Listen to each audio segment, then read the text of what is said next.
If the pinnacle cannot be retained, then let us retrace our steps. Xian Qingming, a top-tier class assassin in the world, known by the moniker Mad Sword.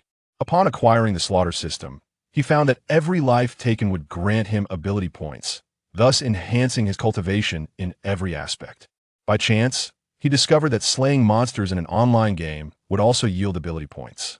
Initially brimming with confidence, Xian Qingming was swiftly dispatched by a boss's zero-frame attack. The penalty for failure resulted in a complete loss of ability in a mere second. To grow stronger through killing, to slaughter countless lives, to infinitely level up, surely it is reasonable for me to become a bit stronger. Chapter 1. Death Penalty. Esteemed players, there are only 3 minutes left until the closure of the online game, Qianyan. Thank you for your companionship over the past 4 years. Please relish these final moments. We shall meet again in Guanjie in 10 days.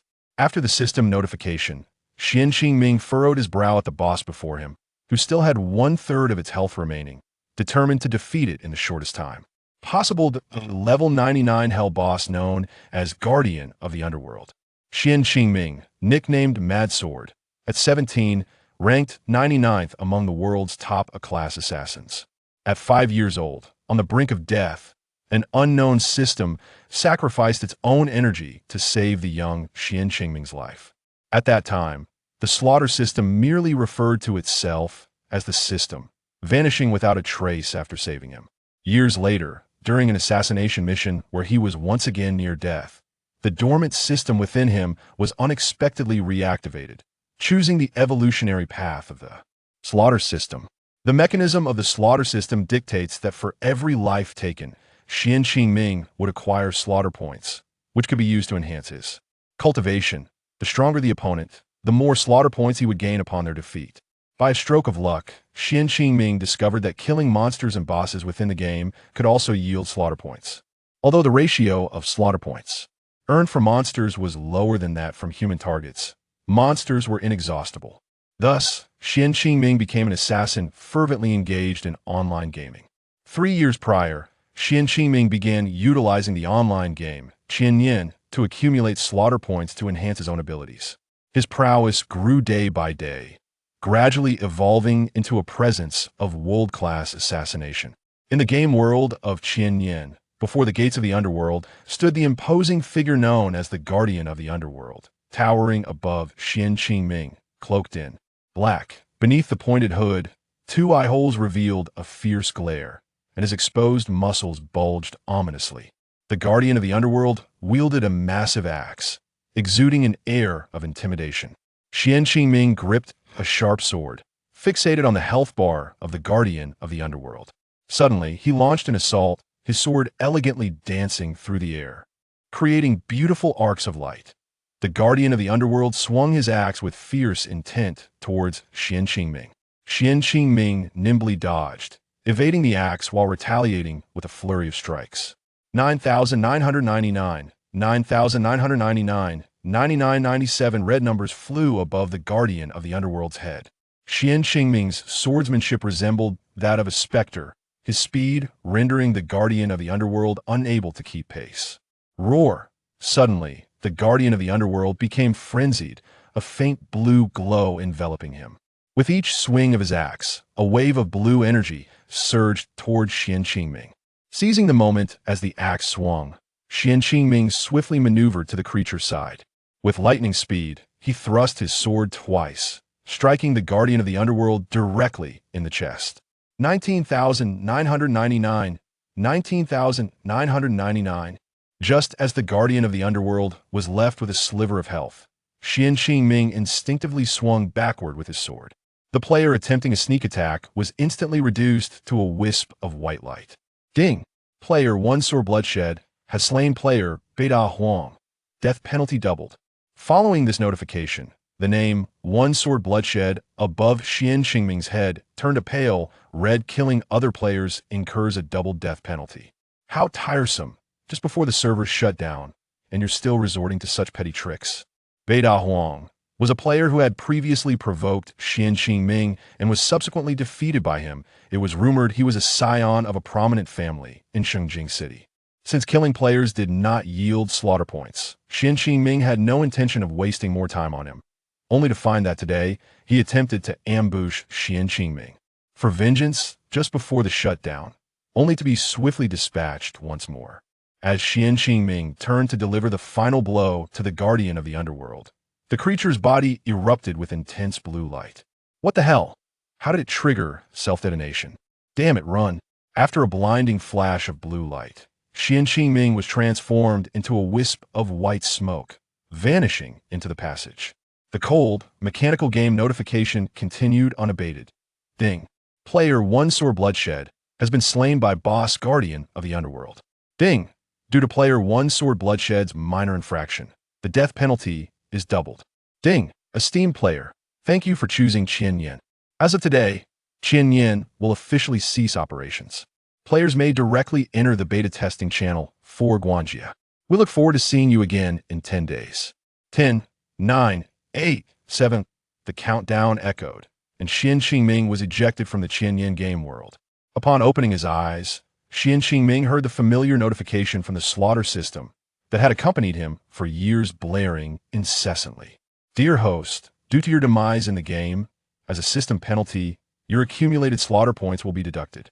Since you were slain by the strongest boss, combined with your penalized status in the game, your slaughter points will be deducted at an increased rate. Qian Qingming. The slaughter system, the repercussions of the slaughter system were immediate. Qian Qingming quickly realized that his accumulated 500,000 slaughter points had been reduced to 0. Damn it, you really are decisive and efficient. Your execution is commendable. For months, Qian Qingming had slept only 4 hours a day, spending the remainder of his time battling monsters in Qian Yin. He had intended to utilize these slaughter points to enhance his killing skills in reality, preparing for a potential deadly confrontation. Now, all of that effort was in vain. As the leader of the immortal national assassin organization Zhong Tian, he had always been the one to eliminate others, yet today he had been ambushed in the game. And at such a critical moment, year after year chasing rabbits, today I was kicked by one Mu Bida Huang. The annoying voice of the slaughter system continued to chatter incessantly. Game, Qian Yin kill successful. The exchange ratio for slaughter points is 100 to 1, while the death penalty deduction ratio is 1 to 1,000. Currently, your slaughter points are insufficient to compensate. Your base attributes will now be deducted to offset the slaughter points. Upon hearing these two statements, Qian Qingming felt darkness envelop his vision. A chill running down his spine. This was a dire situation. You wretched system, why didn't you inform me that death in this game incurs such a severe penalty on slaughter points? Oh dear host, you never inquired that. Oh, I forgot this is your first time dying in the game after all these years.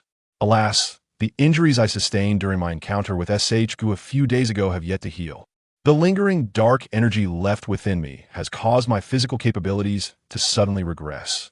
Chapter 2. Starting from zero indeed.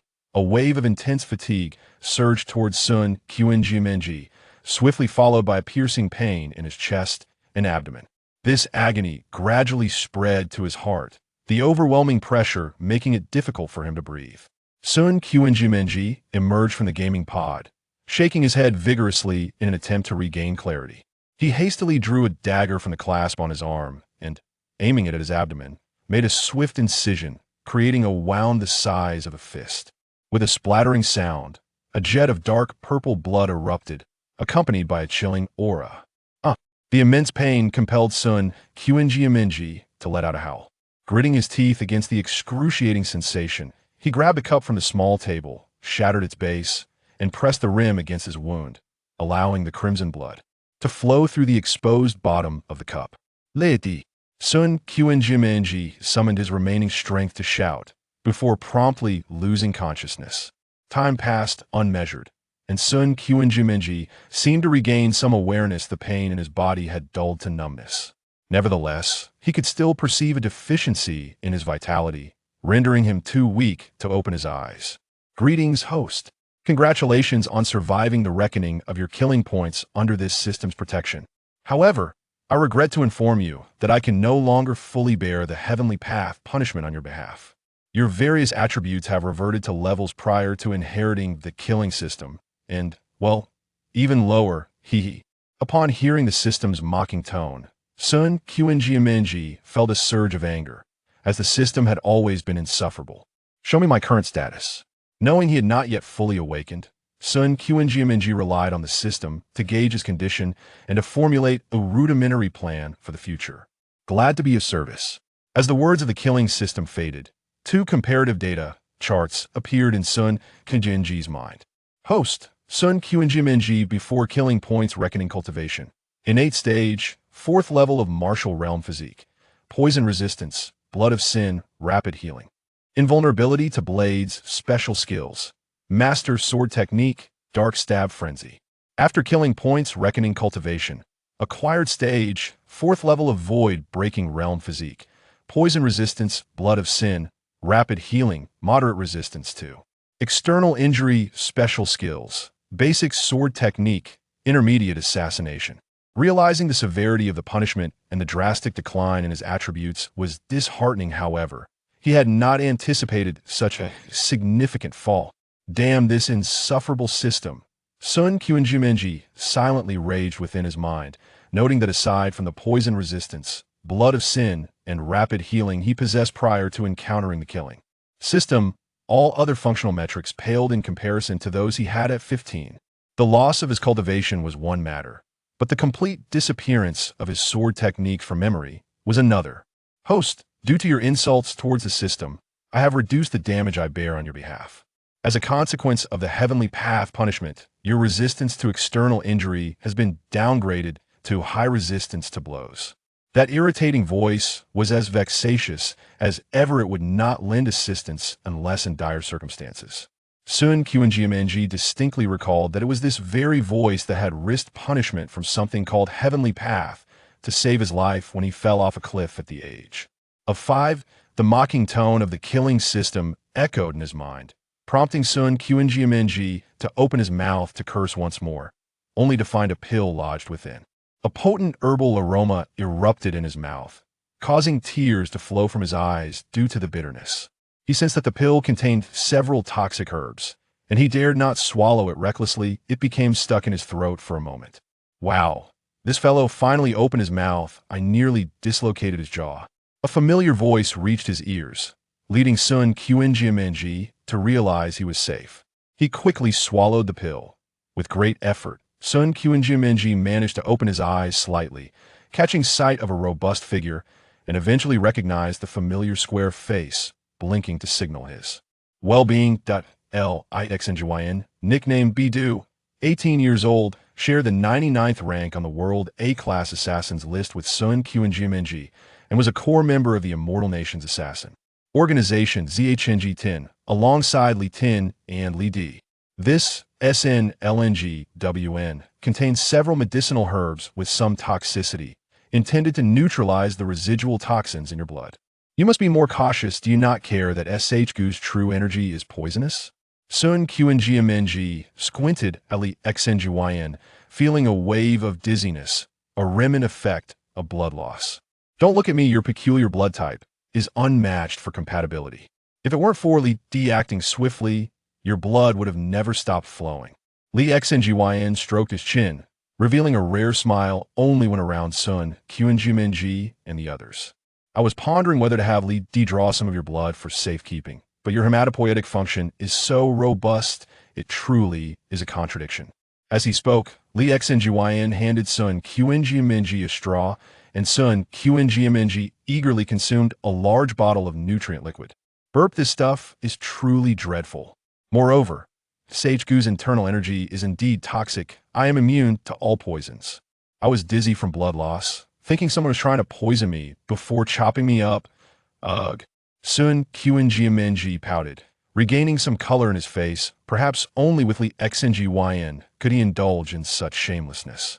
Lixngyn pinched Sun Qingjiamenji's delicate face. Hey, being able to chatter so much means you're clearly fine now.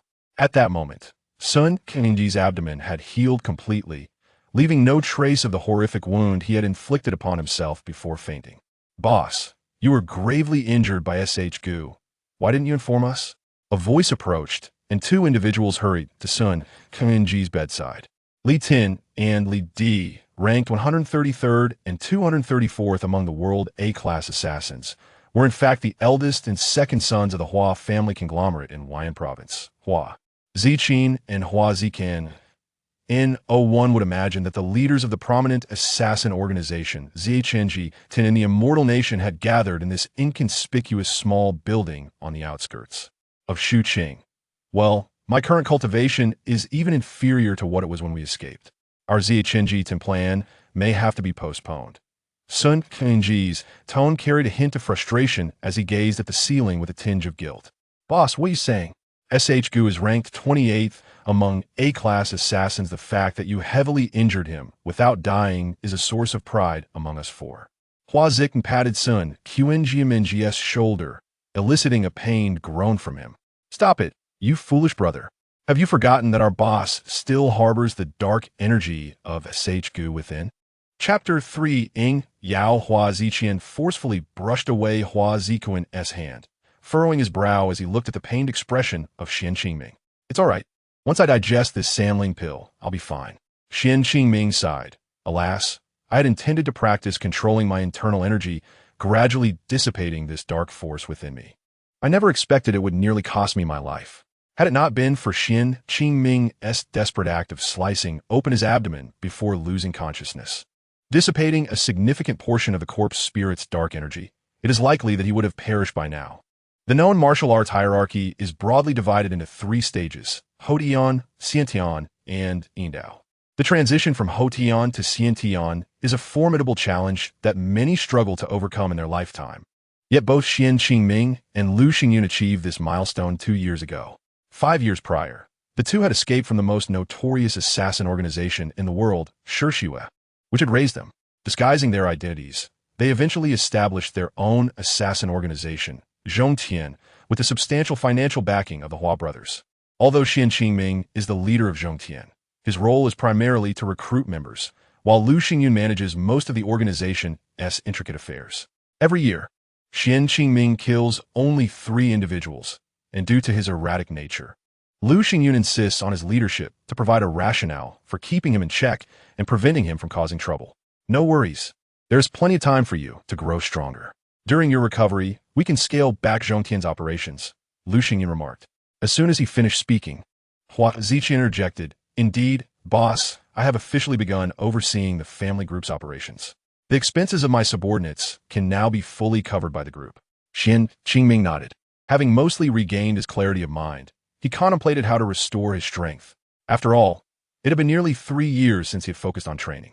He had grown accustomed to enhancing his abilities through the killing system, barely managing to walk more than 1,000 steps a day. There's a saying that rings true.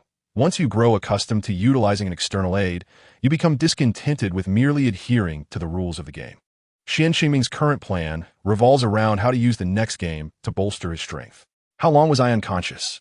About 3 days, I believe. Xingyun and Ziqian arrived the next day. For your sake, we turned down a lucrative business deal these past 2 days. Zhongtian is an emerging force in the assassin underworld of the Undying Nation, and the rules established by Xian Qingming and Lu Xingyun are simple. Target the wicked and the enemies of the Undying Nation. As long as either condition is met, Zhongtian will accept the commission if the price is right and the target is formidable. Consequently, even though the security department of the Undying Nation has caught wind of Zhongtian's activities, they have refrained from delving deeper. Hua Zikuan is responsible for handling commissions within Zhongtian. He ranks among the top 3 hackers in the world and is also in charge of concealing the identities of Zhongtian's assassins. Xian Qingming nodded, musing, fortunately, the Coffin Realm has yet to undergo internal testing. It seems I must start from scratch. The brothers were unaware of the killing system. They believed Xian Qingming could train while gaming in the game pod, a peculiar individual capable of cultivating through nutritional fluids. Suddenly, an announcement sounded from the entrance intercom. Hua Zikuan activated the visual intercom, revealing a large-headed doll on the screen, accompanied by a melodious female voice. Brother Qingming, I've come to pay the rent. Lu Xingyun smiled slightly and teased Xian Qingming. Oh, the female tenant from the semi-basement in the north has arrived. I wonder how she intends to pay the rent this time. Hua Ziqian quickly interjected, Hey boss, you're too weak right now. Your health is paramount. Let me handle the rent collection. Hua Zikuan seized his brother, pulling him close and gesturing toward Lu Xingyun. You all know of her existence, but she has not met either of you. It's best for you to remain here quietly. This girl hails from Fujiya, and her reason for renting is merely the proximity to the Academy City. Oh, so she's a proactive and uplifting girl.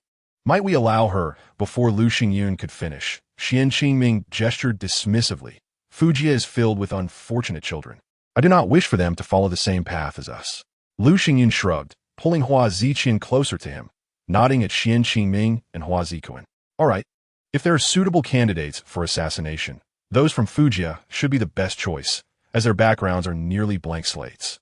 Fujiya is a vast welfare institution surrounded by residential buildings.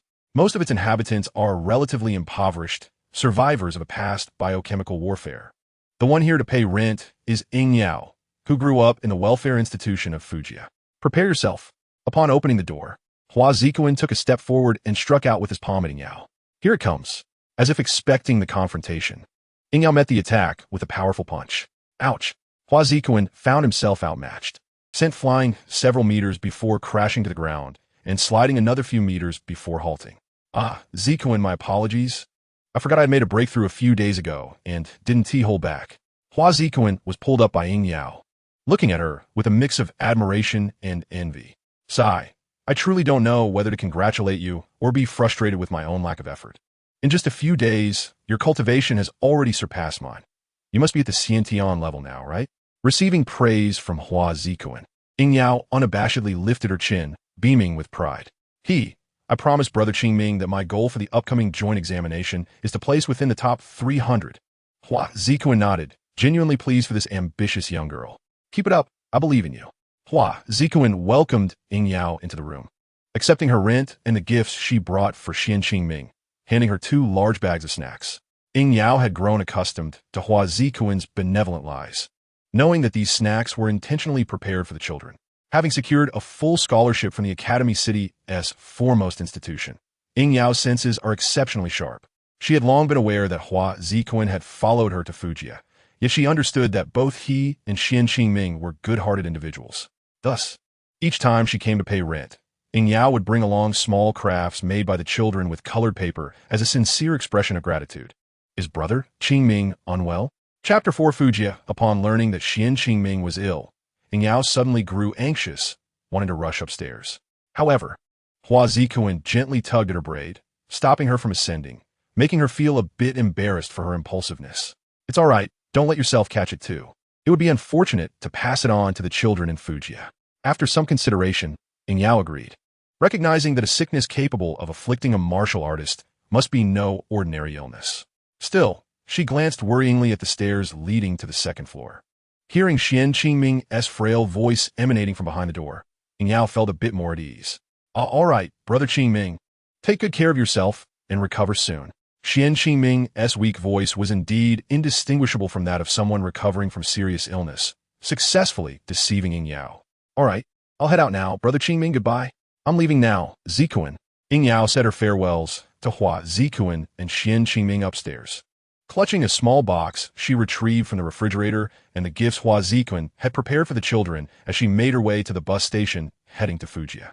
Alas, what a pitiful yet lovely girl. Her pink hair is likely a result of malnutrition from her early training days. Indeed, she has sacrificed her own earnings to ensure that more children in Fujiya receive martial education. Had it not been for the proximity to the school, making it easier to seek guidance from martial masters, this young girl would hardly have rented someone else's basement. Ying Yao gazed earnestly at Xian Qingming, who was intent on keeping her at bay. She pulled out a crumpled bill from her pocket, hoping Xian Qingming would grant her a modest sleeping space in the basement. This marked the 20th inquiry Ying Yao had made. Should she be turned away by Xian Qingming, her only recourse would be to seek accommodation 5 kilometers away. Observing Ying Yao, who was still using a mobile phone model from 7 or 8 years ago, Xian Qingming couldn't help but think she resembled a time traveler. He chuckled to himself as he recalled the events of that day when he had impulsively given away all his fitness equipment, leaving Ying Yao in stunned silence, only to return with a truckload of second-hand furniture. From beds and cabinets to washing machines and cookware, he furnished the 60-square-meter basement entirely for her use. Had Xian Qingming not recognized Ying Yao's stubborn pride in refusing charity, he would have provided her with brand-new furnishings. The so-called second-hand items were merely displaced from another property belonging to Zhongtian. Xian Xingming's only stipulation for Ying Yao was that she must rank within the top 1,000 in the national entrance examination for both academics and martial arts. Otherwise, she would owe him 10 years of unpaid labor. As for the monthly rent, it was merely a symbolic charge for utilities insisted upon by Ying Yao. Before collecting the rent each month, Xian Xingming would assess Ying Yao's cultivation. He claimed it was out of concern for her diligence in practice, but in truth, he worried she might neglect her nutrition during training. To his surprise, Ying Yao had placed within the top 500 for 2 consecutive years, and perhaps this third examination would yield even greater results. He mused to himself that he had underestimated her. Once he regained his strength, he would find a way to donate some supplements to Fu Street, ensuring that Ying Yao remained oblivious to his involvement. Hua Ziqian nodded in agreement, indicating that if she were to find out, she would likely refuse to indulge in the supplement herself, as she was undoubtedly a strong-willed and stubborn girl. In this era where martial prowess was paramount, possessing a robust physique was essential for establishing oneself in society. As for alternative professions, unless one excelled, most would remain indistinguishable from the crowd, struggling to stand out. The notion of being learned in literature but wealthy in martial skills was not merely a saying. Many individuals lacked the physicality for martial training, and stimulating their bodies through instruments and medications could be prohibitively expensive, which explained why some less gifted children ended up abandoned on Fu Street. Certain children could indeed improve their physical condition through the use of nourishing supplements, allowing them to meet the threshold for martial training.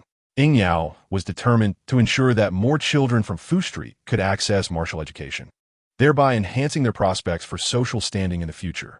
She privately distributed the medicinal quotas she received as rewards from her school to the children. After a long bus ride, she disembarked, swiftly incapacitating 2 lecherous men and smashing a voyeur's device, before cheerfully making her way down the small path leading to Fu Street. Through such experiences, she earned the moniker Kick, the pervert little sorceress. Ying Yao took great delight in this title and often intervened to assist women in distress near bars. Over the years, her reputation had grown, and with the influence of the mute grandmother of Fu Street, nearby factions would afford her a degree of respect. As for the habitual thieves who roamed the area, they had long been warned by Ying Yao and would discreetly vacate the vicinity whenever she appeared. Navigating between 2 towering abandoned buildings, Ying Yao reached the end of a narrow path marked by a small sign reading Fu Street. The inscription on the sign was notably bright, indicating it had recently been repainted. Not far behind the sign, a chubby little boy with a hopeful expression awaited her approach. "Depeng, why aren't you listening to your sister? Didn't I tell you to stay indoors until you reach the postnatal void-breaking realm?" Once Ying Yao recognized Depeng, she set down her belongings and rushed forward to embrace him, filled with concern. "Sister, I've reached the postnatal void-breaking realm. I can only see you once a week, and I missed you so much. I didn't tell anyone else.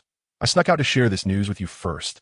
Upon hearing Depeng's explanation, Ying Yao was overwhelmed with joy, holding him close and repeatedly expressing her delight. Nothing could bring her greater happiness than witnessing the growth and progress of this chubby child she had watched over. Chapter 5. Contagious misery. Depeng had been born with a frail constitution and genetic defects, his body resembling a swollen mass at birth, which led to his abandonment on Fu Street. In a world that revered martial prowess, abandoned children often fell prey to the cruel intentions of heartless individuals. Those sold into servitude faced grim fates, as most were incapable of martial training, leaving few families willing to adopt them. Some were raised as slaves, while those deemed more valuable were molded into lethal weapons, and others were subjected to horrifying fates as live sources of sustenance. However, the most tragic stories emerged from a certain island's experimental facility, where it was said that any child entering faced certain death. Even those fortunate enough to escape emerged as twisted abominations, no longer resembling humans. Only on Fu Street did these abandoned children find a glimmer of hope in becoming martial artists, thanks to the selfless nurturing of a woman known as the mute grandmother. Her unwavering support had fostered the growth of these displaced or physically challenged children, as evidenced by Depeng, despite his frailty, bore a rosy complexion. Without the love bestowed upon him on Fu Street, how could a child with such genetic disadvantages have transformed into a postnatal martial artist? Come, Dapang. This time as a reward for you, Ying Mingge has brought gifts for everyone. How about you choose first? Depeng jumped with glee, eagerly helping Ying Yao carry her belongings as they bounced into Fu Street together. I hope that rascal Qingming recovers soon. Lu Xingyan gazed out the window at the receding city of Shuimin, letting out a gentle sigh. After Ying Yao's departure, she noted that Xian Qingming's condition had stabilized and decided to leave her brother's residence. Lu Xingyun and Hua Ziqian were already on a mission.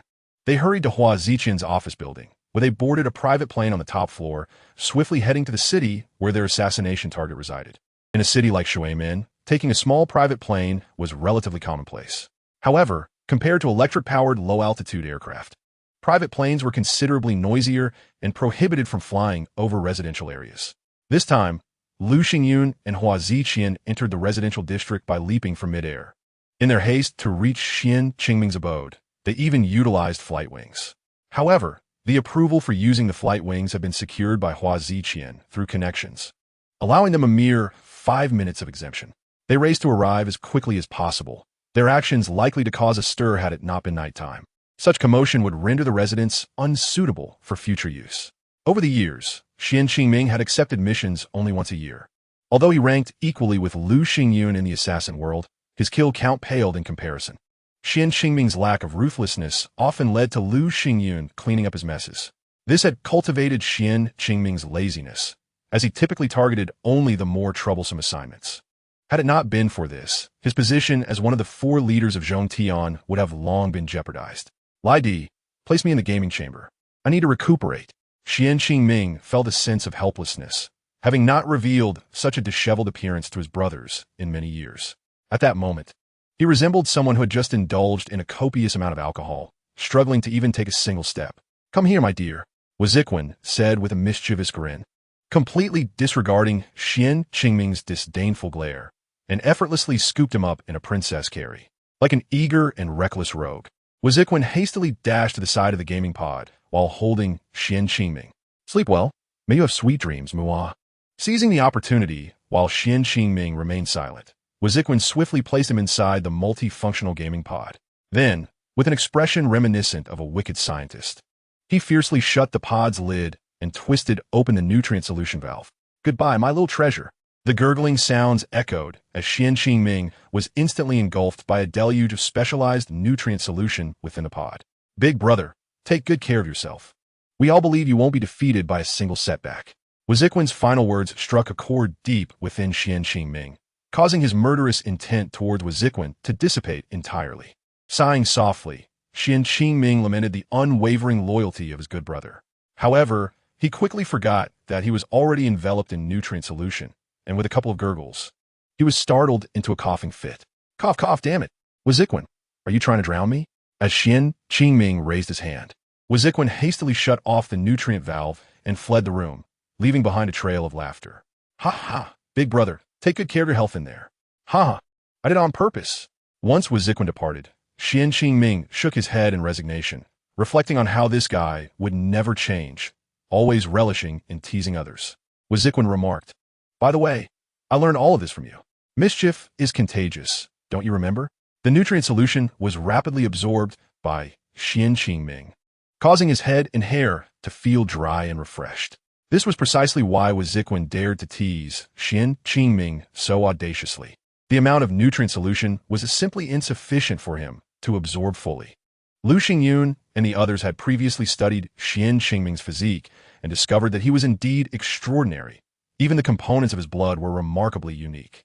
If Xian Qingming were to lose too much blood, he could not accept ordinary blood transfusions. Thus, Lu Xingyun and Ziquan appeared so anxious upon hearing the news of Xian Qingming's severe injuries.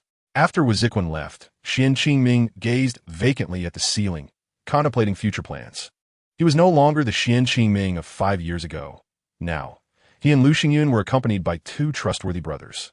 Under their leadership, there were nearly 100 assassins and close to 1,000 death warriors. Had it not been for Xian Qingming and Lu Xingyun entering the top 100 of the elite assassin rankings, their organization, Zhongtian, would not have ascended so rapidly into the second tier of the assassin world. However, Xian Qingming's plummeting strength instilled a profound sense of crisis within him, especially upon hearing that the most ruthless elite assassin organization, Shishue, had caught wind of some clues about Zhongtian. In Chapter 6, The Temptation of the System, Xian Qingming and Lu Xingyun had once risked their lives to escape from Shishue. Those cruel and terrifying individuals had seemingly identified Lu Xingyun's true identity, which left Xian Qingming feeling utterly powerless. Sai, what should I do? Cultivating the Tunshinju will attract the surrounding spiritual energy for miles, and my body cannot endure the overwhelming influx of such immense power for long. Thus, I must rely on this mischievous system to boost my cultivation. Xian Qingming did not immediately attempt to regain his strength through other games. Instead, he stared at the ceiling, his gaze blankly following the moonlight that gradually crept in. He had nearly tried every online game available on the market, and for him, the one that had been most beneficial was the Millennium game that had just closed its servers. Xian Qingming's concerns were not unfounded. Even someone as formidable as Lu Xingyun could encounter bottlenecks. When Lu Xingyun was on the verge of breaking through to the innate stage, it was Xian Qingming who, with his own advanced cultivation, exerted every effort to give Lu Xingyun a push. Otherwise, Lu Xingyun's progress might have been delayed at the peak of the postnatal realm for a year or more. Time would impose limitations on Zhong Tian's development, which was the crux of Xian Qingming's worries. At that moment, a voice that was both familiar and loathsome to Xian Qingming echoed in his mind. Hee, my little master. Failure is the mother of success. Why not try a new online game? The system's voice was utterly detestable to Xian Qingming, inciting an impulse to rip it from his mind and give it a thorough beating. He had considered expelling this wretched system, but after pulling out several strands of his own hair, he abandoned the idea of such self-destructive behavior. Now, Xian Qingming could only remain a silent beauty, listening to the abrasive voice of the system from a third-person perspective. According to this system, a new game is about to launch, right? Upon hearing this, Xian Qingming's vacant eyes suddenly narrowed. In his excitement, he even lifted his body at an angle, causing the pod's lid to open. The sudden movement made his wounds throb painfully, and cold sweat poured down his face. Finally, he managed to resist the system's coaxing voice and did not impulsively dive into the soon-to-be-launched game, Guanjia. Hee, little master, don't be so reluctant. This time, this system will reluctantly reveal a piece of information. Xian Qingming still ignored the system, having realized that it thrived on his attention. If he disregarded it or merely berated it for amusement, it would inadvertently offer him some valuable insights. After enduring 10 minutes of cold indifference from Xian Qingming, the system finally sighed in resignation. Sigh, this time, I'll be gracious and inform you in advance. In the new game Guanjia, the exchange ratio for successfully killing points is 21. A ratio of 21. The killing system intentionally kept it ambiguous, and Xian Qingming was astonished. However, his excitement only fluctuated momentarily before he returned to his usual calm demeanor. The acquisition of killing points had increased fivefold compared to before. With this rate, Xian Qingming was confident he could restore his former strength within half a year. But what about the death penalty? Xian Qingming would not fall for the same trick twice. Noticing Xian Qingming's lack of response, the system immediately changed its approach, speaking with renewed confidence.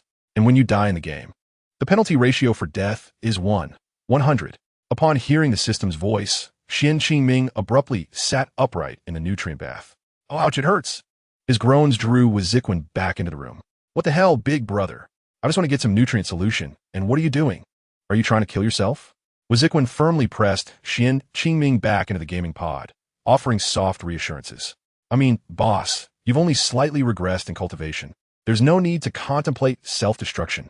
Weziquin's fervent words were accompanied by a tight grip on Xian Qingming's shoulders, as if fearing he might take drastic actions, leaving Xian Qingming feeling utterly speechless.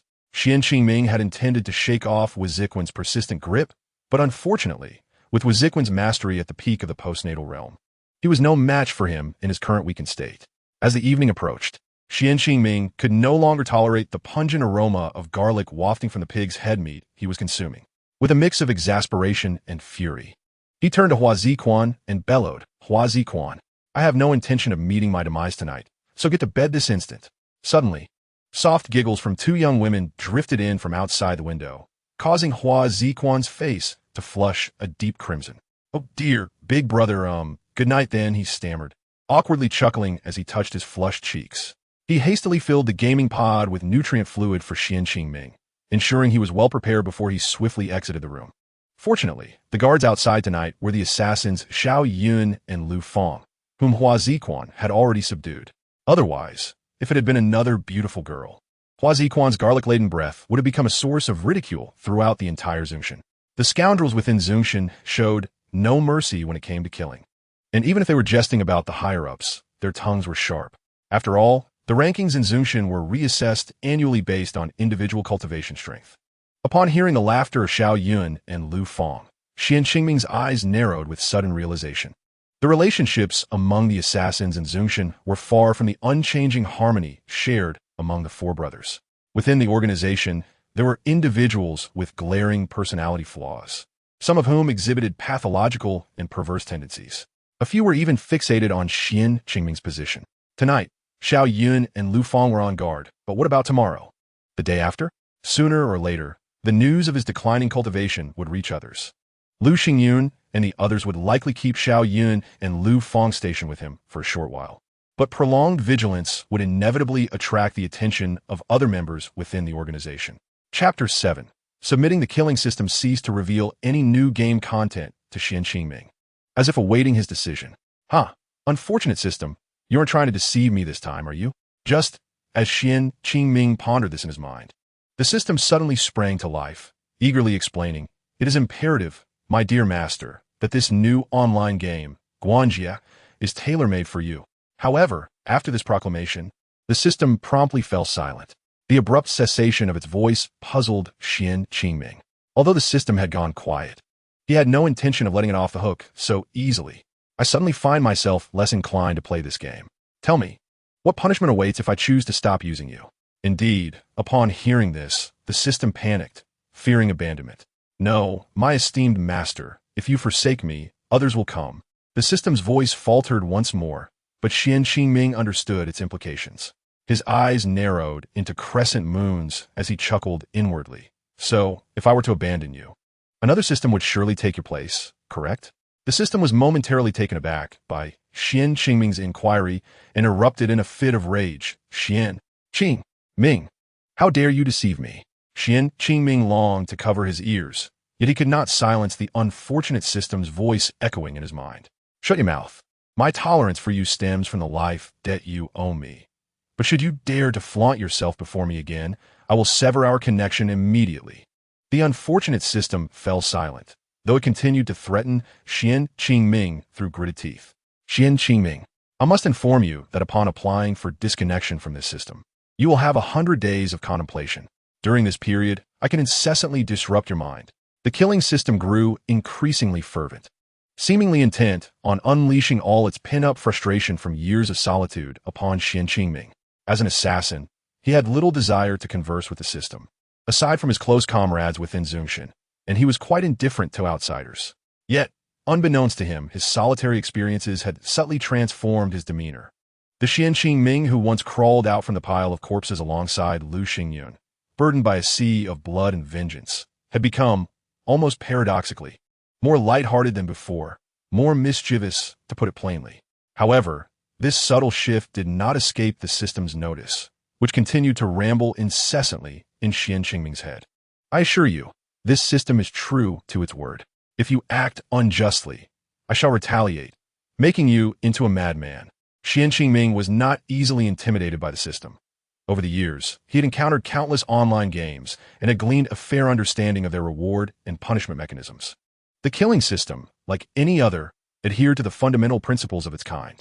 Thus, upon hearing the system's threats, Xian Qingming quickly deduced information advantageous to himself. After a moment of contemplation, he smirked and mocked the system in his mind. "You foolish system, if I'm not mistaken. The remorse period for severing ties with you will not exceed 10 days. Most likely 72 hours, or even 24 hours. In fact, I could demand to bypass this contemplation period entirely." With that, Xian Qingming erupted into raucous laughter. He paid no heed to the reactions of the outside world or the other two assassins, laughing unabashedly within the gaming pod. Xian Qingming had struck a nerve with the unfortunate system, which now found itself in high spirits. "How'd you guess that?" the system stammered. Taken aback, Xian Qingming thought, "You idiot, have my years of gaming experience been for naught?"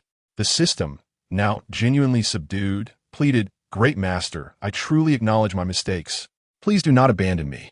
"Oh no, dear father, get lost. I cannot possibly give birth to you. No, you are my Before the system could continue its futile protest, Qian Qingming pressed his finger to his lips. Silence. Spare me your antics. Instead, ponder how you shall compensate me for the 5 years of wasted effort, especially since I nearly lost my life because of you.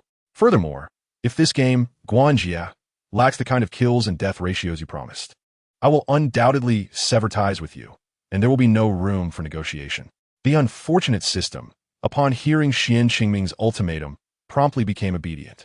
It left behind a message, "Please rest, esteemed master," before vanishing without a trace. Qian Qingming, unconcerned, believed that the system would seek some form of advantage for itself. As for whether his world was also merely a game, he chose not to contemplate, for such thoughts were futile. Thus, he slightly adjusted himself, sinking comfortably into the human-shaped recess, finding a more pleasant position to recline, with most of his body submerged in the nutrient fluid. The moment he pressed the activation button, his mind raced, and he found himself in an expansive space. Within his gaming inventory, the entrance to the millennia-old game had been permanently sealed, with the game icon rendered gray. The details page of the Millennium game contained only a button for the official website. Simultaneously, the icon for the Millennium official website displayed the dynamic promotional slogan for Guanjia. Qian Qingming, disinterested in searching for Guanjia's advertisement in the store, decided to take one last look at the game he both loved and loathed, the Millennium. Thus, he clicked on the button for the Millennium's official website. Chapter 8 traces upon witnessing the transformation of the familiar web page into something so unfamiliar. Qian Qingming felt a twinge of unease. Goodness gracious! Even the official website of Qianyan has been absorbed by the realm of Guanjia. The efficiency of Zhongtian Gaming Company truly astounds. With the official site of Qianyan now under the domain of Guanjia, Qian Qingming had no choice but to delve into the game introduction of Guanjia. Guanjia, a leisurely growth-oriented online game set against a backdrop of fantastical heroes, allows players to enhance their abilities and even undergo tribulations to ascend. Unlike traditional games, Guanjia does not offer specific professions. Instead, players can choose to join various factions after departing from the novice village and practice diverse skills.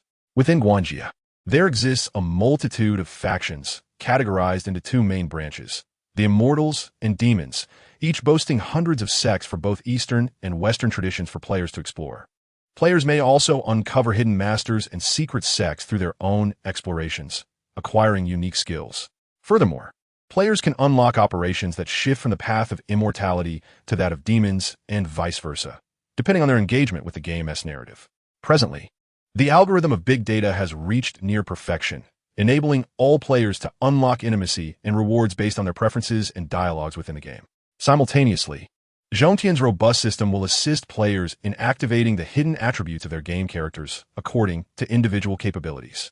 Zhongtian Company will maintain its fine tradition, refraining from interfering with game attribute modifications, leaving everything to the players. Wishing everyone a delightful experience in the world of Guanjia. Having completed his reading of the game introduction, Qian Qingming gained a general understanding of Guanjia. It seems that while Qianyan belonged to the fantasy genre, Guanjia leans towards the realm of heroic fantasy. Experiencing something novel could indeed be beneficial. Qian Qingming promptly opened the forum to ascertain whether the officials would release pertinent information to aid his exploration during the beta testing period. However, upon entering the forum, he was instantly captivated by several striking crimson words pinned by players who had paid for the privilege. A playful smile crept upon his lips.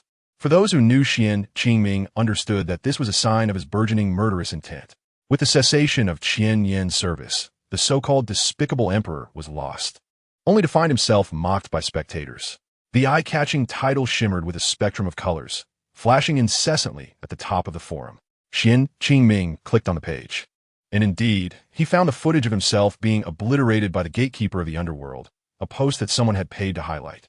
Moreover, beneath this post were numerous derisive comments from players, revealing that his reputation for bloodshed was far from favorable. Damn, this Beta Huang.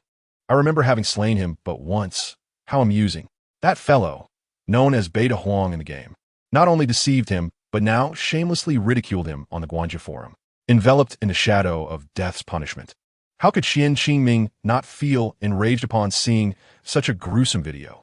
He swiftly perused several official posts and confirmed the time for the beta test before promptly exiting the game. Lai Di, check the address from which that Beta Huang posted. I wish to see if this scoundrel truly hails from the Bei family of Shengjing, he commanded.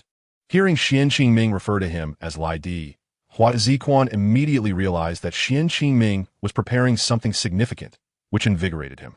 Hua Ziquan settled into a recliner beside Xian Qingming, chewing on a piece of gum.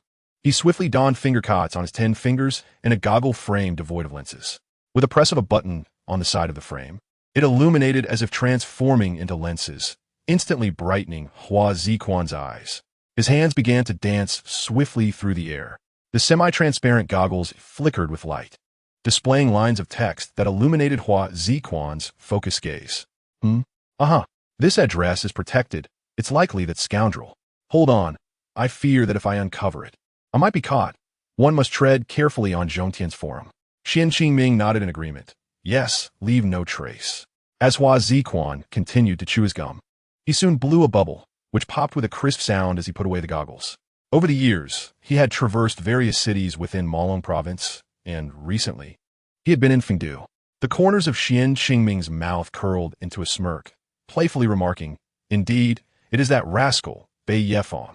The city of Diaolong, where Xian Qingming had spent his childhood, lay within the same province as Fengdu. Even without the interjection of Bei Yefang, Xian Qingming had intended to visit Diaolong this year. When Xian Qingming was 5, a group of masked assailants suddenly invaded his estate in Diaolong. These intruders left a trail of blood in their wake. And when Yuan Shu took Xian Qingming from his home, he did not even catch a glimpse of his parents.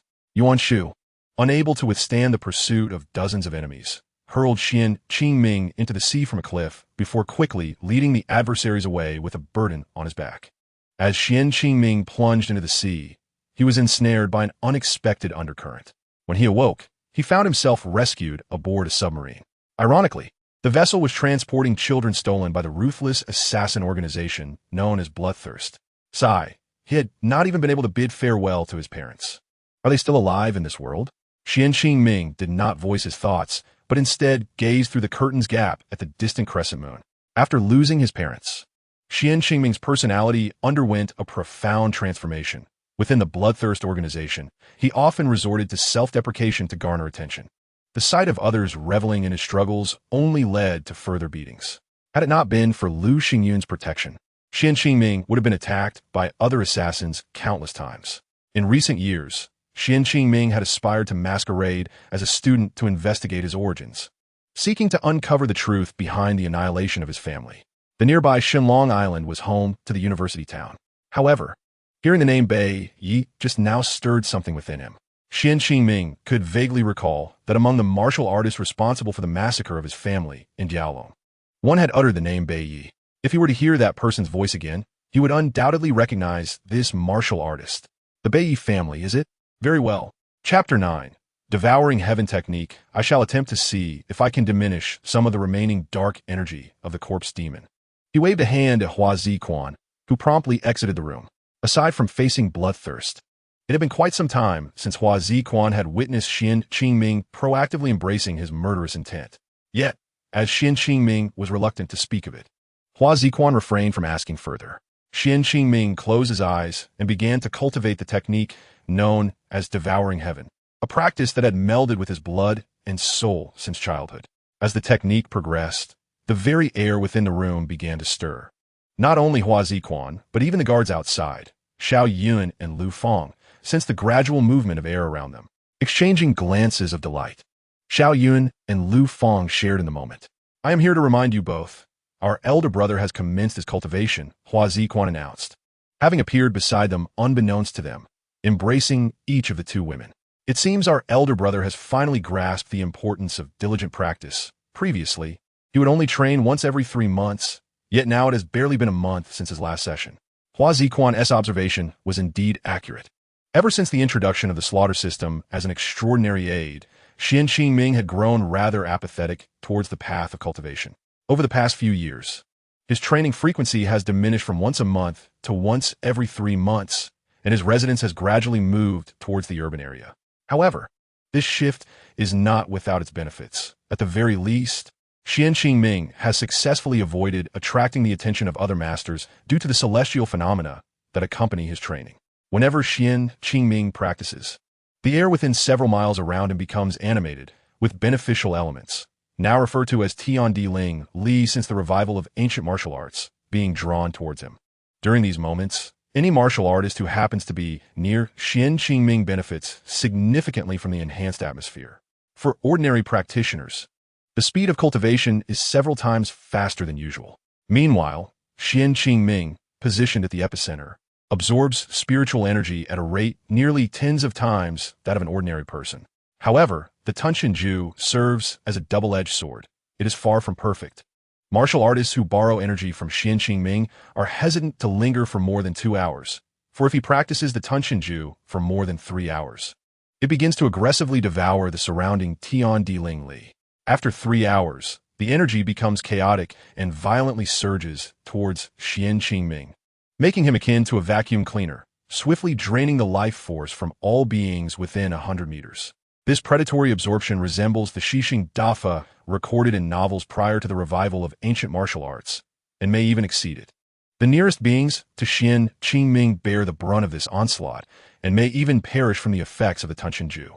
Even Xian Qingming himself sustains injuries under the tumultuous impact of the surging Tian Di Ling Li, with his meridians and dantian suffering damage from the overwhelming force.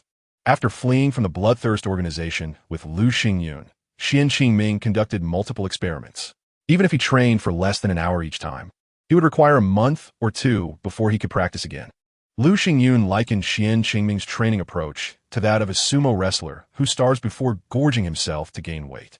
However, this infrequent training method suited the lethargic Xian Qingming perfectly. Following his encounters with the killing system, Xian Qingming became even more indifferent towards cultivation, stating that training was too cumbersome and he preferred to play games to earn killing points. In the face of Xian Qingming's nonchalance, Lu Xingyun could only feel a blend of envy and resentment. The Tunshinju could only be cultivated by Xian Qingming due to his unique bloodline. Even someone as exceptional as Lu Xingyun could not invoke the celestial phenomena after being taught the Tunshinju by Xian Qingming. Nevertheless, Lu Xingyun did not give up. He was known among the bloodthirst assassins as a genius in cultivation. After years of research, he finally succeeded in developing a modified technique, the Shao Tunshinju, tailored to his own practice. Although the Shao Tunshinju does not enhance cultivation speed as rapidly as the original, it still allows ordinary martial artists to improve at a rate exceeding 3-fold that of the average practitioner and can be practiced more frequently. While the limit for cultivation within a 24-hour period cannot exceed 6 hours, it is sufficient for all but the most fervent practitioners. Later, upon establishing the Zongtian organization, Lu Xingyun instructed Hua Ziqian and Hua Zikuan in the Shao Tunshinju. Although they lacked the foundational bloodline of Xian Qingming, the two brothers successfully mastered the technique. Consequently, Lu Xingyun designated the Shao Tunshinju as the treasured martial art of Zongtian, a closely guarded secret known only to Lu Xingyun and the top leaders. Lu Xingyun also decreed that any member of Zongtian who achieved a rank within the top 100 on the assassin leaderboard would be rewarded with the opportunity to cultivate the Shao Tunshinju. In a society that venerates martial prowess, possessing a formidable technique equates to having a ladder to ascend to supremacy. Fueled by financial incentives and powerful techniques, the Zongtian organization thrived within the assassin community, quickly emerging as a dark horse force. Whenever Xian Qingming trains, all subordinates of Zongtian are irresistibly drawn to him, eager to benefit from the enhancements he provides. Who could refuse the opportunity to train beside Xian Qingming for an entire night, equating to a month's worth of arduous seclusion? Indeed, faced with such temptation, Xiao Yun and Lu Feng unceremoniously pushed Hua Zikuan aside. "Step aside, don't hinder our training," Xiao Yun declared, with Lu Feng readily echoing her sentiments. "Yes, you should hurry up and train too. The rankings are coming up in 2 months, and I don't want to fall too far behind." Resigned, Hua Zikuan shrugged and obediently sat down on the floor of the hall, centering himself to practice his Shao Tunshinju. In a tranquil chamber, Xian Qingming reclined steadily within the gaming pod, his eyes closed and mind focused, wholly immersed in the profound intricacies of the Tunshinju. Chapter 10, Cultivation. Streams of pure energy flowed into Xian Qingming's lungs, swiftly absorbed by his body's meridians. Initially, the changes were subtle, perceptible only to Xian Qingming, as he sensed a warm and formidable power quietly burgeoning within him. However, as time passed, this power surged forth, akin to tender shoots breaking through the soil in spring, growing rapidly and uncontrollably. The meridians of Xian Qingming became increasingly resilient under this torrent of energy, and his body swiftly regained its former vitality, aided by the nourishing liquid and true qi. Subsequently, instead of concluding his training as usual, Xian Qingming intensified his invocation of the Tunshinju. He carefully guided the true qi, redirecting the absorbed energy towards the residual dark force left by the corpse ghost within his abdomen. The reason Xian Qingming had not expelled the corpse ghost's dark force entirely was twofold. First, he had sustained considerable damage in his battle with the corpse ghost, making him reluctant to confront its dark energy directly. Second, he was exploring a novel method, hoping to see if the Tunshinju could gradually peel away the dark force layer by layer, converting it into beneficial true qi for his cultivation. At this moment, Xian Qingming felt a surge of anxiety as the Tunshinju probed the dark force. After several attempts, he finally managed to neutralize the outermost layer of the dark force's formidable attacks with his true qi, rendering it temporarily stable. He then tightly enveloped the dark force with his true qi and, at its weakest point, carefully tore open a small aperture. Instantly, a rich and potent true qi surged outward, prompting Xian Qingming to hastily channel the Tunshinju. The true qi of the Tunshinju acted like a gaping abyss, sealing the breach. Simultaneously, it swiftly operated to absorb the escaping true qi. Success. Xian Qingming could distinctly sense that the dark force left by the corpse ghost within him had, under the influence of the Tunshinju, transformed into nourishment for his cultivation. It was akin to a master at the 8th rank of the innate stage imparting their full force onto Xian Qingming, who was at the 4th rank of the acquired stage. The disparity in cultivation levels between Xian Qingming and the corpse ghost spanned a whole tier and a half, compounded by the formidable barrier separating the innate from the acquired stages, creating an insurmountable chasm. Xian Qingming felt the true qi within him swell to an unprecedented degree, and even his flesh was silently refined, with each cell brimming with vibrant life. As the first rays of the morning star pierced through the clouds, illuminating the room, Xian Qingming abruptly opened his eyes, a dazzling brilliance flickering within them. He took a deep breath, deciding to set aside the rest for later contemplation once he transcended the innate realm. Rising swiftly, he exited the gaming pod, the sound of his bones cracking resonating like a clear bell, a testament to his ascension in strength. In a single night, Xian Qingming's cultivation surged from the 4th stage of the postnatal void-breaking realm to a steady foothold in the 5th stage, even reaching the pinnacle of the 5th stage. Just as he approached the 6th stage of the void-breaking realm, he unexpectedly concluded his training. He activated the Tunshinju, securely sealing the fissure of the residual dark energy from the corpse ghost, anchoring it firmly in place. Feeling the surging power within him, a confident smile graced Xian Qingming's lips. He speculated that should he cultivate to the later stages of the innate realm, the might of the Tunshinju would cause the very mountains and rivers to tremble, undoubtedly extraordinary. He was acutely aware that this was merely the beginning, with a long road ahead. Yet he felt no fear, for he possessed the method and harbored ambitions to devour the heavens. Moving forward, he vowed not to toil in cultivation as he had in recent years. At the very least, he aimed to cultivate once a month.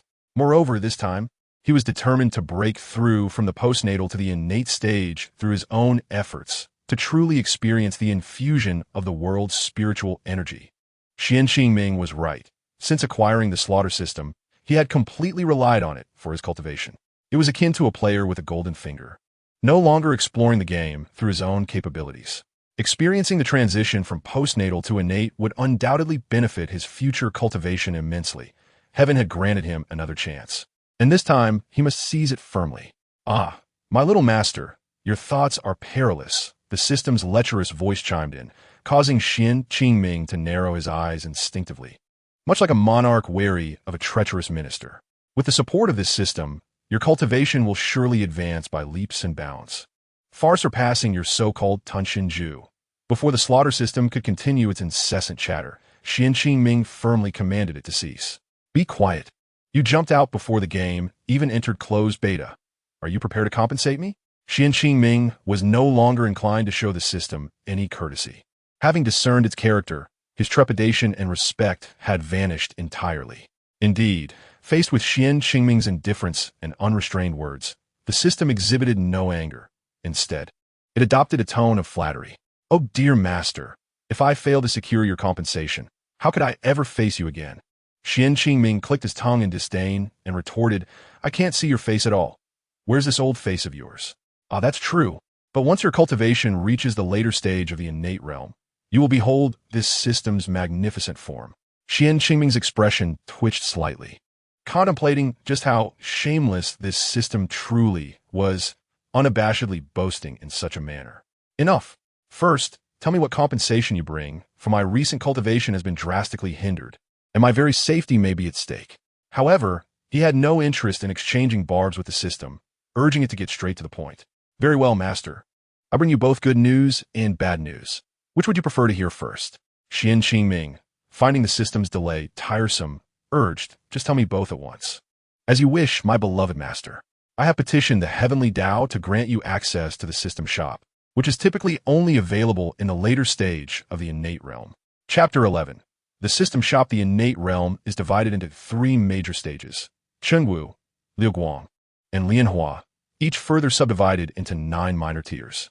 For a martial artist of average talent and resources, the first hurdle of entering the innate realm is challenging, followed by these 3 significant stages. The system's advance opening of the shop for Xian Qingming underscores the rarity of its wares. After explaining the original prerequisites for accessing the system shop, the system paused briefly, hoping to pique Xian Qingming's curiosity. However, Xian Qingming offered no response, displaying no interest in inquiring about the so-called Heavenly Tao. Sensing Xian Qingming's indifference, the system, feeling somewhat foolish, continued to elaborate on the shop's features. "You can indeed access the system shop now, but the items within can only be exchanged using the slaughter points you accumulate." As it spoke, the system unveiled the shop interface to Xian Qingming. A flash of light illuminated his mind, revealing a menu resembling that of a shop. Yet, the items displayed in this system shop appeared as a dull gray. Xian Qingming could only perceive a stack of indistinct pages, even upon sifting through them. He could discern nothing of value. What does this mean? Upon hearing Xian Qingming's inquiry, the system felt a surge of delight. Finally, this reticent host had spoken. "Esteemed host, this is the bad news I must share with you." The system's insufferable tone irked Xian Qingming greatly. "The items in the system shop will only manifest once you have amassed a sufficient number of slaughter points to display them, allowing for exchanges, correct? Is this truly what you call opening a shop for me? If I must gather enough slaughter points for anything to show, what use is this darkened menu?" Before Xian Qingming could finish, the slaughter system panically interjected, "No, master dear, I made a mistake. I was just joking." The system's voice grew frantic, almost hysterical, as if fearing Xian Qingming might replace it. Clearly, whatever entity known as the Heavenly Tao had imposed some ultimatum upon the system. The menu will display items you are most likely to exchange based on your cultivation level. It will also show items that require more than 10 slaughter points for exchange. Moreover, this time, I have secured a benefit for you. When you gain slaughter points, your cultivation will automatically enhance without needing to spend those points. Xian Qingming was blissfully unaware of the system's earlier frustrations. Nothing could be better than the prospect of gaining slaughter points while simultaneously elevating his cultivation. This was a tremendous savings opportunity. A long-lost smile graced Xian Qingming's face, nearly prompting him to hum a cheerful tune. He reopened the system shop, and his surroundings instantly brightened. Even with his slaughter points reset to 0, the system shop would still display the item he was most likely to exchange, namely, the cheapest one. The previously darkened paper suddenly revealed a radiant glow. Face-lapping potion function allows the user to display a cultivation level 3 minor stages higher than their actual level. Duration: 1 bottle lasts for 1 hour. Price: 1,000 slaughter points per bottle. Side effects: the host is advised to investigate independently. The face-lapping potion was indeed the very item Xian Qingming needed at this moment. As long as one has crossed the threshold of innate stage and reached the first level of Chengwu realm, one may utilize the face-swelling potion, allowing them to outwardly appear as if they have returned to the 4th level of Chengwu realm. Xian Qingming had previously decreed that aside from the top 99 assassins on the leaderboard, Any assassin ranked within the top 10 of the Zongtian who could withstand 30 moves under his command without being defeated would be granted the inheritance of the Shao Tun Tianju. This is why, during each quarterly ranking of Zongtian, challengers willingly approached Xian Qingming. Presently, within the Zongtian organization, Lu Xingyun's cultivation level stands at the innate stage, third level of Chengwu, while Hua Ziqian is at the second level, and Hua Ziquan, the lethargic Wangchong, is at the ninth level of postnatal void breaking, having achieved great perfection. However, 5 of the other assassins ranked within the top 10 of the organization have already attained the first level of Chengwu. Notably, the 4th-ranked Song Go possesses a pathological admiration for Xian Qingming, while the 5th-ranked Feng Xi harbors ambitions of one day dominating him. Upon contemplating this, Xian Qingming could not help but touch his cheek. If he were to be defeated by Song Go, he could easily commend him a few times and then leave Zongtian to Lu Xingyun and make his escape. However, should he fall to Feng Xi, it was likely that this perverse woman would insist on having her way with him for several days. No, even if this potion has adverse effects, I must certainly feign strength. Although Xian Qingming is unaware of the side effects of the face-swelling potion, it is still preferable to being dominated by Feng Xi. She had once mentioned that if she were to surpass him one day, she would ensure to administer an aphrodisiac injection to his rear. It is worth noting that Feng Xi wields a slender steel needle as her weapon, and Xian Qingming vividly remembers the first instance he witnessed her in action. Feng Xi had crouched down, piercing a steel needle between the legs of a patient, and then swiftly extracting it from the patient's backside. Chapter 12. Conversion Mechanism. Due to Lu Xingyun's morbid curiosity in examining corpses, Xian Qingming indeed accompanied this individual to inspect the remains of the patient. To his astonishment, the entry wound of the patient was remarkably intact, showing no signs of damage whatsoever, demonstrating Feng Xi's precise mastery over the anatomical structure of that area. I must urgently break through to the innate stage. Otherwise, Feng Xi will undoubtedly hasten to challenge me. Xian Qingming's thoughts were optimistic. If he could still appear to be at the 4th level of Chengwu in the eyes of the outside world, then no assassin within Zongtian would have the leisure to challenge him. However, he overlooked a crucial fact. Both Feng Xi and Song Go are equally zealous in their pursuit of strength, and their cultivation levels will not remain stagnant at the 1st level of Chengwu, with 1,000 kill points equating to 1 vial. Does that mean my assassination of ordinary individuals still equates to 1 kill point per person? Having learned from past experiences, the system refrained from engaging in further banter with Xian Qingming and dared not reduce the rewards granted to him. Master, you now earn only 1 kill point for assassinating opponents at a lower tier than yourself. If you eliminate an opponent of the same cultivation level, you will receive 10 kill points, and for every tier above yours, the kill points will increase tenfold. Xian Qingming's eyes twinkled with intrigue, a playful smile emerging. Thus, once I reach the 1st level of Chengwu, eliminating an opponent at the 2nd level will yield 100 kill points, while taking down a 3rd-level opponent will grant me 1,000 kill points. Indeed, this is the ratio. Haha, truly, you wretched system. How many kill points have you withheld from me over the years? Upon hearing Xian Qingming's accurate analysis, the system quickly realized its slip of the tongue and hastily interjected. You, master. Let me clarify. Oh no, I mean father. Allow me to explain. Enough. I could never produce a spawn like you. Setting that aside, Xian Qingming lightly waved his finger toward the ceiling. Since you have procured compensation for me, what is the latest ratio for acquiring kill points in the game? Please provide a straightforward answer. If I eliminate lesser creatures in the game, how are the kill points calculated? Initially, you informed me it was 21. Are kill points calculated based on cultivation level or training duration? I have never inquired about these matters before, hence there must be some discrepancies. Kill point system, what is happening today? How can I not conceal anything from this fellow? Has he become more astute after dying once? Damn, could it be that he was seized by another? The system mumbled. In the game, defeating lesser creatures directly enhances your cultivation level. Each ordinary creature of equal or lower rank than yourself provides 1 kill point. For every level above you, the yield is tenfold, while elite creatures of the same rank yield a 100-fold increase, with rarer creatures offering varying multipliers.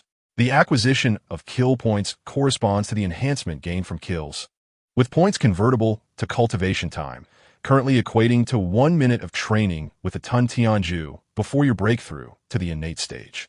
However, host, You are aware that while your Tun Tianju accelerates cultivation speed far beyond that of ordinary individuals, your training remains earth-shattering. Even upon reaching the innate stage, your physique allows for only 1 or 2 training sessions per month. Furthermore, residing in a civilian area, you can only muster the courage to train for an hour every few months to avoid attracting the attention of stronger beings. The kill point system's assertions were correct. Even if Xian Qingming broke through to the innate stage, he could only manage 2 training sessions a month, each lasting no more than 3 hours. Nevertheless, the Tun Tianju absorbs celestial energy at a rate far exceeding that of ordinary practitioners. Noticing that Xian Qingming had not responded, the kill point system hurriedly continued its explanation, seemingly anxious that Xian Qingming might lose interest in its mechanisms. As for death, being killed by an ordinary creature of equal or lower rank incurs a penalty of 100 times, with the penalty having for creatures 1 level above you. Dying at the hands of an elite creature of the same rank incurs penalties ranging from 0.5 to 0.005 of the kill points earned, while penalties for creatures of the same rank vary based on rarity, deducting between 0.1 to 0.001 times the expected kill points.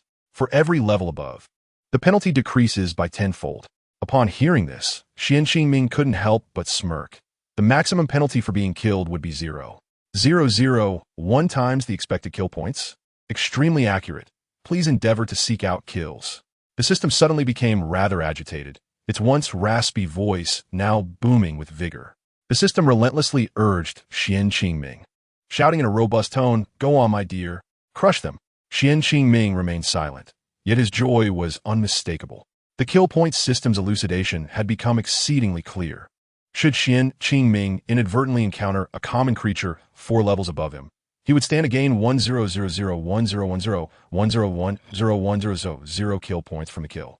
Conversely, if he were to be killed in return, the penalty would be 1,000,010,1011 kill points.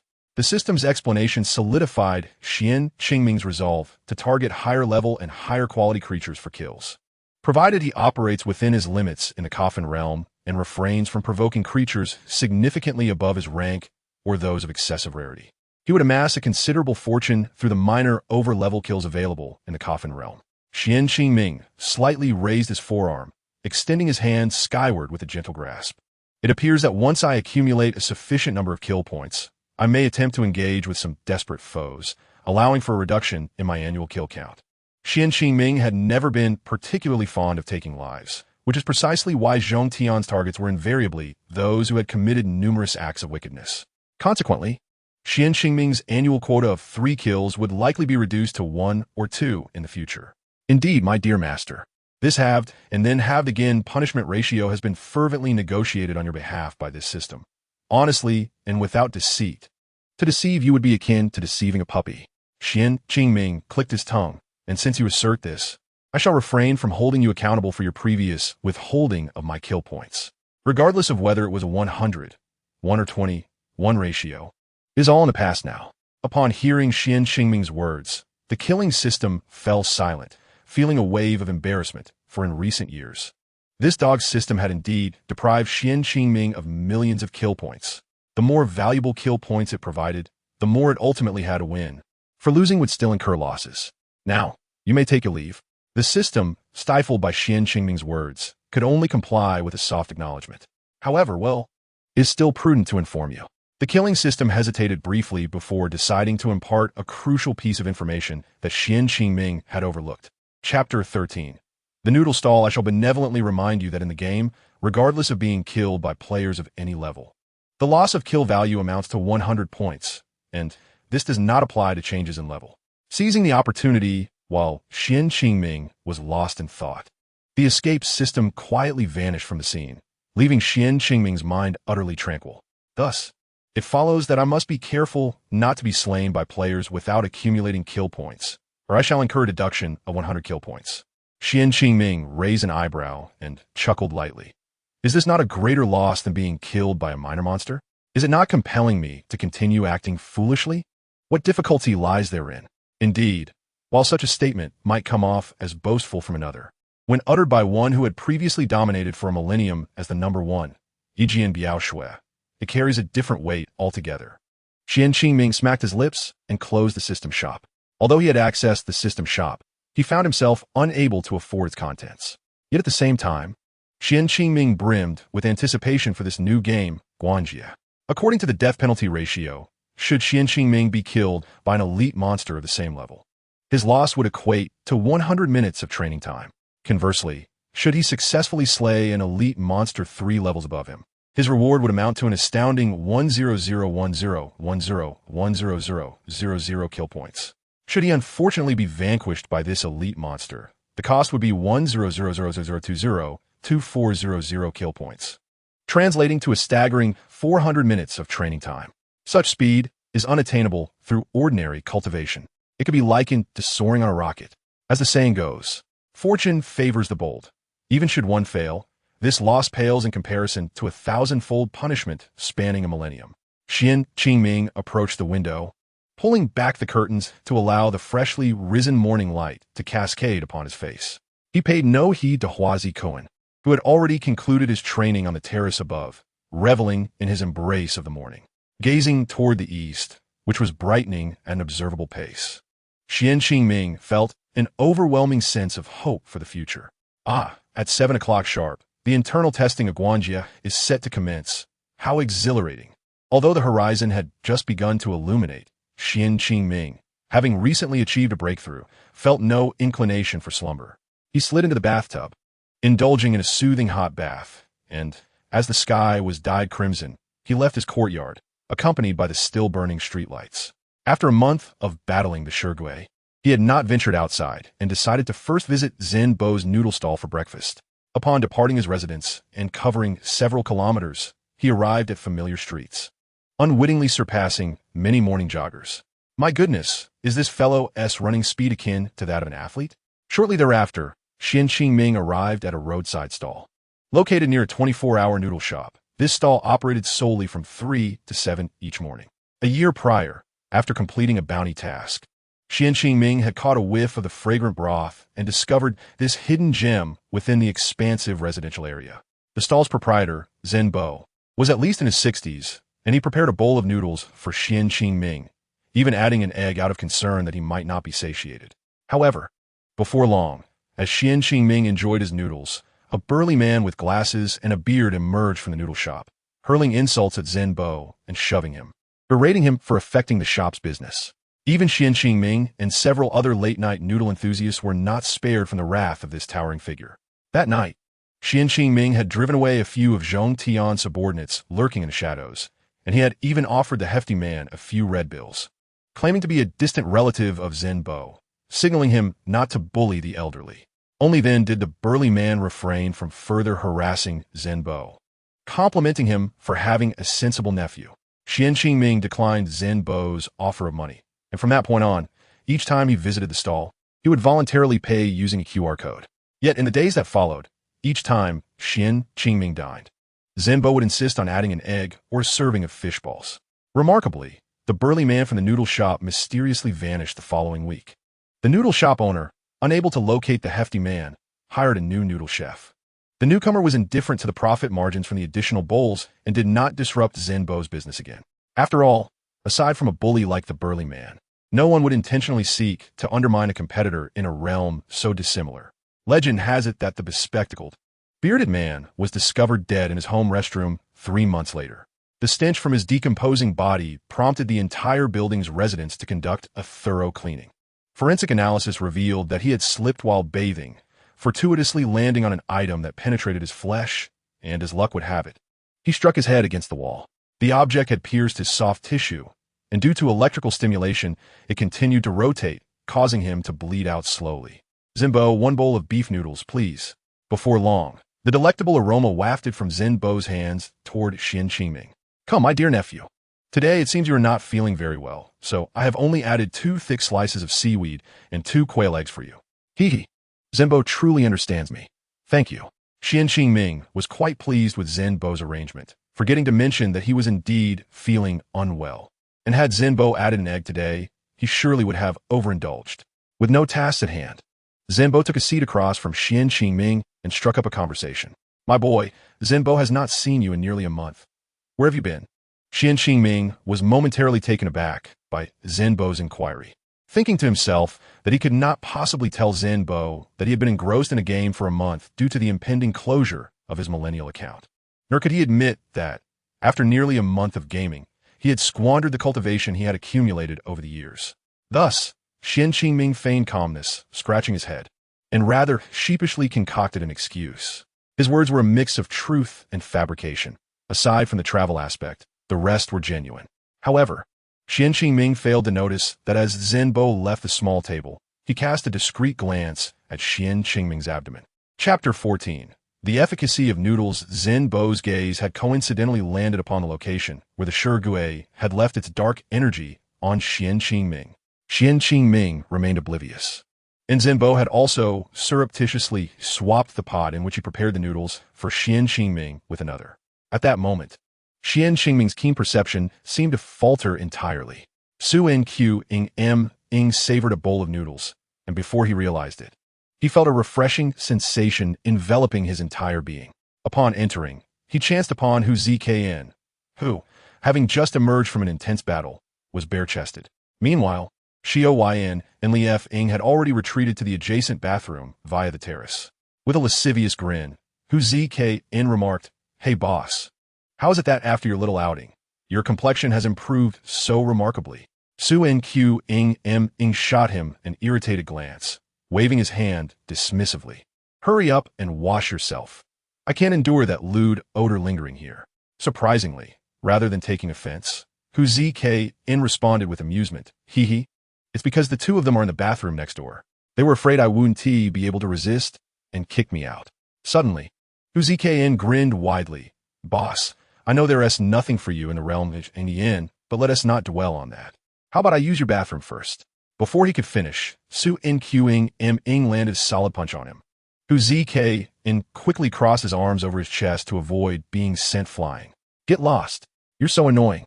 You must have had someone sit on your face again."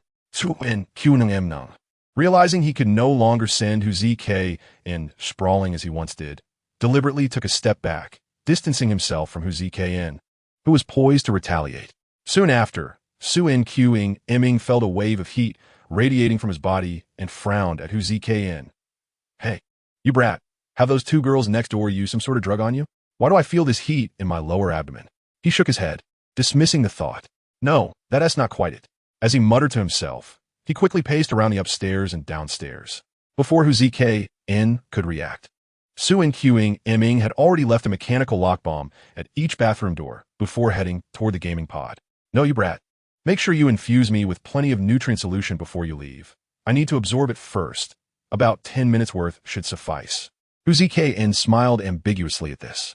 "Boss, just 10 minutes for you?"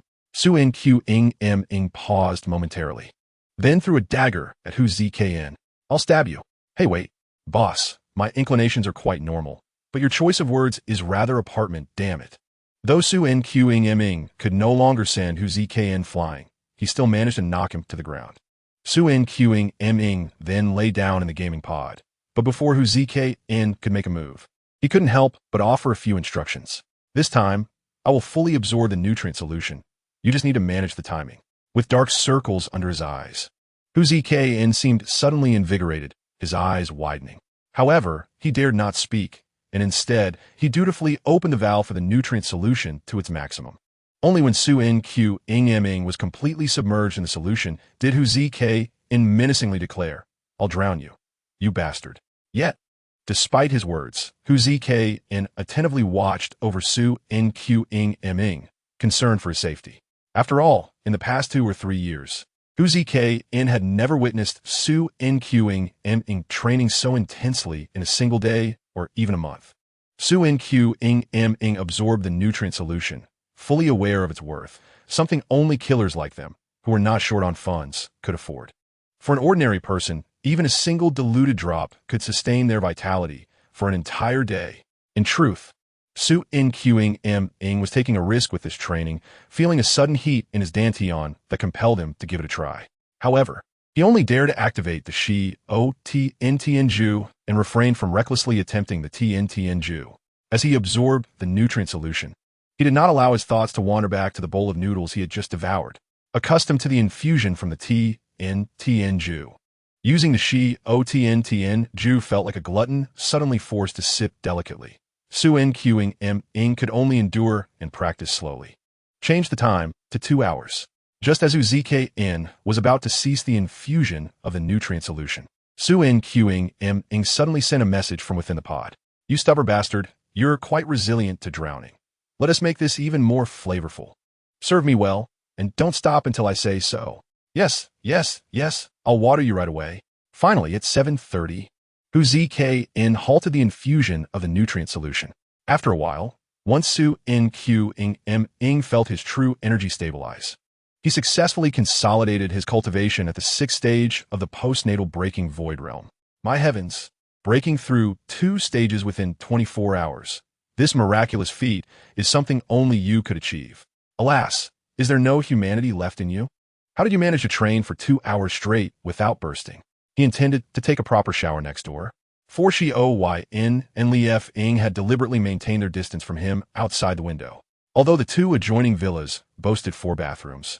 Yin and Li F-ing had mischievously prevented Hu Zk-in from using the adjacent one. Meanwhile, Su Ing had locked both of his bathrooms securely and rigged them with 2 trigger-activated bombs.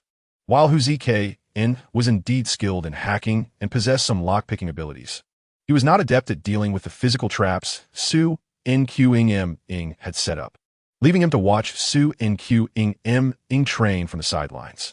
Heaven knows how Hu Zk-in managed to endure those 2 hours alone with such a rough character. The dryness on his face had become akin to a mask.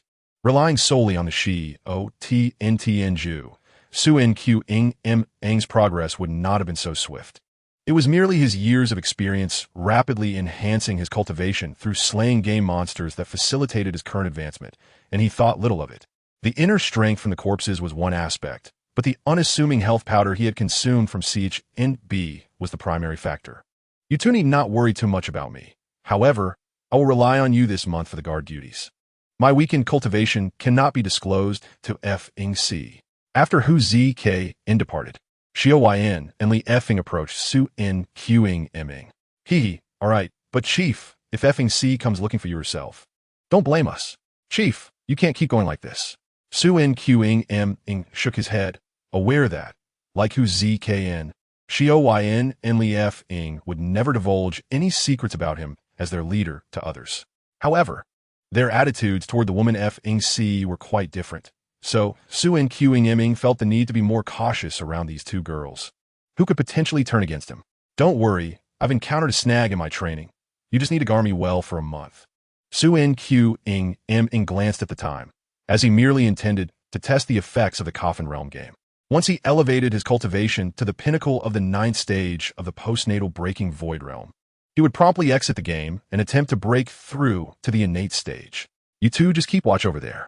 Su Ing nodded at Yin and Li F-ing, then directly closed the lid of the gaming pod, lying down with only half of his head above the nutrient solution for breathing. Coffin Realm, let me witness your power. A brilliant light flashed before Su Ing, and in a daze, he seemed to behold a dark-colored coffin. Surrounding the coffin was a crimson glow, and 9 colossal dragons drew it, while a dignified man sat upright atop the coffin. Although Su Ing could not discern the man as features, he sensed an aura of immense nobility emanating from him. Suddenly, a flash of red light crossed his vision, and he found himself at the login page. Within the vast and boundless Coffin Realm lay a continent shrouded in ancient legends and mysterious powers, known as UNCHDOL. A unique female voice from the system began to introduce the grand backdrop of the game to Su Ing. Here, the magnificent mountains and rivers are shrouded in mist, with rare treasures and exotic creatures scattered across the land.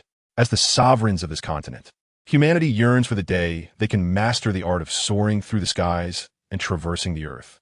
Yesterday, Ming did not examine the introduction to the Guanjia closely, as he noticed there were only 10 minutes left until the internal test server opened. He patiently listened to the system's introduction while watching the promotional video. Images of mountains, lakes, rare herbs, and sect courtyards flashed before his eyes. Suddenly, in an inconspicuous corner of a sect shrine, he discovered the outline of a coffin. For reasons unknown to him, he felt compelled to point at the image of the coffin. Immediately, the image vanished without a trace. At that moment, a voice that filled Xian Qingming with delight rang out. Ding. He was all too familiar with this sound. It was certainly not a notification from the Guanji game. This sound was the notification of a reward from the slaughter system. Without the time to inquire about the details of the reward, the promotional visuals before him began to shift.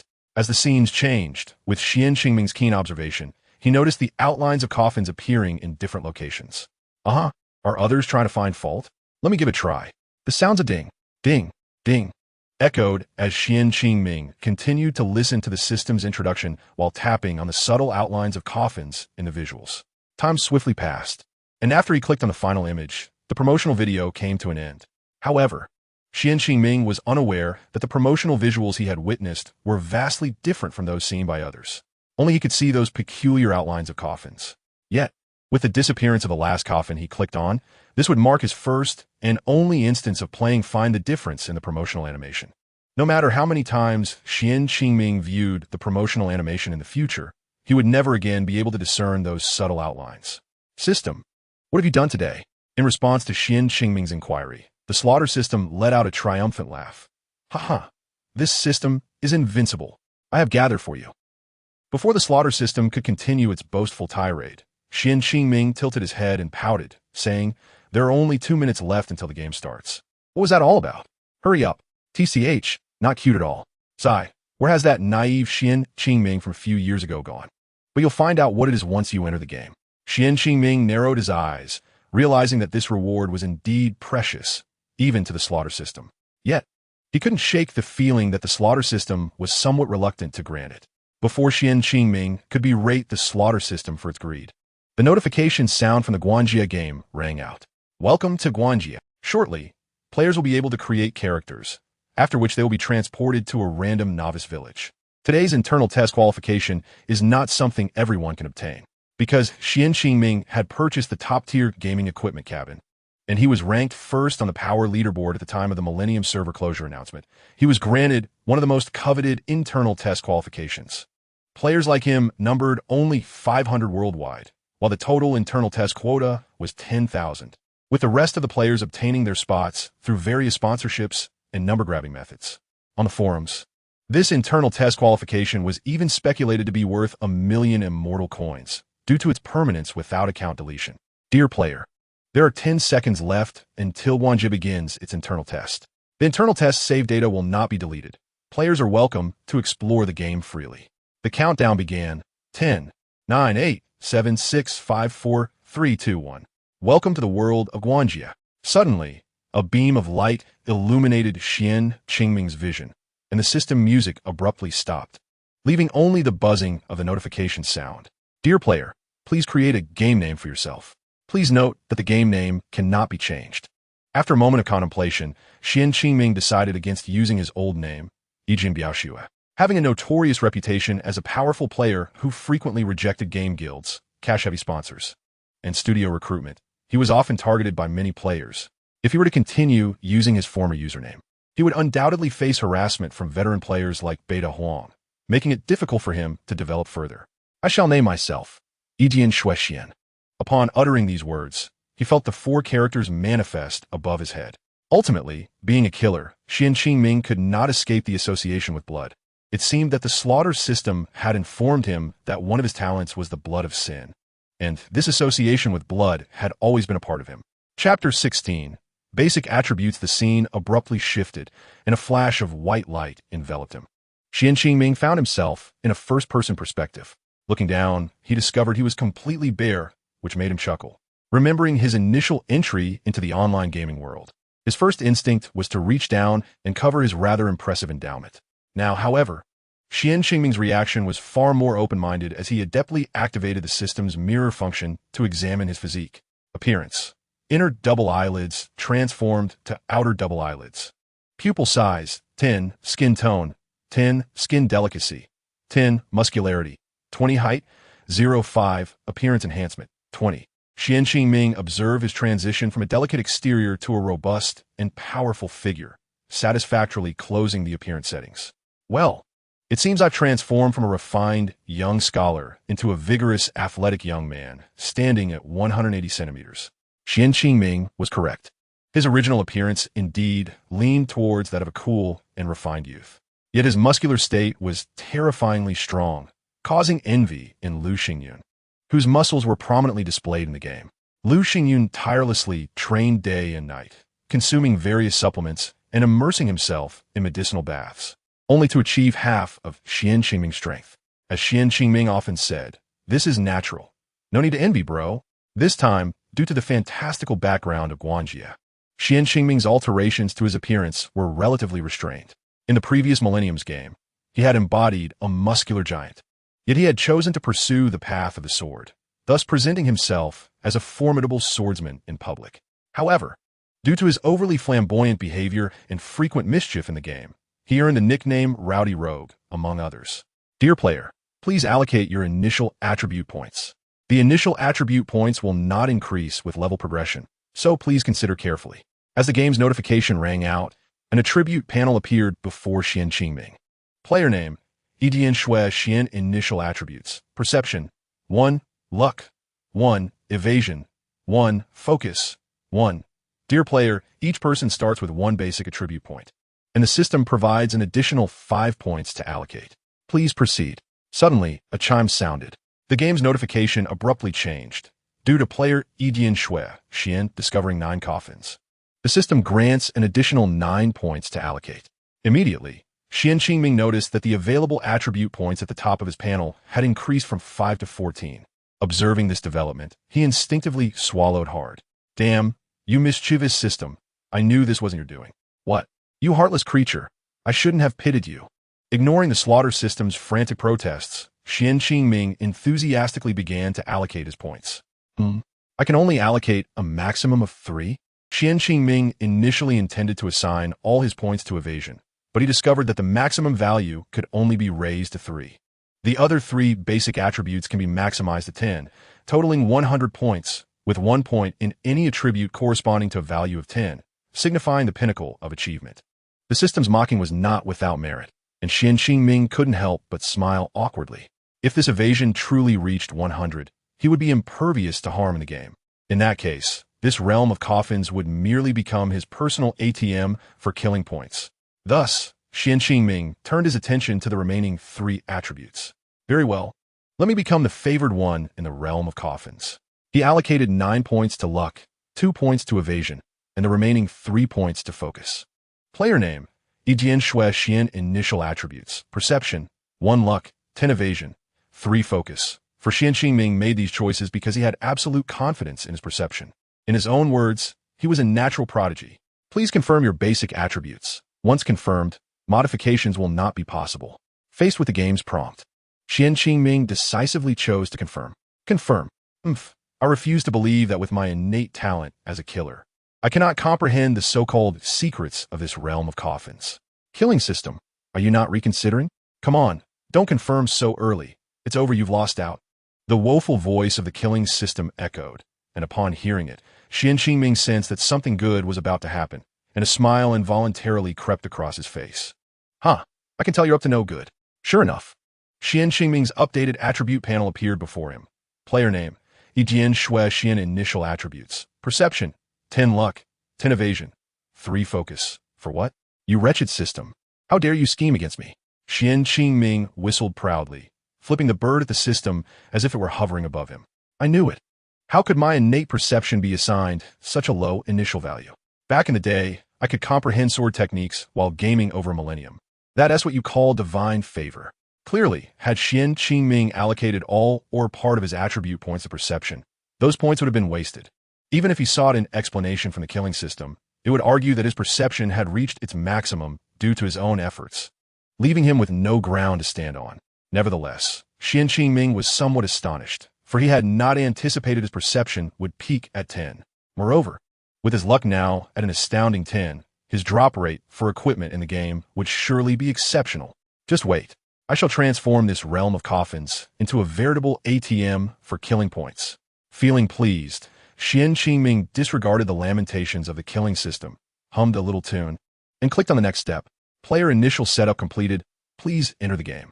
Qian Qingming's eyes brightened as he felt a powerful force propel him into a passage. Welcome. You are the 33rd player to join the server. You will be randomly assigned to the novice village within the Realm of Coffins. Qian Qingming rubbed his nose, surprised that despite his swift setup of appearance and initial attributes, 32 players had already entered the game before him. Chapter 17. Qingyu Town at the end of the passage. Qian Qingming found himself outside a village. The signboard read Qingyu Town, gleaming with 3 radiant characters. Qingyu Town, a tranquil yet opportunity-laden village, nestled within a small plain surrounded by lush mountains. The system's introduction concluded there, and as Qian Qingming walked forward, he suddenly felt a moment of disorientation. He noticed that the sky above Qingyu Town seemed to be shrouded by a high building, as if nature had crafted a picturesque canvas specifically for this little realm.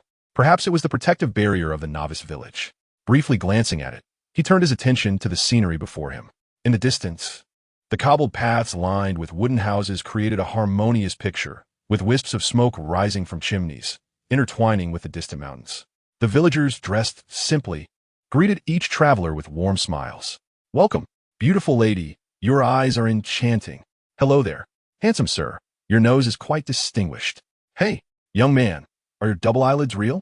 A little boy, with big eyes and 2 prominent front teeth, stood near the village entrance, labeled as the welcome ambassador. Qian Qingming was quite at a loss as to why this young boy, who offered compliments to others, would question the authenticity of his double eyelids. Can you truly discern my true appearance? Qian Qingming. Although my outer double eyelids are artificial, my inner ones are genuine. Hey, hello there, little boy in the straw hat. Your teeth shine brightly. Qian Qingming squinted at the welcome ambassador, wishing he could snatch the straw hat from atop his head.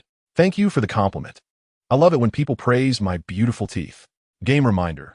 The welcome ambassador has a favorability of 20 towards the player. Please converse with the welcome ambassador before leaving Qingyu Town to maintain a favorability of 15. Is this even possible? Does he enjoy being teased? Qian Qingming merely contemplated this. He did not wish to squander such goodwill.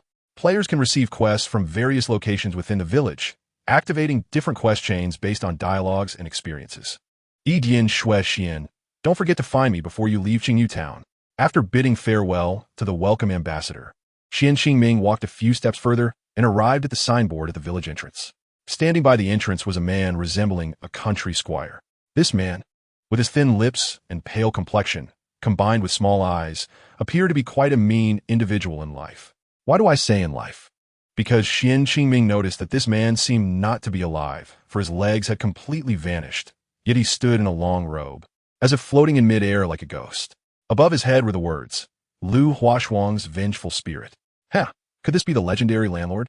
As Qian Qingming passed by, noticing no quest markers above the man's head, he refrained from striking up a conversation. After all, the man's appearance was quite unappealing to him. Though small, Qingyu Town is well-equipped, serving as the starting point for novice players and their first step on the path to becoming powerful. At the town's center stands an ancient shrine, with a stone tablet in front detailing the history and rules of Qingyu Town, as well as guidance to the broader world beyond. Qingyu Town, the heart of the original continent, the place of the Coffin Master's descent, invites players to explore at their own pace. The town and its surrounding area, within a radius of 30 miles, serve as a novice protection zone, preventing players below level 15 from departing. By completing quests and receiving advancement tasks, players can explore beyond the town once they reach level 15, seeking and joining the sect of their choice. Qian Qingming merely skimmed the introduction, eager to embark on quests and slay monsters. After all, isn't the purpose of gaming to accumulate killing points? What good are killing points if not obtained from defeating monsters? Qian Qingming cast a sweeping glance around the ancestral hall, where several individuals, each adorned in distinct attire and emanating varying auras, had gathered. They were masters of diverse skills and techniques, pivotal figures guiding novices along the path of growth. The new players, filled with a mix of reverence and curiosity, encircled them, eager to glean hints regarding their quest from their words and demeanor. The first of these figures, clad in pure white and wielding a long sword, exuded an aura of sharp brilliance. He was the entry-level swordsman, Yin Dashui. The system introduction revealed, Yin Dashui excels in agile and fluid swordplay, every move brimming with sharpness and grandeur, ideal for players who seek speed and finesse. The second individual, a robust figure with bulging muscles and an indomitable spirit, was the entry-level fistmaster, Lei Dazhuang. The system introduction stated, Lei Dazhuang's boxing technique is extraordinarily powerful, each strike capable of shaking trees and walls, suited for those who favor direct confrontation and raw strength. The third figure, slender and with a stern countenance, dressed entirely in tight-fitting black, seemed to merge with the night. He was the entry-level hidden weapon master, De Biaoge.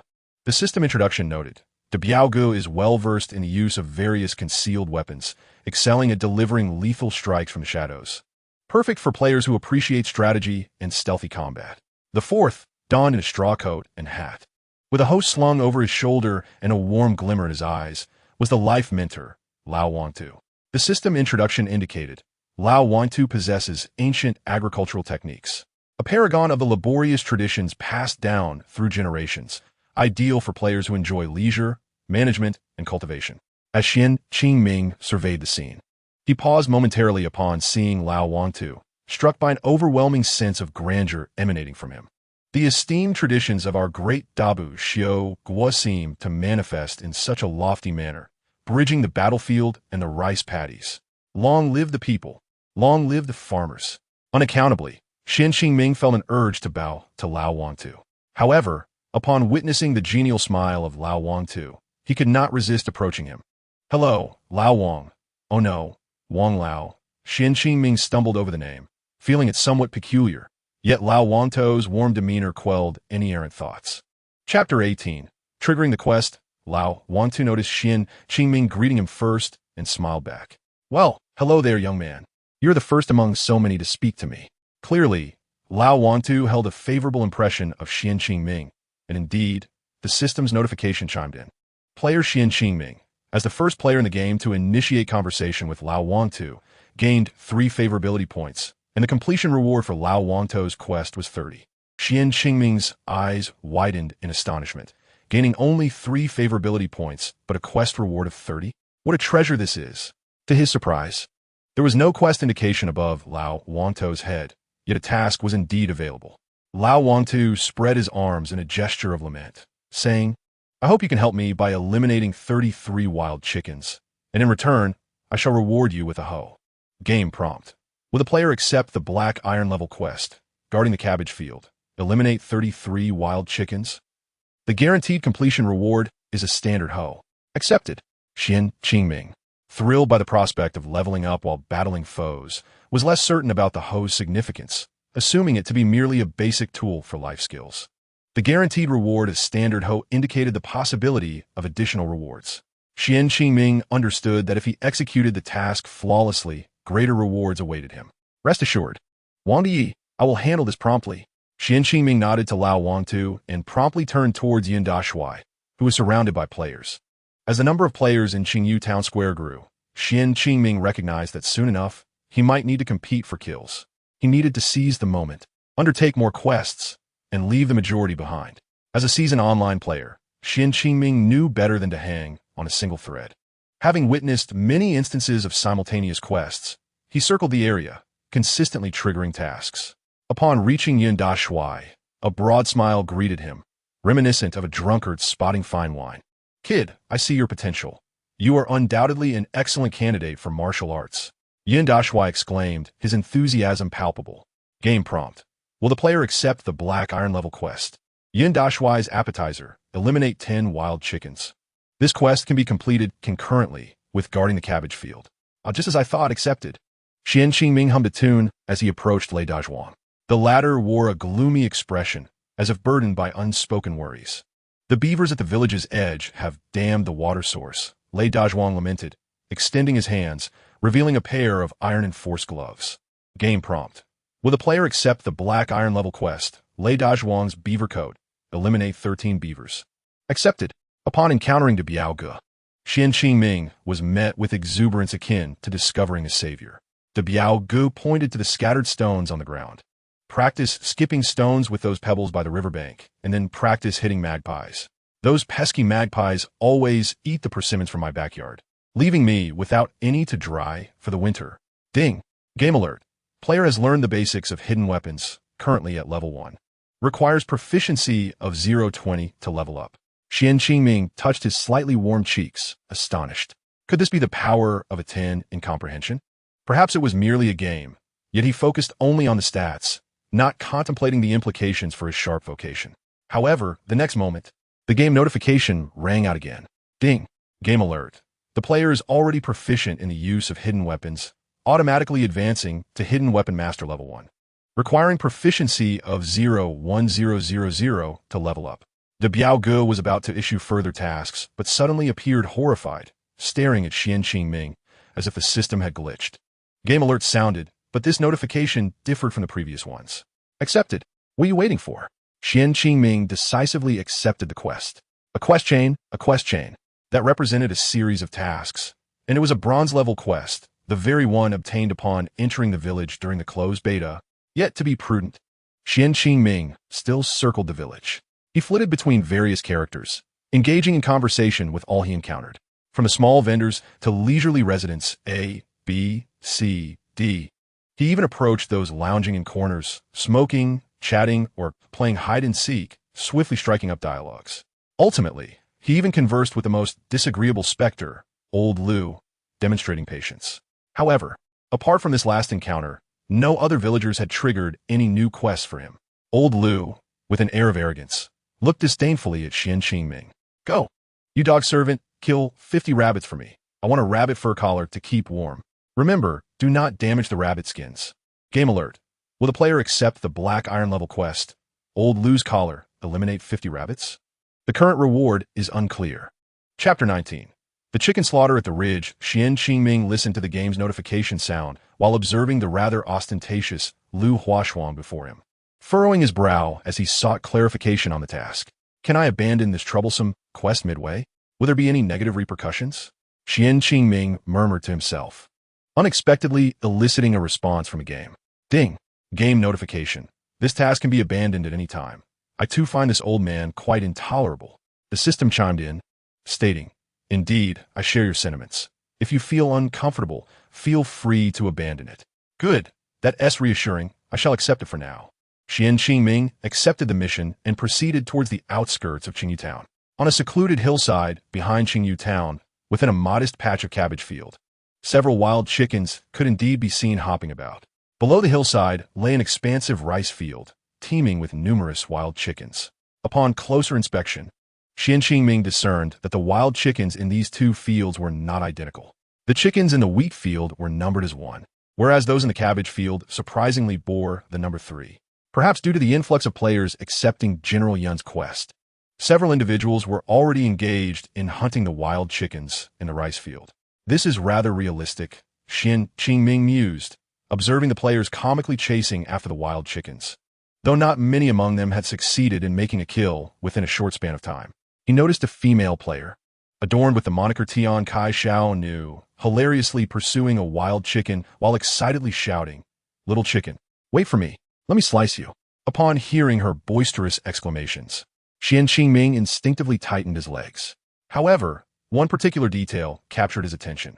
The player known as Tian Kai Xiao Nu wielded not the common wooden stick, but rather a metal kitchen knife. It appears everyone is experiencing good fortune. I must act swiftly. Without lingering on the origins of the knife, Xian Qingming grasped his wooden stick and rushed towards several wild chickens perched on the ridge. Let me see what the rewards for slaying in this realm entail. Xian Qingming foresaw that if he delayed any longer, the wheat field would soon be bustling with more than just 4 or 5 players. Thus, he gripped the wooden stick and swiftly aimed to strike at a nearby wild chicken. You cannot escape. The wild chicken, sensing the impending attack, flapped its wings in an attempt to flee. Unbeknownst to it, Xian Qingming deftly reversed his grip and thrust upward. The number 5 floated above the wild chicken's head. Xian Qingming remained unfazed by the successful hit, continuing to swing his wooden stick at the chicken. The numbers 5 repeatedly appeared. Finally, after 4 strikes, the wild chicken emitted a sharp, mournful cry, plummeting to the ground. Xian Qingming bent down to examine the chicken's carcass, and the game notification chimed. Player has obtained 1 piece of wild chicken meat. This meat must be the quest item, he concluded. Simultaneously, the system notification sounded. Host gains 1 kill point. A gentle warmth coursed through Xian Qingming's body, prompting a smile to form on his lips. Nice. Qingyu Town is a novice village. The task should be relatively simple, ensuring a guaranteed profit. I must capitalize on this opportunity. Xian Qingming's assessment proved accurate. Not only would these minor creatures pose no threat to him, but even if they did, with his combat experience, these low-level monsters would hardly be able to inflict harm. Time to slay. Energized, Xian Qingming dashed towards another wild chicken. Game notification. Player has obtained 1 piece of wild chicken meat. System notification. Host gains 1 kill point. After collecting the wild chicken meat in his backpack, he noticed something intriguing. The task completion for General Yun's side quest stood at 210, while the task regarding the cabbage field was only at 033.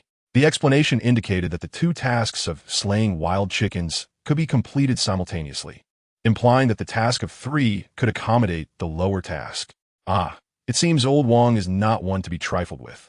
I must venture to his field to slay chickens. Just then, a bright voice called out from not far away. Hello, warrior. Could you teach me how to catch little chickens? Xian Qingming saw the player, Tian Kai Xiao Nu, waving at him and instinctively frowned, rubbing his nose, even taking a half step back. No, I won't teach you. He had an irrational feeling that conversing further with Tian Kai Xiao Nu would diminish his own intelligence. Warrior. Once gone, never returns. Ugh, how unlucky. Xian Qingming swiftly distanced himself from this unfortunate child and hastened into the cabbage field, attempting to strike at the 3-level wild chickens. Damn it. Run. He cursed under his breath, turning to flee, eager to escape the battle. Indeed, with his basic equipment, the notion of defeating a higher-level monster proved futile. If slaying beyond one's level were truly that simple, a single 3-level wild chicken would grant Xian Qingming 100 kill points. His assumption was correct. After only a few steps, the 3-level wild chicken fixated on his departing figure, leaping and flapping its wings into the air. With 2 swift sounds, the flapping chicken feet were as sharp as daggers. Feeling a breeze at his back, Xian Qingming quickened his pace. Phew, I finally escaped the battle. This task is indeed no simple matter. Had I been scratched moments ago, I would have lost a considerable amount of health. Xian Qingming knew he could not defeat the 3-level wild chickens at this moment. Remaining in the cabbage field would only waste his time. If he couldn't fight now, then he would focus on leveling up. He glanced at his experience bar and promptly retreated from the cabbage field, heading towards the expansive persimmon grove behind the village. Tian Kai Xiao Nu watched as Xian Qingming's figure disappeared, pouting slightly in disappointment. I've never killed a little chicken before. How stingy. Chapter 20. Beaver Dam. As soon as Tian Kai Xiao Nu finished speaking, a player named Shui Gu flashed in and ingratiatingly addressed her, little beauty. How about I teach you to catch little chickens? No need. Tian Kai Xiao Nu shot him a glance and turned to continue her pursuit of chickens. Not far from the village, in a grove of persimmon trees, a flock of magpies incessantly pecked at the fruit, leaving the once magnificent persimmons marred and unsightly. Some persimmons had even rotted on the branches before they could fall to the ground. Just beyond the persimmon grove lay the beaver dam, with an array of pebbles scattered across the riverbank. Xian Qingming approached the beaver dam, casually swinging his stick twice. The surface of the dam echoed 2 dull thuds, followed by 2 zeros floating above it. Shortly thereafter, a creature resembling a capybara emerged from the dam. However, this creature's temperament was clearly in stark contrast to the laid-back nature of its capybara counterparts. It bared its teeth at Xian Qingming and even extended its long claws menacingly. Hey, little brat, come on. Let's see what you've got. The prominent number 1 above the beaver's head was unmistakable, and recognizing this, Xian Qingming felt no inclination to retreat. Gripping his wooden stick, he leaped onto the beaver dam. The beaver, having provoked Xian Qingming, reacted swiftly, darting into the water before Xian Qingming could reach it, causing him to miss. Now, possessing the proficiency of a hidden weapon master, completing the task of slaying 50 magpies would undoubtedly be a breeze. Thus, Xian Qingming's current task is to complete the task of obtaining the beaver pelt from Lei Dazhuang. He must first defeat the beavers before confronting the magpies. The space within the dam is surprisingly vast, and he can vaguely see 2 or 3 players scattered about, each awkwardly attempting to fish. The underwater environment affects both attack and movement speed. Xian Qingming is well aware of this, as it has been a game mechanic for a millennium. However, this presents no challenge for him, for he has mastered the art of underwater movement since childhood. Perhaps due to his earlier assault on the beaver dam, he inadvertently drew the ire of the entire beaver population. As Xian Qingming enters the water, Two beavers swiftly approach him. Although they are mere level 1 creatures, they are significantly stronger than wild chickens. Xian Qingming adeptly equips his iron gloves and lunges at the clawing beavers. Indeed, the gloves enhance his offensive capabilities underwater. In just 2 encounters, he successfully captures one beaver. As he exerts force with one hand, numbers 10 float above the beaver's head. Before its claws can reach his arm, the creature's health bar is depleted. The game's notification sounds. Player has obtained 1 beaver pelt and 1 copper coin. Simultaneously, not far from Xian Qingming, another player suddenly vanishes in a flash of white light. Foolish player, how could one wield a stick underwater? You were given iron gloves and were reminded to crush 13 beavers. There must be a purpose behind it. Xian Qingming thinks to himself, feeling at ease. But not everyone possesses his skill in subduing beavers so effortlessly. Just as he captures his second beaver, another player's head displays the number 2. The beavers swarm around the player named Wuyue Jianbing, their claws leaving scratches on his body, treating him as if he were pancake. Poor player, after much effort, he barely manages to inflict 6 points of damage on the beaver with his sharp iron gloves. Xian Qingming pays no heed to these clumsy players and swims directly toward the beaver dam. After defeating 2 beavers, he earns an unexpected 4 points of kill points, which strikes him as curious. However, he quickly realizes that the difficulty of defeating beavers underwater is indeed greater than that of chasing wild chickens, making the additional kill points quite reasonable. Like a demon wreaking havoc, he swiftly eliminates the 6 beavers in front of the dam. The system notification chimes again. Congratulations, host. You have earned 12 kill points. Xian Qingming smiles faintly. The kill point from beavers are indeed double those from wild chickens, so you have some merit after all. Oh, and I forgot to mention, the kill points obtained from defeating monsters in harsh environments vary based on the severity of the conditions. Xian Qingming nods slightly, pleased with this aspect of the system, especially since this time, the system has not embezzled his kill points, greatly improving Xian Qingming's impression of it. Perhaps because he can hold his breath for over 20 minutes in reality, Xian Qingming does not need to frequently return to the surface for air as other players do. In the realm of martial artists, as one's skills grow, so too does their ability to hold their breath. As for the so-called record holders, they have long been submerged in the annals of history with the resurgence of ancient martial arts. Soon, Xian Qingming sets his sights on the beaver dam itself. He swiftly approaches the side of the dam and begins to pry at the entrance. Let me see how many kill points lie within. Xian Qingming has become utterly obsessed with acquiring kill points. He yearns for an elite monster that he can easily overpower to satiate his desires. If it weren't for the fact that dying in the novice village does not incur experience loss, he would certainly seek his own demise. The disparity of one level results in a tenfold increase in kill points, and Xian Qingming wishes to remain at the lowest level capable of defeating small monsters. Although he does not encounter any elite monsters, he indeed finds beavers surfacing beneath the water. Each of these beavers falls victim to Xian Qingming's grasp, becoming his sustenance for experience and kill points. With a radiant light enveloping him, Xian Qingming successfully levels up to 2. Seizing the moment of his newfound brilliance, he swiftly extends his hand toward a few freshly spawned beavers not far away. The game alerts. Player has obtained 1 beaver pelt and 1 copper coin. And Lei Dazhuang's task for beaver pelts is now at 1,313 kills. Alright, magpies, here I come. Chapter 21. Master of Hidden Weapons Player. Edian Shui level. 2 health points, 120 spirit points, 60 attack, 7 defense, 2 dodge, 33. Xian Qingming does not pause for a moment, surfacing and quickly making his way toward the persimmon grove where the magpies reside. As he passes the beaver dam, he catches a glimpse of a distinct light emanating from within the cave through the reflection of accumulated water. It must be something valuable. He will return later to retrieve it. Based on his years of gaming experience, he deduces that there must be treasure or a quest chain within the beaver dam. However, Xian Qingming's current damage output is too low, and his accumulated kill points are insufficient. Should he encounter formidable small monsters inside, it would be a futile endeavor. Therefore, he decides not to linger in search of treasure and swiftly departs from the beaver dam. Years later, Xian Qingming reflects, asking a certain someone beside him, if he had unearthed the treasure within the dam on that fateful day, would he still have met this adorably foolish companion? The person beside him confidently smiles, raising a finger to wave in front of Xian Qingming's eyes. My dear, my net extends far beyond this place. You cannot escape. Upon reaching the shore, Xian Qingming bends down to pick up a handful of stones, squinting with a cold smile as he walks toward the persimmon grove. Whoosh, whoosh, whoosh. With swift motions, he flings a handful of stones, causing a flock of magpies to scatter in different directions. As they flee, the numbers one appear above their heads simultaneously. Xian Qingming watches the minuscule drops of health with no sense of disappointment.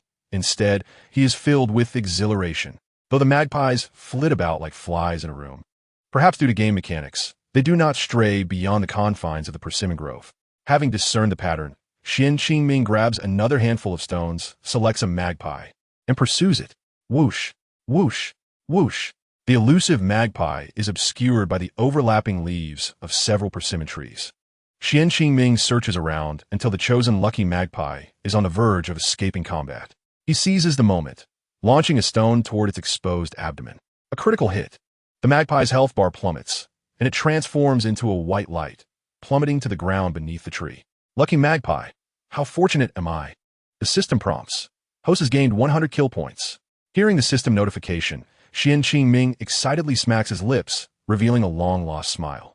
Are the magpies in this persimmon grove repaying a favor? They are all mere level 4 creatures. They do not even retaliate. Oh no, they do not even squawk back. Dear master, because you previously vanquished many sparrows and protected the magpie's habitat, they now offer you their precious lives.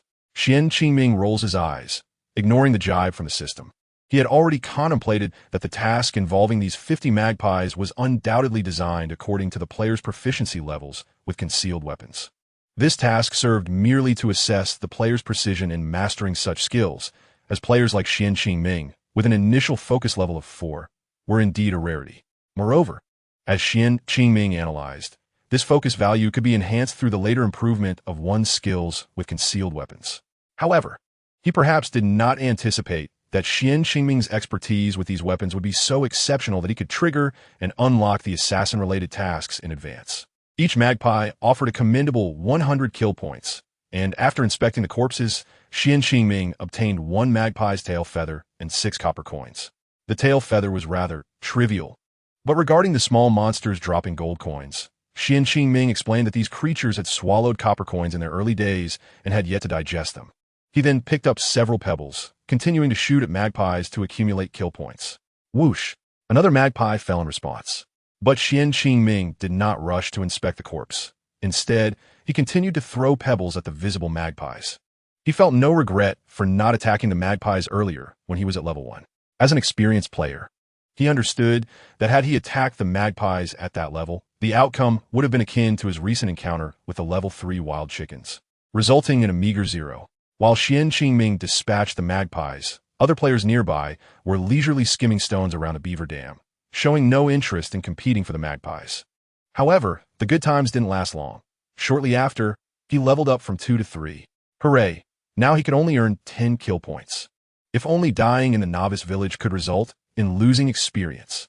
In most online games, players lose some experience points upon being killed, and those facing severe penalties might even drop a level, but the novice village was different. While other players rushed to slay monsters for quick leveling, Xian Qingming sought to retain his level to challenge higher-level monsters for kill points. Feeling a sense of loss, he could only shrug helplessly and continue hurling pebbles at the fleeing magpies. Poor creatures that had roamed the persimmon grove freely fell one after another. Soon, the magpies in the grove were completely exterminated by Xian Qingming. His experience points steadily increased, reaching level 4, and he was not far from leveling up to 5.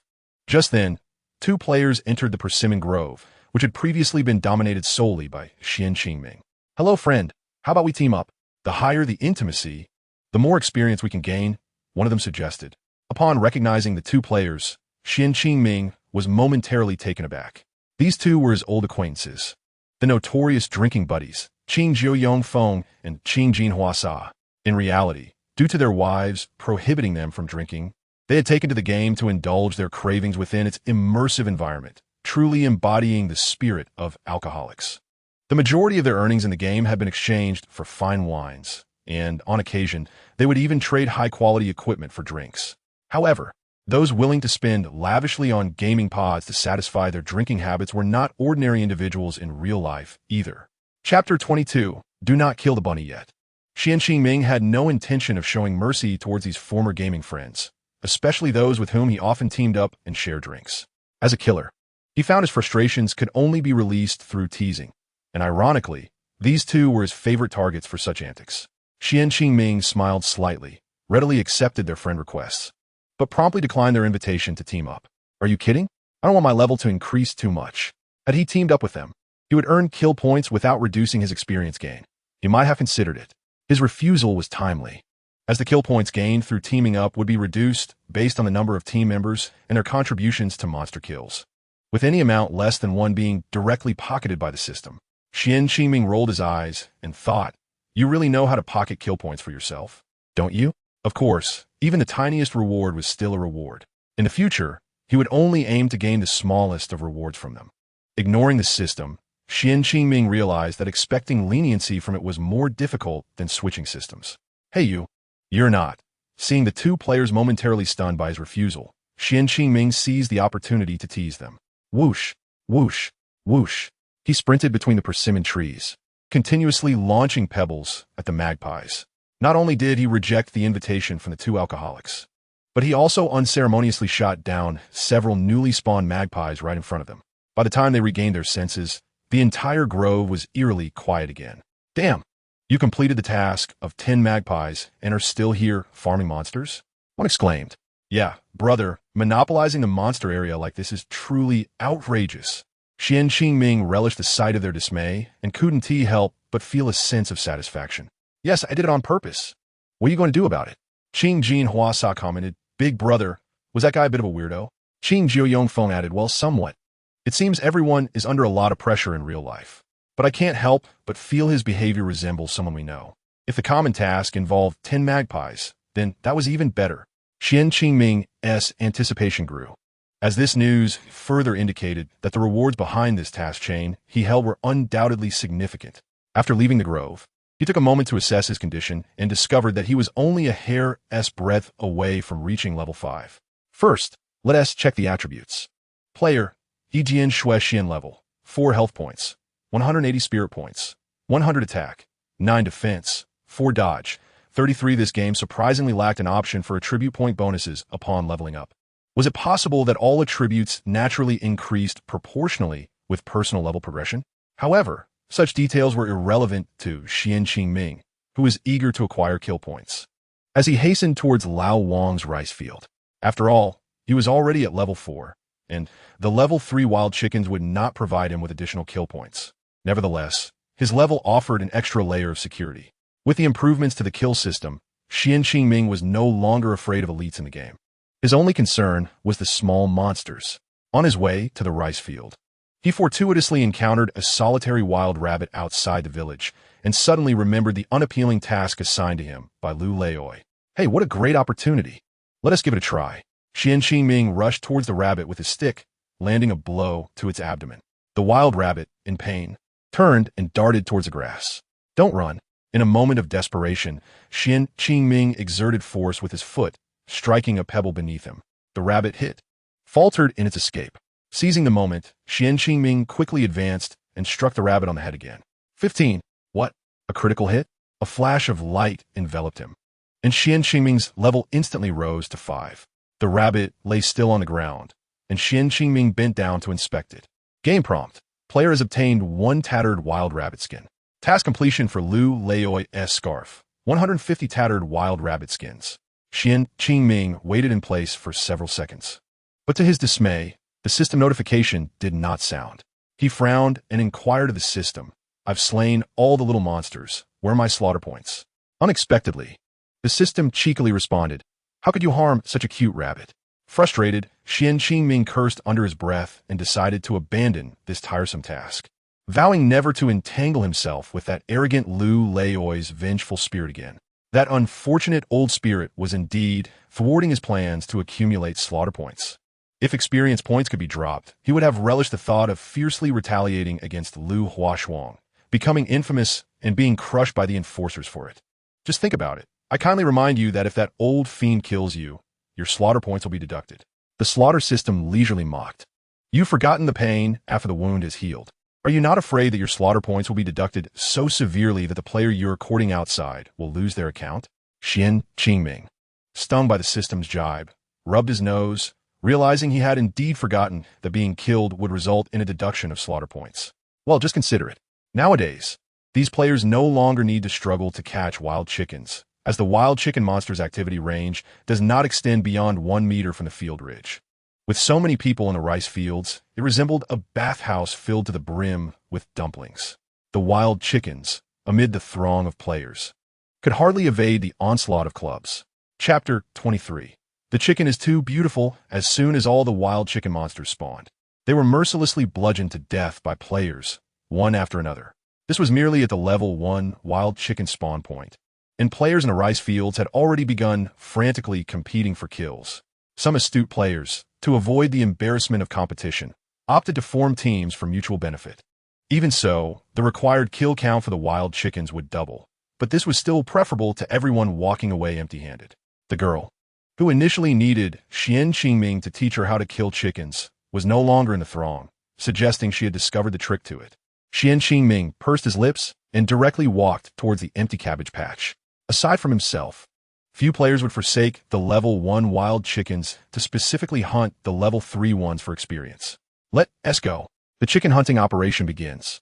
Having learned from past lessons, Xian Qingming was cautious this time. He approached the edge of the cabbage patch slowly, selecting a solitary wild chicken and delivering a swift blow with his club. 10, 12, 7.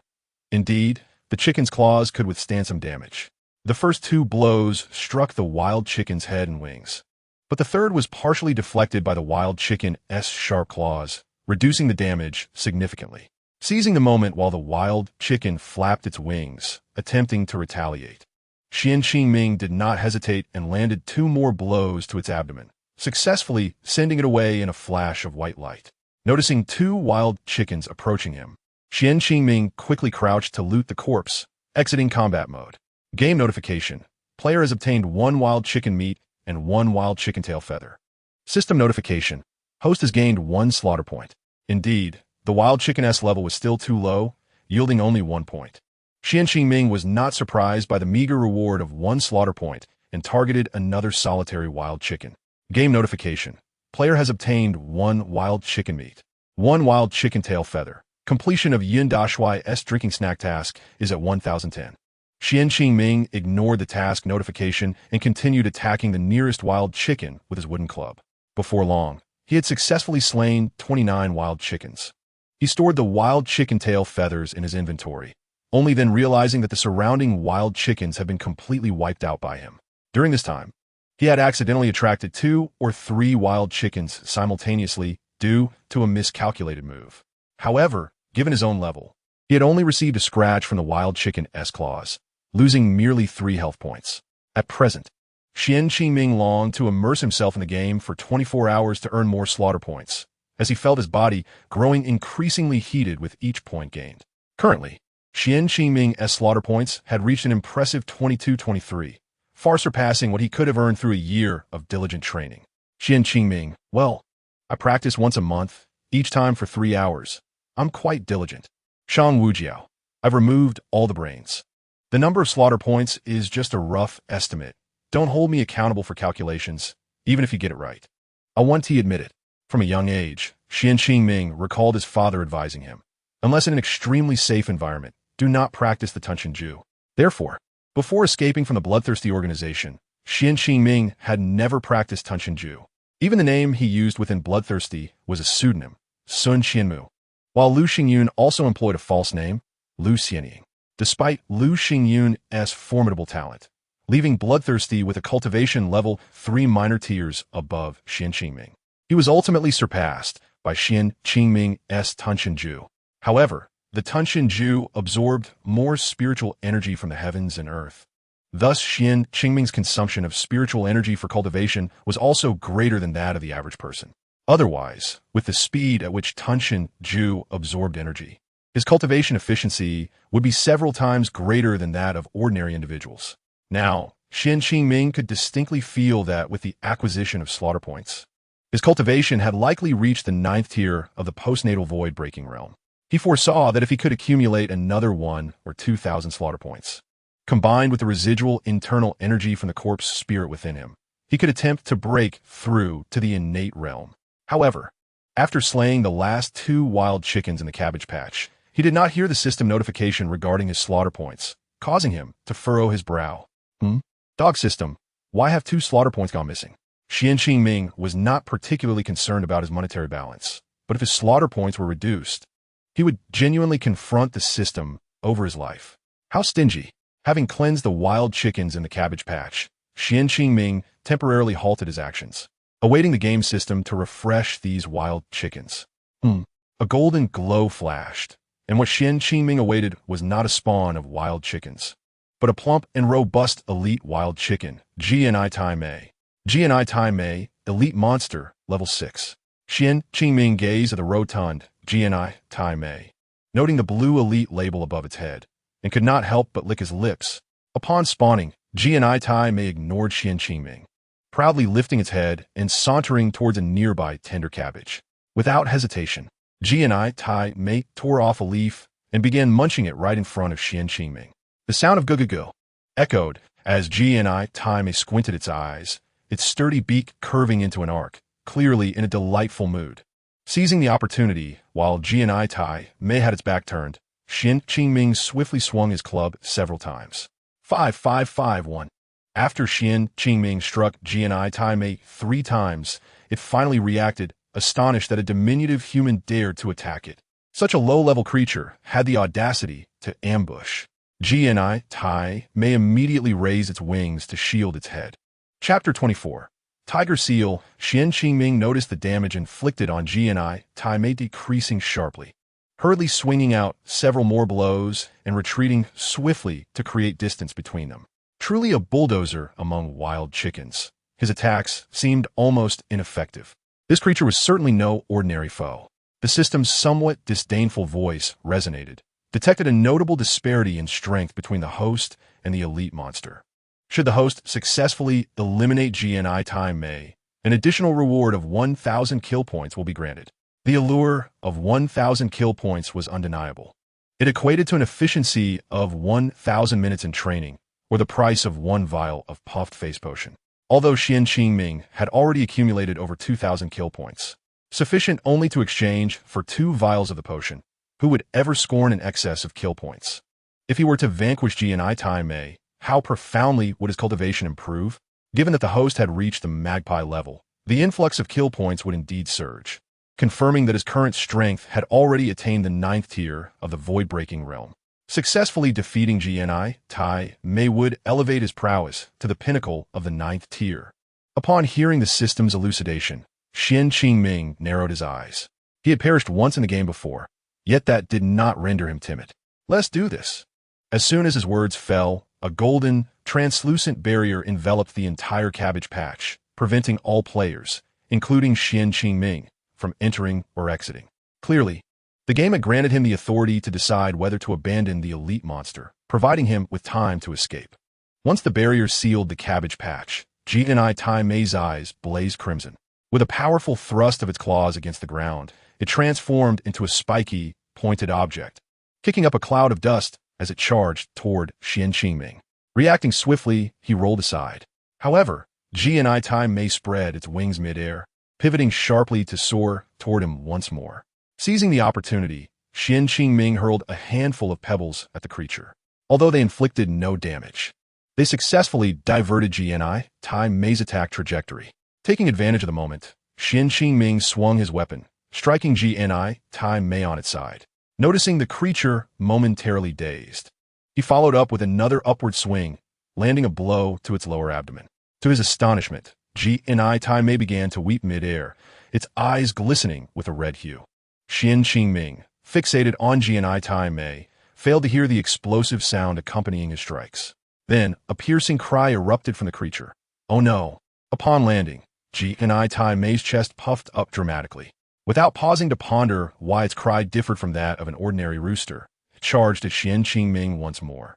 As it approached, Gni Tai Mei abruptly changed direction, its metallic claws slashing toward him. With a sharp crack, the wooden stick he had used to fend off its claws shattered. Oh no! I didn't check the durability of this stick. His weapon had been rendered useless. Under the immense disparity in attack power, the stick, with only 2 points of durability remaining, was completely destroyed. In that moment of shock, G&I Tai Mei's claws grazed past his shoulder. Damn it. This elite monster can even deal critical hits. If I hadn't dodged in time, I would have been done for. Qian Qingming swiftly sidestepped and hurriedly donned a pair of iron gloves. At this juncture, they were his only means to contend with G&I Tai Mei. Fighting barehanded was out of the question. Moreover, his most familiar weaponry, the hidden weapons technique, could only utilize pebbles at this moment, which would inflict no harm on G&I Tai Mei.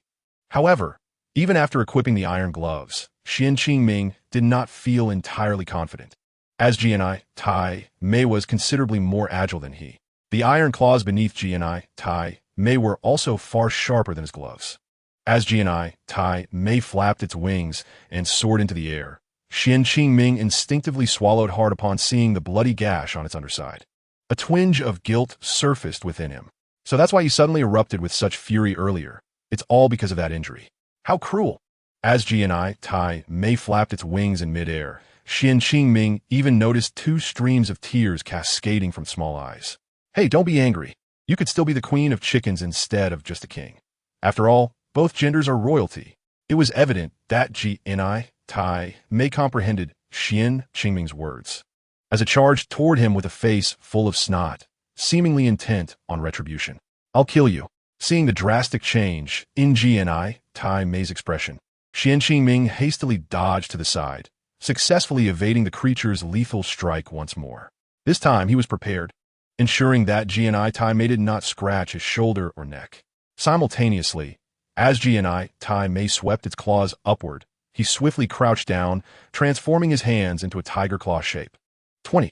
G&I Tai Mei shrieked as if struck by lightning, flapping its wings in agony as it veered away, leaving a trail of blood in its wake. Don't run. Qian Qingming grinned, pursuing G&I Tai Mei. This game realm is far too engaging. The monsters exhibit such realistic weaknesses. Elated, Qian Qingming clenched his fists and aimed for G&I Tai Mei's back. Yet, he had underestimated the creature's intelligence. After evading his critical strike, G&I Tai Mei remained vigilant, swiftly turning midair. As the damage indicator floated above its head, G&I Tai Mei launched a fierce counterattack, sweeping its wings down upon Qian Qingming's arm. 20. Chapter 25. Slaughtering the chicken. Noticing G&I Tai Mei's aggressive approach, Qian Qingming furrowed his brow and hurriedly sidestepped. His health had dwindled to nearly half. If he were to be struck in a vital area again, he feared he would be finished. Thus, he adopted a vigilant demeanor. I must take this seriously. G&I Tai Mei, believing Qian Qingming was merely posturing, scoffed and cawed disdainfully, turning back toward him. Its beak pointed directly at Qian Qingming, while its claws retracted, transforming into a sharp projectile once more. Qian Qingming suddenly crouched low, narrowing his eyes. Just as G&I Tai Mei lunged toward him, he charged forward. Simultaneously, he lowered his stance, almost laying his back flat against the ground. Oh! G&I Tai Mei had not anticipated Qian Qingming's sudden drop, and its beak was too late to alter its course, as it attempted to slow down to slash at him with its claws.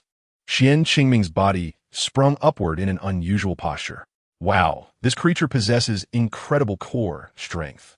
Unbeknownst to him, several players had gathered nearby, drawn by curiosity to witness the battle between Qian Qingming and G&I Tai Mei, including the brothers Qing Jiuyong Feng and Qing Jinhua Sa.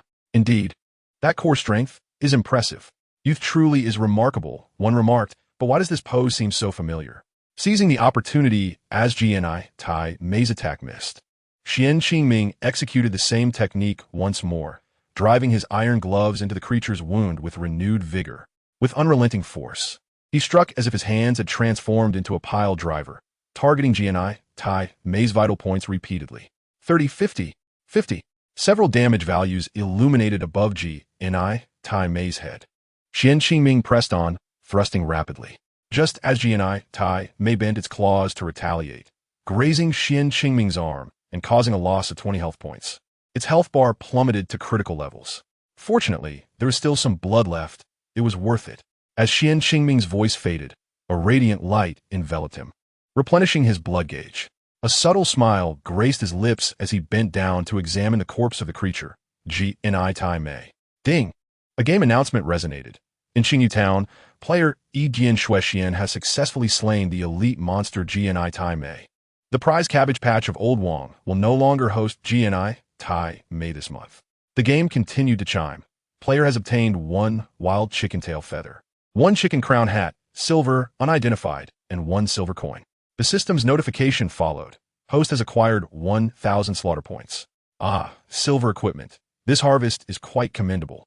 Xian Qingming glanced at the nearby players, their weapons gleaming, the strongest among them merely bronze tier, likely rewards for completing some task. Looking once more at the chicken crown hat in his inventory, he felt a sense of satisfaction, appreciating the superiority of his find. Unbeknownst to him, this silver item was the only known silver equipment in the novice village. A flash of light appeared as several wild chickens materialized around him. Xian Qingming deftly seized one by the neck, receiving a prompt of 10 before it transformed into a white light and became a tail feather in his grasp. He dusted off his hands, humming a little tune as he left the field, heading toward Qingyu Town. As he passed by other players, they gazed at him with envy. The brothers Qing Jiuyong Feng and Qing Jinhua Sa instinctively took a step back. Xian Qingming noticed their mini cameras were activated, meaning they had recorded his entire battle with G.N.I. Tai Mei. Assuming they were merely documenting a strategy, he paid little mind, for recording strategies had been a fond pastime of theirs. However, after a month apart, Xian Qingming had forgotten that Qing Jinhua Sa and Qing Jiuyong Feng had been tainted by his bloodlust, having learned his ways completely. What Xian Qingming did not realize was that a video post had already circulated on the forum.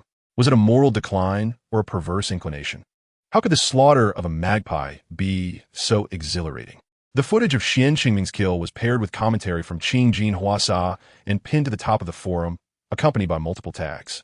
Below, a throng of players, frustrated by the overcrowding of the novice village and their inability to claim monsters, lashed out at the player named Jian Shuexian.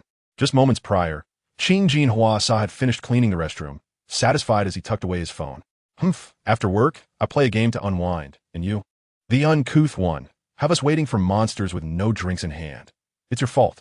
As Jian Shuexian's silhouette vanished down the path.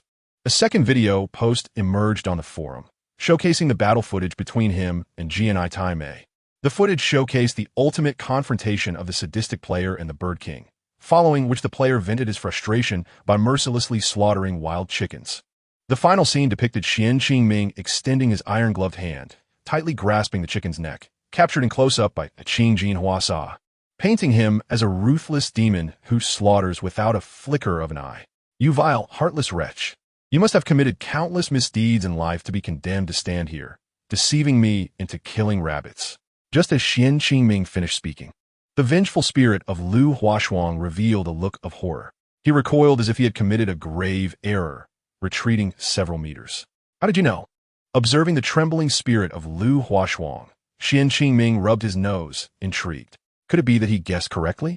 An amused smirk appeared on his face as he looked at the spirit. So you truly are being punished here. Deservedly so. Chapter 26.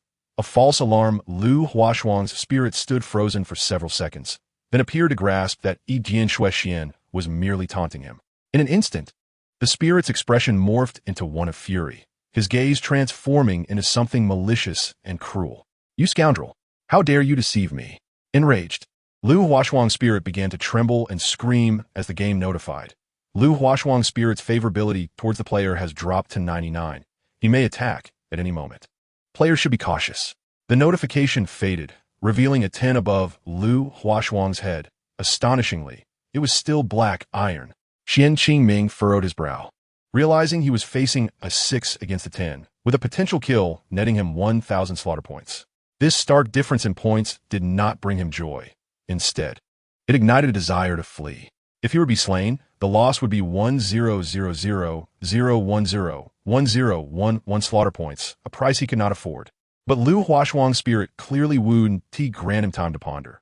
The next moment, it lunged at him with claws outstretched. Just as Xian Qingming prepared to escape, he was abruptly halted by an invisible barrier, unable to advance further. Ah, you bastards! You are all bastards!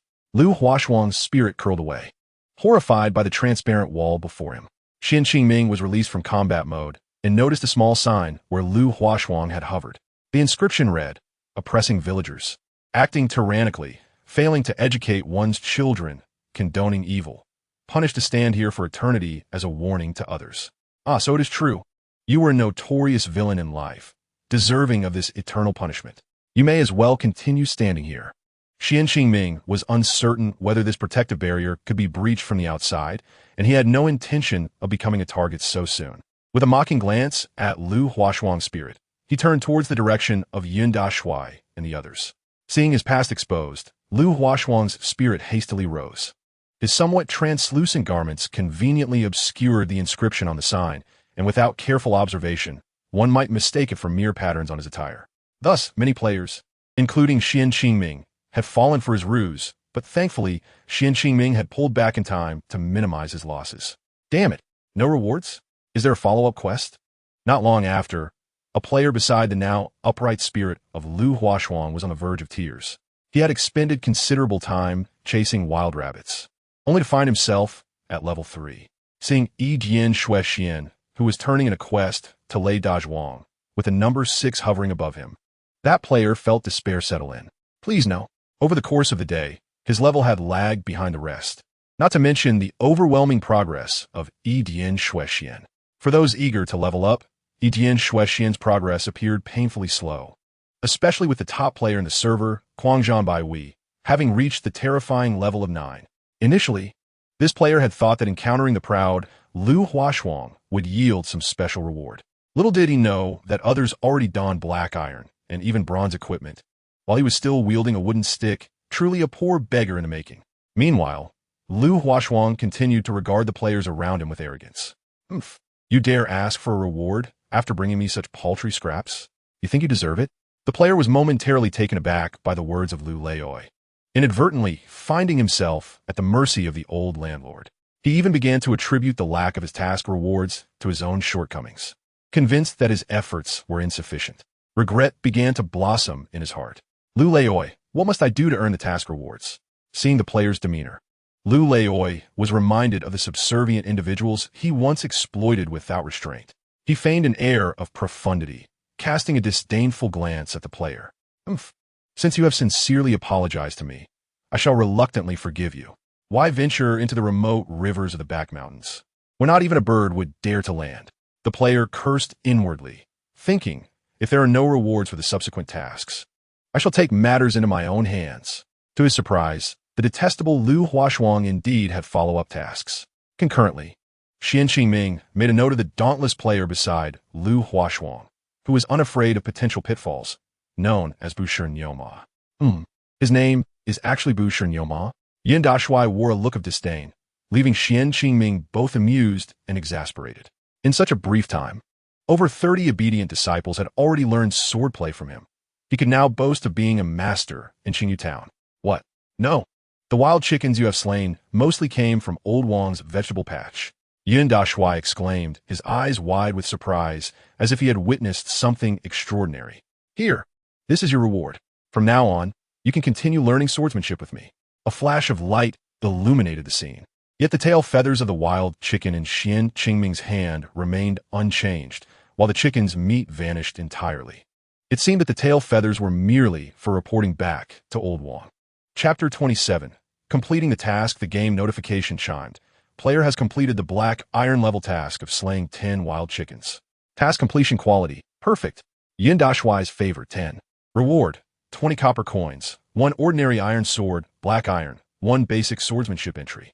Shortly thereafter, another game notification sounded, due to the player's high luck and insight. In perfect task completion quality, the ordinary iron sword reward automatically upgrades to a sharp famed sword, bronze, and the basic swordsmanship entry upgrades to basic swordsmanship. Xian Qingming smiled slightly as he examined the quality of the sword in his hand. Sharp famed sword, black iron level equipment, attack 20, armor penetration 5. Requires level 5 to equip. How fortunate it was to discover that black iron level equipment possessed armor penetration attributes. Xian Qingming promptly equipped the sword and used the basic swordsmanship skill book, realizing that attacking with the sword would enhance his attack power by 10 points. This made perfect sense. Xian Qingming's anticipation for subsequent rewards grew, and he hurried towards Lei Dazhuang. He was genuinely satisfied with the prospect of enhancing his attack attributes in the game.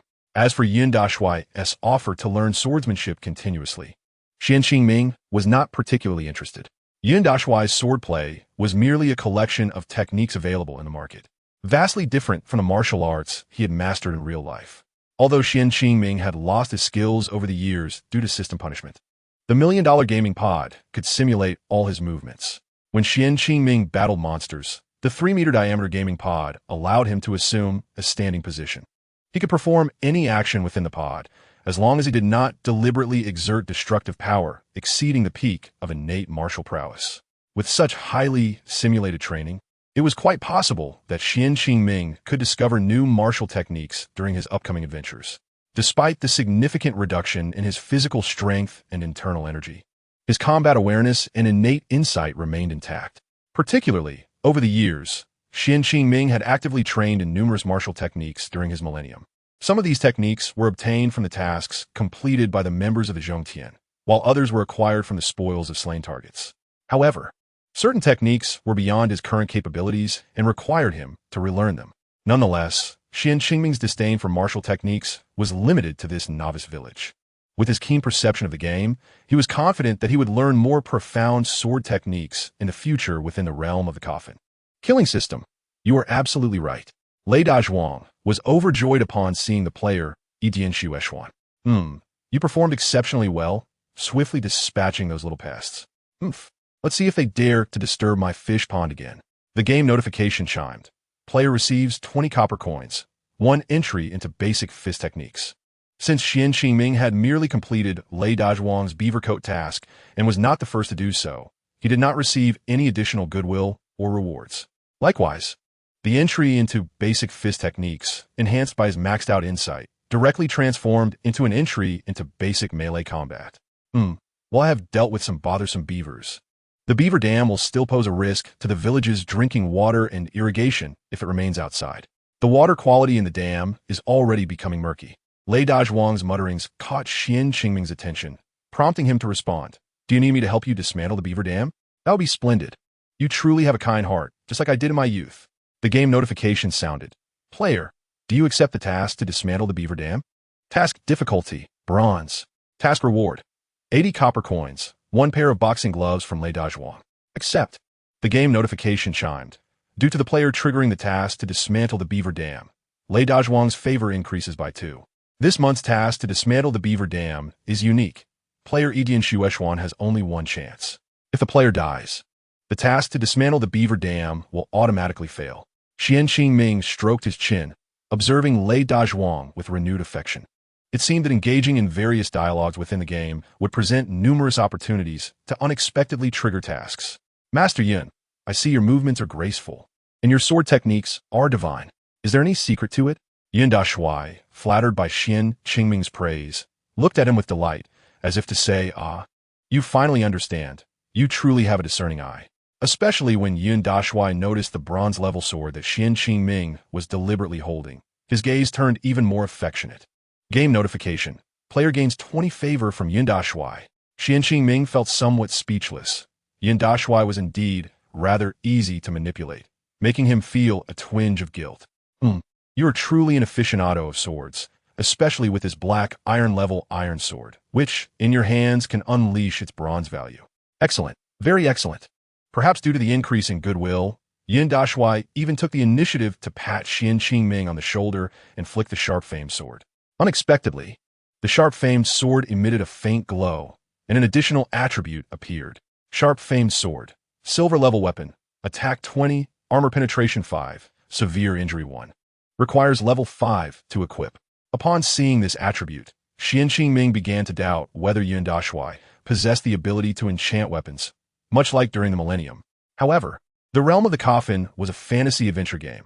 Aside from weaponsmiths, such enchantments were simply not possible. Yidian Shueshuan, your name is reminiscent of swordsman. Allow me to bestow upon you another stroke of fortune. Hearing this, Xian Qingming was thrilled and quickly adopted a demeanor of eager submission. Xian Qingming, indeed, I'm a loathsome guest, a thoroughly despicable one. In my youth, while fishing in the river outside Qingyu Town, I once spotted a stone slab in the riverbed beside the town. You may venture to the source of the water to seek traces of that stone slab. Chapter 28. Aho, upon hearing this, Xian Qingming was momentarily taken aback, pondering, what a revelation. Could it be that your basic swordsmanship was learned from that stone slab? How did you know I was about to go fishing in the river? Xian Qingming's eyes sparkled with excitement as he clasped his hands in salute to General Yun, adopting an expression that conveyed his unwavering admiration. He exclaimed, "Brother, you are truly exceptional," noticing that General Yun's fondness for him had not increased with their banter. Xian Qingming awkwardly smiled and took a few steps toward the great bounty brother to report his task. The anticipation grew as he approached the next two individuals, for their missions were even more precious. The great bounty brother's eyes brightened at Xian Qingming's arrival. "Hey lad, my persimmon grove is now thriving, and soon the fruits will ripen peacefully. It seems you have completed the task I entrusted to you." Xian Qingming bowed his hands. "I have fulfilled the mission." He then spread his hands, displaying an eagerness that was palpable. "Very good," the great bounty brother responded, suddenly falling silent and staring intently at Xian Qingming. He did not immediately provide the task reward, leaving Xian Qingming frozen in place, holding his hands out, locked in a silent exchange of gazes. Although he maintained a composed exterior, internally he began to critique the poker-faced great bounty brother. Xian Qingming thought, "Are you deliberately keeping me in suspense?"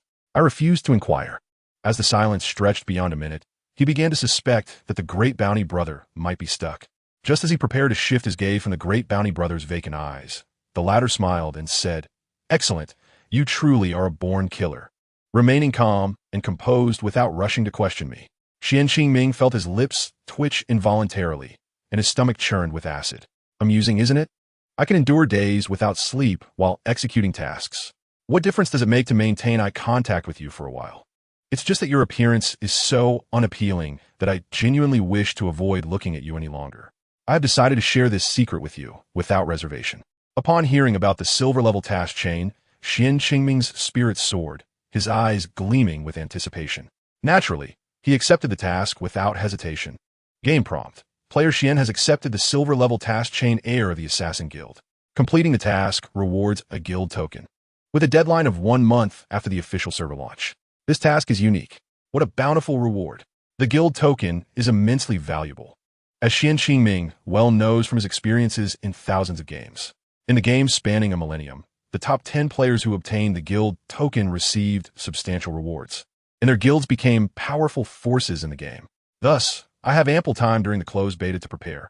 After all, there is a month of downtime following the closed beta, leaving 2 months until the task deadline.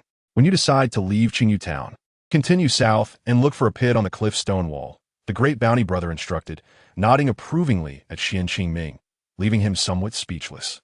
Due to Xian Qingming's high proficiency with hidden weapons, the great bounty brother could not assign him too many tasks. However, Xian Qingming was determined not to bid farewell so easily. He resolved to engage with the great bounty brother frequently before departing Qingyu Town, hoping to extract more useful clues and tasks from him. A fly's leg is still meat. With a smile, Xian Qingming approached the long-waiting old Wang. "Oh child, my cabbage field is finally clean, and it appears this year will yield a good harvest." Old Wang's demeanor was warm and inviting, perhaps reminiscent of Xian Qingming's grandfather, evoking a profound sense of familiarity. Game notification. Player has lost the tail feather of a wild chicken, 33 in total. Old Wang examined the tail feathers Xian Qingming presented, retrieving 2 that shimmered with a tricolor sheen. "Ah, these must be from the wild chicken king. You managed to eliminate this little rotund creature as well? Impressive." Old Wang pulled out a hoe with a solemn expression, handing it to Xian Qingming. "Child, this hoe is now entrusted to you. Use it wisely." Old Wang's seriousness imbued the moment with a weighty significance, making Xian Qingming feel the burden of responsibility. Game notification. Player has received a common hoe. Current efficacy unknown. Xian Qingming accepted the ordinary hoe, his lips twitching uncontrollably. "Old Wang, is a reward for this task truly just a simple hoe?" Old Wang's expression suddenly hardened, as if to convey that Xian Qingming was ungrateful. "Indeed, this hoe is exceptionally useful. I have tilled the land with it for over 30 years. Xian Qingming attempted to toss the hoe into his backpack, only to discover that it occupied an astonishing 20 slots. with only 60 slots available in his entire backpack, increasing by 10 with each level. This was quite an outrageous burden. Even though task items can stack up to 20 in the same slot, this hoe was absurdly cumbersome. After all, his bronze sword only occupied 4 slots.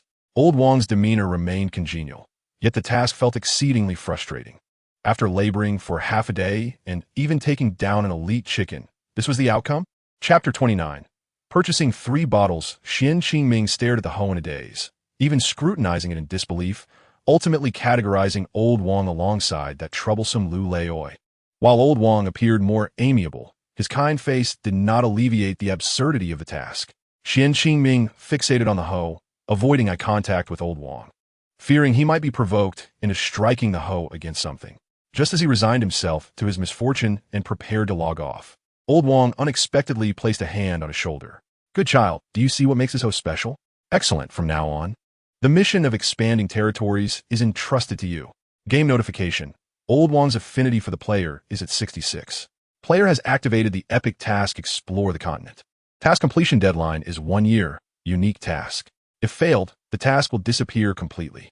Xian Qingming stood there, gazing blankly at the warmly smiling Old Wong, holding the remarkably heavy hoe, uncertain of how to respond. The exploration task lacked any clues, and what did the hoe have to do with it? Was I to dig 3 feet into the ground? The original land is vast and boundless, yet beyond it lies a realm independent from the world, waiting for you to uncover it. I must take my leave for now. The outskirts of Qingyu Town will be open to you, and you must protect this place. With that, Old Wong waved goodbye to Xian Qingming and vanished from sight. Game notification.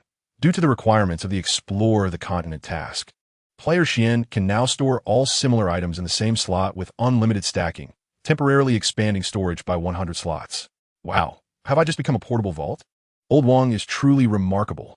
As Xian Qingming lost himself in thought, a game announcement suddenly echoed. The Guardian stationed at Qingyu Town had departed, rendering it vulnerable to invasion. High-level wild creatures such as wolves, wild dogs, leopards, tigers, killer bees, and pythons appeared within a 30-mile radius of Qingyu Town. Players were encouraged to reach level 6 and actively undertake missions to collectively eliminate the wild creatures surrounding Qingyu Town, thus maintaining a normal living environment for the villagers. The lifestyle mentor class in Qingyu Town was cancelled, and the blacksmith was officially opened. Players could obtain hoes and sickles for gathering through the blacksmith or by accepting quests, while lifestyle mentors would continue to appear in cities of medium size and above. Xian Qingming swallowed hard and quickly logged off, taking advantage of the fact that no one had noticed him. It seemed that identifying items and undertaking subsequent tasks would have to wait until he logged back on. It was already the middle of the night, and the game cabin also suggested logging off for a rest.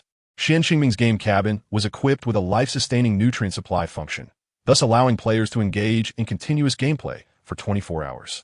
Every 10 hours, the cabin would remind the player to log off and rest, and after 24 hours, it would forcibly log the player out, allowing them to resume only after a 6-hour break. However, if the cabin detected any adverse physical condition within 24 hours, it would require the player to enter a semi-dormant state for gameplay, disabling motion synchronization. Let me check my kill points. Lying in the game cabin, Xian Qingming instinctively absorbed the nutrient solution within.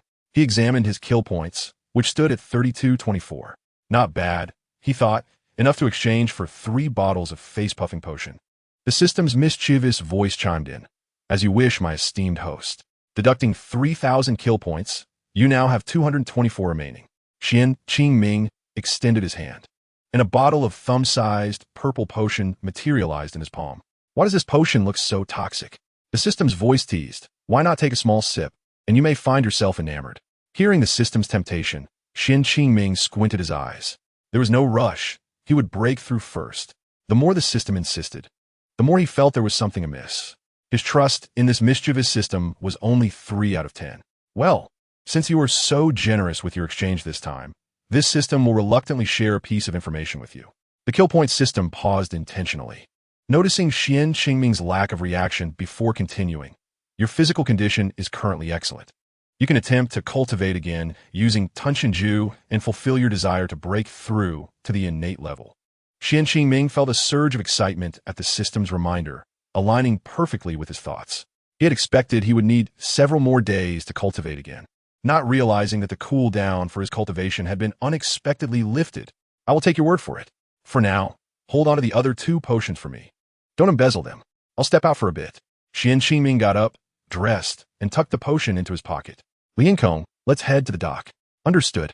Outside, Huazi Kuan snapped his fingers as Xiaoyun and Lu Fang exited from the adjacent rooftop and room in succession. Hey, big brother, what else with your efficiency?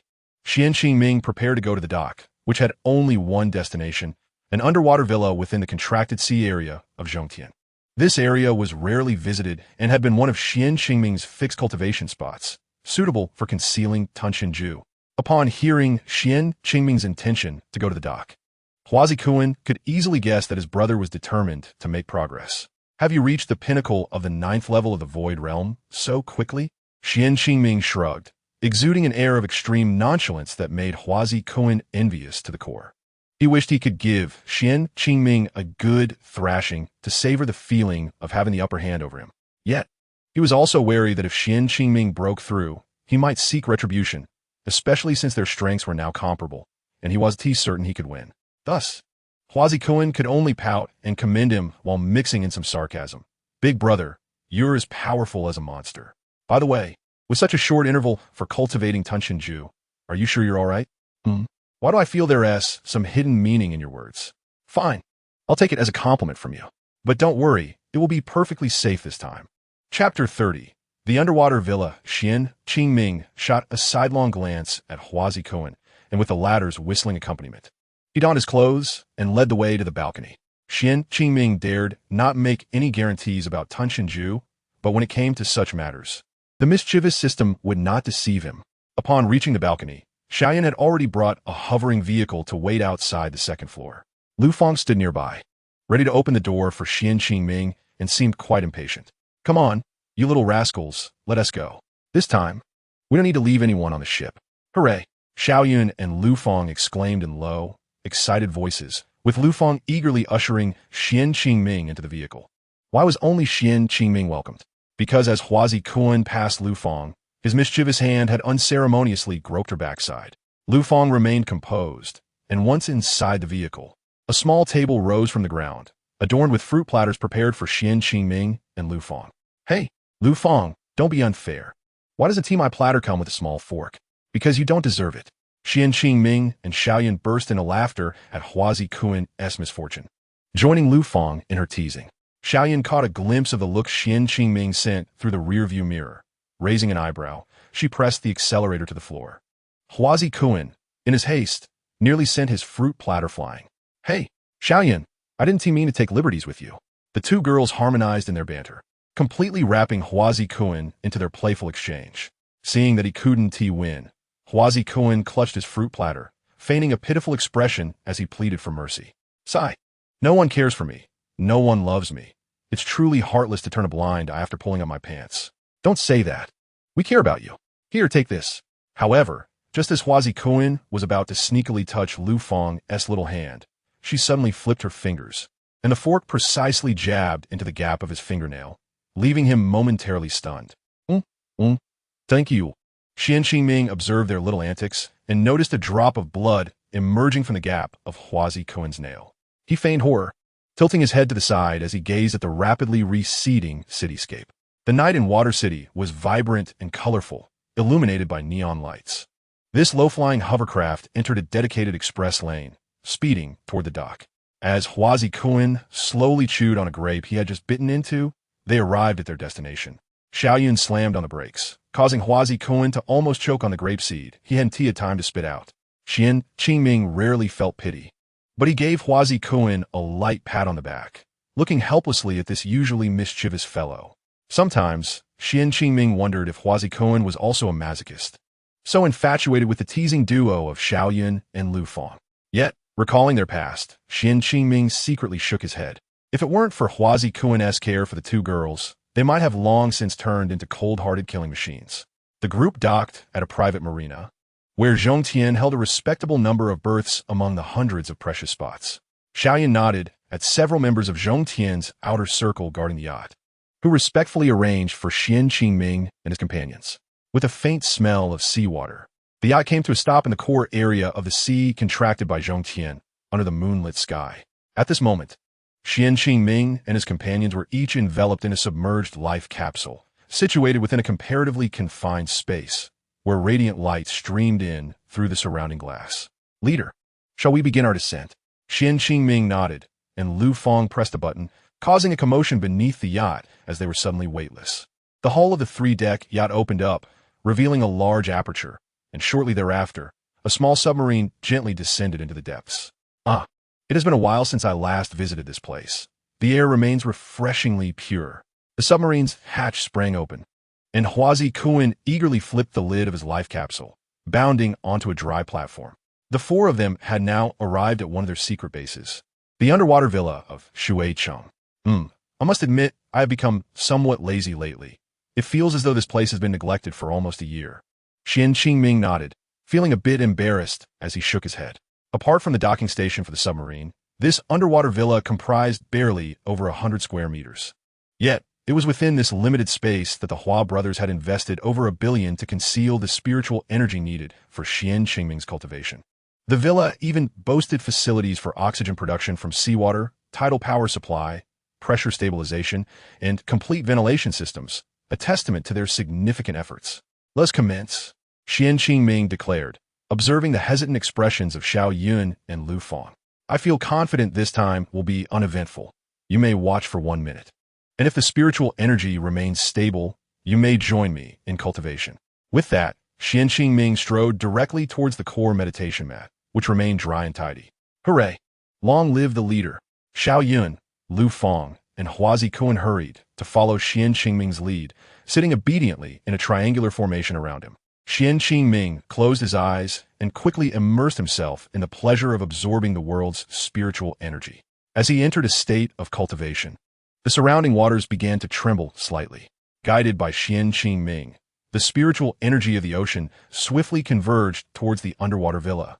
Before long, even some shrimp soldiers, crab generals, and turtle ministers gathered near the outer shell of the villa to join the commotion.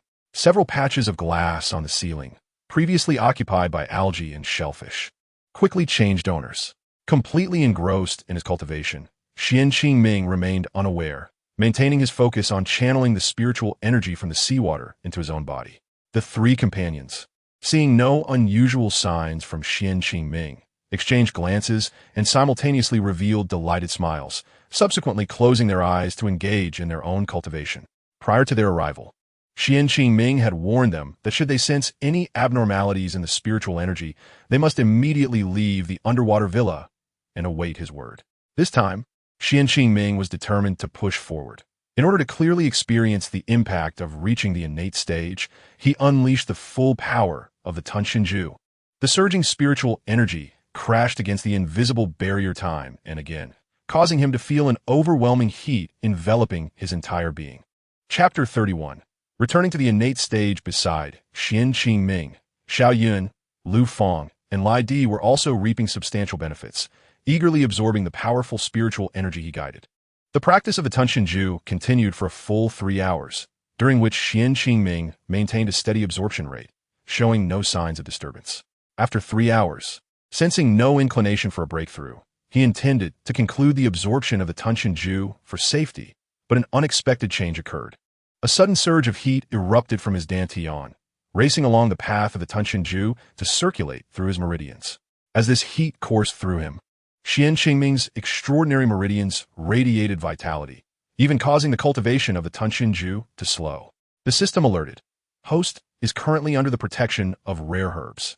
The agitation of the Tunshinju has been successfully suppressed, allowing for continued safe cultivation until the medicinal effect dissipates. The system, displaying prudence, merely stated the facts without the usual intrusive tone. Qingming quickly focused all his energy into the Tunshinju. Huazi Kuan, Xiao Yun, and Lu Fang opened their eyes to check on Qingming. Upon confirming his well-being, they resumed their cultivation.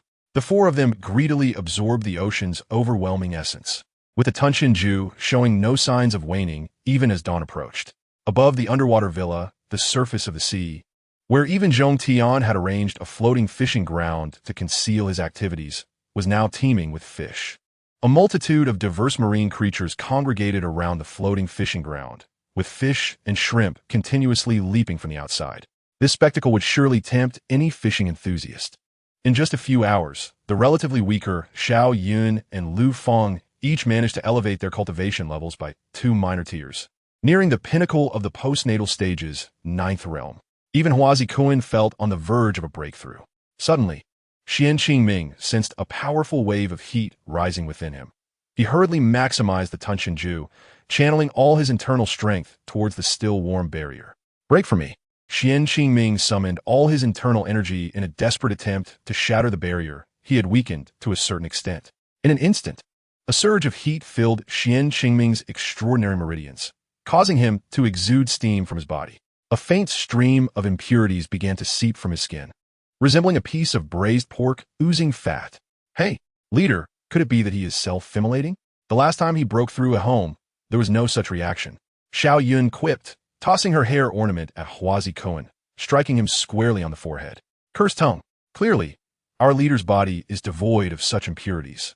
All this accumulated internal energy is being used to strengthen his extraordinary meridians. Lu Feng, sensing the aroma in the air, squinted in delight. I don't understand how our leader's body can emit such a fragrant medicinal scent. It is simply delightful. Several of these herbs have captured my heart. In reality, Lu Feng held another identity as the chief perfumer of the largest cosmetics company under the Hua Group.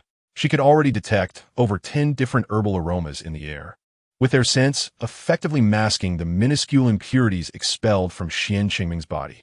The system alerted, "Congratulations, host, on breaking through to the innate stage. The protective effect of the spiritual herbs can no longer continue, and the absorption of external spiritual energy via the Tunshin Ju has ceased. It is recommended that the host utilize the dark energy of the corpse ghost to enhance and solidify cultivation." After approximately 10 minutes in his braised pork state, upon hearing the system's notification, Xian Qingming abruptly opened his eyes and bellowed, "Not enough." Immediately thereafter, he completely released the residual spiritual energy from the corpse ghost within him. In an instant, the formidable spiritual energy of the corpse ghost, under Xian Qingming's deliberate guidance, followed a specific trajectory, circulating around him and repeatedly refining his body. The violent and aggressive internal force was effectively harnessed by Xian Qingming, delivering electric-like shocks to his meridians, further enhancing their resilience. Such reckless actions were only feasible for one who had mastered the Tunshin Ju.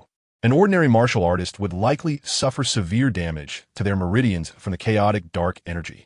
Huazi Kuan and the others had fallen silent upon Xian Qingming's shout, watching him with vigilant expressions, apprehensive of any further mishaps. However, their concerns were entirely unfounded. Xian Qingming had previously resisted the predatory absorption of the Tunshin Ju upon the spiritual energies of the heavens and earth. The meager, dark force left within Xian Qingming by the corpse spirit was naturally incomparable to the tumultuous spiritual energies. Suddenly, Xian Qingming's meridians tightened, and after a violent tremor, he slowly exhaled, allowing the spiritual energy within him to stabilize. Although he could not leverage the corpse spirit's inner strength for another breakthrough, it was not a wasted effort. It was quite fortuitous. When Xian Qingming opened his eyes, the once rolling whites transformed back into bright pupils, startling Huazi Kuan, who sat diagonally across from him. The sudden surge of his aura restored Xian Qingming's ethereal demeanor, remarkably rejuvenated. He was astonished that the second cleansing of impurities from his body was far more thorough than the last. He recalled that during his previous breakthrough to the innate stage, the gaming room on the second floor had to be cleaned 3 times, and he even sent the gaming pod back for repairs. Unbeknownst to him, the repair technicians had speculated, could this fellow have soiled the gaming pod?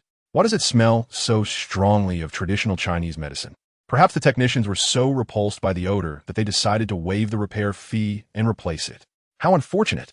Upon hearing the system's complaints, Xian Qingming felt a surge of pride, as it was too late for the system to react. Now his body had undergone a second refinement and enhancement, making his future cultivation much easier. Chapter 32. Overindulgence indeed. After breaking through to the innate stage, the Tunshin Ju's absorption of the spiritual energies of the heavens and earth, combined with the residual inner strength left by the corpse spirit, successfully allowed Xian Qingming's cultivation to steadily advance to the second tier of the innate martial realm. This seemingly insignificant tear was the result of Lu Xingyun, a genius, tirelessly cultivating day and night for over half a year. For other reasonably talented martial artists, it would take at least 1 to 2 years. What a freak, truly a freak. Huazi Kuan could only utter this phrase in response to Xian Qingming. Since their acquaintance, he had been unable to change his manner of addressing Xian Qingming. After indulging in teasing, Huazi Kuan found himself on the receiving end of punches from both Xiao Yun and Lu Fang. How dare you insult the leader? You have grown bold. Despite their intimate relationship, Xiao Yun and Lu Fang were utterly loyal to Xian Qingming, a lifelong promise made after he saved them. If Xian Qingming ever turned against Huazi Kuan, it was likely that Xiao Yun and Lu Fang would first eliminate Huazi Kuan before taking their own lives. Taking advantage of Huazi Kuan's banter with the two women, Xian Qingming slipped away to the high-pressure shower cabin at the edge of the white underwater villa to cleanse himself and change into fresh attire.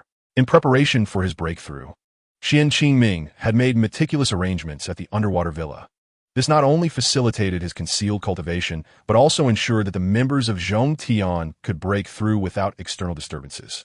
After emerging clean, he shrugged at the envious expressions of the three and flashed a smug smile at Huazi Kuan. As he slightly raised his head, he noticed that the glass dome of the underwater villa was teeming with fish and shrimp. How delightful it was to witness this scene after such a long absence. Do the three of you wish to enjoy some seafood? In unison, Huazi Kuan and the others exclaimed, absolutely. Let's go. Subsequently, a large net spread out beneath the submarine, and with Xiao Yun's precise maneuvering, they captured larger marine creatures within the net. Oh, what a bountiful catch. Tonight, we shall feast on the most authentic seafood banquet. Xian Qingming peered into the net and was astonished to see plump sea cucumbers and massive sea urchins, pondering where these nearly sentient creatures had been hiding all this time. Whenever Xian Qingming came to the underwater villa for cultivation, a myriad of marine life would gather, but this time, they were notably larger. The mechanical arms and capture nets beneath the submarine had been added upon Lu Fang's repeated requests, specifically designed to facilitate their gastronomic endeavors. As the submarine surfaced, Xiao Yun pressed a button, and a mechanical arm from the yacht reached out to firmly grasp the submarine, along with the large net of shrimp and crabs, lifting them upwards. Suddenly, powerful rings of spiritual energy began to swirl around Huazi Kuan's body, circulating beside Xian Qingming and the others. Quick, Xiao Yun, stop the mechanical arm. We must abandon the submarine immediately. We are likely to lose it. Xian Qingming had realized that Huazi Kuan had chosen this moment to break through. After Huazi Kuan achieved his innate breakthrough, his first action would be body refinement, and once he absorbed the spiritual energies of the heavens and earth, the submarine would surely become a cesspool. Would we still want this little husband? Should we toss him overboard first? All right, plop. Poor Huazi Kuan. Before the submarine could be lifted to the deck, his escape capsule was unceremoniously tossed into the water by the two women who cherished him dearly. Xian Qingming was no stranger to Xiao Yun and Lu Fang's antics, as these mischievous girls always delighted in pranking Huazi Kuan. Lu Fang even pointed at Huazi Kuan's escape capsule and disdainfully remarked to Xiao Yun, "Oh dear sister, look, our little husband-esque capsule is already turning black inside." At that moment, Huazi Kuan was still basking in the joy of his breakthrough to the innate stage, feeling as if he had been enveloped once more in the warm embrace of his mother's amniotic fluid, allowing himself to drift along. After a brief moment of bliss, just as his cultivation stabilized, he suddenly felt himself sinking, followed by an overwhelming sense of danger, a killer's instinct that could not be mistaken. Oh no! How could there be a great white shark in these shallow waters? Upon seeing the great white shark breach the surface, its massive jaws wide open, it clamped down on Huazi Kuan's escape capsule, causing tears to stream down Xiao Yun's face in fright. Oh no! We got too far. Lu Fang knelt at the bow of the yacht, her cheeks wet with tears, nearly ready to leap into the sea. Xian Qingming was also flustered. He hurriedly pressed several buttons, and a dark, hollow tube emerged from the front of the yacht, aimed at the surface of the sea. Inside the escape capsule, Huazi Kuan had just opened his eyes, only to immediately shut them in agony, tears streaming from his eyes. Goodness, did I fall into a sewage pit? Why is it so sticky and foul? What is happening? Why does it sting my eyes so badly? Suddenly, Huazi Kuan felt something sharp nearly pierce his body, and then he was violently flung out, crashing heavily into the water. The great white shark thought, what is this hard and unappetizing thing? Not only did it break 2 rows of my teeth, but it also has a foul odor. Humans are truly disgusting, tossing excrement into the sea in broad daylight. As Huazi Cohen endured the overwhelming stench and the viscous filth within the escape capsule, he struggled to escape from the already leaking vessel. Help! Goodness! Why won't the escape button work? Someone please save me. Huazi Cohen had to express gratitude for the filth surrounding him. Had it not been for the muck that filled the shark's bite with a glue-like substance, delaying the seawater's infiltration into the escape capsule, it would have likely been flooded by now.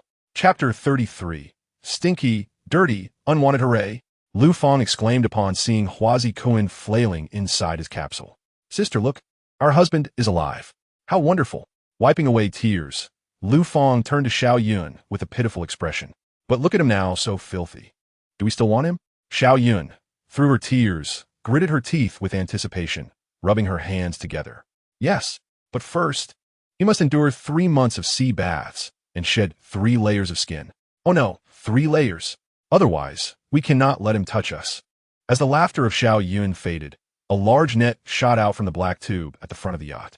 Xian Qingming swiftly replaced the ammunition inside. Huazi Cohen's lifeboat was ensnared by the net and rapidly pulled towards the yacht. Huazi Cohen suddenly felt his body lighten, dragged swiftly to the front of the yacht and suspended in midair by a long pole. Frowning beside the railing, Xian Qingming exerted considerable force, hurling several fishing weights towards the lifeboat. With a series of sharp sounds, the lifeboat was finally shattered by Xian Qingming, rescuing Huazi Cohen from the vessel that was nearly filled with seawater and filth. Coughing and sputtering, Huazi Cohen exclaimed, "Did I just ingest something foul?" He resembled a decaying corpse hanging from the bow of a pirate ship, exuding a strong stench. Sister, perhaps we should reconsider keeping this husband. He reeks terribly. Indeed, his mouth is filthy. He must brush his teeth thrice a day. No, 30 times. He should also rinse his mouth daily. Huazi Cohen lamented. I deliberately refrained from forcing my way through underwater, fearing I would dirty the underwater abode. Yet here I am, still being scorned by you all. He cried out, feeling disheartened while others emerged from their breakthroughs with vigor. But he, Huazi Cohen, faced such disgrace. Gulping seawater, he was suddenly overwhelmed by a powerful current that left him in pain. Xiao Yun and Lu Fang, like 2 mischievous imps, wielded a high-pressure water gun, relentlessly spraying Huazi Cohen, who was now covered in filth. His clothes were already tattered, and his skin bore bruises from the relentless assault. Ouch! Huazi Cohen screamed in agony. Yet his pleas fell on deaf ears as Lu Fang and Xiao Yun continued their enthusiastic onslaught. Ah, little husband. No, great general. Do our movements not seem familiar? Huazi Cohen, now in tears, thought, great general? Isn't that my line? Suddenly recalling a past boastful moment, he looked at the 2 women with indignation. Xian Qingming, reclining on the upper deck, heard their playful banter and merely shook his head, choosing to ignore their antics. Achoo!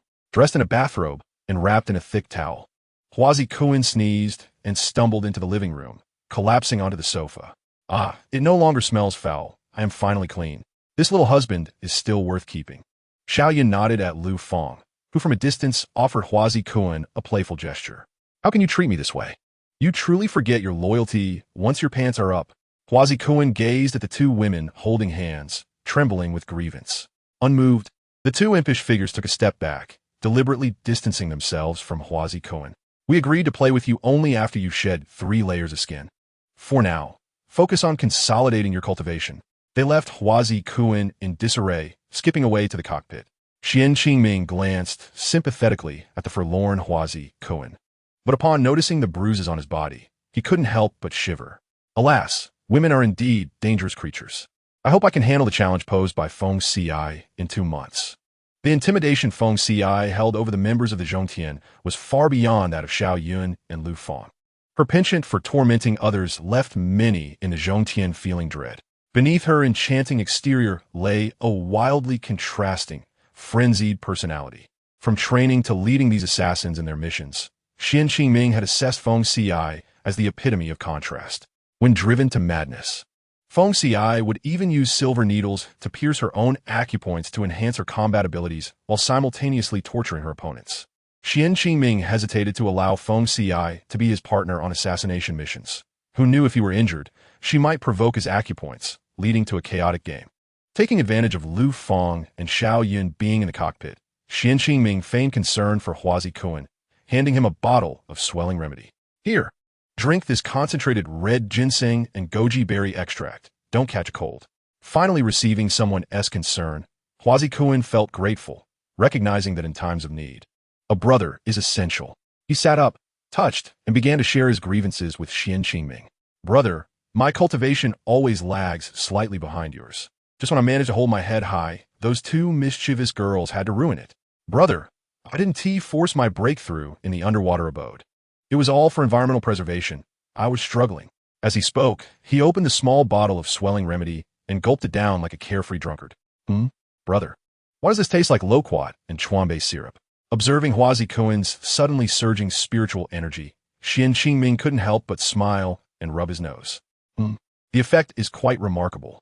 Huazi Kun mistakenly believed Xian Qingming was referring to his cultivation, puffing up with pride as he intentionally displayed his inner strength. However, Xian Qingming was indeed speaking of Huazi Kun's surface-level cultivation, albeit just that. Chapter 34. Experiment. Huazi Kun raised his hand, releasing his inner strength, proudly showcasing it to Xian Qingming. Hey brother, so this is what it feels like to be at the innate stage. I feel invigorated. Suddenly, Xian Qingming's eyes twinkled mischievously. Now, unleash your full power and strike a palm against me. Moving to the spacious area of the hall, he gestured for Huazi Kun to proceed. Seizing the opportunity, Huazi Kun leapt from the sofa, charging straight at Xian Qingming, disregarding the exposure of his body due to the wind blowing against his bathrobe. Ugh! Xian Qingming found it hard to watch Huazi Kun's shamelessness, voicing his distaste while summoning all his strength to meet Huazi Kun's advance. With a resounding impact, Huazi Kun, despite being a level below Xian Qingming, found the gap painfully apparent as their power levels diverged. In that instant, Huazi Kun was sent flying alongside the sofa, crashing into the wall of the hall. Fortunately, the Huazi brothers spared no expense on the yacht's quality. Huazi Kun's collision did not damage the wall, merely creating a loud noise. Equally fortunate was the sofa's construction, filled only with stuffing and no springs. Otherwise, Huazi Kun would likely find himself entangled in them, jeopardizing his future happiness. Brother, there's a tier difference between us. Why did you hold nothing back? Hearing the commotion from downstairs, Lu Feng hurriedly peeked around the door. Upon seeing Huazi Kun in the sofa, resembling SpongeBob, she clicked her tongue in disapproval. Leader, the little husband may be a bit smelly. We still need him. Please don't break him. Huazi Kun gazed at Lu Feng with a face of indignation. I've shed 2 layers of skin already. Am I still smelly? No. Sister and I agreed on 3 layers. You should just let nature take its course for now and not disturb us for the next 2 months. Lu Feng stuck her tongue out playfully and dashed off to find Xiao Yun. Indeed, Xian Qingming paid little mind to their banter, focusing intently on Huazi Kun's state, particularly the inner energy he was releasing. Indeed, that has enabled its user to elevate their cultivation by 3 minor levels. At present, Huazi Kun's cultivation appears to be at the 4th tier of the Xiantian stage, while if Xian Qingming were to consume the same potion, his outward cultivation would manifest as the 5th tier. Alas, had I secured that treasure a millennium ago, I too would be a master of the 4th tier by now. Xian Qingming's inner thoughts were lost on Huazi Kun, yet his every movement was perceptibly noted.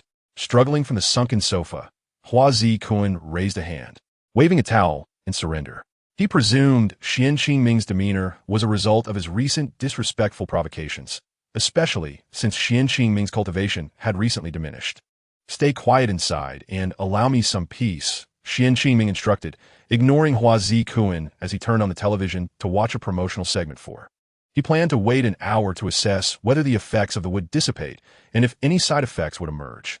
This was the true purpose behind using Huazi Kun as a test subject. As soon as he tuned into the gaming channel, he was greeted by the enthusiastic commentary of 2 notable hosts, and who passionately introduced, "Welcome to an incredibly free and open fantasy world, abundant with hundreds of sects for players to choose from," declared. With the support of Big Data Model 1001, players can trigger various quest paths through diverse experiences and dialogues. Added, by interacting with powerful entities, players can even alter the fundamental trajectory of the game world. Continued. Now, let's observe some peculiar experiences from the first batch of beta testers in the Novice Village. Undoubtedly, The charisma of these two commentators, combined with the vibrant yet authentic scenery of, captivated even Hua Zikun, who was nestled on the sofa. Shortly thereafter, a video depicting the killing of birds played on the screen.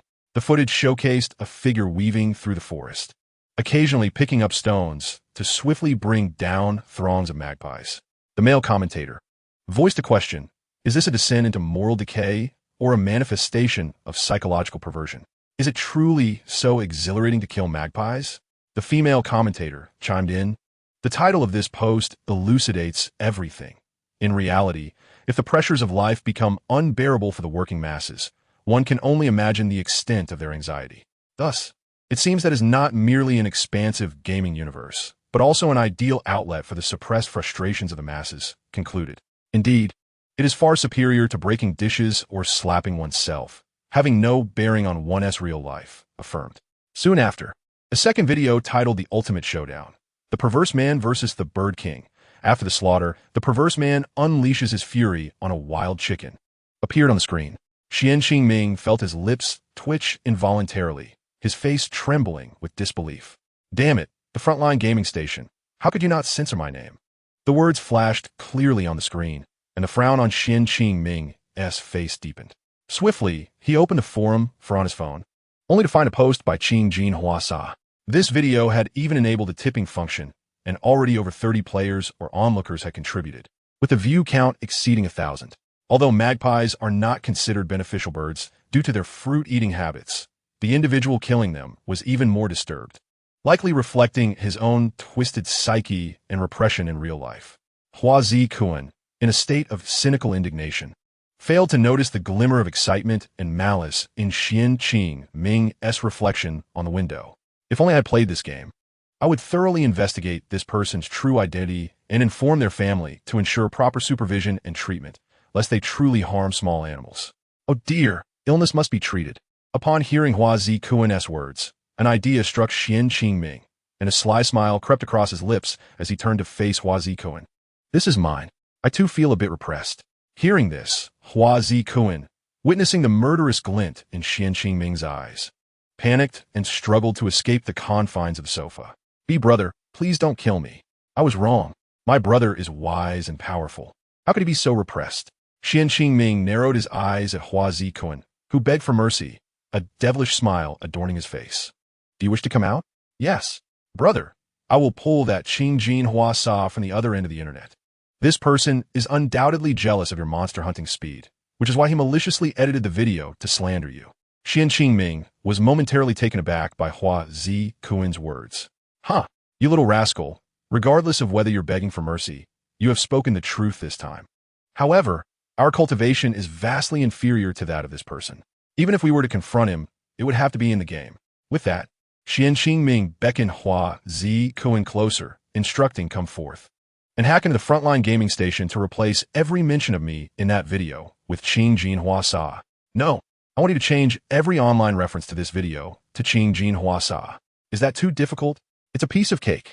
Hua Zikun, wedged within the sunken sofa and stifled by the cushions, began to sneeze incessantly.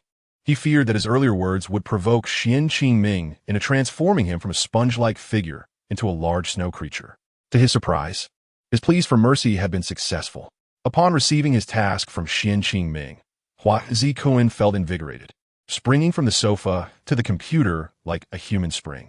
His fingers danced across the illuminated keyboard with great speed, the small screen within his goggles flickering with images visible only to him. His brow furrowed and relaxed in rhythm, and soon enough he completed the alteration of the video. The defenses of Zhongtian Company remain formidable, but it seems this forum is somewhat weaker. Laughter erupted from both Xian Qingming and Lu Feng, with Xiao Yun, who had arrived upon hearing the commotion, unable to contain her mirth. Little husband, you first blocked the general. By the way, your face is a mess from being beaten by the master, yet you appear so joyful.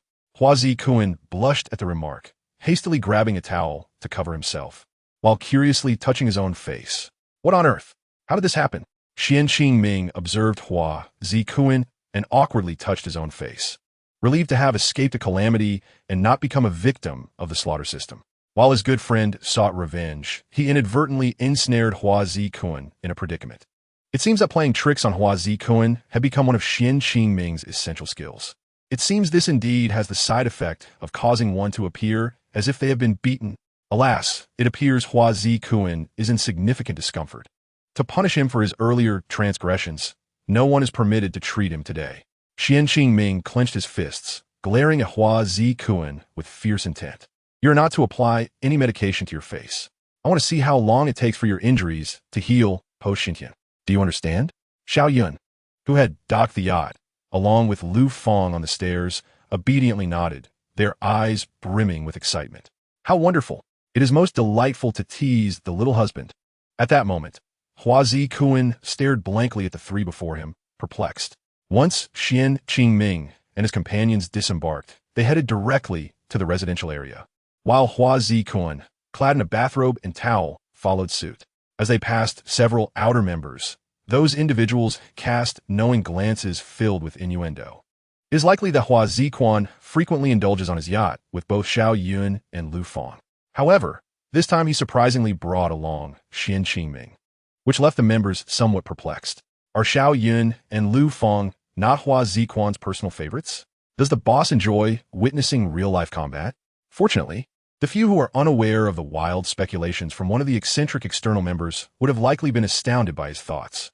Thanks to the sensationalism from the Yozhan Frontline channel, the videos within the semi-closed Quangjia forum suddenly sprang to life.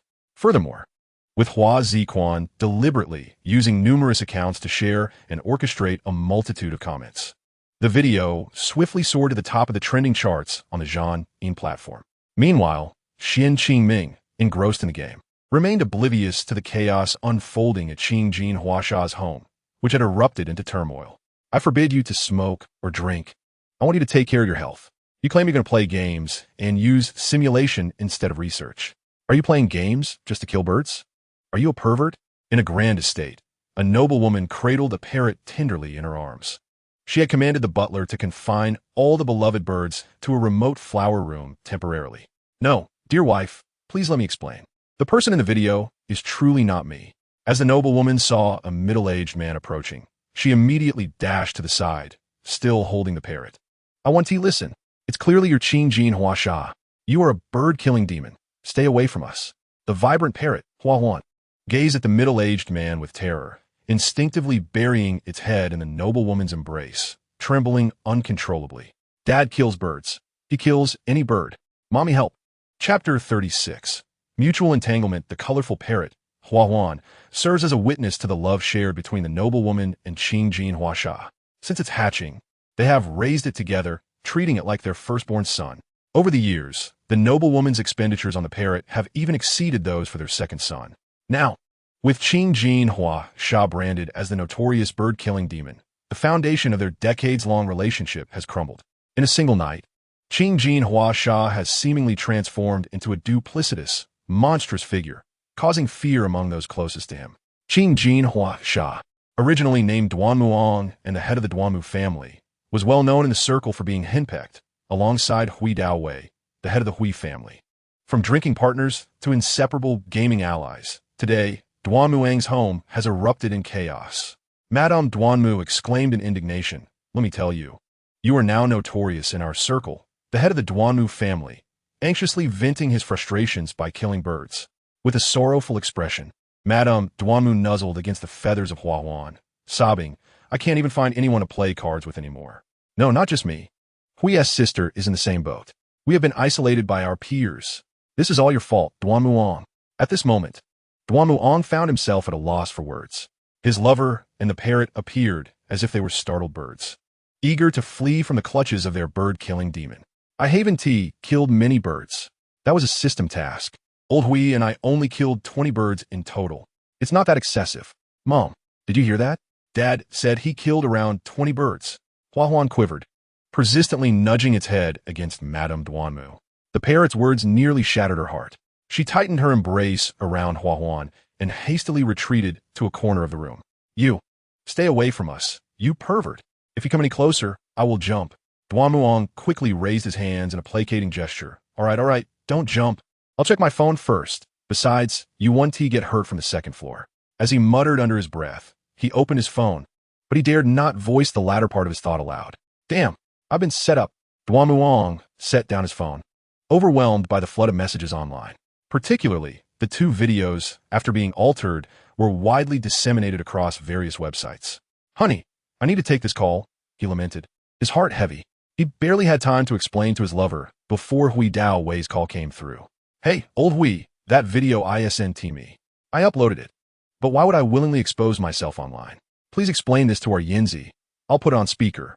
On the other end, Hui Dao Wei was in a frenzy, accompanied by another noblewoman who was hysterically demanding. Hui Dao Wei, I want a divorce. Get down here. Watch me not claw you to pieces. Unexpectedly, two prominent figures, masters of the Miwu stage, found themselves cornered by their respective partners, who only possessed innate abilities. The Miwu stage represents an existence that surpasses the innate stage, and in the realm of ordinary people, such expertise is exceedingly rare. However, the treatment of these two individuals was evidently different.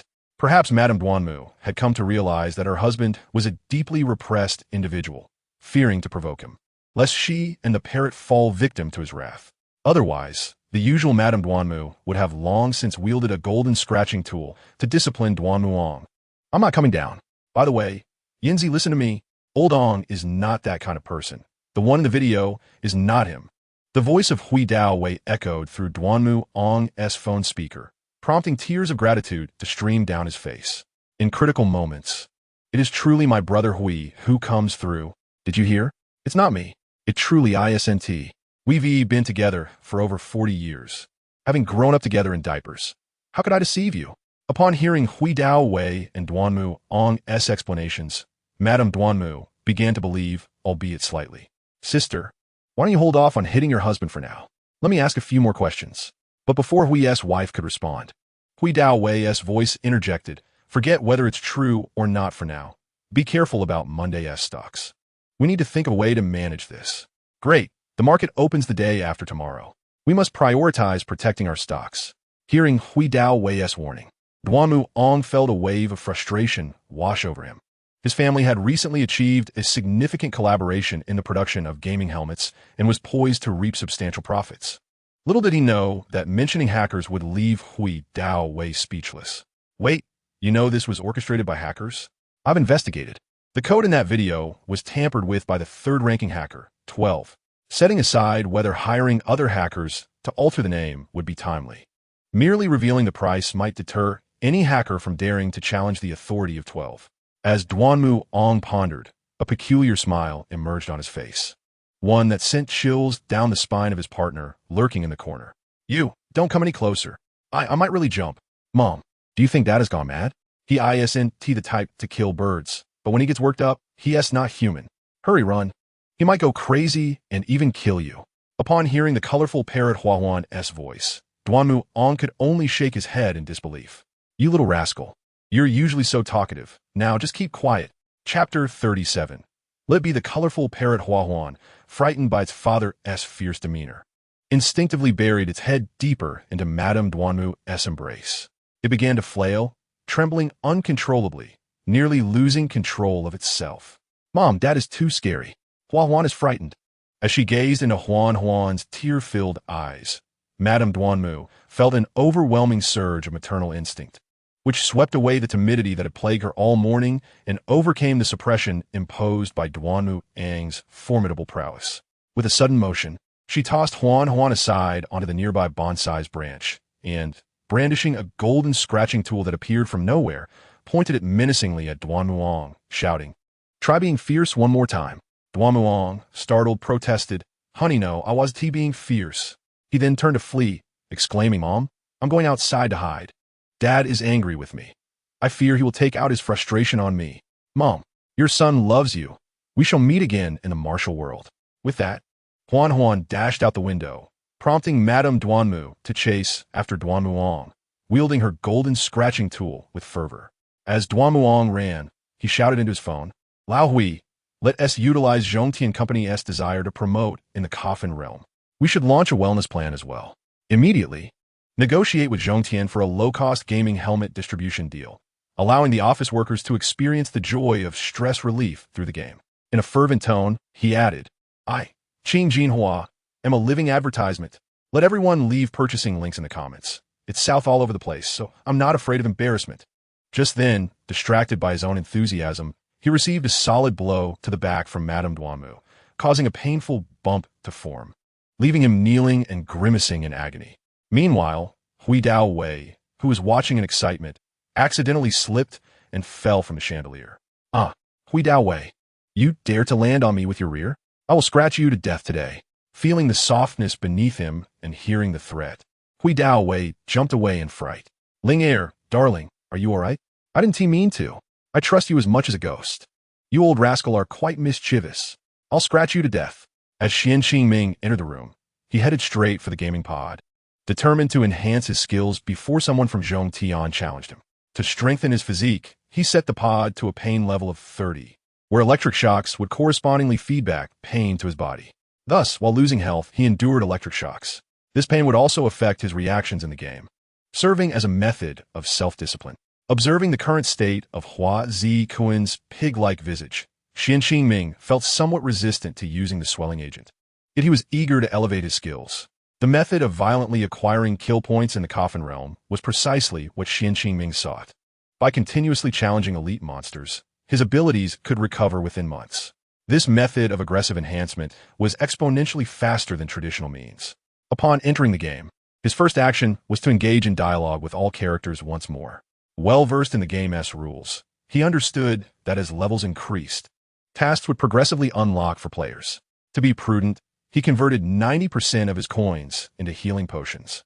At the old apothecary, he purchased 20 bottles of potions, 5 level 5 small health potions, 10 level 7 small health potions, and 5 level 10 small health potions, each with different healing capacities of 30, 50, and 70, respectively. The Coffin Realm didn't impose penalties for using potions. Even if it did, Xian Qingming prioritized survival. Just as he intended to leave, the apothecary called out to him, "Hey kid, it seems you really enjoy taking medicine." Xian Qingming raised an eyebrow, mentally retorting, "What nonsense! Your entire family loves medicine." However, he maintained a facade of sincerity, stating, as the saying goes, one takes medicine for illness and strengthens their body when healthy. Early treatment brings peace of mind. I need it. He struggled to control his emotions, recalling a past incident involving that pig-headed fellow. He remembered 2 years ago when Lu Fong, still inexperienced, was unable to expel certain life forms using internal energy. That scoundrel Hua Zikuan had, under the cover of night, used a flying machine to procure the least harmful potions. Especially, he did so without alerting Hua Lao Dai, as Lu Fong held a unique position in his former family, which was not to be underestimated. Yet, for reasons unknown, Lu Fong could never forgive his family. Currently, the level 5 small health potions Xian Qingming could use at a cooldown of 30 seconds. Even the level 10 small health potions available in Qingyu Town had a cooldown of 25 seconds. Furthermore, these potions did not provide instant health recovery. They had a gradual recovery process over 10 seconds. Thus, the olive branch offered by the apothecary was one he must grasp firmly. Oh, splendid. Once your strength increases, visit the cliffs of Beishan. There seems to be a double-headed ginseng growing near the vulture's nest. Xian Qingming replied, I should go take a look. The game prompted. Player accepted the task of double-headed ginseng, earning a farmer's small hoe. This task carries a significant risk. Players are advised to attempt it after reaching level 14. The mention of the vulture's nest immediately raised Xian Qingming's caution. Even without the game's warning, he would not venture to procure the double-headed ginseng too early. After bidding farewell to the apothecary, he noticed a corner of the village square where a figure wearing round-framed sunglasses sat quietly at a long table and bench, resembling a master storyteller. His appearance was striking, with 2 drooping whiskers framing his face, resembling a lively catfish. Chapter 38. Catfish Brother had the words Identification Master emblazoned above him, indicating he had recently arrived in Qingyu Town. Just when I was lamenting the lack of an identification master in this town, fortune smiles upon me. Xian Qingming approached Catfish Brother, but he remained unresponsive, keeping his head down and sunglasses on. Uncertain whether he was asleep, Xian Qingming politely greeted him. Hello, Identification Master. Identification Master, hello. Good day, Identification Master. After several attempts, Catfish Brother continued to ignore him. Unable to contain himself, Xian Qingming waved his hand in front of Brother's sunglasses. Smack! Just as he waved, Catfish Brother swatted his hand aside. Game prompt. Player has been struck by Identification Master Catfish Brother. Health reduced by 1. Catfish Brother's favorability decreased by 1. Xian Qingming thought, I was the one struck, losing health, and my favorability decreases? What a bully. You really are called Catfish Brother. If you're awake, why ignore me? Catfish Brother raised a finger to his lips, frowning as he said, Shoo, go away. She's about to come out. Catfish Brother subtly turned his head to the right, slightly adjusting his sunglasses. His gaze was intense, and Xian Qingming followed his line of sight. The next moment, a graceful woman emerged from the house, her poise captivating. Catfish Brother's head swayed gently in rhythm with her movements until her figure disappeared at the end of the street. At which point he sighed deeply. Ah, the allure is truly extraordinary. Xian Qingming tilted his head, momentarily doubting Catfish Brother's identification abilities.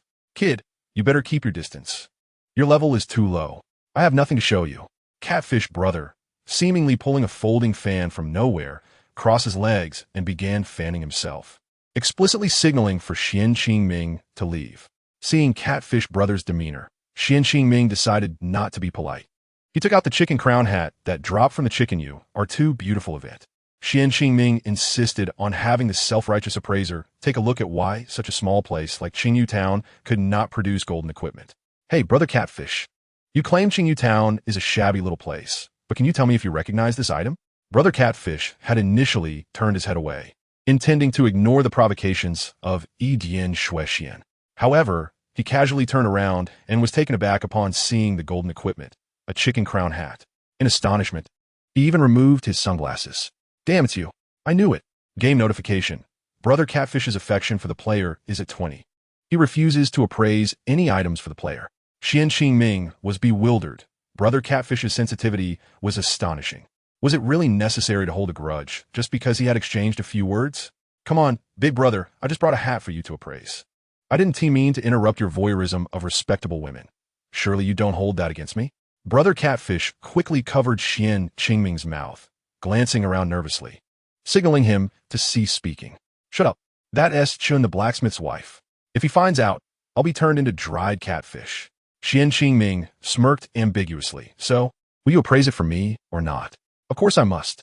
Brother Catfish took the chicken crown hat, and a flash of white light enveloped them. Chicken crown hat, golden equipment, defense 30, chaos resistance 5, paralysis resistance 5, poison resistance 10, required level 10.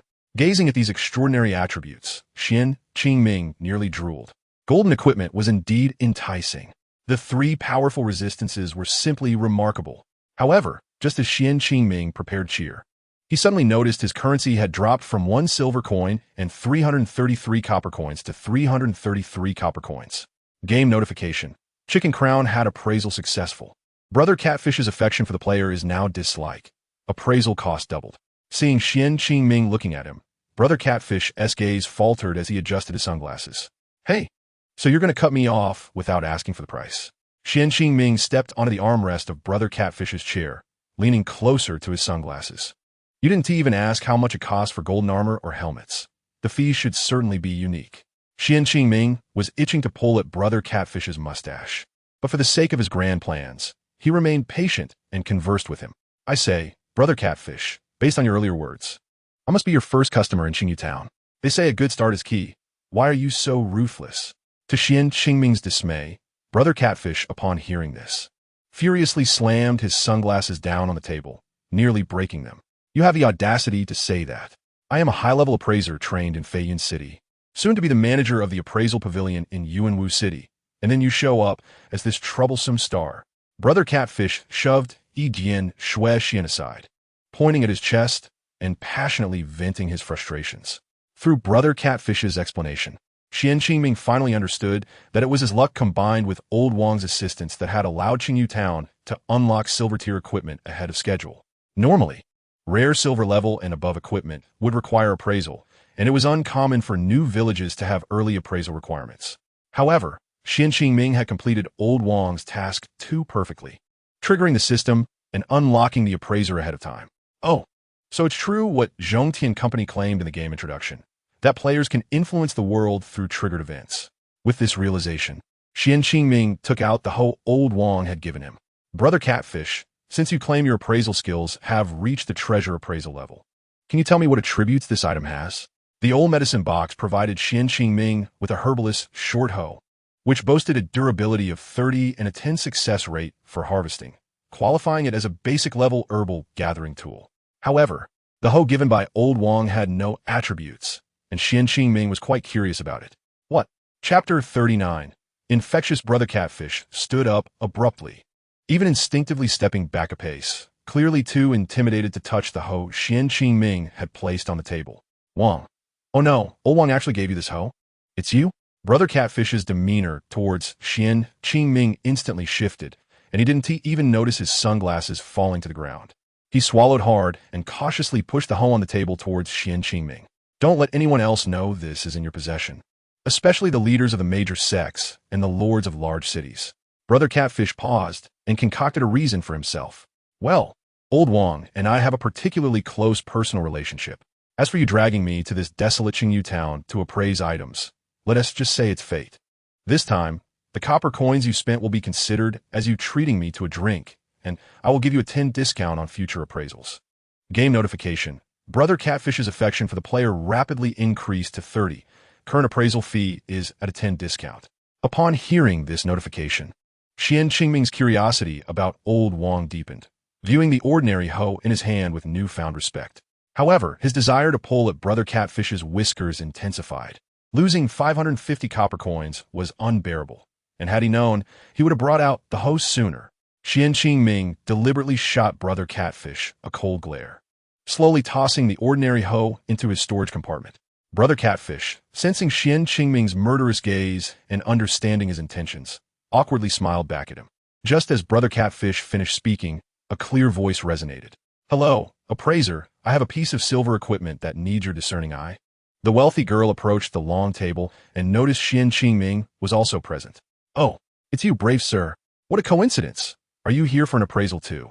Xian Qingming, seeing the excited look on the wealthy girl's face, instinctively jumped aside, thinking to himself that madness could be contagious, and he needed to keep his distance. Hello, young lady. Yes, I just came to see if there were any tasks available from the appraiser. I was just about to leave. Brother Catfish nodded in agreement, giving off an air of innocence, as if Xian Qingming didn't hold a hoe. Xian Qingming glanced enviously at the silver gloves the wealthy girl took out, but he constantly reminded himself that madness is easily contagious, a time-honored saying, and he must not get too close to this eccentric girl. As Xian Qingming prepared to leave, Brother Catfish took a step forward and whispered in Xian Qingming's ear, lifting his spirits. Considering you're my first customer, I'll give you a friendly reminder. That weapon on your back is quite good. You might want to show it in a blacksmith. 550 copper coins could not even buy a chance for a task. Xian Qingming excitedly embraced Brother Catfish, nodded vigorously, and quickly dashed into a crowd of players. He needed to shake off the wealthy girl. He absolutely could not allow himself to become as mad as she was. At the appraisal booth, after Xian Qingming departed, Brother Catfish picked up his sunglasses from the ground, resuming his eccentric demeanor. Oh, silver gloves, not bad. Appraisal fee is 300 copper coins. Hey, 300 copper coins? That's rather expensive, but well, never mind, I'm a wealthy person. Watching the wealthy girl generously pay the copper coins, Brother Catfish was quite pleased, thinking to himself that a wealthy lady is indeed generous, unlike some people. As Xian Qingming strolled by, he thought, what about manners? With a plop. After the appraisal fee was settled, the wealthy girl unfolded a map, preparing to turn around and venture to defeat monsters. As Ernyo Ge beheld the scene before him, his sunglasses once again tumbled onto the table. Wait a moment, little girl. What kind of bizarre encounter have I stumbled upon today? Oh no, beautiful young ladies. May I take a look at the map you hold? Xian Qingming meandered through the throng, and upon hearing a series of crisp tapping sounds from the front side, he felt a surge of excitement, inadvertently brushing his fingers against the sword at his back. Indeed, when Chun the blacksmith spotted the gleaming blade on Xian Qingming's back, he immediately ceased his hammering, setting aside the weapon yet to be forged to continue heating it by the flames. Brave warrior, might I have a glimpse of the blade upon your back? Xian Qingming nodded, squinting with a smile as he presented the sharp sword to Chun the blacksmith. Game prompt. Chun the blacksmith's affinity for the player has increased by 5.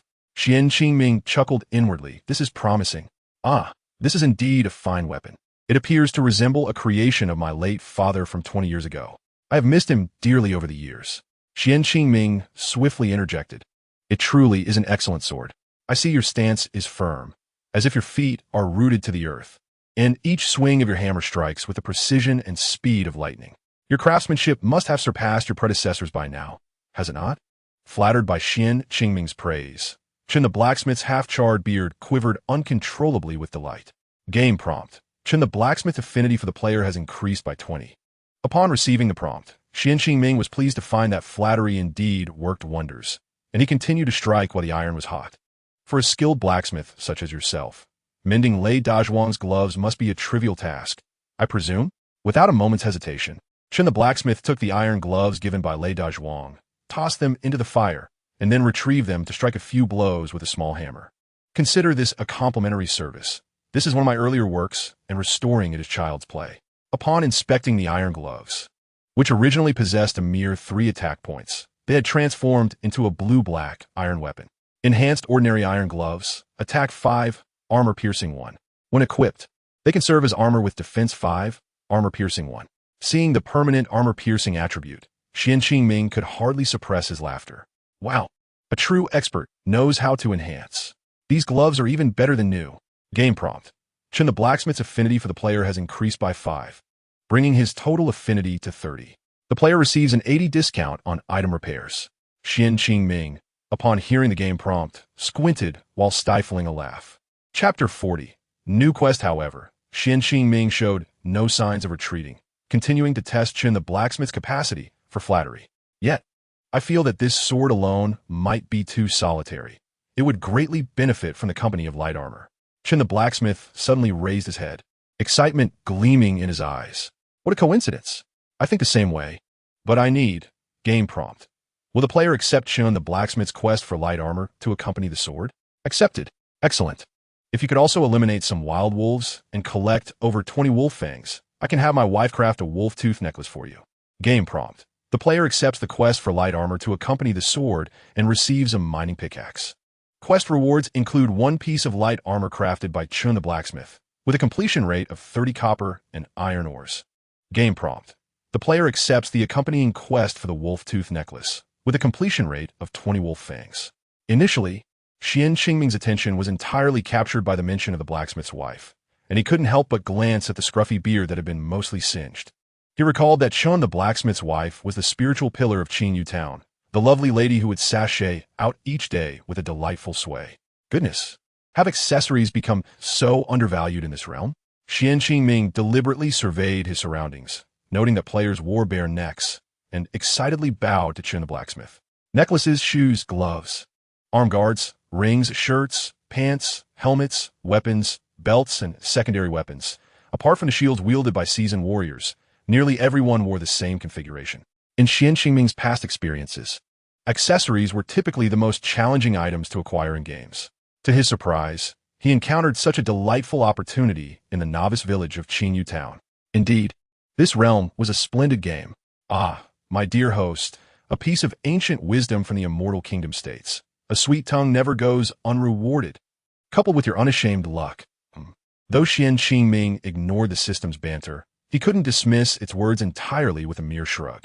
Yet, the system's predictions proved accurate. After milling about Qingyu Town, despite his sweet talk, he failed to trigger any other quests, ultimately resigning himself to head towards the woods in the northwest. Xian Qingming inspected his inventory, determined to engage more with those associated with accessories in hopes of acquiring additional gear. So far, he had not discovered a single vendor selling accessories in Qingyu Town. Even those like Chen the blacksmith, who sold weapons and armor, offered not only plain equipment but at exorbitant prices. A mere white iron sword with 7 attack points cost 1 silver coin, equivalent to 1,000 copper coins. After being robbed by Air Nyoga, Xian Qingming was left with less than 300 copper coins, rendering him incapable of purchasing anything. Moreover, compared to weapons, armor prices were astronomical, especially for shoes, pants, shirts, arm guards, gloves, and helmets, which increased in price exponentially.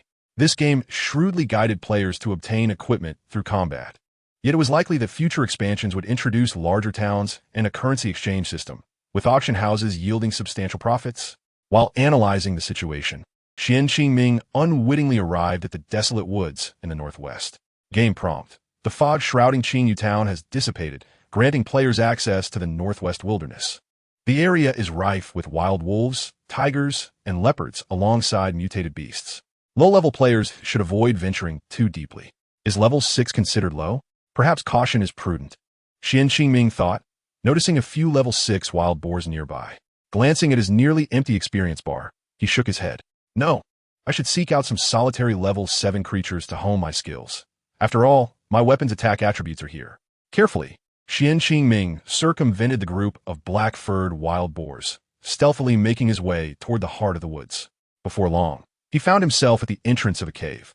Game prompt. Wolf Cave, commonly referred to as the wolf den beside the town, is rich in copper and iron or resources. EW. Why does this wolf dung smell worse than cat litter? Qian Qingming grimaced, pinching his nose against the foul odor emanating from within the cave as he proceeded cautiously inside. The cave grew darker as he ventured deeper, prompting him to slow his pace. Along the way, he stumbled upon an unmarked corpse and found a torch beside it. Lighting the extinguished torch, he quickened his pace. This design is quite considerate. Not only can I scavenge, but I also have a light source. However, he pondered, what level are the wolves within? If they're hidden in the dark while I am exposed, am I not delivering myself as a meal to them? This must be copper ore. Qian Qingming spotted a glimmering light reflecting off the cave floor, confirming the absence of danger nearby. He retrieved the mining pickaxe and began to swing it. Clang, clang, clang. The sounds echoed in the cave. Game prompt. The player has acquired 1 copper ore.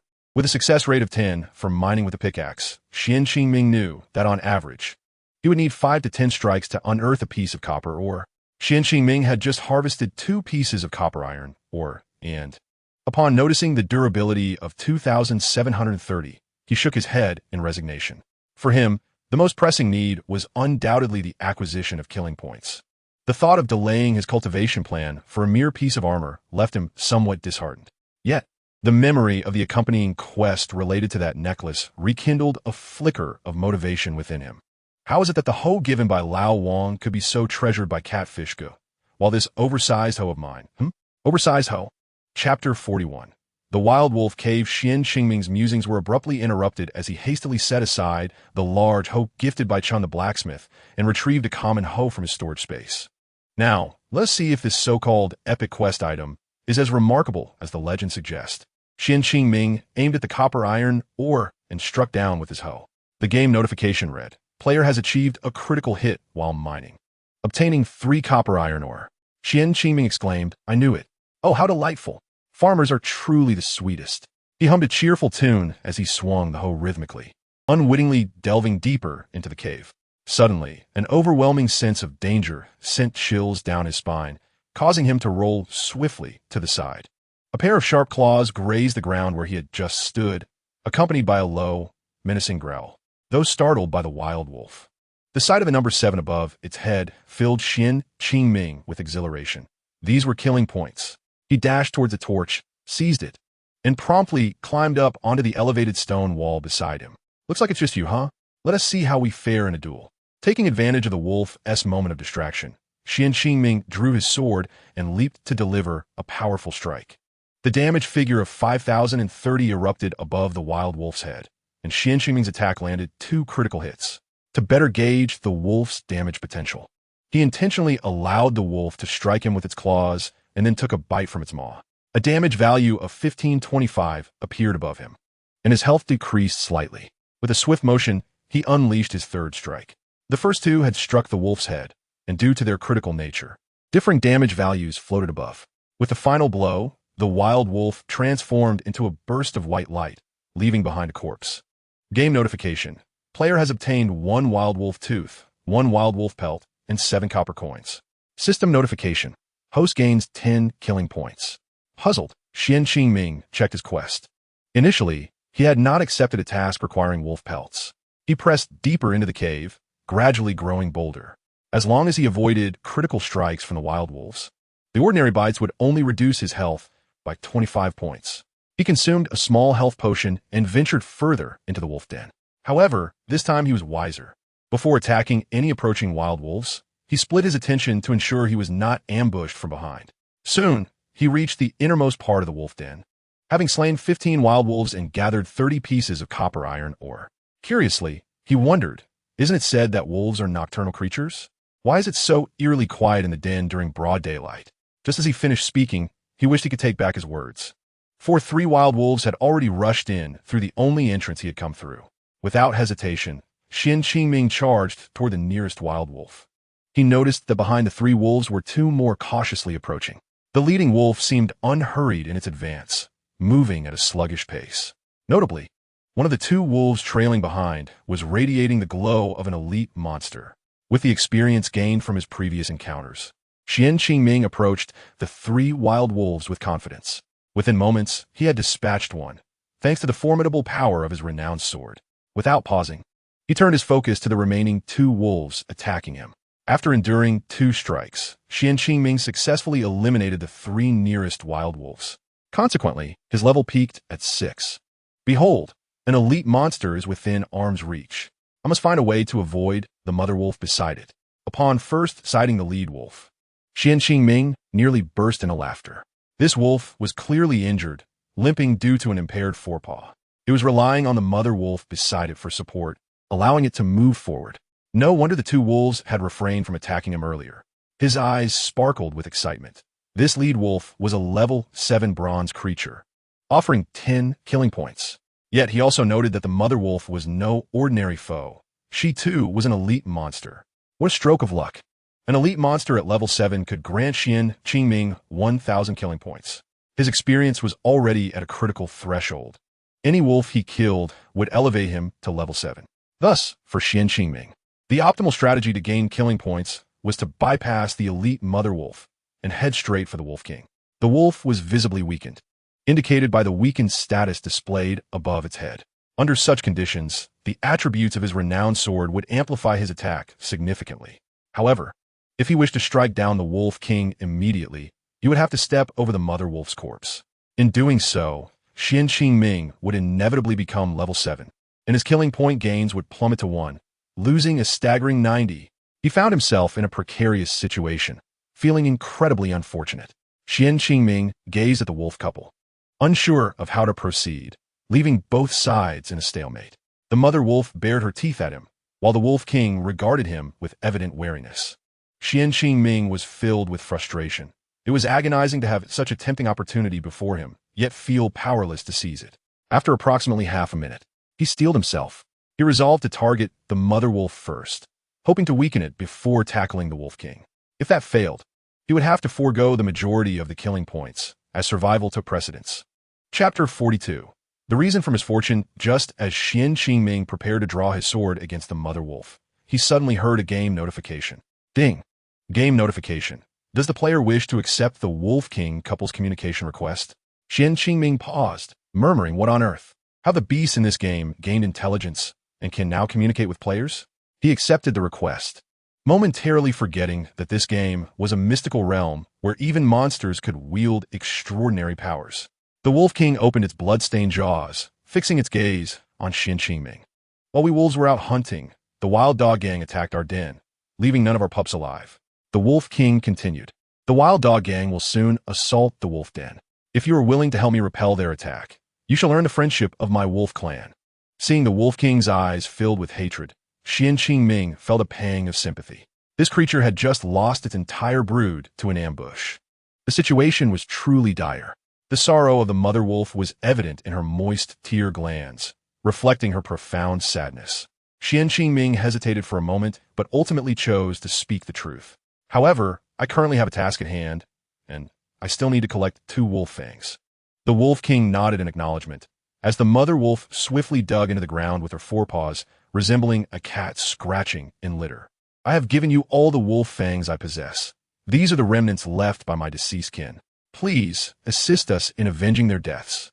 Observing the resolute gaze of the Wolf King stirred sympathy within Qian Qingming, who slowly nodded in agreement. A game notification appeared. Player has accepted the golden level quest to assist the Wolf King in avenging his kin. Quest duration. 18 hours. Quest reward, Friendship of the Wolf Tribe. After 15 hours, the Wild Dog Gang will attack the Wolf Den. If the Wolf King dies, the quest will fail. The lack of additional hints left Xian Qingming somewhat bemused by the prospect of gaining the Wolf Tribe's friendship. Well, although I am uncertain of the reward, I hope this friendship proves worthy of my efforts.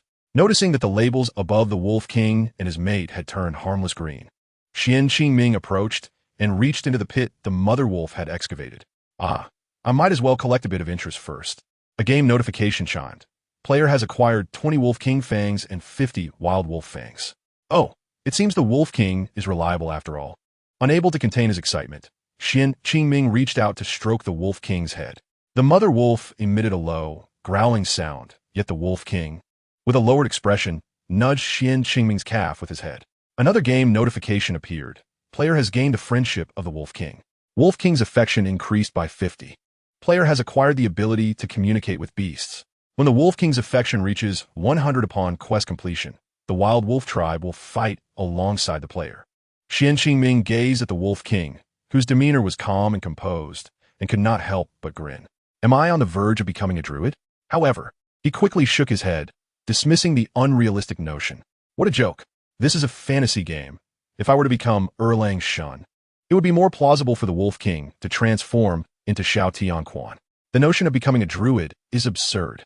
Moreover, what levels are there ordinary wild dogs and the Wild Dog King? Xian Qingming pondered, realizing that since he was assisting the Wolf Tribe, the Wolf King ought to serve as a capable strategist. After all, knowing oneself and the enemy leads to countless victories. Since he had already secured the Wolf King's friendship, Xian Qingming ignored the disgruntled expression of the mother wolf and sat down, contentedly playing with the Wolf King.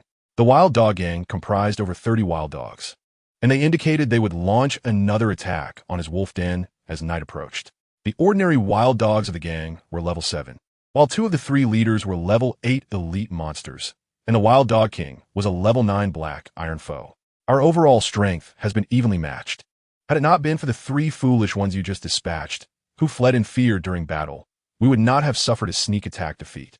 Through the Wolf King's explanation, Xian Qingming understood that the 3 wild wolves who had entered the den were initially afraid of the Wolf King's wrath and intended to lure him into a trap to kill him. However, the game's mechanics mandated that wild monsters attack players, inadvertently causing Xian Qingming to draw some of the Wolf King's ire. Looking at the Wolf King, Xian Qingming expressed exasperation. I say, my wolf friend, I am not even level 7 yet, and you expect me to face 3 fierce dogs alone? To his surprise, the Wolf King nodded and even licked the back of Xian Qingming's hand. For a moment, Xian Qingming felt somewhat dazed. The Wolf King possessed a thicker skin than himself. Fine, but first tell me where the Wild Dog Gang is located, so I can scout them out. It was morning, and the wild dogs had just devoured 6 of his wolves. By noon, they would likely retire to rest at the rocky outcrop to the west. Before the Wolf King could finish speaking, Xian Qingming patted his head and tossed him 2 level 7 health potions, not bothering to ascertain whether the Wolf King could use them, and strode towards the exit with a torch in hand. No more delays. If I don't slay a few wild dogs now, they will surround us when they come tonight. Seeing Xian Qingming's decisiveness, the Wolf King did not hinder him and accepted the health potions without hesitation. After Xian Qingming departed, the Wolf King indeed used his teeth to uncork the potions and eagerly licked them clean. With 1 potion consumed, the Wolf King's injuries improved significantly. By the time he finished the 2nd potion, his weakened state vanished, and he surprisingly returned to the strength of a level 9 black iron. The mother wolf, noticing the Wolf King's recovery, approached and nuzzled his cheek with her head, even extending her tongue to lick him. Oh, the Wolf King softly called out, turning his gaze towards the direction where Xian Qingming had left, seemingly concerned for his well-being.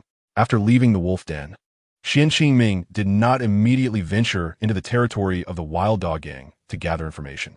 Firstly, it was still morning, and the wild dogs had yet to rest. Secondly, he intended to complete some other tasks, hoping to craft a necklace from the 20 wolf fangs to bolster his chances against a pack of wild dogs. Initially, he was curious why the Wild Dog Gang did not press their advantage and eliminate the Wolf King and the remaining 3 cowardly wolves. However, he soon realized that perhaps the game designers had not permitted such actions, or the wild dogs were currently satiated, preferring to keep the Wolf King alive for a later meal. Of course, if they had pursued us, my quest would be in jeopardy. From above the clear river, he noticed several players awkwardly attempting to hunt beavers. Shaking his head, Xian Qingming donned his enhanced gloves and began dismantling the wooden structure at the top of the beaver dam with his bare hands. The damage output of 323 appeared above the dam as he toiled for a while, managing to dislodge only a few dozen logs. This is futile. At this rate, I will be here until the next lunar year. Gazing at the dam constructed from thousands of logs and seeing his meager progress, Xian Qingming was about to shift strategies when he caught a whiff of a foul odor wafting from the river. Why did the previously clear water suddenly become so murky? No sooner had he thought this than numerous players, levels 3 and 4, emerged from the river near the dam. Damn it, who defecated in this river? Seriously, how did the water become so foul? I swear I just saw something awful in there. Hearing the voices of others was one thing, but upon recognizing the voice of the fortune girl, Xian Qingming instinctively sought to evade her, knowing that encountering her would spell trouble. God knows what this level 8 leader was doing alongside a group of level 3 and 4 novices searching for treasure in the river. Wait, is she perhaps here for the same task as Yinda Shuai? Observing the fortune girl disgustedly shaking off the foul water from her clothes, he hurriedly stepped aside. He had been the only one standing atop the beaver dam. If she were to mistakenly accuse him of polluting the river, he would be unable to clear his name even by jumping into the stinking water. After leaving the beaver dam for a while, the murky river water unexpectedly returned to its pristine state, identical to how it had been before Xian Qingming's arrival. Did the game just refresh? He thought it unlikely. That had been a distinctly foul odor. It was more plausible that during a game reset, the pool of filthy water had been cleared away. It was agreed that no one would defile the river again. Indeed, who just defiled the environment? The few individuals on the shore exchanged glances, then one by one, they leapt into the river. Their first action was not to battle monsters, but to cleanse themselves of the foul stench that clung to them. One might wonder, if someone truly defecated in the river, how filthy would their gaming pod be? Xian Qingming, choosing to ignore the absurdity of the situation, noticed that the water had suddenly become crystal clear, though he did not inquire into the cause. He made his way to the bottom of the beaver dam and drew his sword from his back. With a decisive slash, he executed the draw sword technique. A critical hit value of 30 floated above the beaver dam, but it merely carved a small breach in its surface. Beavers poked their heads out from the top of the dam, mockingly baring their teeth at Xian Qingming. It seemed they were taunting him, saying, "You a robust infant should not be flailing about here." Xian Qingming understood that the beaver monsters would be greatly hindered in their attack power and mobility once they left the water. With a mere level of 1, even if they were elite monsters, he estimated their strength would not exceed 5, posing no threat to him. Thus, he ignored them and continued to strike at the beaver dam. What is that odor? Before he could act on his thought, a foul stench assaulted his senses. Soon after, players began to emerge in haste from the stinking ditch before him. Xian Qingming frowned and swiftly concealed himself behind a large tree. Who is this? How can one play a game and still have bowel issues? Surely, this player has turned their gaming pod into a lavatory, playing while relieving themselves. This is pure societal revenge. Do they not feel disgusted? The beaver dam is a murky cesspool, making it impossible to catch beavers. This person must have soiled themselves. This quest is unachievable now. No. To her surprise, as soon as she jumped into the river, she transformed into a veritable little feces creature.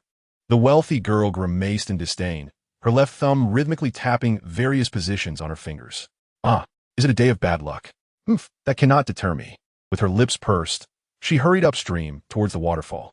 She was determined to reverse her ill fortune. After a while, the players still searching for the source of the foul smell began to realize what was happening and, in unison, made their way towards the waterfall. It appeared that leveling up here was futile for the day. They would wash themselves clean at the waterfall and find another location to defeat monsters. Yes, to the waterfall. No, once I am clean, I will call official support to complain. Yes, I shall complain too. Chapter 44. A great wave approaches, observing the little feces creatures departing one after another. Xian Qingming emerged from behind the thicket near the beaver dam. Bad luck. It was I who activated the quest. He had feared that the players would discover the truth and direct their ire toward him. Once everyone had left, he swaggered out confidently. Although my reputation is esteemed throughout the ages, it is wise to maintain a low profile in this realm. I have no intention of toying with you. Xian Qingming felt a sense of satisfaction witnessing the wealthy girl's misfortune due to his actions. It seems that the task of Lei Dazhuang to dismantle the beaver dam impacted the water quality. For my intention in dismantling, it was to improve the flow of the river. Damage values of 2030 floated above the beaver dam as Xian Qingming struck it with his sword multiple times before pausing to observe. Indeed, it was as he suspected. He touched the smooth branch on his left. The initial crack he had made in the beaver dam had already mended itself within mere minutes. Other wounds on the dam were also gradually healing. Even the branches he had previously removed had restored themselves to the top of the dam. Since neither the gloves nor the sword could completely destroy the dam in a short time, he decided to test whether a hoe could dig out the wood piece by piece. Currently, his only tool was an unremarkable hoe, which the catfish brother regarded as a treasure. This would not do. If I completely destroy the beaver dam, the accumulated water will rush toward Qingyu Town, turning it into a stinking fish town. I must devise a plan. After all, Lei Dazhuang's task is to protect Qingyu Town and eliminate the hazards posed by the beaver dam. Xian Qingming did not wish for his efforts to be in vain. Xian Qingming surveyed the terrain and began to carve a channel downstream of the beaver dam. With this approach, he could divert the water directly to the east of Qingyu Town without flooding the settlement. Following his plan, he began to dig into the earth before him. Oh, catfish brother, I shall trust you this once and see if this hoe is truly a magical tool. Without hesitation, Xian Qingming began to excavate the channel. In real life, it would be an impossible task for one person to dig such a channel in a short time. However, this was a game, and after wielding the hoe dozens of times, he had indeed carved a long, narrow ditch from the beaver dam to the village entrance. My goodness, this is a hoe of an excavator. Is this still considered an ordinary hoe? It must not be discovered by the officials too soon. Open sesame, hoe of strength. Old Wong is mighty, may Old Wong bless me.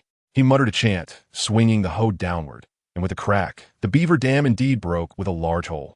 Damage values floated above the dam, and Xian Qingming paused momentarily before swinging the hoe again.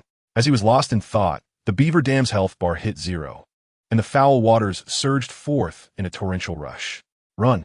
Xian Qingming hastily sprinted towards the higher riverbank. Even so, his trousers became significantly wet and began to emit a foul odor. Can one truly soil themselves in this game? Xian Qingming felt his face burn with embarrassment at the wealthy girl's antics, thinking, you soiled yourself. You're the first in the server to do so. Yet, he felt an instinctual trepidation towards the wealthy girl and chose not to engage her, hastening towards higher ground.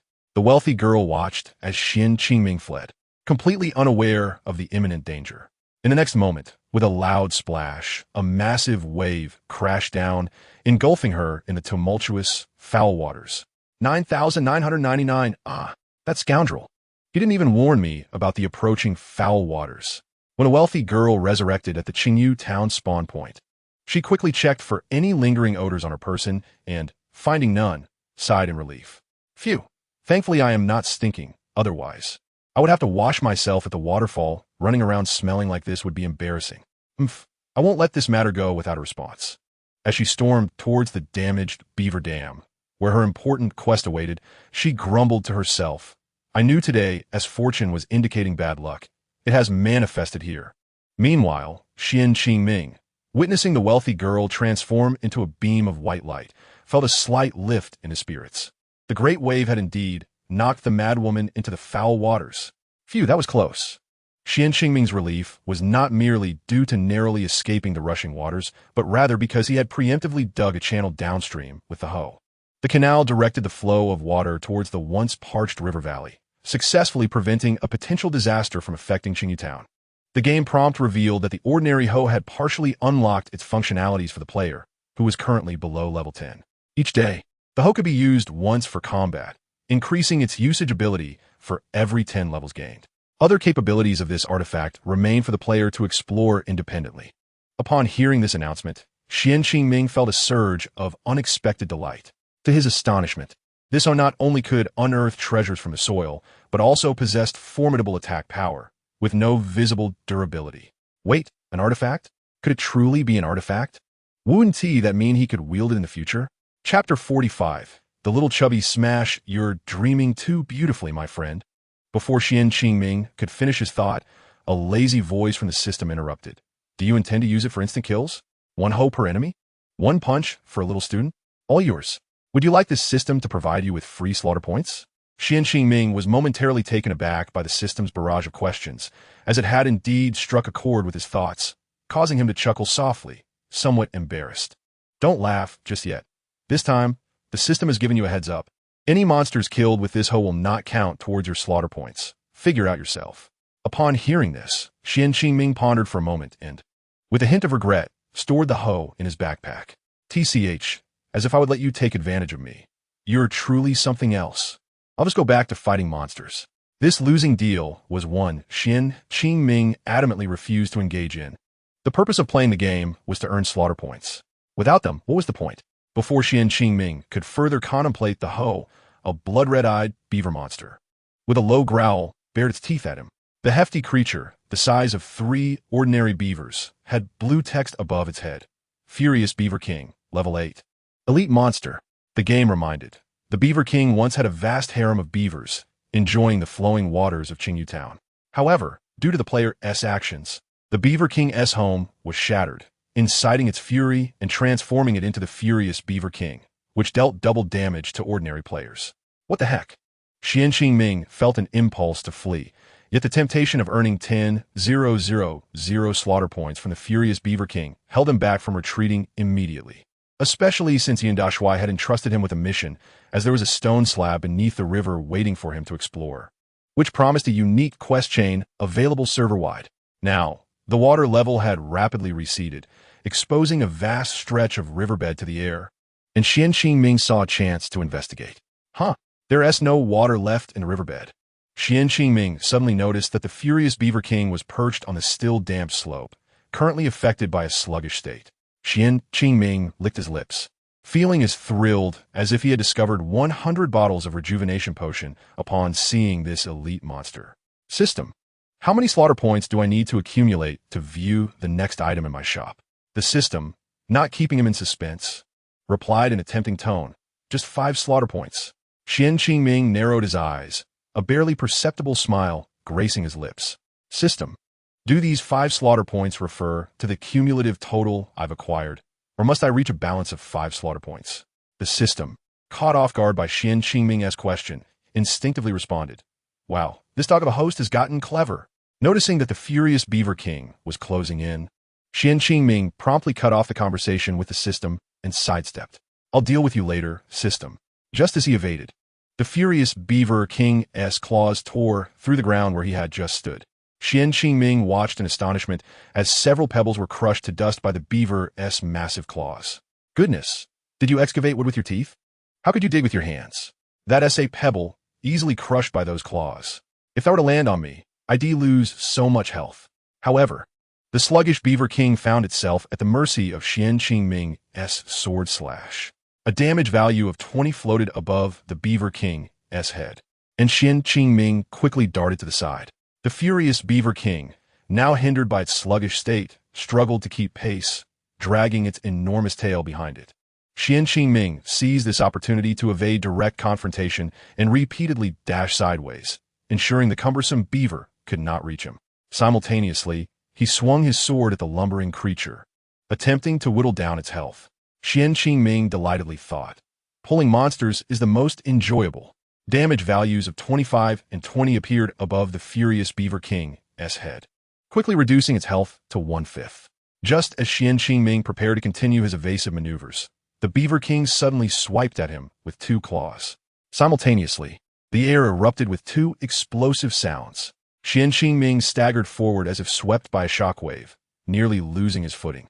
He grimaced and hurriedly increased the distance between himself and the beaver, narrowly avoiding its proximity.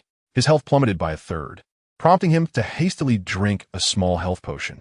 The level 5 potion only restored 30 health points, and recovery would take 10 seconds to complete.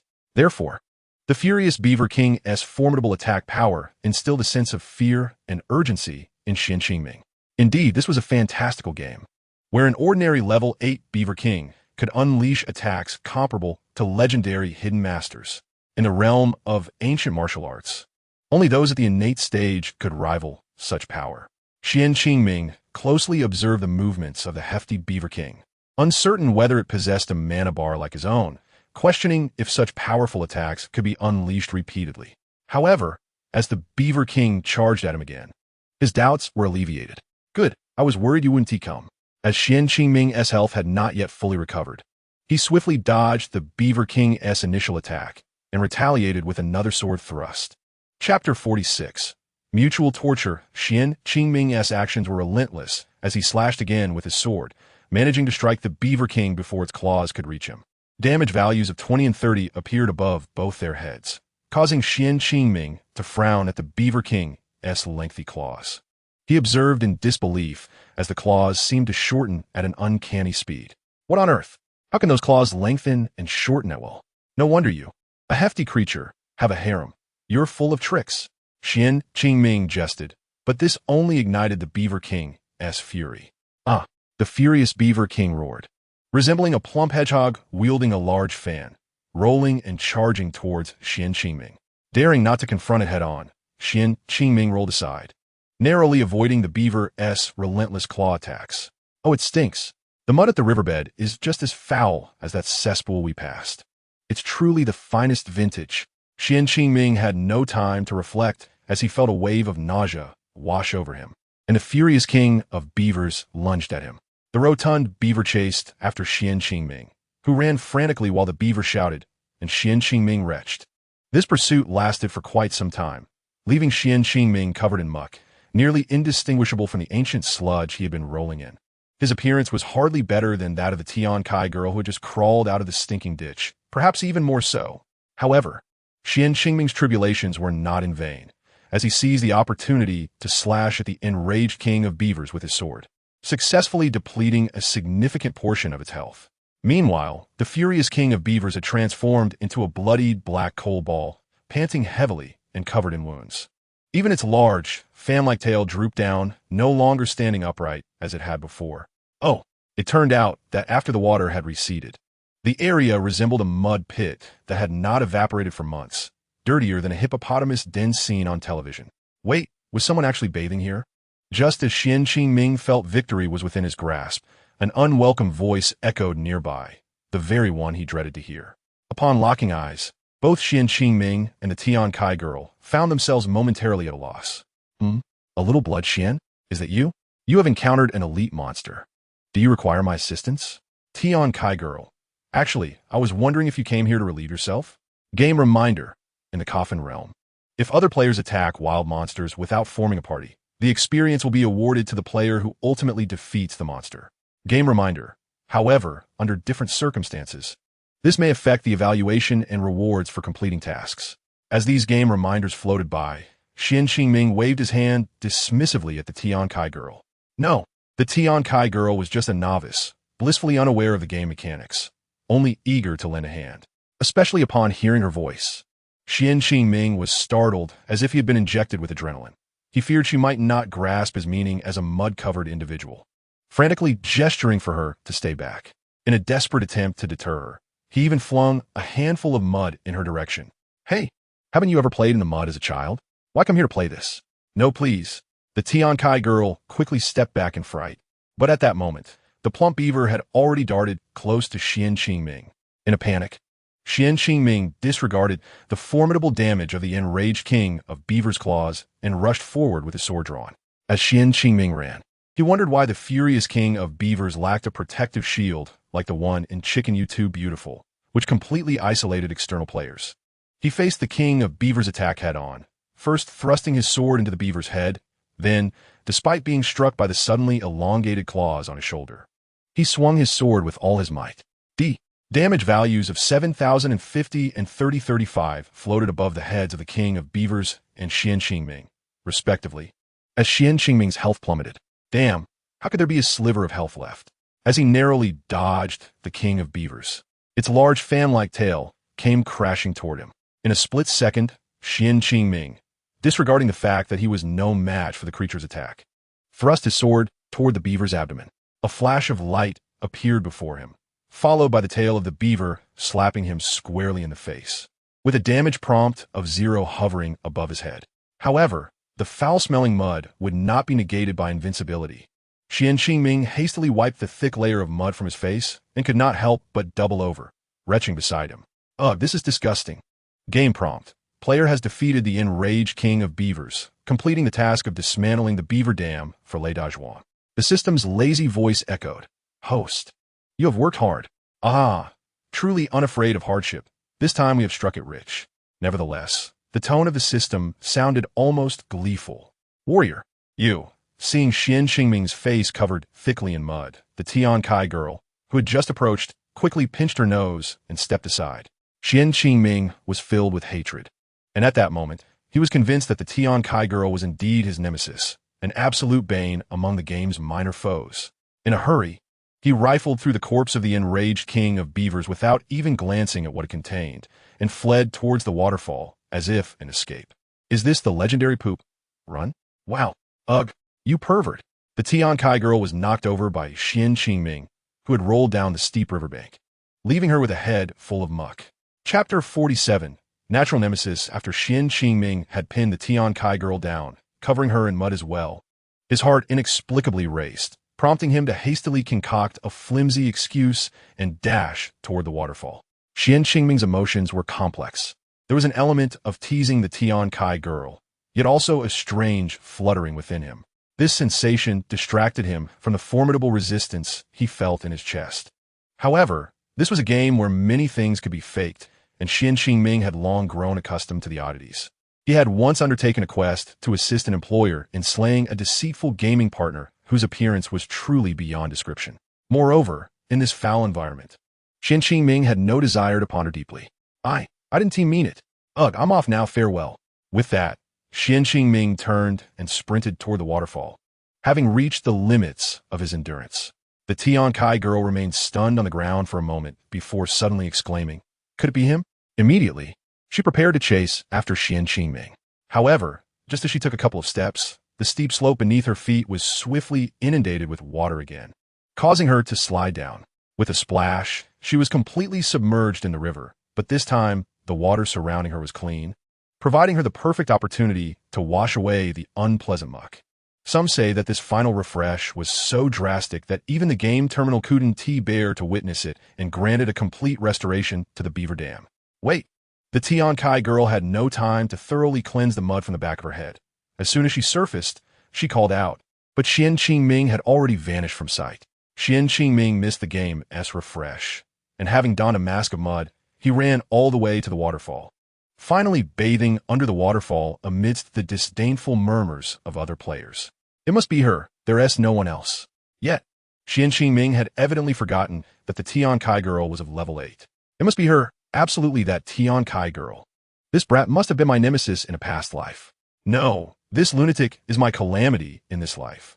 Xian Qingming now wished to bite the Tian Kai girl in order to end her tormenting presence in the game. How was it that he, a dignified level 10 lucky player, found himself so unlucky in encountering this Tian Kai girl?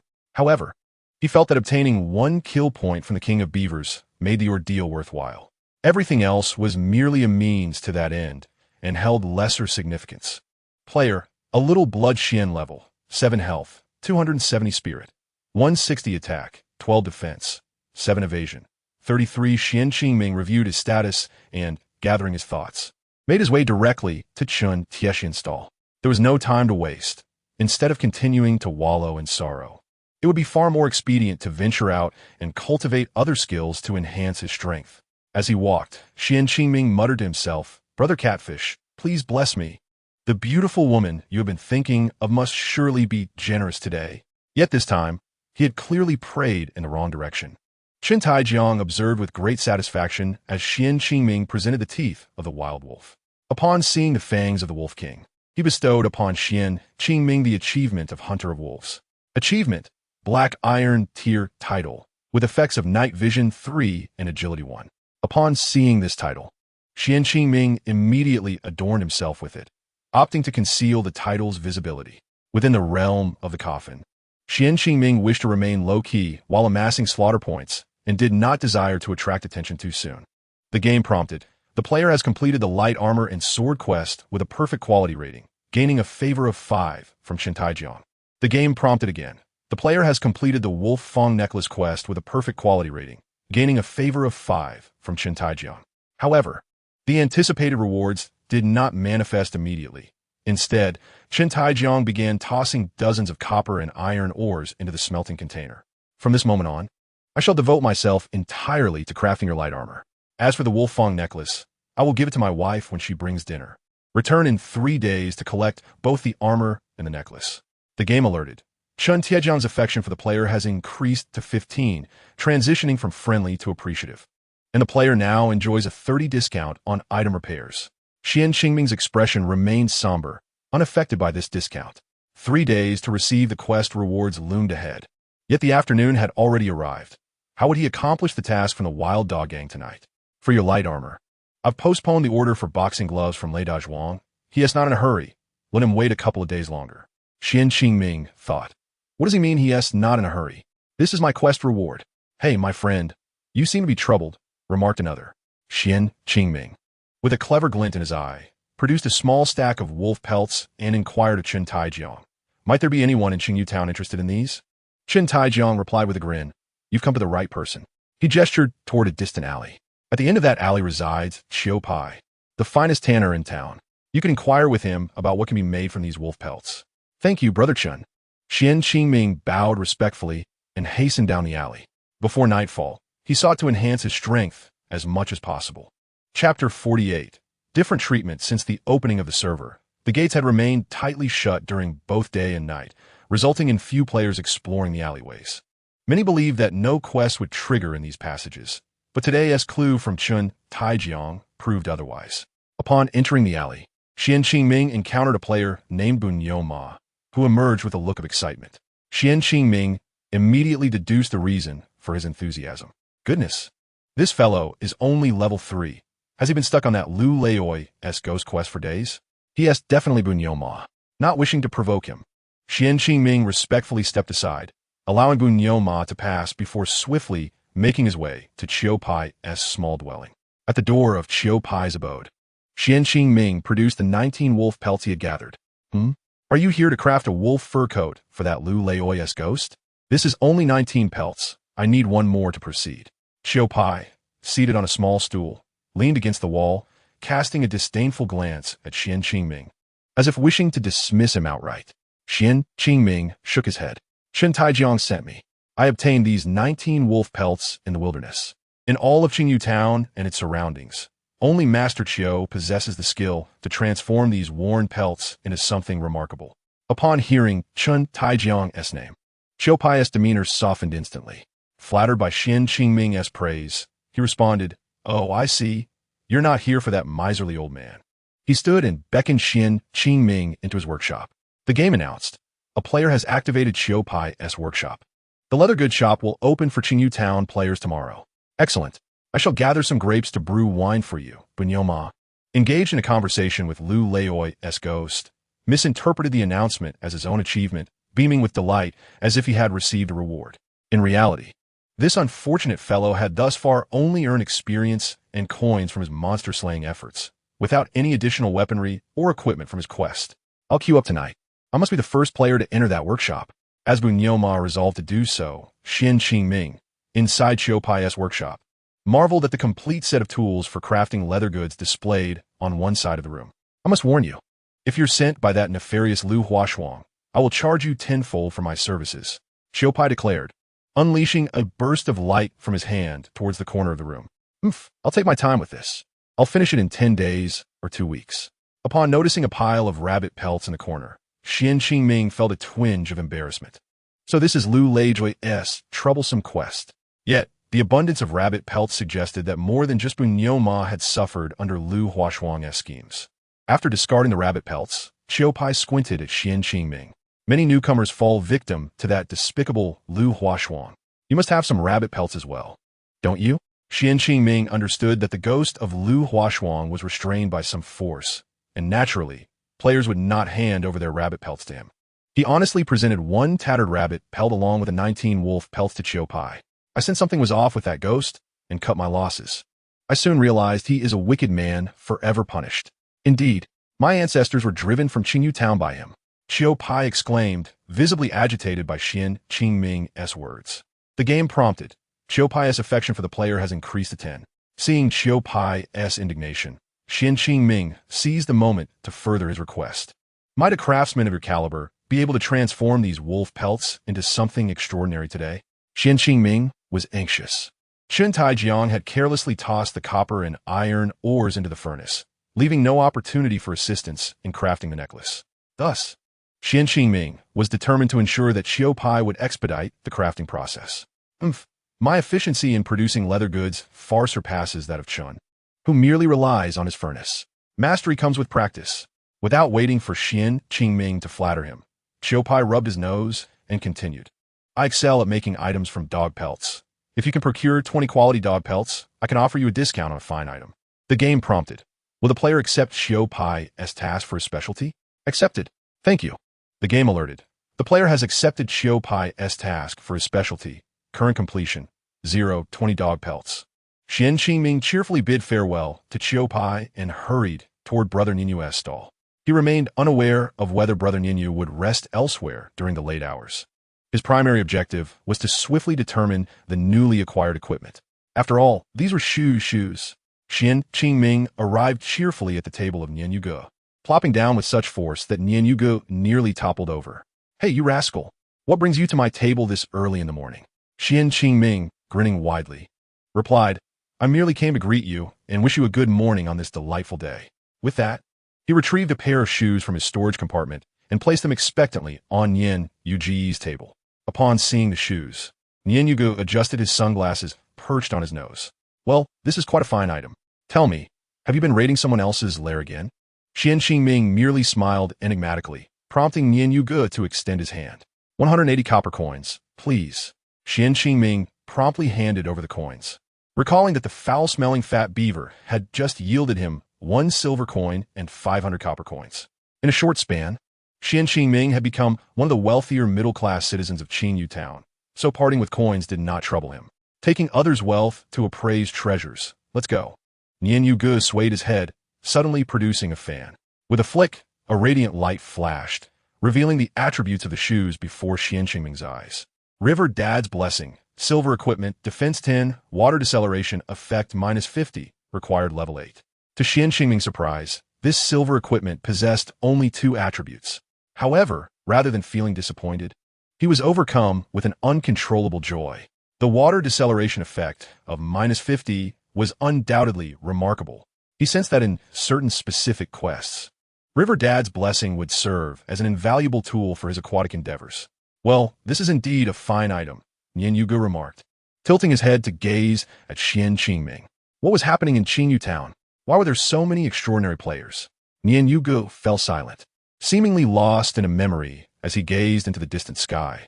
However, the sunglasses on his nose obscured his view, leaving Xian Qingming oblivious to any oddity. With his mind focused on avenging the Wolf King, Xian Qingming paid no heed to Nian Yuge's unfinished thought.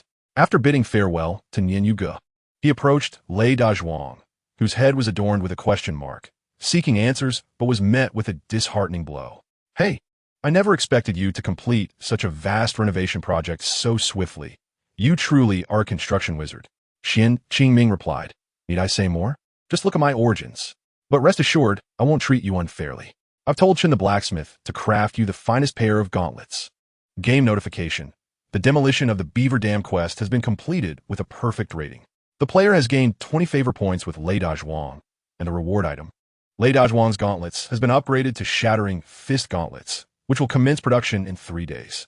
Realizing that distant help would not suffice, Xian Qingming bid farewell to Lei Dazhuang and hurried toward the desolate forest in the northwest of the city.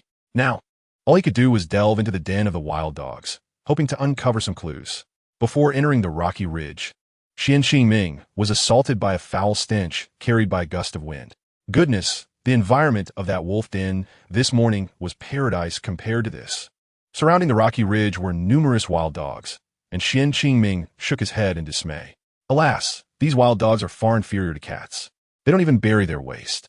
What brings you here to Qingyu Town instead of staying in Golden Continent? Xian Qingming could not ponder too deeply.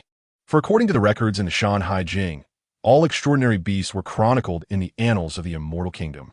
Holding his nose, he made his way to a secluded spot in the northern forest, climbing atop a large boulder on the rocky ridge to survey the interior. 1, 2, 3. 25. My heavens, there are over 20 wild dogs here. He observed several wild dogs scattered throughout the rocky ridge. At the core, 3 wild dog kings were lazily sleeping, their bellies bulging. It's already afternoon in the game, yet they haven't digested their meals? How many wild wolves have they devoured today? Seeing a corner filled with uneaten bones, Qingming could only shake his head, feeling a twinge of sympathy for the Wolf King couple. Stealthily, he crept forward and struck down a solitary wild dog in its slumber, piercing its head with his sword. Game notification. The player has obtained 1 dog skin and 10 copper coins. The completion rate of the Avenge the Wolf King quest is now 130. The time remaining for the Wild Dog Gang's counterattack is 9 hours. Given the scale of the Wild Dog Gang, which includes 3 Dog Kings, we should intensify our efforts. Qingming was uncertain whether the ordinary members of the Wild Dog Gang would respawn after being defeated. However, with it being afternoon and the members currently asleep, he hoped to weaken the Wild Dog Gang's strength before nightfall. Recalling the distribution of the Wild Dog Gang he had observed earlier, Qingming deduced that this solitary wild dog was likely stationed as a guard. Unfortunately, it had dozed off, leaving it vulnerable to Qingming's attack. Since you chose to slack off, I shan't hold back. Qingming stealthily moved aside, targeting the lazy wild dogs. Thankfully, the game's aggro system was reasonably well balanced. Otherwise, if they were true wild dogs with keen senses, he would have been discovered by their pack. With the 3 Dog Kings at the center, Qingming circled around the rocky ridge, continuously eliminating solitary wild dogs he encountered. Before long, he had wiped out the outermost 2 circles of wild dogs. Continuing inward, Qingming avoided any clusters of 2 or more wild dogs, not wishing to disturb the Wild Dog Gang at this moment. After a considerable time, he finally eradicated all the solitary wild dogs. With 1 minute remaining before the hour changed, Qingming had killed 14 wild dogs, meaning there were still 13 left inside, excluding the 3 Dog Kings. He found a stone about 10 feet above the ground, crouched atop it, and observed the Wild Dog Gang situation. After some time, no wild dogs had respawned. As the clock struck the hour, although no wild dogs emerged, all the wild dogs awakened simultaneously. Well, the game has set these wild dogs' biological clock quite precisely. Qingming watched as a few wild dogs shook their heads sleepily and wandered off in different directions. And he quickly realized what was happening. He hurried towards a wild dog approaching him, not daring to slacken his pace. As the wild dog emerged halfway from its den among the rocks, it suddenly felt its health depleting significantly and looked up to see Qingming's smiling face. Once the wild dog vanished in a flash of light, Qingming swiftly crouched to collect his loot and hurried off in the opposite direction. Game notification. The player has obtained 1 dog skin and 10 copper coins. 2nd Dog King, woof, woof, woof. You lot, go check it out. The remaining 4 wild dog minions pair off, sniffing the scent of their companions as they leisurely stroll outside. 3rd Dog King, woof. Brother. The Wolf King has sustained severe injuries. He cannot possibly ambush our little brother now. Can he? The Go Wong Woof. Ambush. What nonsense. He has 1 leg severely bitten off by you. Who knows if he has already been killed by his 3 useless subordinates. He might come here later to beg for mercy. Woof. Once we annihilate the Wild Wolf Gang, we will sweep through the southern mountains. These lands will henceforth belong to our Yi Go Gang. De Go Wong proudly raised his head, exuding an air of ambition. It must be said that De Go Wong had accurately surmised the situation of the wolf pack, were it not for the sudden appearance of Qingming. The wolf den would have already been annexed by the Yi Go Gang. At this moment, Qingming had already eliminated the incoming dogs, and with the system refresh, all the dog corpses had vanished without a trace. The task completion rate stood at 2,330, excluding 3 wild dog kings, indicating there were still 4 underlings remaining. Just as Qingming finished speaking, a dog suddenly dashed out from a distance. Without a moment's hesitation, Qingming advanced and swung his sword at the dog.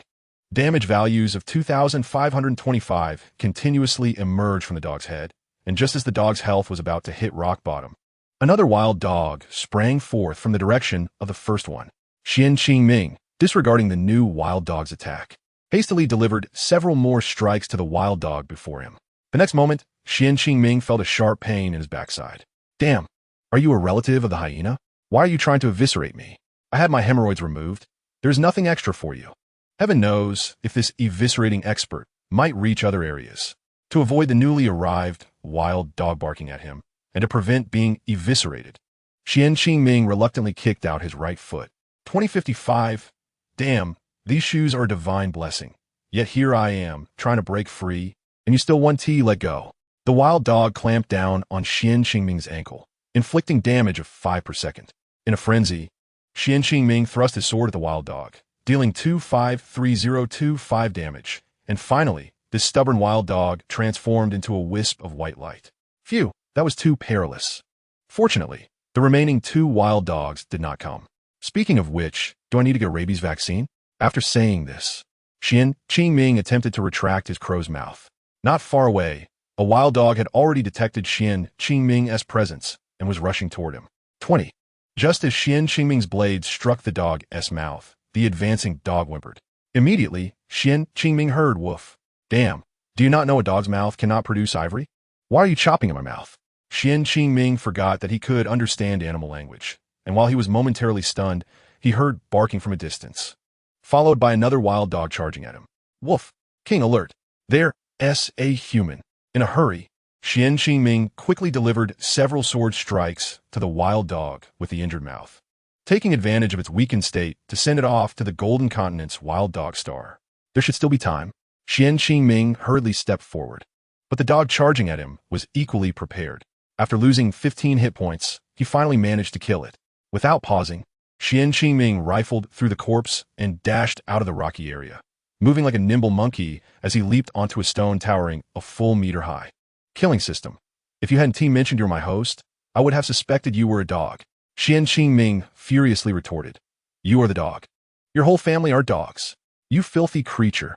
After cursing the killing system, Xian Qingming, upon seeing the approaching dogs in the distance, secretly breathed a sigh of relief. Phew! Thankfully, only one has come. Now, in the Wild Dog Gang's plaza, 2 dog kings remained. Just moments ago, the 3 wild dog kings in the plaza simultaneously heard the warning. To go Wong Woof. You 2 go drag the human in. No sneaking a bite on the way. Ergo Wong Woof. Lao San, you go and bring the human in. Later, I'll share a gun with you, but you mustn't eat anything beforehand. Sango Wong Woof. I'll go. When Sango Wong arrived at the shouting location, Xian Qingming had already vanished. However, the last remaining wild dog corpse had yet to be refreshed. Sango Wong sniffed and began to chase in the direction Xian Qingming had fled. Seeing the elite monster drawing nearer, Xian Qingming glanced at his health, which had dropped by nearly a quarter, and couldn't help but break into a sweat. The ordinary wild dogs he had just slain each had around 100 hit points, while this elite monster likely had at least 450 to 500 hit points.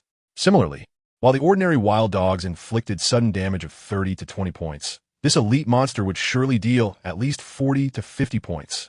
Chapter 51. Frenzy. I have only 225 hit points left, and my potion is still on cooldown. I absolutely cannot engage it head-on. Just then, Sango Wong arrived at the base of the large stone where Xian Qingming was hiding. Woof! You dare to kill my little brother.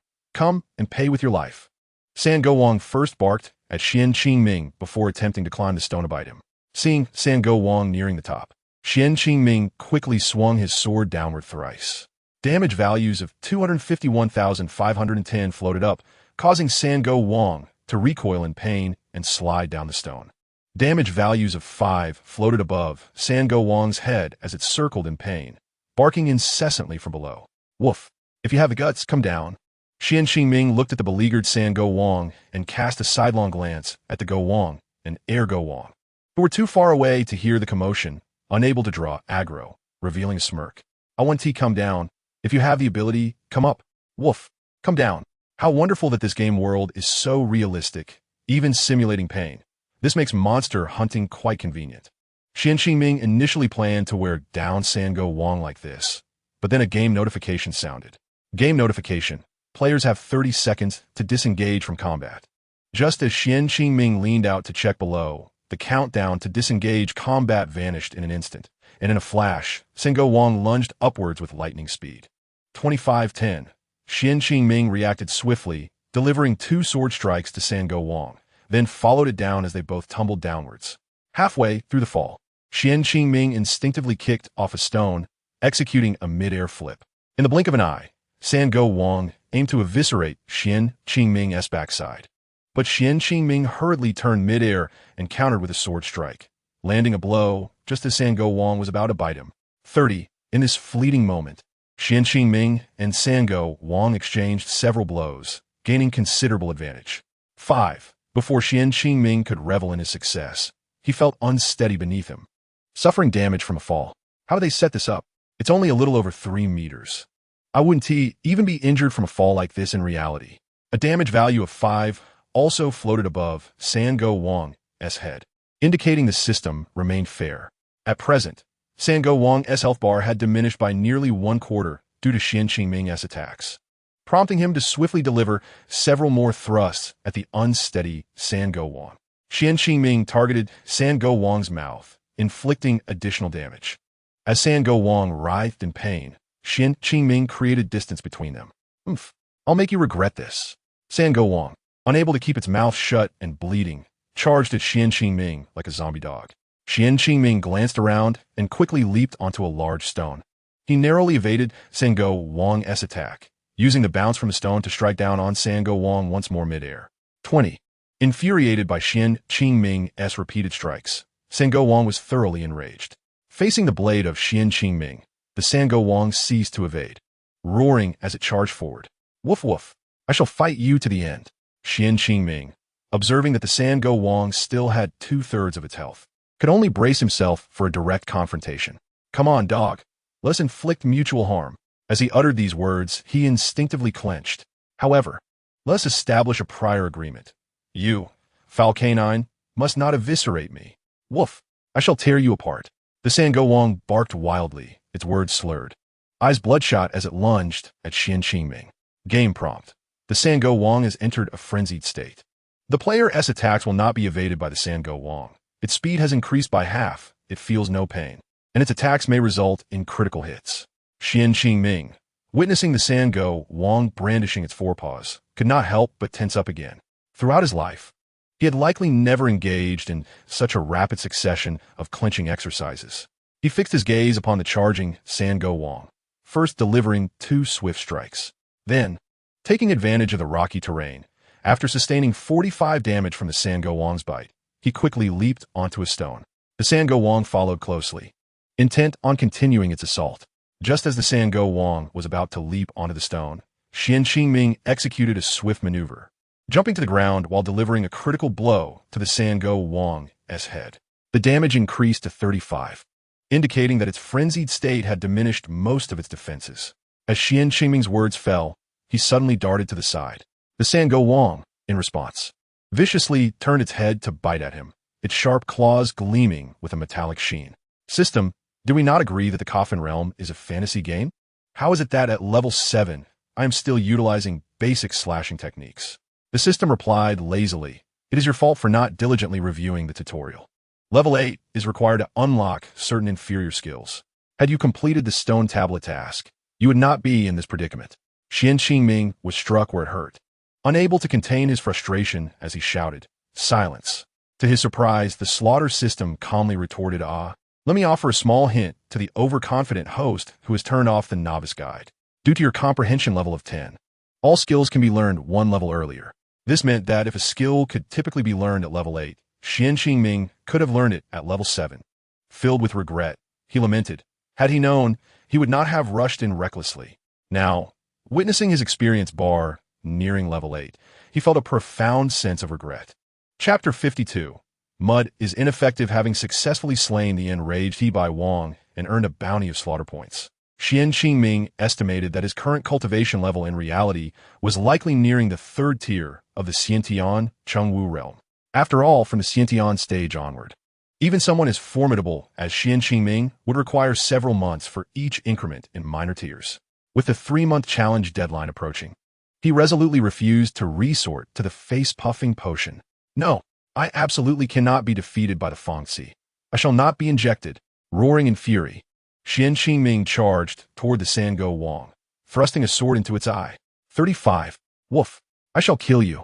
Despite being struck, the Sango Wang, in its frenzied mode, felt no pain, and its attack speed showed no signs of degradation.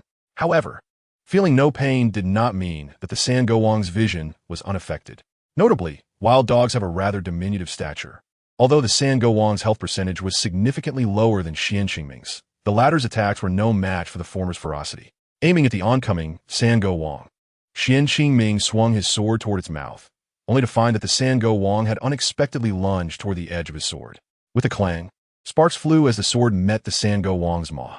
Damage of 10 was recorded, and seizing the opportunity while the Sango Wang's head was deflected, Xian Qingming swiftly struck twice at its neck. To his astonishment, the Sango Wang suddenly tilted its head and attempted to bite Xian Qingming's wrist. Startled, Xian Qingming quickly interposed his sword between himself and the foe, rolling backwards and swiftly retreating a few steps. With his health dwindling perilously low, Xian Qingming instinctively hurled 2 stones he had picked up from the ground toward the advancing Sango Wang.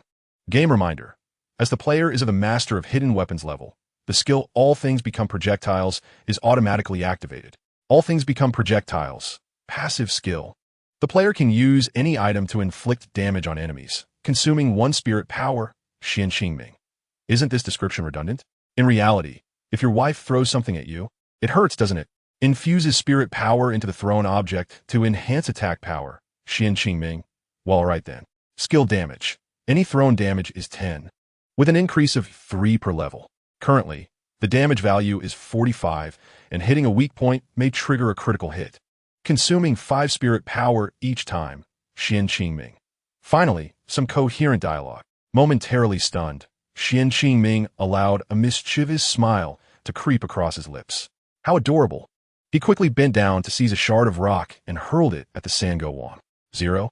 According to the skill description, the damage from the stone should have been 35, so why did his throw result in 0 damage? As Xian Qingming pondered this, the Sango Wang had already closed the distance, delivering a vicious bite. 30.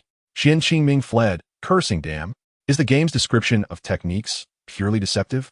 How can my boosted attack damage result in 0? Host, you just picked up a piece of dry mud. Although the calculated damage should have been 0. 35 to 35. We cannot let the game lag. Mud attacks are ineffective. Upon hearing the dog's system explanation, Xian Qingming stumbled, and the wild dog managed to bite him. 40. Although he quickly retaliated with a sword strike, successfully escaping the wild dog's grip, his health was perilously low. At last, he stumbled upon a life-saving stone on the ground. Just as the Sango Wang opened its mouth to continue its assault, Xian Qingming crouched, turned, and hurled the stone, successfully striking its vital point. Vital point. Thank you. The Sango Wang, in disbelief, transformed into a burst of white light just 2 meters from Xian Qingming. Xian Qingming sighed in relief. His health instantly restored upon leveling up. Congratulations, host. You have earned 1,000 slaughter points. Xian Qingming grimaced, unwilling to waste any more time. He hurried to the Sango Wang's corpse, collecting the loot before swiftly making his way back to Qingyu Town. I must quickly learn some offensive sword technique from Yin to Shui. A single Sango Wang nearly exhausted me. Game prompt. Player has obtained Wild Dog King Skin 1. 200 copper coins and 131 fragments of the Wild Dog King's teeth. I can actually synthesize these items. How valuable. Who says that a dog cannot produce ivory? These are worth more than wolf teeth. Xian Qingming surmised that the fragments of the Dog King's teeth would likely serve as equipment or quest items. Only by defeating all 3 Sango Wang could he obtain the complete Wild Dog King's teeth. The system sighed in apparent resignation and remarked, alas, I am merely a warm-hearted assistant, even streamlining the steps for you to consult the game guide. Upon arriving at a major town or sect, you may choose to reset your attributes. Su NQNGM Ing received an affirmative response, which finally ignited a spark of determination within him. If he hesitated to allocate points, disregarding whether he could contend with the remaining 2 canine leaders, he would certainly not dare to provoke the formidable Great Dog King with a level of 9, let alone complete any tasks concerning the Wolf King. With a series of sweet-talking compliments directed at him, he successfully spent 2 silver coins to acquire 2 skills from YND Shui, Explosive Thrust and Horizontal Windsword Chi. Chapter 53. At last, skills to learn Explosive Thrust. The player can unleash a sword light while thrusting forward, which splits into 2 beams of sword energy, each striking the enemy. Skill attack range, 3 meters. Skill cooldown, 10 seconds. Skill damage, sword light deals 10 damage, while the 2 beams deal 5 damage each. Spirit power consumption, 30. Next level, level requirement 11, sword light attack 15, beam attack 10. Horizontal wind sword chi, an upgraded version of the sword draw technique. The player can unleash a powerful sword energy that sweeps through a 3-meter wide area in front of them. Su in Q in GMing. Are you deliberately not activating this for me? Using your teachings? Skill attack range, 5 meters. Skill cooldown, 15 seconds. Skill damage, 15 damage. Currently unable to penetrate enemies. Spirit power consumption, 50. Next level, level requirement 11. Attack 20, able to penetrate 1 enemy. From LID Zhuing. Su in Q in GMing spent 1 silver coin to learn a skill. Great Wave Palm. Great Wave Palm infuses powerful spirit energy into the palm, releasing a strong gust of wind that pushes enemies back by 1 meter. LID Zhuing. That 1 meter retreat is your consolation prize. Skill attack range, 25 meters. Skill cooldown, 3 seconds. Skill damage, player's inherent attack power 5. Spirit power consumption, 20. Next level, level requirement 13, attack 10, pushes enemies back 15 meters. As for D by OG, he claimed that Su in Q in GMing had already reached the level of a hidden weapon master, on par with his own skills, and had nothing further to teach him. Su in Q in GMing felt no anger. He had already noted that Sish and TGN shops sold flying knives, and the skill of turning everything into a dart was sufficient for his needs. This passive skill could not be enhanced. So Su in Q in GMing did not expend much effort on it. If only he had mastered explosive thrust and horizontal wind sword chi from the outset, he would have undoubtedly dominated the canines. As for Great Wave Palm, it seemed the developers had raised the upgrade threshold to level 13 to prevent players from using this skill to kite enemies. Even someone as fortunate as Su in Q in GMing had to wait until level 12 to upgrade Great Wave Palm. Unbeknownst to Su in Q in GMing, most players learned the lesser Wave Palm from LID Zhuing, a skill that only pushed monsters back by 0.7 meters once it reached level 3. Game notification. As the player has activated more than 3 skills, elite monsters above level 7 will now have a chance to unleash various attack skills. Due to the player's early ambush on the Wild Dog Gang's base, their attack time will be advanced by 2 hours. Players are advised to exercise caution. Damn, this is quite the rush. Why do I feel like I'm being chased by monsters? Su in Q in GMing now possessed skills, but still felt uncertain when facing equally skilled elite monsters. Hence, he hurried to CH in TGN stall. As the sun dipped in the west, he needed to quickly purchase flying knives before seeking out Chi PGing. CH in TGN. Do you have any hidden weapons I can use? I wish to acquire the best. CH in TGN, busy tending to the forge, did not lift his gaze but merely pointed to the wall, inviting Su in Q in GMing to choose for himself. Upon touching the wall, Su in Q in GMing opened a page for the blacksmith shop. With his last silver coin and 500 copper coins, he selected the most powerful item available for his level, 20 powerful flying knives. Powerful flying knife, black iron grade equipment. Attack 15, precision 1, quantity 20. Su in Q in GMing was unaware that the weapon shop he now accessed was vastly different from those of other players. Others typically saw standard white grade items, while he could still view black iron grade equipment with inscriptions, clearly indicative of his favorable standing with CH and TGN. Brother CHN, could you spare a moment to repair this sword for me? Observing CH and TGN's intense focus, Su in Q in GMing hesitated to interrupt. However, CH in TGN, without looking up, effortlessly wiped his hand along the blade of Su in Q in GMing's sharp sword. Game notification. Player pays repair fee, losing 7 copper coins. A rich golden light emanated from CH in TGN's hands, and remarkably, the durability of a sharp sword was restored. In astonishment, Su in Q in GMing smiled with satisfaction. Ah, now this feels like a fantasy game. Those wolf fangs you brought in the morning have already been collected by my wife. Remember to come back in a few days for the finished product. Thank you very much. Su in Q in GMing clasped his hands in gratitude and quickly made his way toward Chi PGing's alley. Upon arriving at Chi PGing's residence, Su in Q in GMing found that most of the houses appeared to be inaccessible. Nevertheless, for the sake of his plan to eradicate the Wild Dog Gang, he tentatively knocked on the door of Chi PGing's home. Come in. Although Chi PGing's small abode was not open to the public today, he made an exception for Su in Q in GMing. Hey, young lad, you're here. Cool, mate. Take a look at this craftsman's work. Su in Q in GMing's eyes lit up. Finally, there was something to gain. Chi PGing handed him a belt. named 19 Wolves Chase the Rabbit. Su NQNGM Ing examined the belt for quite some time, and noticing Su NQNGM Ing's expression, Chi PG Ing proudly exclaimed, "What do you think? I am an artist in the leatherworking realm, am I not?" Su NQNGM Ing's facial muscles twitched, forcing out an awkward smile, and he eagerly nodded to Chi PG Ing, feigning appreciation. "Thank you, Su NQNGM Ing. I truly appreciate it. But what is this aesthetic?" The belt, labeled 19 Wolves Chase the Rabbit, featured 19 different expressions of black dogs as the base, adorned with a cute rabbit clasp. The key issue was that if he wore this belt, he would have to choose a concealed appearance. Su NQNGM Ing felt embarrassed to don such a kawaii item. "Dog system, tell me, is this truly a fantasy game?" The system's cheeky voice replied. "Indeed, esteemed host, in a fantasy world, anything is possible." Chapter 54. Flying Needles. Su NQNGM Ing shrugged and fastened the belt around his waist, promptly opting for a concealed appearance. 19 Wolves Chase the Rabbit. Black iron grade armor. Defense 15. Storage space 10. Additional hidden weapon damage. Upon seeing the first two attributes, Su NQNGM Ing had little hope for the belt. He already possessed 200 storage slots, making the additional space superfluous. However, upon noticing the final attribute concerning hidden weapon damage, he hurriedly began to feel around the belt. "Hey, don't act so lewd in front of the old man before nightfall. I'm not interested in young lads." Su NQNGM Ing rolled his eyes at the pale-faced Chi PG Ing, but heard a cracking sound beneath his navel. "Hey, you little rascal, stop it.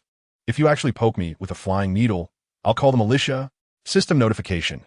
Chi PG Ing's favorability towards the player increased by 1. Yet, Su NQNGM Ing couldn't shake the feeling that Chi PG Ing's words were quite off-putting, thinking to himself that this old man was rather unseemly. "Say, Chi boss, can a leatherworker really craft hidden weapons? What's going on here?" Chi PG Ing chuckled and shook his head at Su NQNGM Ing.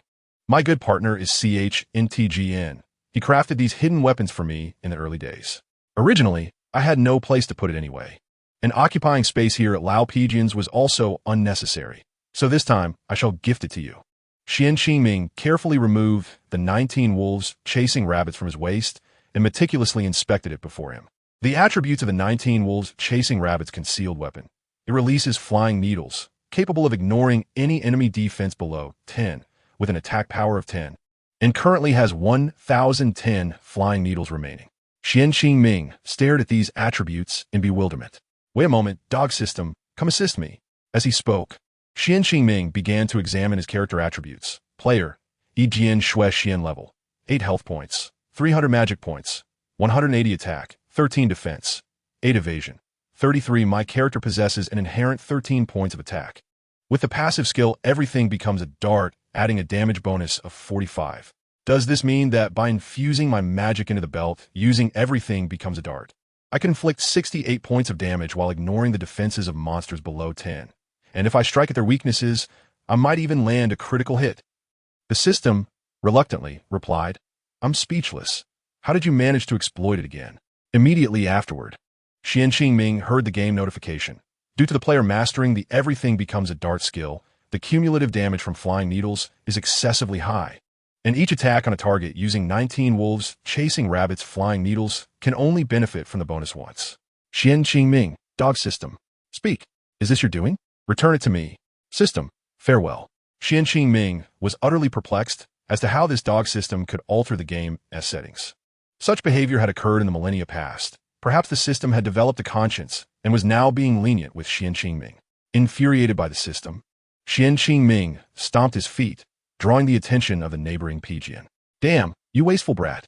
How could you wear out such a fine pair of shoes? Do you have a penchant for ruining footwear?"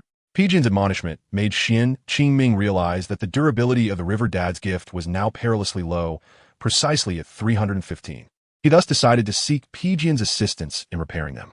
Observing Pigeon's furious expression, concerned that the old man's goodwill towards him might diminish, Xian Qingming hurriedly fabricated an excuse. "This is also my greed's fault. When I learned that your specialty, Pigeon, was dog skin processing, I rashly charged into the wild dog den in the desolate mountains. As it stands, I still have 2 wild dog kings left to deal with, and I nearly met my demise there. Pijian's gaze turned red as he watched Xian Qingming produce 28 pieces of dog skin from his storage space, one of which was from a dog king. Game notification. Pijian's affection for the player is now 21. Why the additional one? Naturally, it signifies that Pijian has forgiven Xian Qingming, restoring the point of goodwill that was previously deducted. Now remove your shoes and hand over the dog skins. Give me 2, no? Just 1 hour. Once I finish repairing, you may collect them, and this time will be free of charge. Elated by these words, Xian Qingming swiftly removed the shoes and handed them to Pijian, who, unbothered, pulled out a stack of leather and began mending them with needle and thread. Youngster, if you trust my skills, hurry and skin the remaining 2 wild dog kings, and I shall reward you with a treasure. Game notification. Player, do you accept the silver-level quest Pijian's masterpiece? Xian Qingming, accepted. Glancing at the time, Xian Qingming noted that it was 5 p.m., 1 hour equates to 2 hours, and the countdown had already begun. According to the game's notification, at 8 p.m., the Wild Dog Gang would launch an assault on the Wolf Cave. Thus, there is ample time for Pijian to repair River Dad's gift, just as Xian Qingming was about to explore elsewhere for potential quests. A sudden game alert interrupted him. Dear player, an incoming call has been received outside the game pod. Would you like to respond? What is it? Hearing Xian Qingming's reluctant voice, Huazi Kun finally exhaled in relief. Boss, hurry out and save me if you don't come out soon. The game pod's lid might be pried open, and you're currently not wearing any pants. What? The leader isn't wearing clothes? I must immediately lift this wretched coffin lid. Terrified by the frantic voice, Xian Qingming hastily logged off. The glass cover of the game pod transitioned from translucent to transparent, accompanied by a rush of steam as it vented out. Xian Qingming shielded his vital parts and tumbled out, scrambling toward the bedroom. Hey, Xiaoming, don't run. The alluring and sultry Huangfu Xie, Feng Xi, only reacted after Xian Qingming had fled outside, tossing her chestnut-colored hair and hastily pursuing his direction. Left behind outside the game pod, Huazi Kun wore a face of gloom. The effects of the swelling potion had faded, yet he still bore a panda eye and blood seeping from his backside, evidently a result of enduring Feng Xi's interrogation. Chapter 55. She has arrived. Meanwhile, in the adjacent room, Xiao Yun and Lu Fong had been securely bound, each adorned with a plum blossom tattoo on their chests, Xiao Yun on the left and Lu Fong on the right. Alas, sister, why are we both being punished after surrendering? I hope she didn't leave any dye on the needles. What if I can't feed my future children?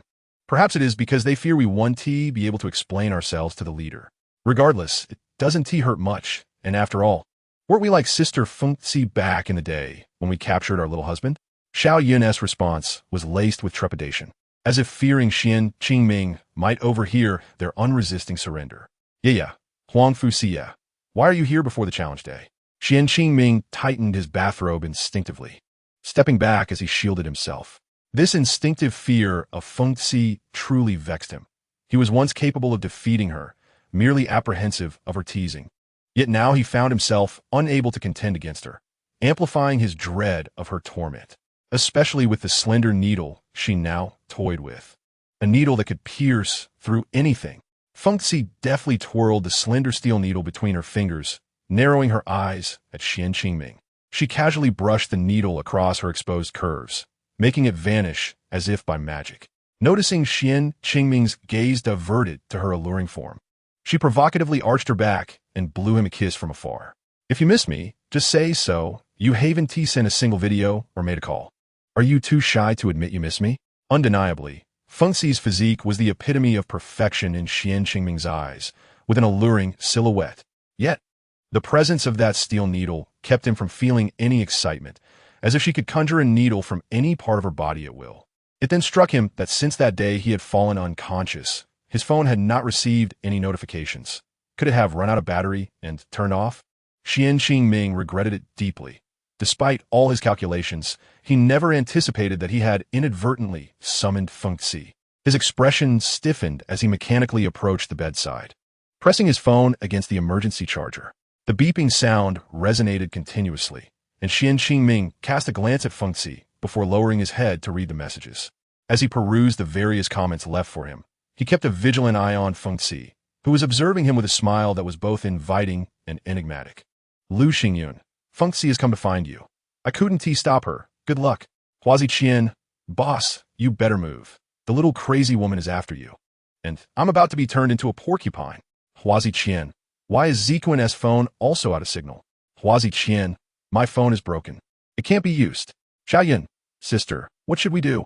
We're in this together with Sister Fengxi. Didn't we receive any notifications from Lai Tian? Lu Feng. No. Since neither of us answered the phone, we can simply say that we were both too busy to check our phones and didn't notice the messages. That will suffice as an explanation. Hui Jiuyang, Sango leader, I have reached the 3rd stage of the Chengwu realm, and I feel quite capable. In a few days, I wish to challenge you. Huang Fuxia, Feng Xi, dearest, what are you up to? I miss you dearly. Huang Fuxia, Feng Xi, I have wonderful news. I have attained the 3rd stage of the Chengwu realm, and I long to pin you down and give you proper acupuncture. Huang Fuxia, Feng Xi, sending you love. Huang Fuxia, Feng Xi, after such a long silence. It seems you wish to see me, but are too shy to admit it. ISNT that, right? Huang Fuxia, Feng Xi, I cannot help it. I miss you terribly. I must come to see you.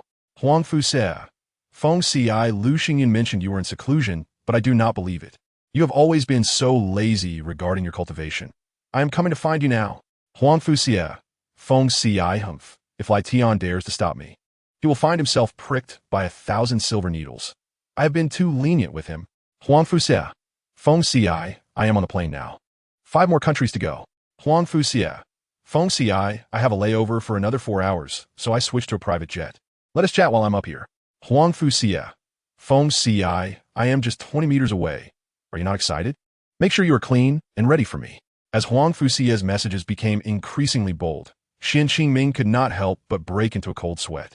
Some were stifling laughter, while others were filled with dread at Huang Fuxia's incessant references to acupuncture. Despite being able to predict the contents of her messages, Xian Qingming still read through them with polite seriousness, especially the one regarding the private jet. He hoped this reckless individual hadn't hijacked someone else's plane. Frowning, he glanced at the eagerly awaiting Huang Fuxia and wondered why she was licking her lips. Was she truly preparing to needle him? Anxiously, Xian Qingming averted his gaze and clicked an option to reconnect all his phone notifications to the game pod. Recently, he had disconnected his phone from the game pod to immerse himself in earning years' worth of killing points. He hadn't realized he had forgotten to reconnect it until today, leading to this surprising turn of events. After pressing send, a sly smile crept across his face. Chapter 56. Who is more fierce? However, Xian Qingming's smile faded as he realized that the ever-vigilant Feng Xi had arrived in Shui Cheng. How far could Sango be behind? Huang Fuxia was blissfully intoxicated, clutching Xian Qingming's blanket tightly to her face, breathing in its scent. Her upper face, unobscured by the blanket, wore a complex smile tinged with longing as she gazed at Xian Qingming. Qingming, dear brother, how can you expect me to shield you from danger? Only then did Xian Qingming realize, in his moment of urgency, he had forgotten that his chandelier reflected light, and Feng Xi had undoubtedly seen the messages he sent. This flawed retro decor must be changed to a minimalist design tomorrow. Huang Fuxia reluctantly removed the blanket from her face, crossing her arms and playfully pressing her nearly overflowing curves against him, letting out a long, sultry sigh that made Xian Qingming's eyes widen. Yes, but I would gladly shield you. Even if you were to shoot at me, I would not flinch. Hearing Huang Fuxia's alluring voice and witnessing her hands reaching beneath the blanket, combined with her tight grip on the fabric, caused Xian Qingming's face to flush crimson. He hastily turned towards the wardrobe, pulling out 2 garments and intending to make his way outside. Oh, come on, just let me poke you once. Xian Qingming dodged to the side, crossing his arms with a frown and retorted, I don't trust you. Your needles must be poisoned. Who am I supposed to find for an antidote? How frustrating. Had he known Feng Xi was coming from the Iron Tower clan, he would have prepared better. Huang Fuxia twirled the needle in her hand with a graceful motion, licking her lips as she said, You are immune to all poisons. I cannot harm you. I will only administer an aphrodisiac in elephantine doses. Get out. Xian Qingming suddenly unleashed his full strength, startling Huang Fuxia, who had been playfully kicking her legs on the bed, into a rigid stance. Are you genuinely upset? Fine. I shall leave. Observing Huang Fuxia's mechanical retreat, Xian Qingming couldn't help but smile. Fortunately, he had reacted quickly. While turning to fetch his clothes, he had taken a small vial of facial enhancement potion from his system and quickly consumed it, leaving the empty bottle in his wardrobe. Suppressing laughter, he watched as Feng Ci turned away, squinting with a relaxed appreciation for her swaying form. It was quite the sight. He thought to himself, how could she have developed such a figure? The esteemed Huangfu clan, known for its medical prowess, had they been studying this for centuries? The system chimed in, Master, you are quite the tease. You clearly have feelings for her, yet you refuse to act on them. What a waste. Don't be absurd. Surely, you know I was traumatized by her needles last time. I nearly lost all resolve at the sight of the steel needles. Xian Qingming's lamentations fell on deaf ears.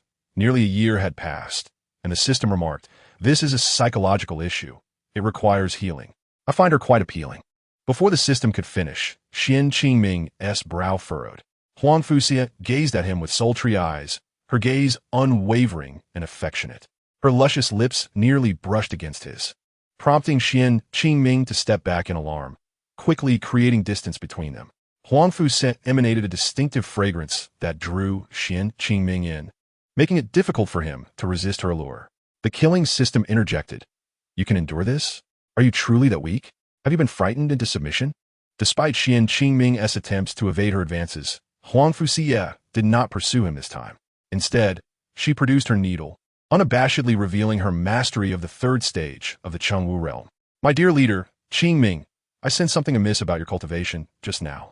Huangfu Xie blinked her alluring eyes at him, her silver teeth gently biting her lip as she playfully licked her tongue, igniting a fiery heat within Xian Qingming, who quickly turned his head away. In his earlier panic, he had underestimated her perceptiveness. Letting out a sigh, Xian Qingming composed his expression and showcased his mastery of the fifth stage of the Chengwu realm, turning to face Huangfu Xie with an icy demeanor. Xie, have you tightened your skin for my lack of discipline lately? Unbeknownst to him, Xian Qingming had forgotten a crucial detail. Huangfu Xie was utterly devoted to him. Perhaps it was the result of their genetic connection, but her love for him had reached an obsessive level. She yearned to offer every part of herself to him, with fervor and madness. Upon hearing Xian Qingming's icy command, Huangfu Xie felt a thrill rather than fear. Her eyes sparkled with excitement as she approached him, her ample curves pressing against his chest. Once Xian Qingming recoiled in surprise, she produced a whip from seemingly nowhere, her eyes gleaming with anticipation as she presented it to him. I have waited so long for this day, Huangfu Xie declared, preparing to remove her clothing. Step aside. I may not be aware of it, but you, of all people, should know better. You are still a young lady. Cease this at once. Xian Qingming swallowed hard and hurriedly retreated to the corner of the wall. Huangfu Xie flashed a cunning smile, her expression brimming with delight. Suddenly, a slender needle appeared in her hand, aimed directly at Xian Qingming. This will not do. The acupuncture techniques you taught me have yet to yield successful results. Huangfu Xie twirled the silver needle in her grasp, biting her lower lip, her eyes wide with impatience. I remember those acupoints and the steps to insert the needle distinctly. Let's try again. This time, I shall surely have you beneath me. A fleeting memory surged through Xian Qingming's mind, causing him to freeze momentarily, his face flushing deeply.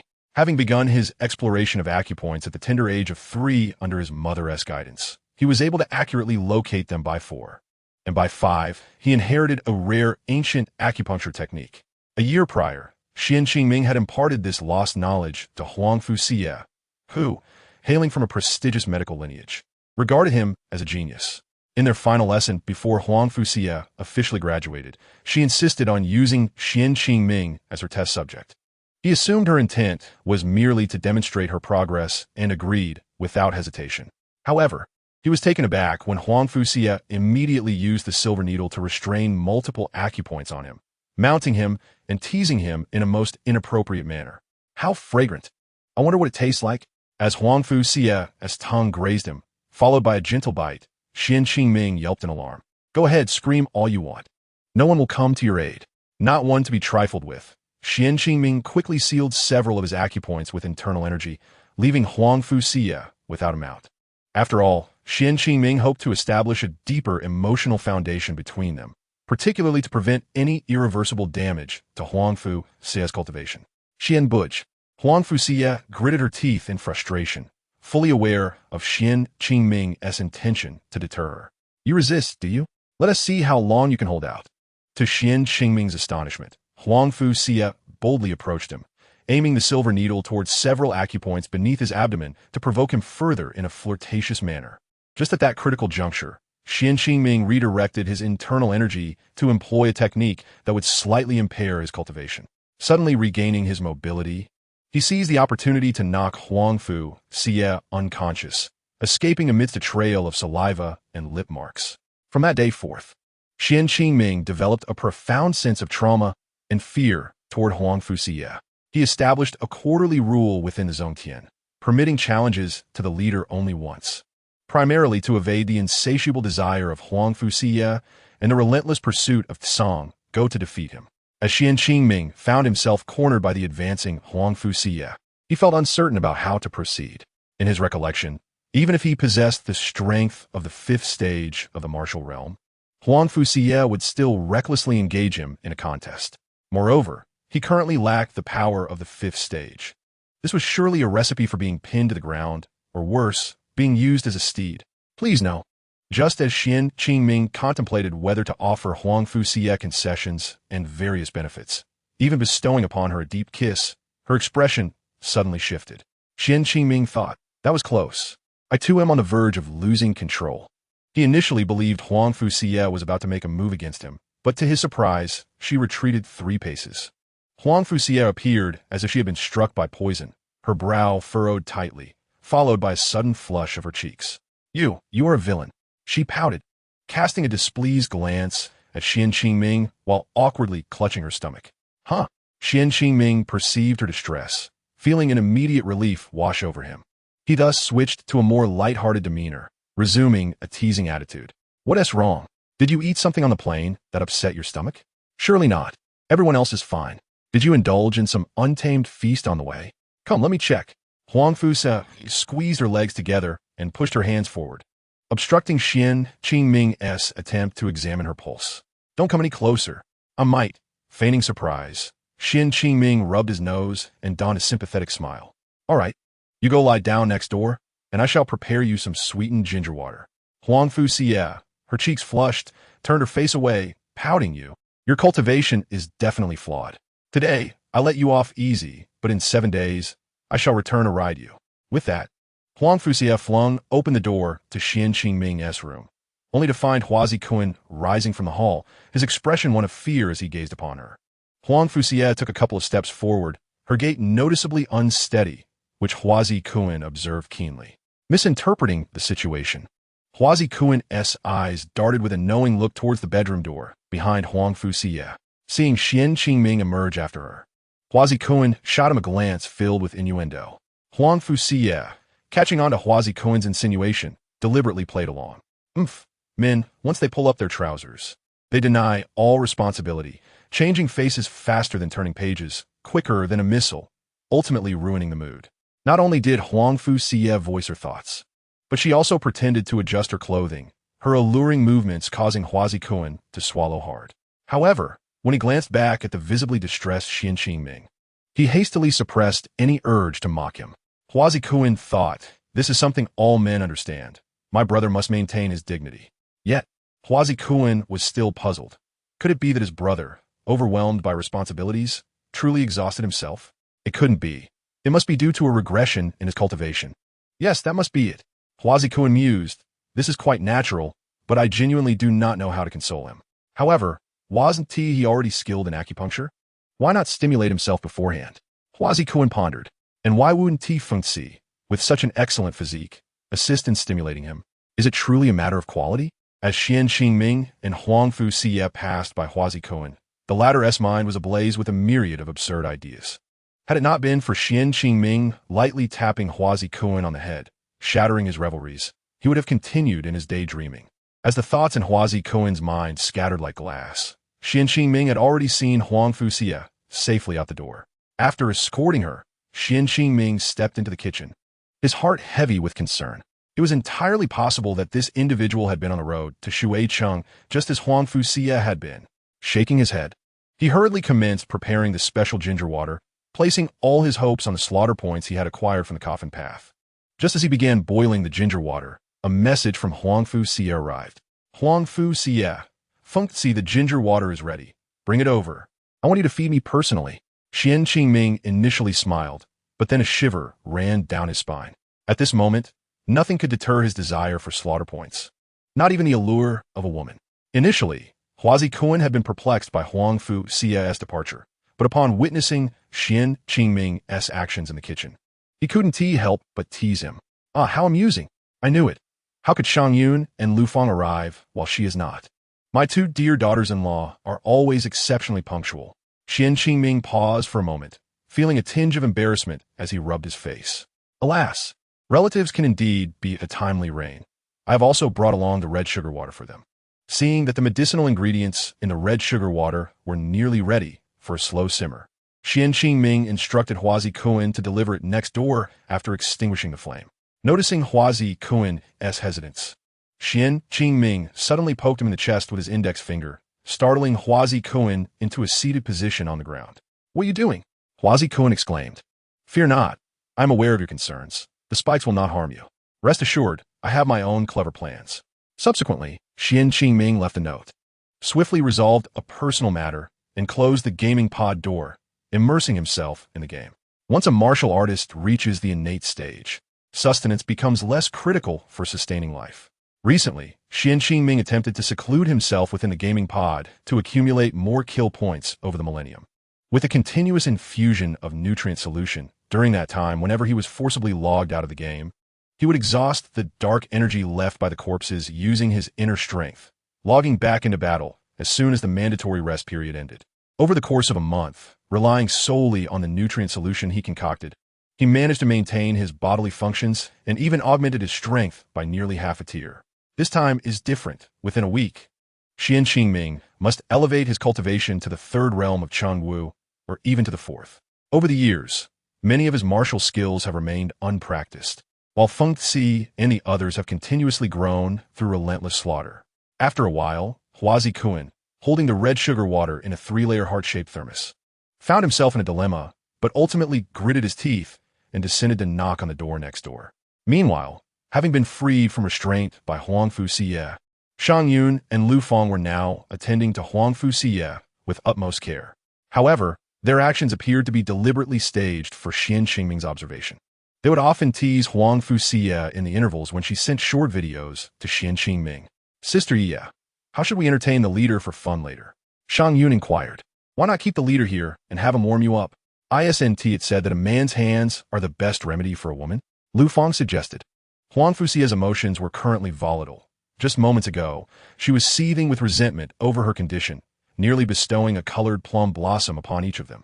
Now, she clutched her abdomen, scheming with the two girls on how to outsmart Xian Qingming. Oh, how vexing. Even my mother says that my constitution requires harmony to alleviate this pain over the past couple of days. That annoying Qingming. Just thinking of what he said when he detoxified me infuriates me. What does he mean by waiting for someone to help me when I grow up? Can you believe this is how a person talks? Such an unsentimental scoundrel. For the past 2 years, he has left me to suffer this abdominal pain. Huang Fu Xie began to ramble, clutching a large elephant-shaped pillow beside her, as if it were Xian Qingming, tearing its trunk off in frustration. Oh, sister you. Wasn't it you who taught me in Yunjia that hitting those acupoints could forcefully make things happen? Lu Fang looked at Feng Xi suggestively, pulling out a silver needle from the needle kit placed on the bedside and brandishing it through the air. Once you're better, use this to poke him. To her surprise, Shang Yun wrapped her arms around Liu Fang's slender waist from behind, resting her head on Liu Fang's shoulder while chiming in, yes, yes. Then you can sit on him and crush him. In the past, their little husband had dared to watch someone else's suggestive videos, and they had tormented him for 3 days and nights, nearly exhausting him. Huang Fu Xie, hearing their increasingly scandalous banter, was about to explode when they heard a few knocks at the door downstairs. Instantly, Huang Fu Xie switched to a feeble demeanor, collapsing against the pillow, her face resembling that of a 1,000-year-old ice corpse, utterly devoid of color. Her appearance was akin to that of a concubine cast into the cold palace in a drama, evoking an urge to protect her. My goodness, Sister Xie, you truly change your expressions faster than one turns pages. Next time, teach us how to play tricks and pretend to be corpses.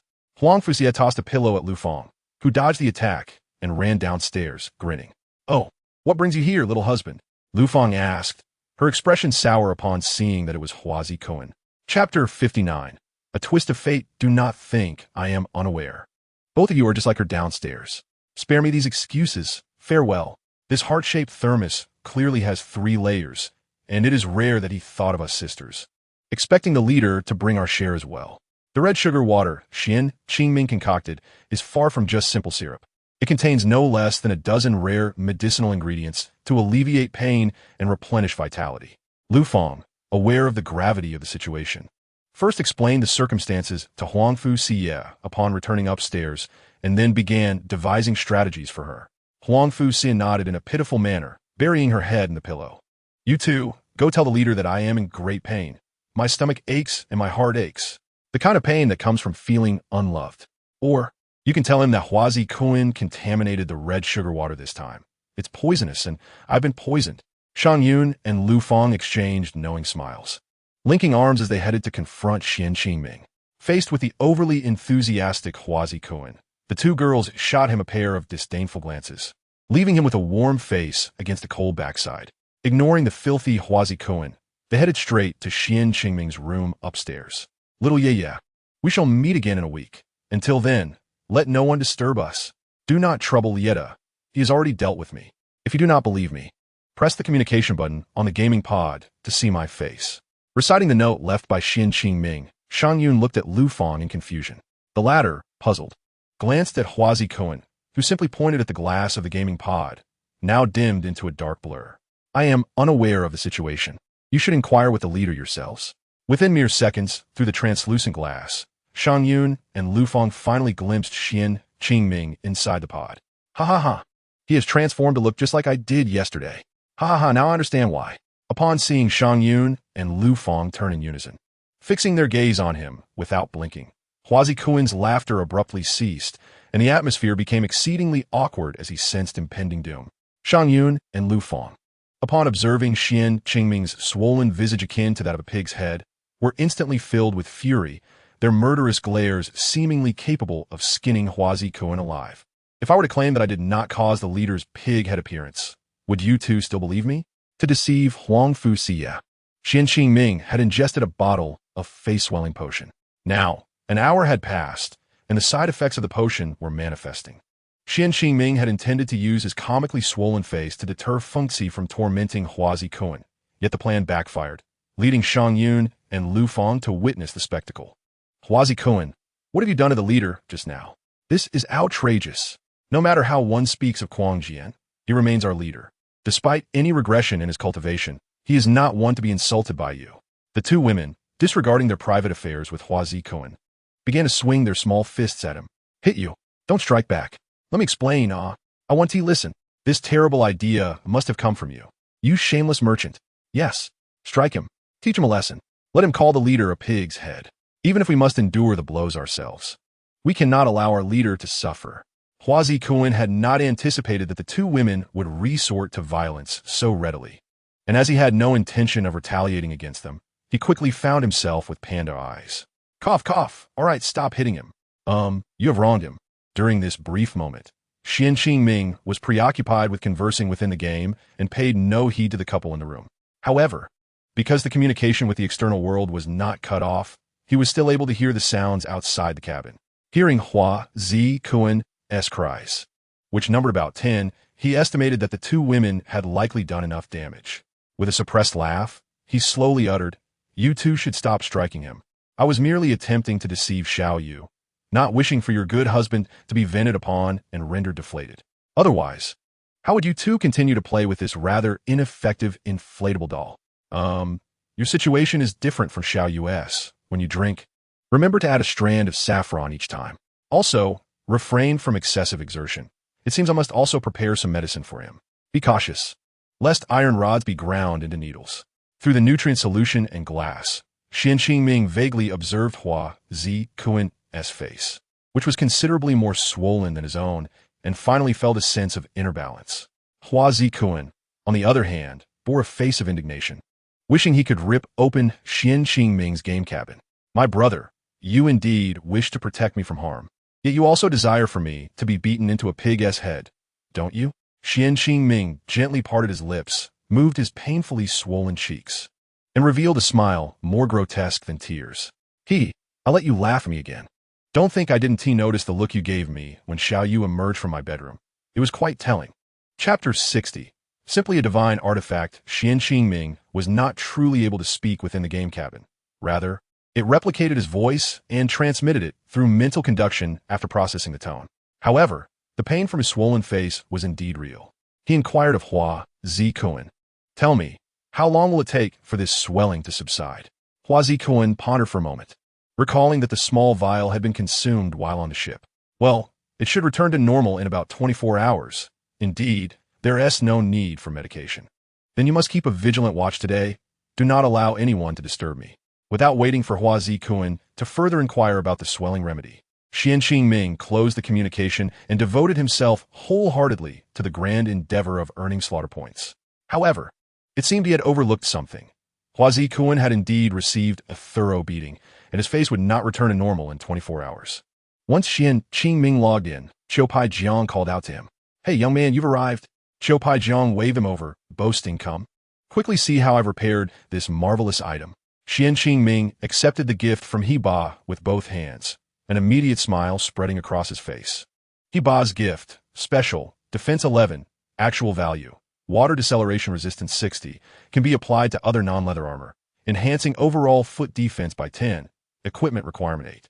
Qiu Pai Jiang, you truly are a master in the leatherworking realm. This is simply incredible. Qiu Pai Jiang raised his head with pride. So you understand the power of this pair of shoes now? Yes, I've modified He Ba's gift into a protective gear similar to leather socks. It can even enhance the defense of other footwear you wear. Originally a silver-level equipment, after Qiu Pai Jiang's alteration, its rank had directly transformed into special. The benefit of this modification was that after donning He Ba's gift, Xian Qingming could still equip an additional pair of shoes, enjoying the 10-point enhancement to foot defense. This was far beyond just special. It was practically a divine artifact. The effect of deceleration resistance and the overall defense boost of 10 might not be immediately apparent. But as Xian Qingming's level increased and the quality of his footwear improved, this enhancement would become an astonishing figure. Alas, it was somewhat regrettable. Qiu Pai Jiang shook his head with a hint of sorrow.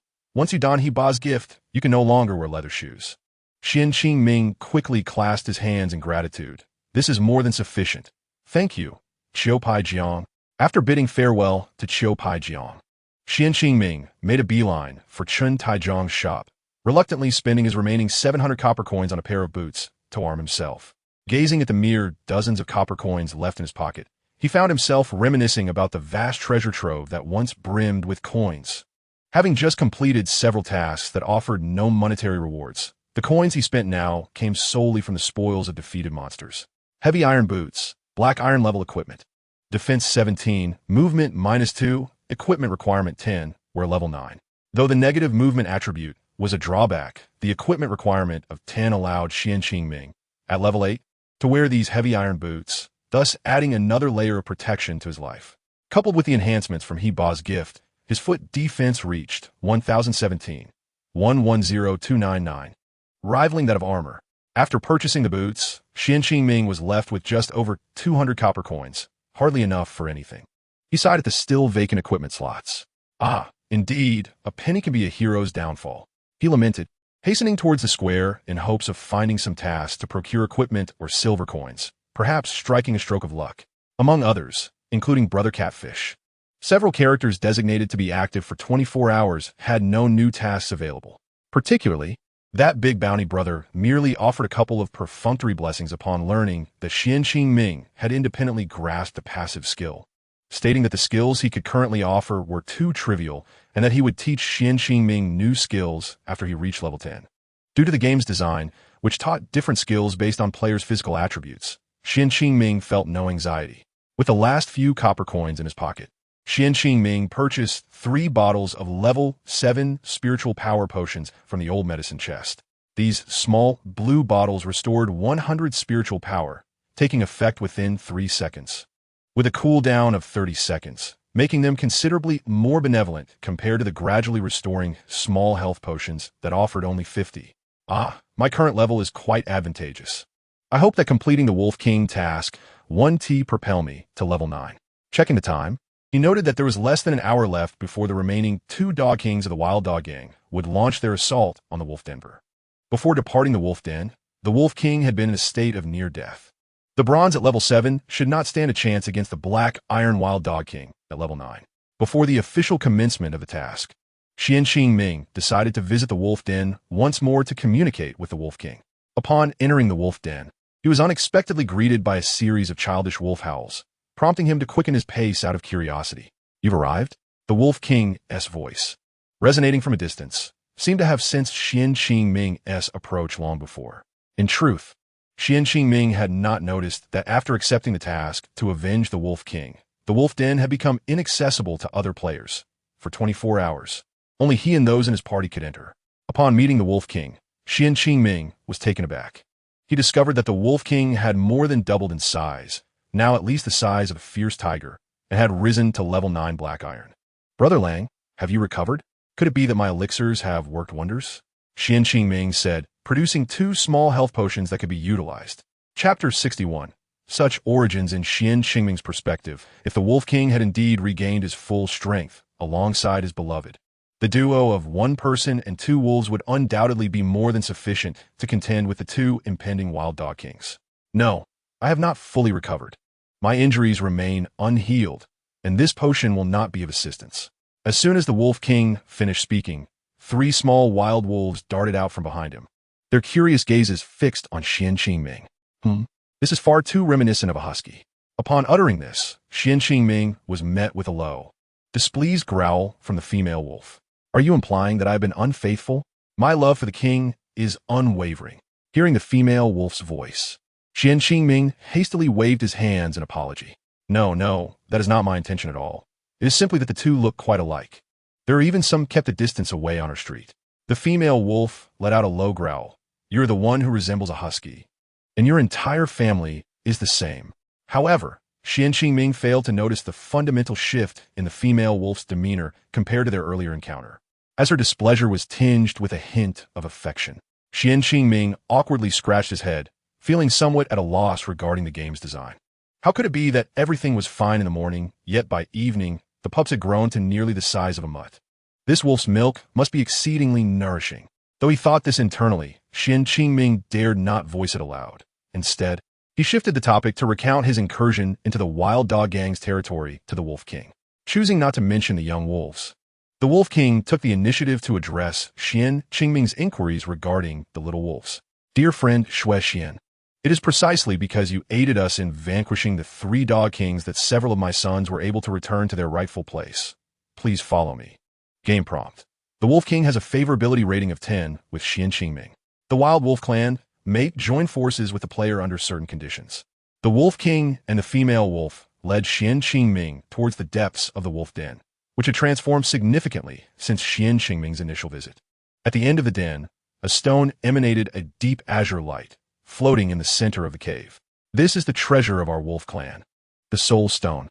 As long as it exists, even if a royal offspring meets an untimely death, there remains a chance for resurrection." Qian pondered for a moment. "So does this mean that once we eliminate the remaining 2 Dog Kings, all your offspring will be revived?" "Indeed, as long as our royal lineage has exceptional individuals, they can resonate with the power of the Soul Stone. Among them, the most outstanding may even have the opportunity to transcend into the legendary Golden Wolf King." With a sigh, the Wolf King continued, "Alas, our clan has not witnessed a descendant resonate with the Soul Stone's power in thousands of years." To be honest, when Qian first laid eyes on the Soul Stone, his immediate thought was whether he could use the shovel given by Old Wong to collect this treasure. However, with his favorability rating with the Wolf King having reached a staggering 60 points, attaining 100 points would enable the Wolf Clan to stand up for Qian. Qian was reluctant to jeopardize this hard-earned friendship. Who knew what additional quests might arise? He gazed at the floating Soul Stone with a hint of greed, as the Wolf King's voice interrupted his thoughts. "Before this, you successfully helped me eliminate the 3 Dog Kings, but it inadvertently facilitated the evolution of the Big Dog King." Qian looked at the Wolf King in confusion, only to see the female wolf sidle up to the Wolf King, her head resting against his neck. The Big Dog King has absorbed the essence of the 3 Wolf Kings. Now he possesses 2 heads and has significantly increased in strength. Xian Qingming immediately recalled a myth and rubbed his nose. Are you suggesting that if I eliminate the second Dog King, the big Dog King will directly evolve into a three-headed hellhound? The three-headed hellhound is far from the west, and the Wild Dog Gang's few inept members are not formidable enough. However, the reason the Wild Dog Gang seeks to occupy my wolf den is for this soul stone. The Wolf King gazed at the azure glowing soul stone with a complex expression, for we are of the same lineage, and the power of the soul stone can similarly facilitate their evolution. The Wild Dog King will first evolve into a three-headed evil hound. If it truly resonates with the soul stone, it will directly evolve into a three-headed spirit dog. However, the Wild Dog's foundation is still too weak. Their bloodline does not compare to hyenas or other canine species, ultimately preventing them from reaching the level of the celestial dog. Xian Qingming rubbed his nose, thinking, given their tendency to eviscerate, the wild dogs and hyenas should evolve into lapdogs instead. Thus, if I manage to eliminate the second Dog King, the big Dog King's strength will indeed surge, correct? The Wolf King nodded gravely, watching Xian Qingming as if awaiting his decision. Wolf King, do you know the difference between the two-headed evil hound and the three-headed evil hound? Xian Qingming did not make an immediate choice, but instead posed the question back to the Wolf King. The three-headed evil hound and the two-headed evil hound are both level 9 bronze tier, yet their attack power and skills are fundamentally different. That simplifies matters. Xian Qingming smiled slightly. As long as they are both bronze tier, there is nothing to fear. Can you help me restrain the second Dog King without killing it? No problem. In less than 30 minutes, they will depart from the Wild Dog Gang's territory, slaughtering minor creatures along the way, and will come here for the final showdown. Xian Qingming bid farewell to the Wolf King and his mate, as well as the few huskies, and briskly made his way towards the Wild Dog Gang's territory. Since they are all bronze tier, it would be easier for Xian Qingming to eliminate the already evolved two-headed evil hound. Let us see if we can disrupt the big Dog King along the way. Before long, Xian Qingming arrived at the outskirts of the Wild Dog Gang's territory. Along the way, he encountered numerous minor creatures not seen during the day, occasionally bouncing onto the main road. A few players were engaged in combat with these wild monsters. It was clear they had not accepted any quests, merely battling for experience. Xian Qingming's level stood out among these players, with the highest level he encountered being only 7. Two figures caught Xian Qingming's attention, the brothers Qin Jiuyong Feng and Qin Jinhua Sa. It is said that enemies are drawn together. Since you two are here, let us expedite the departure of the Dog Kings. Chapter 62. Provocation. Xian Qingming made up his mind and stealthily infiltrated the heart of the Wild Dog Gang. Before long, he reached a large stone where he could clearly observe the two Dog Kings on the distant platform.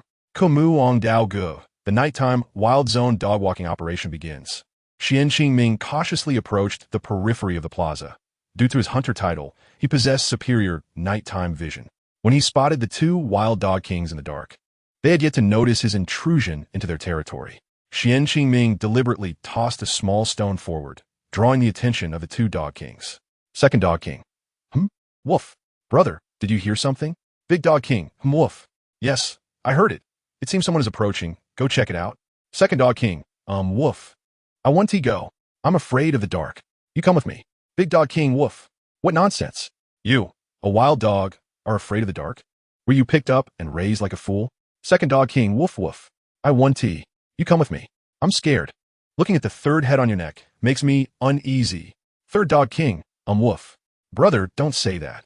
Sharing a body with the big brother is quite fun. I can command him to urinate in the west now, whereas before I could only do so in the north.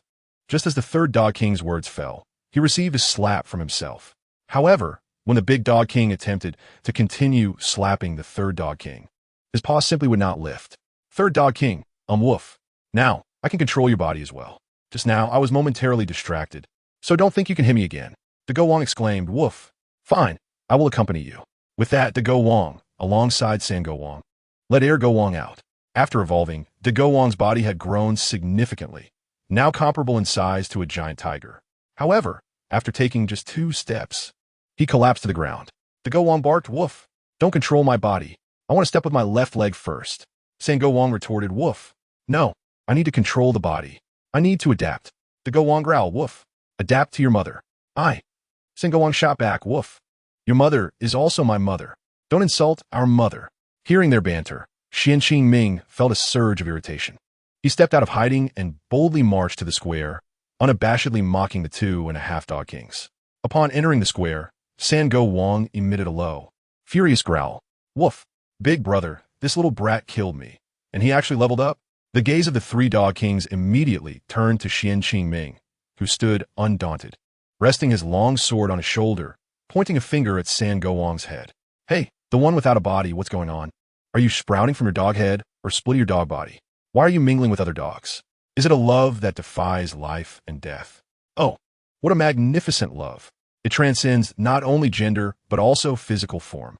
Hey, the remaining one-legged dog, don't worry. Soon I will remove your head, attach it to theirs, and press you all together. Having said that, Xian Qingming provocatively waved his sword a couple of times, then turned and strode away. Go Wang, fearing the fate of Sango Wang, did not dare to attack the now-evolved Xian Qingming. Go Wang, partially controlled by Sango Wang, took 2 steps before becoming rigid and collapsing again. He roared, woof woof. Damn it, Go, hurry up and chase him. Go Wang replied, woof.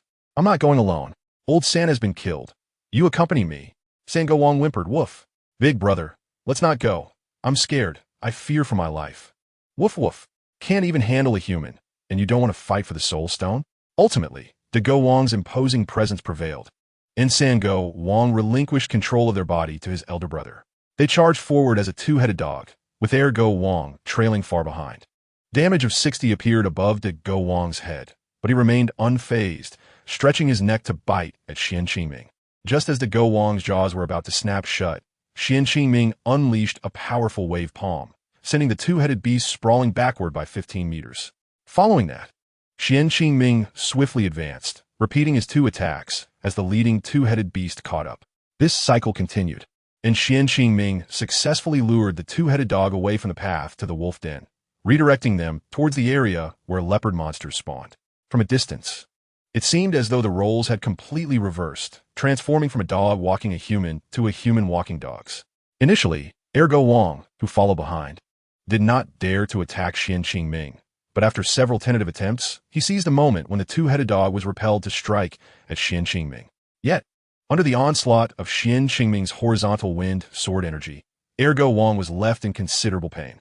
Finally, as Xian Qingming depleted 200 points from Go Wang's health, one head of the 2-headed dog unleashed a blast of icy blue light at him. Xian Qingming sensed a chill creeping up his back and hastily rolled to the side down a slope. Damage of 3,022 appeared above his head, and he distinctly felt his arms stiffening from the cold, his character's status shifting to slightly sluggish. Damn, it's ice. Xian Qingming had intended to wear down these wild dog kings to ease the burden on the wolf king and enhance the success rate of his mission. They had now entered the territory of the flower leopard monsters. Yet Xian Qingming had not seen any trace of Qing Jiuyong Feng and Qing Jinhua Sa along the way. Were those 2 fools offline just now? How frustrating. Xian Qingming felt another wave of heat surge behind him and quickly dodged to the side. Wait, they can even breathe fire? Ice and fire, what a duality. I don't need your massages. Although Xian Qingming feigned nonchalance, he was acutely aware of the situation. Just being scorched by the flames on his shoulder dealt substantial damage, making it unwise to withstand directly. A misstep could lead to disaster. However, as soon as he finished speaking, a strong wind assaulted him, prompting an instinctive forward lunge that resembled a dog eating excrement. You bastards, did you think I would join your gang to atone for my subordinates? Then, Xian Qingming rolled and crawled away from the densely wooded area, swiftly making his way to the other side. Yet, his brow furrowed as he spotted lone flower leopard monsters beginning to spawn not far ahead. These leopards were level 8 and would definitely attack Xian Qingming, whose level was only 3 levels apart. With leopards ahead and wild dogs behind, what was he to do? Just as Xian Qingming hesitated, he noticed the 2-headed dog suddenly halt, its mouth gathering icy blue light once more. The 2 flower leopards, sensing Xian Qingming encroaching in their territory, began to pursue him. Unexpectedly, in the next moment, a powerful blast of ice shot from behind, freezing the 2 leopards in place. Although this formidable ice attack did not completely deplete their health, it severely hampered their movement. Quick, report to the king. Wild dogs are invading.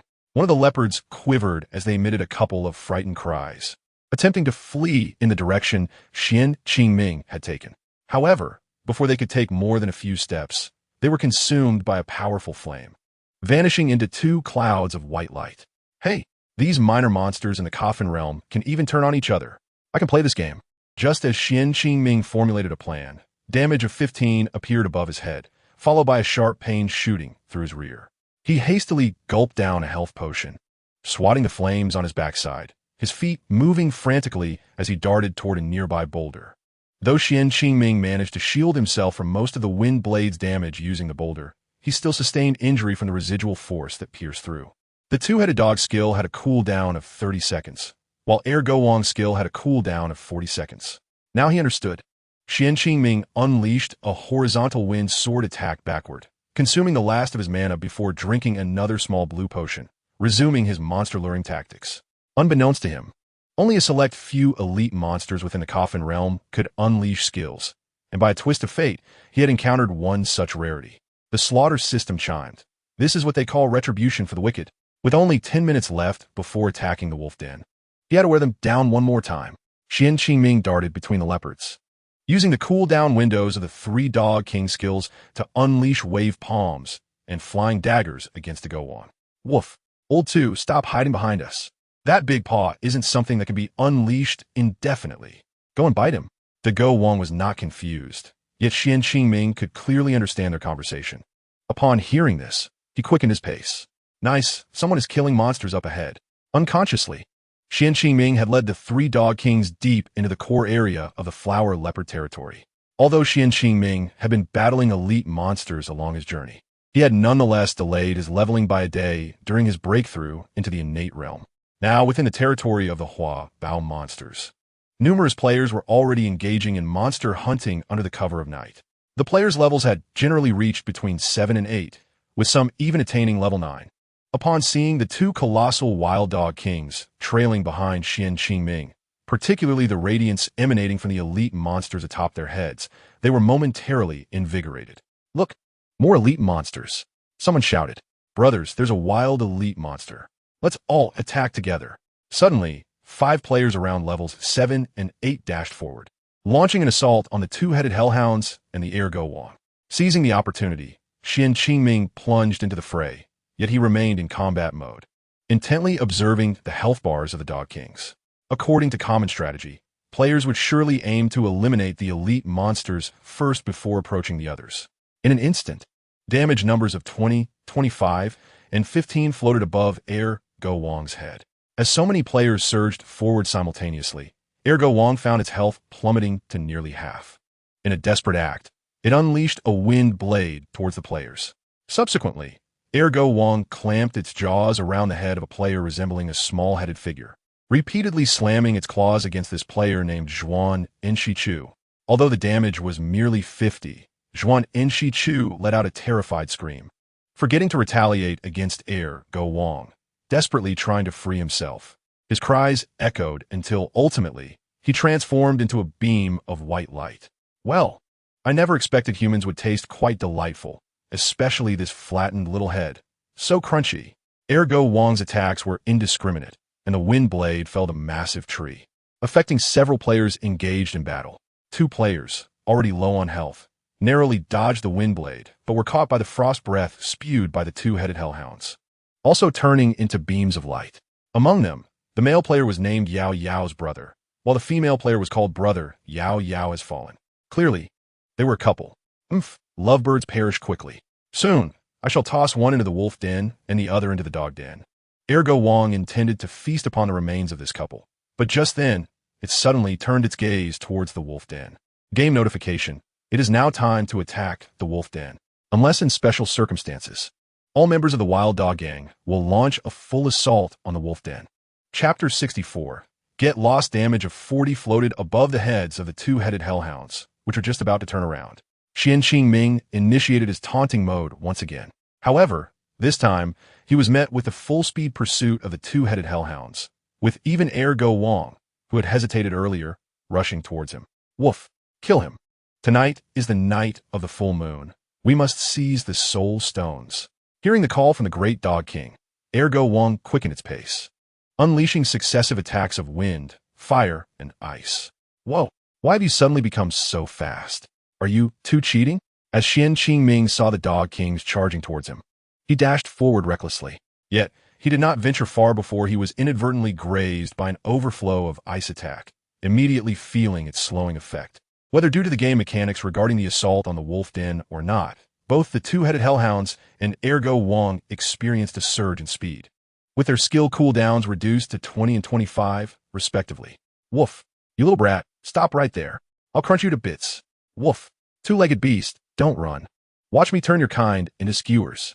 Fortunately, Xian Qingming encountered several players leveling up and battling monsters ahead, allowing him to divert the attention of the Dog Kings and let these players, along with clusters of Hua Bao monsters, bear the brunt of the Dog King skills. Wow. Quick. Summon help. The wild Dog Kings have entered the village. Wow.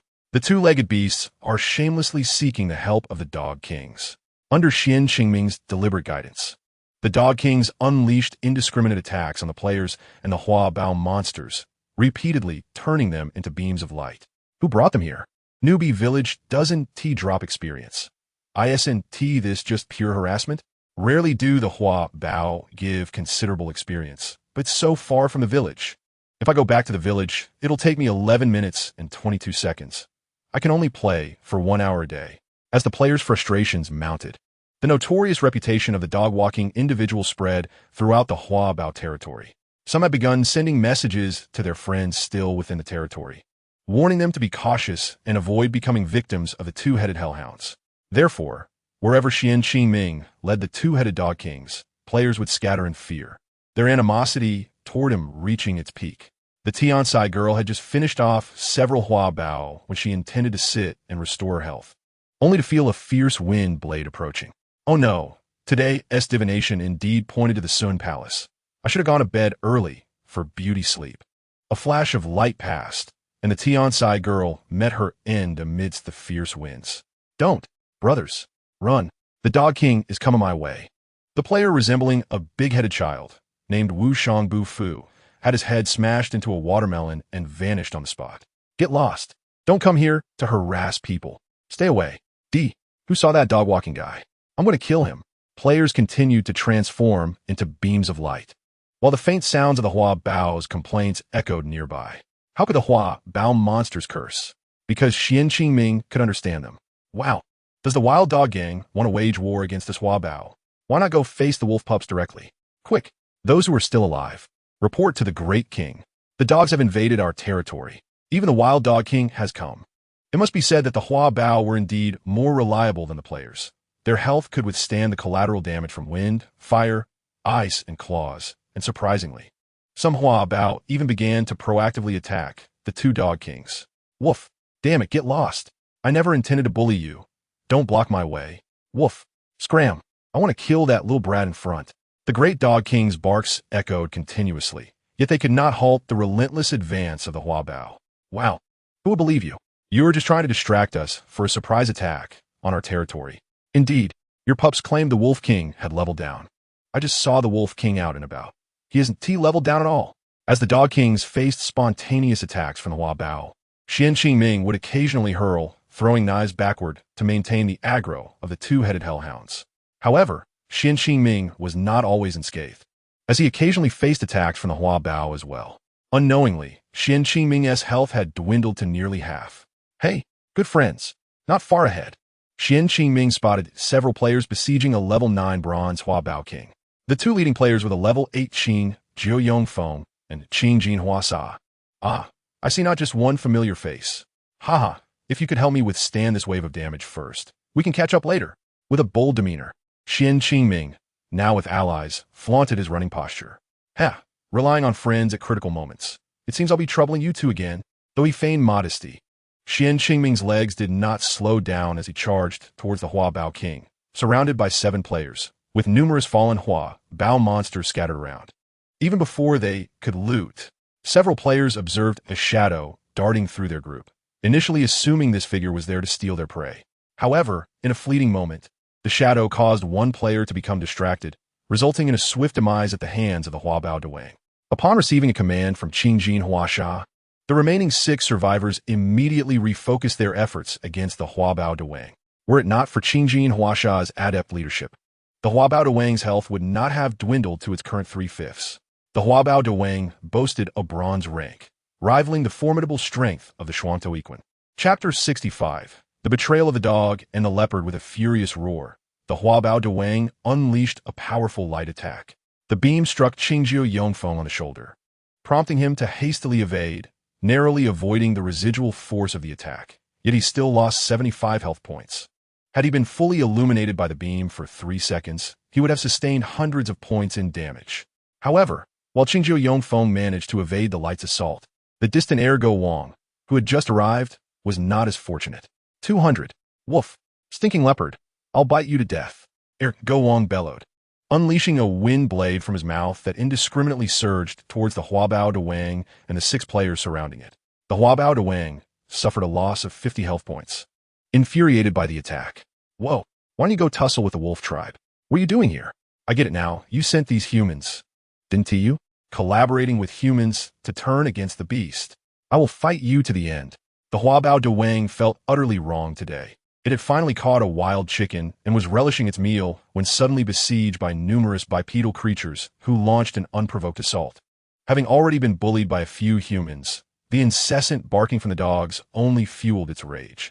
After its roar, the Huabao de Wang swiped at a nearby player, unable to dodge in time, lost 70 health points.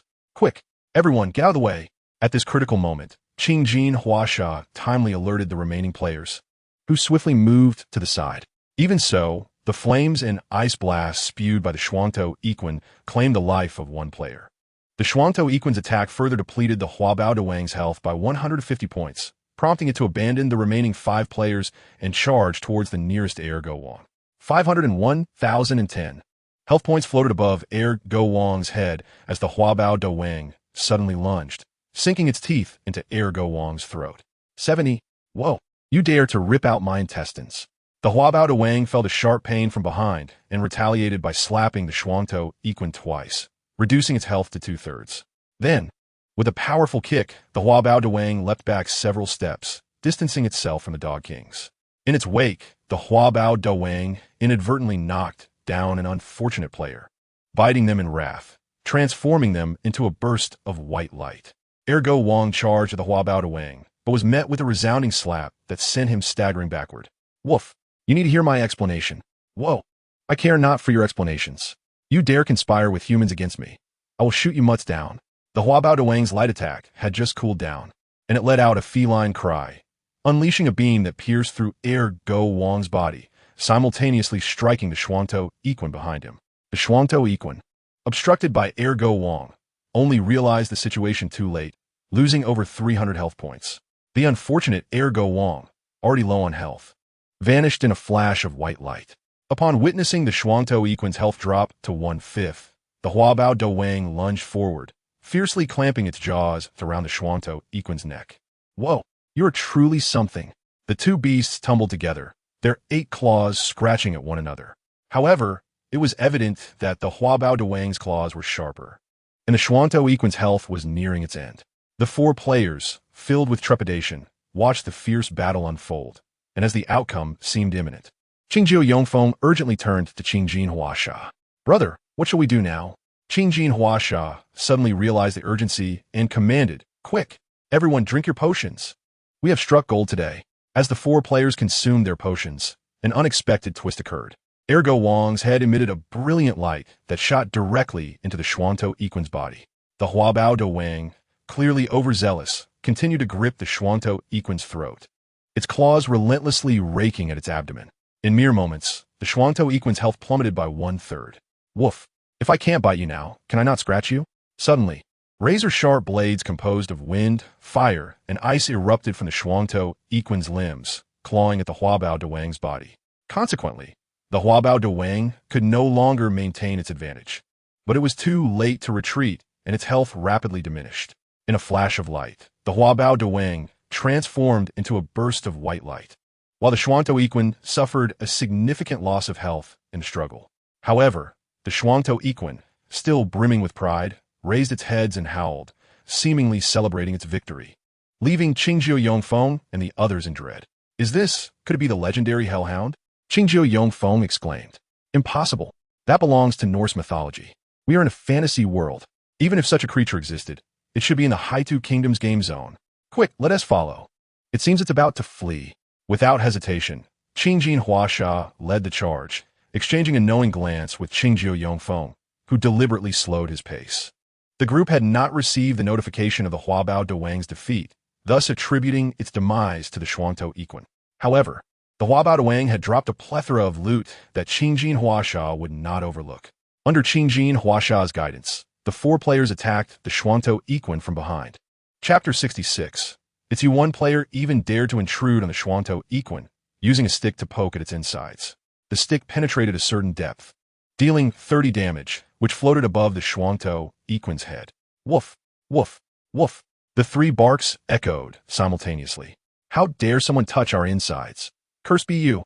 However, before the Shuangtou Equin could finish its retort, Qingjin Huasha and his companions unleashed their attacks. Damage values of 455,545 floated above the Shuangtou Equin. With several players skilled in their craft, their weapons may not have surpassed the damage output of Xian Qingming S, but under the influence of their abilities, they inflicted considerable damage on the Shuangtou Equin. In pain, the Shuangtou Equin retaliated with various elemental attacks. Get back! Qingjin Huasha shouted, but it was too late. One player was engulfed in flames, their health vanishing in an instant. Qingjin Huasha and the remaining player were caught in a chilling wave, becoming momentarily sluggish. The player's skills had dealt substantial damage to the Shuangtou Equin, and due to excessive blood loss, it entered a weakened state. With just a few hundred health points remaining, Qingjin Huasha seized the opportunity, igniting his weapon with vibrant flames and piercing the Shuangtou Equin's abdomen. If Xian Qingming had witnessed this scene, he would surely have been envious, as it was evident that Qingjin Huasha had encountered a fortuitous event to acquire such a flame-infused skill. Two damage values of 75 and 100 floated up from the heads of the three-headed hound and Qingjin Huasha. Observing this, another player, disregarding their dwindling spiritual energy, launched an attack towards the three-headed hound. Qingjin Huasha had initially believed they could defeat the beast during its skill cooldown, but to their surprise, the three-headed hound had learned from previous encounters. The three heads did not unleash their spiritual attacks simultaneously. Instead, they alternated, effectively minimizing the window of vulnerability. Woof! If we are to die, let's die together. The gust of wind from the hound's mouth shot forth, piercing through both Qingjin Huasha and the other players' bodies. Brother, don't be reckless. Qingjiu Yongfeng rushed over from the corpse of the Flower Leopard King, attempting to dissuade Qingjin Huasha and the other player from their desperate efforts. However, the two were clearly caught in their frenzy and paid no heed to his cries. Under the relentless assault of the three-headed hound, Qingjin Huasha and the other player transformed into two streaks of white light, leaving behind the severely weakened hound for Qingjiu Yongfeng to claim. Please, I beg of you, brother. Seeing Qingjin Huasha's message, Qingjiu Yongfeng approached the three-headed hound. Its state had deteriorated to extreme weakness, and even in his diminished condition, he could likely defeat it. However, before he could act, damage values of 40 and 45 appeared above the hound's head. Woof! You dare to stab us in the back, human. I shall bite. The three-headed hound was unable to finish its growl before it reluctantly transformed into a beam of white light. Yet within that light, another glimmer emerged. As the white light and the additional glow dissipated, it revealed a newly risen figure. Dian Xun. It's you. You, the troublemaker who steals kills. I will expose your identity to the public. Qingjiu Yongfeng's immediate reaction was not to attack Dian Xun, but to reveal this instigator's identity to the others in Qingyu Town, ensuring that he would be vilified. At that moment, Dian Xun's level had reached 9, and he was in full health, making it impossible for Qingjiu Yongfeng, also at level 9, to contend with him. Wait, stop. Just as Qingjiu Yongfeng prepared to sacrifice himself to Dian Xun and denounce his misdeeds to the players in town, Dian Xun spoke first. Phoenix, 3 nods. The study desk has a compartment. Your family SENT should be brewed first. Qingjiu Yongfeng was taken aback by this statement and could not suppress a smile. Big brother? You scoundrel. Wait, what did we lose the next day?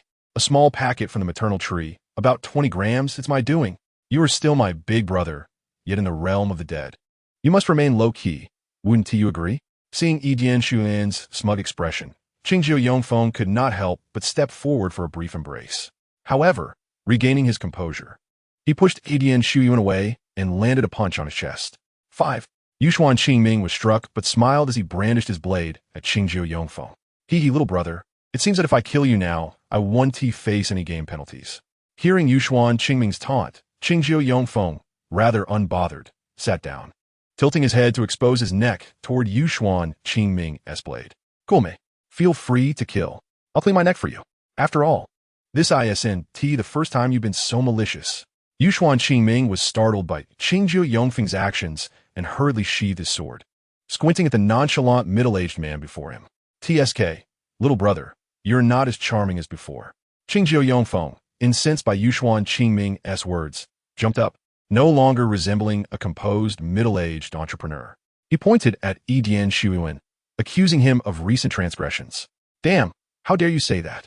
You changed your name and even rejected teaming up with my brother and me the other day, and now you come to steal our kills.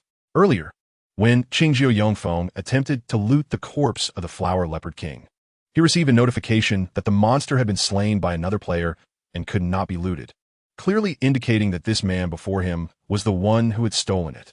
Yuxuan Qingming, unfazed, submitted a trade request to Qingjiu Yongfeng while explaining, I've made too many enemies in the Thousand-Year Tree. If I continued teaming up with you two, it would raise suspicions, hindering my development. However, to be placed in the same novice village as you two is indeed fortuitous. Ha ha ha. Qingjiu Yongfeng, hearing Dian Shuiyuan's explanation, nodded in resignation. Sigh indeed. All the dirty work we brothers used to do, you were the one who handled it all in the end, taking the blame alone. But who could have imagined you'd provoke so many people that even our Zhatian gang wouldn't dare to accept you as a member? In response to Qingjiu Yongfeng's reproach, Yuxuan Qingming shrugged, acknowledging his notorious reputation for One Sword Bleeds. In the past, he had never cared for such things. One Sword Bleeds had been a solitary figure in the thousand-year game, lacking friends, a guild, or a team. Thus, his frequent acts of monster stealing, ambushing, and assassination were merely means to accumulate more kill points. He had never worried about being tracked until he became friends with Qingjin Wasa and Qingjiu Yongfeng, which introduced him to a group of eccentric members of the Zhatian gang. However, due to his infamous reputation, the gang was understandably hesitant to accept him into their ranks for fear of becoming targets themselves. With a grimace, Yuxuan Qingming opened a trade request to Qingjiu Yongfeng. Take it all. Seal your lips. Do not speak of having seen me. Game notification. Player has lost equipment. Leopard head ring blade, 3-element sword, hound helmet, and received 20 silver coins. Having just looted the corpses of the Hound Kings and the Flower Leopard King, Yuxuan Qingming felt quite satisfied with the 5 silver coins in his pocket. Now, although he had lost several pieces of equipment, the 2 items he had obtained were worth far more. He had not anticipated that Qingjiu Yongfeng possessed as many as 20 silver coins. Wow, you're rich. Of course, although Zhongtian Company hasn't opened the red ticket exchange yet, we can still trade offline with other players. Some studio personnel have already entered to farm money and equipment. We aren't like you, living the shadows. Qingjiu Yongfeng proudly patted Dian Shuiyuan on the shoulder, lifting his chin with an air of wealth. By the way, big brother, you should find a job soon. If not, come and rest at my company. Just bring your gaming pod. Don't let someone catch you stealing one day and have your hands chopped off. Yuxuan Qingming was left in a daze, thinking, what the hell? Find a job? I'm a killer, not a thief. Do you know what a killer is? I wasn't there to steal your tea. I was there to help you eliminate the assassin sent to kill your son. Nevertheless, Yuxuan Qingming maintained his composure, merely shaking his head in response. No way. I value my freedom. Qingjiu Yongfeng was unaware that had it not been for Yuxuan Qingming's sudden craving for tea, leading him to Qingjiu Yongfeng's home to steal tea, he would not have encountered another faction-s assassin sent to eliminate Qingjiu Yongfeng's only son. Yuxuan Qingming, in his role as a good big brother within the game, had arranged for the personnel from the Tomb Sky to eliminate the notorious assassin gang known for its thievery and treachery. Xian Qingming even publicly revealed the information of the hired assassin, allowing Qingjiu Yongfeng to grasp the critical evidence needed to bring down his second uncle, thereby facilitating his efforts to clean house. Qingjiu Yongfeng mistakenly believed that Xian Qingming was merely there to steal something, fortuitously stumbling upon the assassination attempt and providing him with crucial information. What Qingjiu Yongfeng was unaware of was that his son, Hui Jiuyang, who idolized Xian Qingming and aspired to surpass him, was currently en route to Shuicheng. Here, a surprise awaits you. Qing Jiu Yongfeng sent a private message to Yi Dian Shuexian, sharing a list containing various novice village names and different titles, all belonging to beta players within the realm of the coffin. The names of our brothers from the Zhatian gang who have already made contact are included in this list. As Xian Qingming glanced at the familiar names and recalled the amusing past antics of these individuals, he couldn't help but smile softly. It was indeed you, my old friend. Over the course of 3 years, Xian Qingming had spent most of his days immersed in the millennium-long game, nearly reaching a state where he could no longer distinguish between the illusory and the real. Now, vivid memories flooded back to him, invoking an overwhelming sense of nostalgia. Oh, I almost forgot to mention, among the players whom you inadvertently caused to perish while we were slaying monsters earlier, there was one who had to change his name to Do Di Zhu after being stabbed by a short knife, as well as the peculiar duo of Xian Jin Zi and Yuxiang Ro Si, along with the elderly gentleman Qian duo Shi Xiao and Xingzhou Wenxia. Upon seeing these familiar names on the list, Xian Qingming felt an unusual sense of pride, puffing out his chest at the impressive tally of his own achievements. Hey, you seem to be quite pleased with yourself. Truly, it is you. Such a mischievous act could only be accomplished by someone as unfortunate as you. Allowing the video to circulate online with your identity changed to that of the second brother. Do you know that the second brother nearly faced a beating from the second sister-in-law over this matter? Qing Jiu Yongfeng only mentioned the glorious deeds of Qing Jin Hua Sa, omitting his own. However, as he spoke, he suddenly looked at Xian Qingming with astonishment. Hey, I just realized something.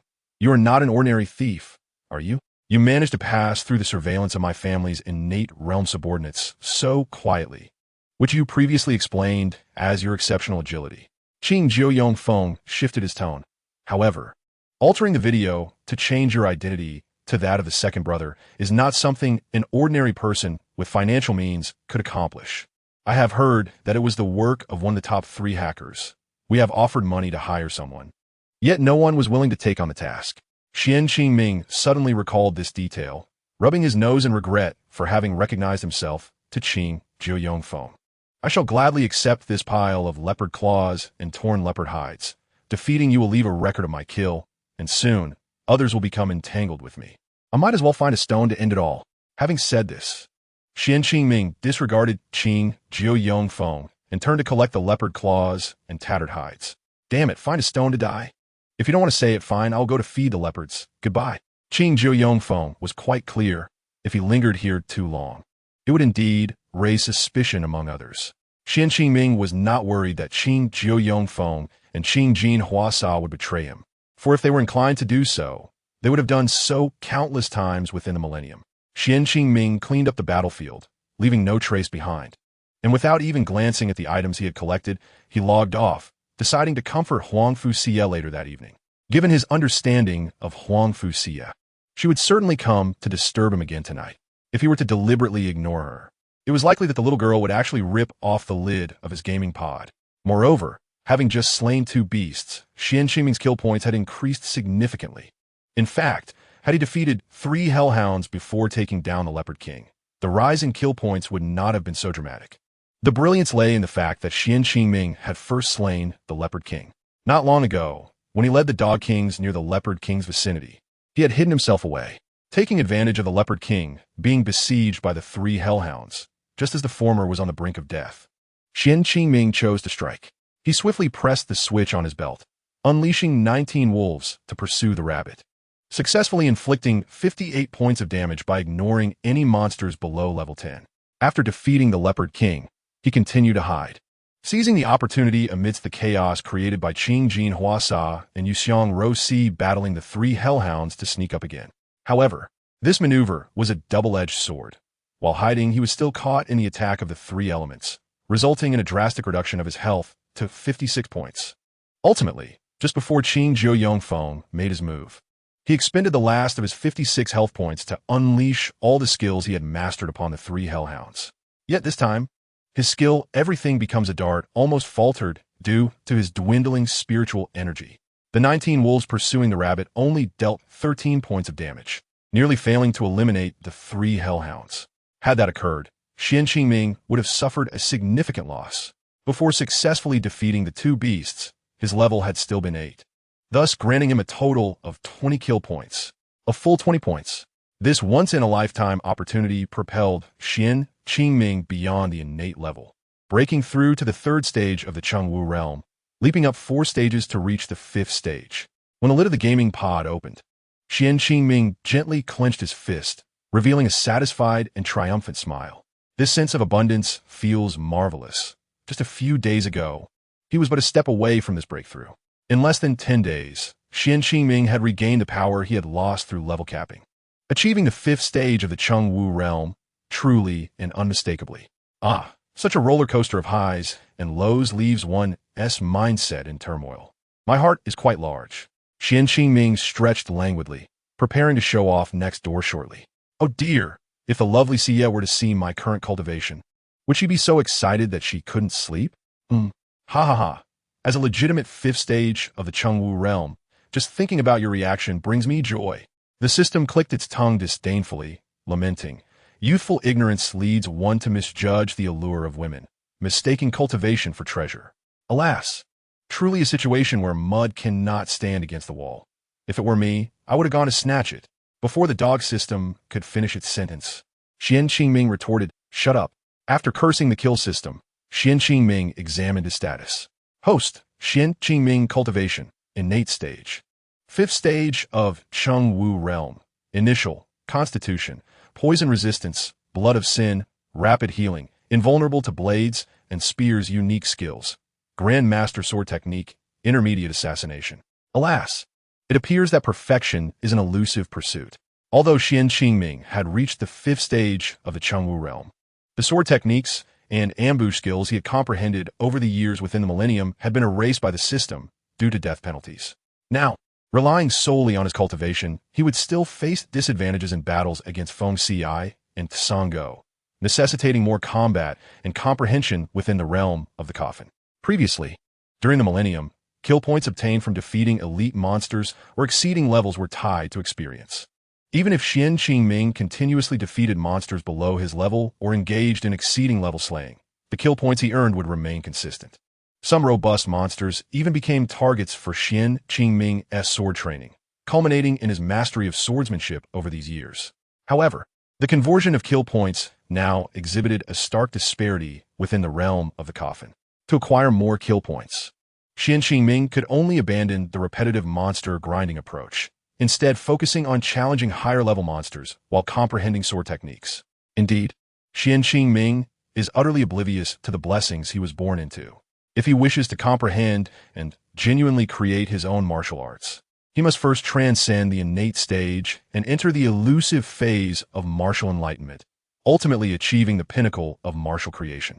What Qian Qingming has grasped over these millennia amounts to nothing more than fragmented techniques. He has yet to realize that only through the perilous challenge of confronting high-level monsters can his understanding of martial arts truly flourish. However, with his limited knowledge, he is unaware of such profound truths. Hey, system, have you become more mischievous? Qian Qingming fumed internally.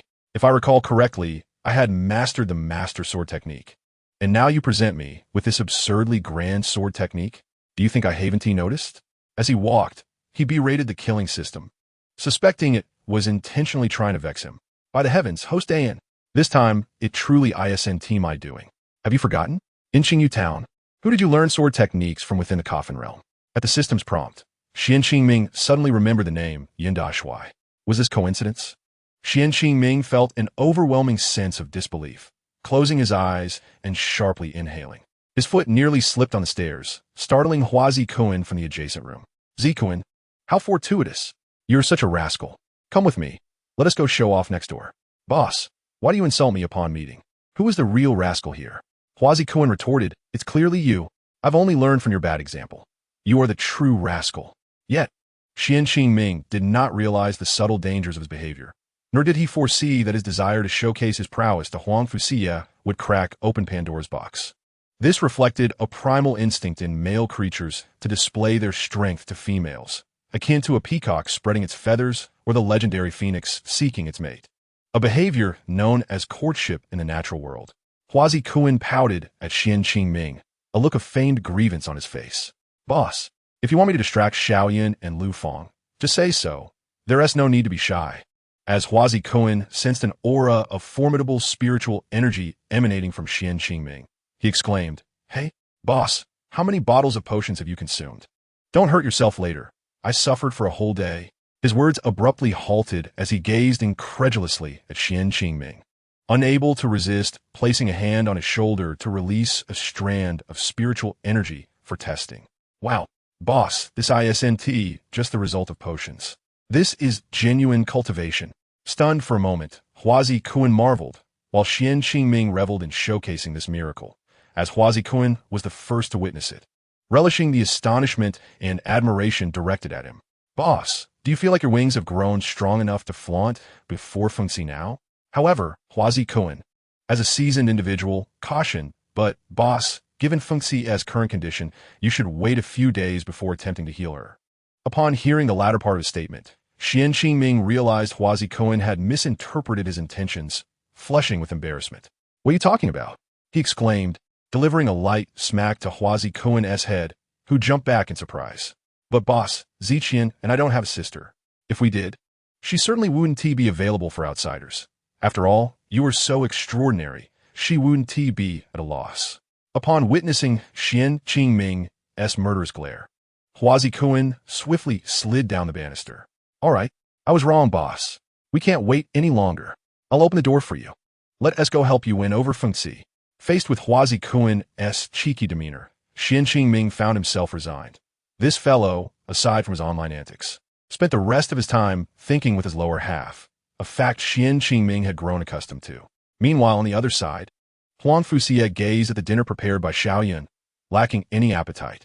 Although her pain had eased, she remained sulking in bed, fixated on the window, as if awaiting something. "Yu Jia, aren't you joining us for dinner?" Huang Fuxie turned to see Lu Fang leaning against the doorframe, holding a steaming bowl of fragrant porridge. Just as she was about to retort, her stomach betrayed her with a loud grumble. Burying her face in her pillow, Huang Fuxie pounded the bed with her small hands, causing a dull thud as the entire bed shook. Lu Fang's feet scuttled away like a crab, wary of provoking Huang Fuxie. Xiaoyan wished to hide the silver needles from Huang Fuxie, fearing she might stab the pillow again. After all, she had already gone through 2 pillows that day. However, Huang Fuxie's madness didn't last long. Before Lu Fang could take more than a few steps, a series of sharp knocks echoed from downstairs. The 3rd floor fell silent, with Xiaoyan and Lu Fang's attention shifting to Huang Fuxie's face. "Yu Jia, that must be Lai Di knocking. Should we open the door?" Huang Fuxie pouted, biting her lower lip. Yes. Perhaps the leader is right beside him. Her intuition proved correct, as Xian Qingming indeed stood beside Huazi Kuan in the courtyard, leisurely enjoying the breeze. "Oh dear, if only someone could get out of bed. We could admire the moon together." Lu Fang opened the door, and Xian Qingming's voice floated upstairs, nearly causing Huang Fuxie to rush down in her excitement. "Sure." Xiaoyan quickly pushed Huang Fuxie back onto the bed, shaking her head anxiously. "What are you doing? Why act foolish at such a crucial moment? Don't you want to continue the charade?" Huang Fuxie blushed instantly, glaring out the window in indignation. "He is definitely doing this on purpose, trying to deceive me. That scoundrel."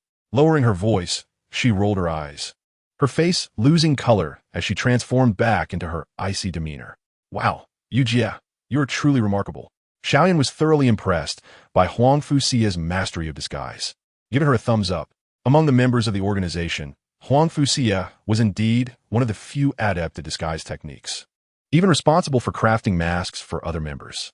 "Leader, Sister Xie is in so much pain she can't even eat, and it's been an entire day.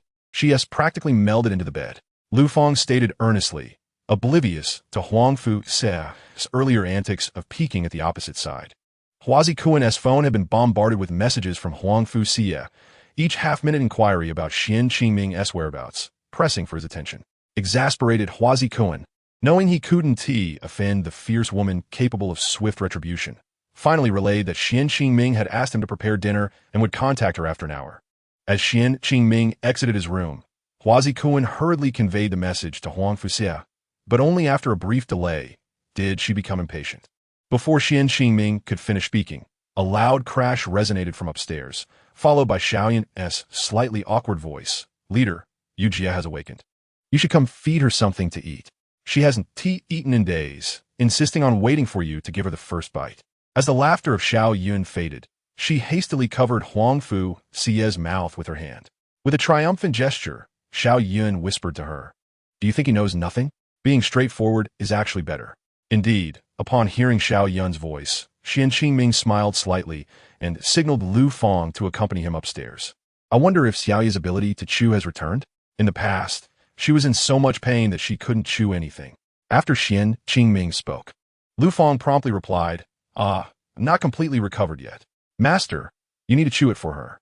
Before Lu Fong finished speaking, Xian Qingming suggested, how about I blend the food and then funnel into her mouth? Just like when we fed the second senior brother at Zhongtian in the back mountain. After he spoke, a sound of a cup shattering echoed from above the stairs. Having learned from experience, Xiao Yun had placed a stainless steel cup on the bedside table of Huang Fu Xie, and she had already moved aside. Now, Xiao Yun found herself in a rather absurd situation. Her hand, which had been covering Huang Fu Xie's mouth to prevent her from calling out, had been bitten, leaving her palm bleeding. However, hearing Xian Qingming's teasing, coupled with Huang Fu Xie's increasingly forceful bite, she could no longer contain herself. While laughing and crying, she gently poked Huang Fu Xie's armpit, successfully freeing her hand from the girl's mouth. Huang Fu Xie, realizing she had lost control of her emotions, produced some powder from somewhere and tenderly applied it to Xiao Yun's hand. Upon hearing the mention of the second senior brother, Huang Fu Xie could no longer hold back and threw her cup out of the room. Coincidentally, the cup struck the door frame, leaving a dent before bouncing down the stairs. Even more coincidentally, the cup fell directly towards Lu Fong's head. Leader, the cup is feeling lonely and wants to have a close encounter with someone's head. How about it, leader? Why not give Xiaoya a break? Xian Qingming understood that Lu Fong's words were double entendre, so he whistled and quickened his pace upstairs. Let me see if the cup has grown legs or if the girl has strained her back. What would a quiet girl look like? Huang Fu Xie's action of throwing the cup and collapsing onto the bed caused Xian Qingming to lose half the joy he had in teasing her. Such fragrant dishes. Xiao Yun's culinary skills are truly commendable. Unfortunately, it seems some people are unworthy of such blessings. Xian Qingming deliberately diverted attention, lifting a bowl of bright red bloodweed and clicking his tongue. His gaze remained fixed on the corner of the room where Huang Fu Xie lay, her half-raised head squinting at him. Yes, I am dying. No one cares. No one loves me, Huang Fu Xie proclaimed, adopting a posture of utter despondency, tears streaming from her eyes as she gazed up at the ceiling. Xiao Yun, using her now-healed palm to support her head, pulled Lu Fong along and kicked Hua Zikuan as the three descended the stairs together. How does one describe Huang Fu Xie? Love-struck? Unable to discern the taste of 100 beans? Xian Qingming shrugged, one hand holding the porridge and the other a spoon, walking towards Huang Fu Xie. Come now, take a bite. This blood wheat is a delicacy. I searched long and hard to procure it. Noticing Huang Fu Xie motionless, her eyelids trembling with tears, he felt a surge of compassion. With a sigh, he brought the spoon to her lips. However, Huang Fu Xie was clearly resolute, remaining still despite Xian Qingming's attempts to move the spoon near her mouth or nose. Sister told you to say that I am pretending to be in pain every time. This time, I will definitely ignore you, unless... You kissed me. You actually kissed me. Huang Fu Xie suddenly opened her eyes wide, springing upright as if propelled by a spring, even extending her arms to embrace Xian Qingming. However, when she sat up, she saw Xian Qingming's index finger forming a 9 shape, smiling as he waved his hand at her. You did not kiss. Chapter 71. Never give up. Xian Qingming, having successfully tricked Huang Fu Xie, could not help but shoot her a triumphant glance. See, I told you my healing abilities are superior to yours. I, Xian Shini, have cured you. Poor Huang Fu Xie still believed that Xian Qingming had swiftly kissed her lips, but was unaware that he had merely tapped his bent index finger against his own lips. You just love to bully me. It must be said that women are the most changeable and vulnerable during their menstrual periods. Huang Fu Xie burst into tears without giving Xian Qingming any time to prepare. Xian Qingming had no choice but to set the porridge aside and sit beside her, gently offering comfort. Don't cry. Just as Xian Qingming's arm rested on Huang Fu Xie's shoulder, she leaned into his embrace. Immediately afterward, Huang Fu Xie exerted force with her hands, pressing Xian Qingming's head towards her mouth. You Huang Fuxia pressed down on Xian Qingming's head, only to discover she could not push him down. Subsequently, Xian Qingming, with apparent ease, grasped Huang Fuxia's arm, his 4 fingers resting on her pulse. Let me take your pulse and see if your qi and blood are in disorder, causing some agitation. Xian Qingming revealed his genuine prowess at the 5th stage of the Chengwu realm, which Huang Fuxia sensed clearly, leaving her in disbelief, frozen in place. A wave of weakness washed over Huang Fuxia as she allowed Xian Qingming to lead her, abandoning any thoughts of resistance. You truly achieved it. Months prior, during their last encounter, Xian Qingming had told her he was close to reaching the 5th stage of the Chengwu realm. Upon seeing him today, Huang Fuxia initially thought he was merely exaggerating to intimidate her into submission. Little did she know that in just a short half-day, Xian Qingming had genuinely attained the 5th stage of the Chengwu realm. This should have been a cause for celebration. Yet it filled Huang Fuxia with a profound sense of melancholy. It must be noted that in the face of absolute strength, combined with the synchronized suppression of ranks within the organization, the attitude of the sharp-tongued student shifted remarkably quickly. All right, let's have another bowl. At first, Huang Fuxia mechanically accepted Xian Qingming's feeding, eventually finishing an entire bowl of porridge.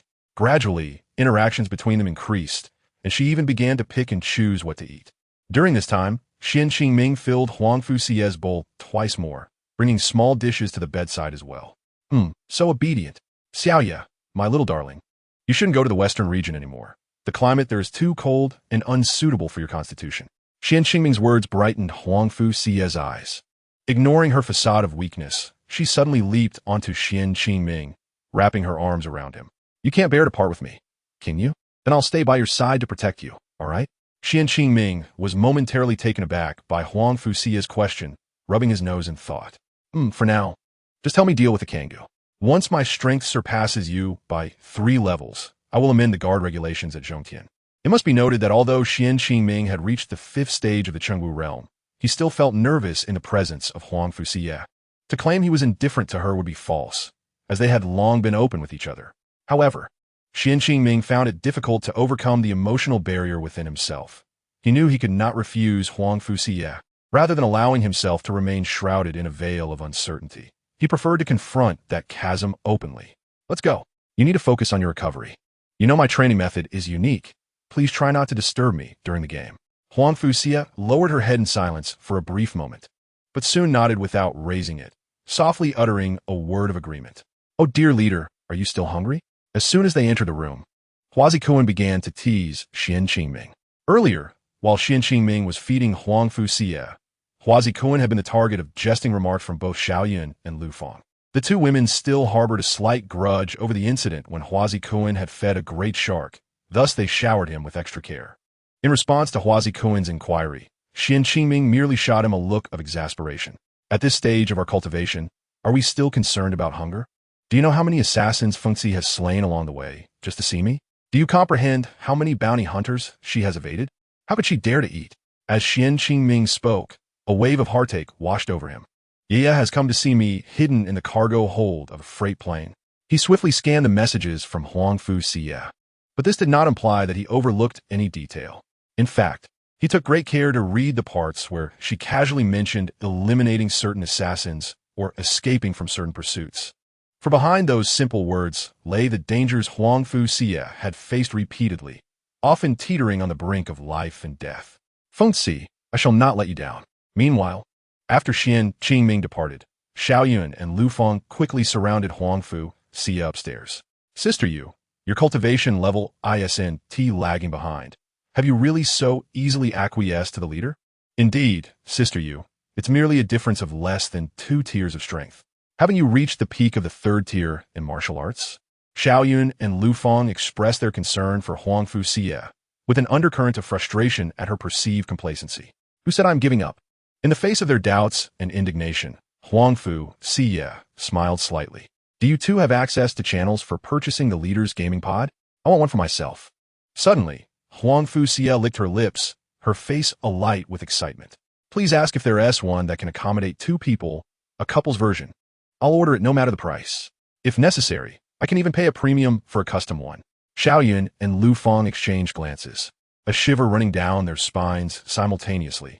They had indeed heard of such couples gaming pods available online, which allowed players to immerse themselves in specific game environments together. Chapter 72. Dimensional Strike. Xian Qingming did not bother to check the forums to see if any records of his illustrious misdeeds had emerged. With Qing Jin Huasha and Qing Jiuyong Feng taking action, he had no need to concern himself with cleaning up after the mess. This was a task his brothers had undertaken countless times without failure. Before logging off, Xue Xian proactively sent a friend request to Qing Jin Huasha. After logging back in and validating the friend request, a few messages brought a smile to Xian Qingming's face. Damn, boss, you're really not human. You've plastered my face all over your video, embarrassing me and Yongfeng until our wives nearly beat us to death. I graciously accept the gift. Consider it compensation for my emotional distress. No, it can only be considered interest. Don't forget to equip the brothers well. We expect regular protection money. I heard from Yongfeng that you still enjoy soloing and elite monsters. In the future, if I encounter any valuable creatures, I'll give you a heads up.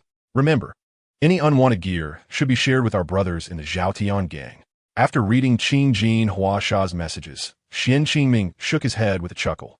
Though they were shrewd businessmen, they had never truly severed their ties to him, always content to gather the leaves from his money tree, never to uproot it. In the business world, the most crucial thing is to maintain human connections, and these two certainly owed him quite a few, not to mention the secrets they were unaware of. Observing several gleaming pieces of gear in his storage compartment, he smiled faintly and made his way to Brother Catfish's stall. This time, Xian Qingming had acquired numerous valuable items, enough to arm himself to the teeth. He was filled with anticipation. Upon reaching the small square where Brother Catfish was stationed, he found a man transfixed, gazing intently at something across the way.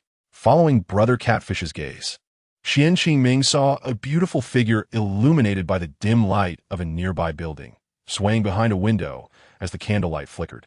Xian Qingming activated his recording device, capturing Brother Catfish's embarrassing state.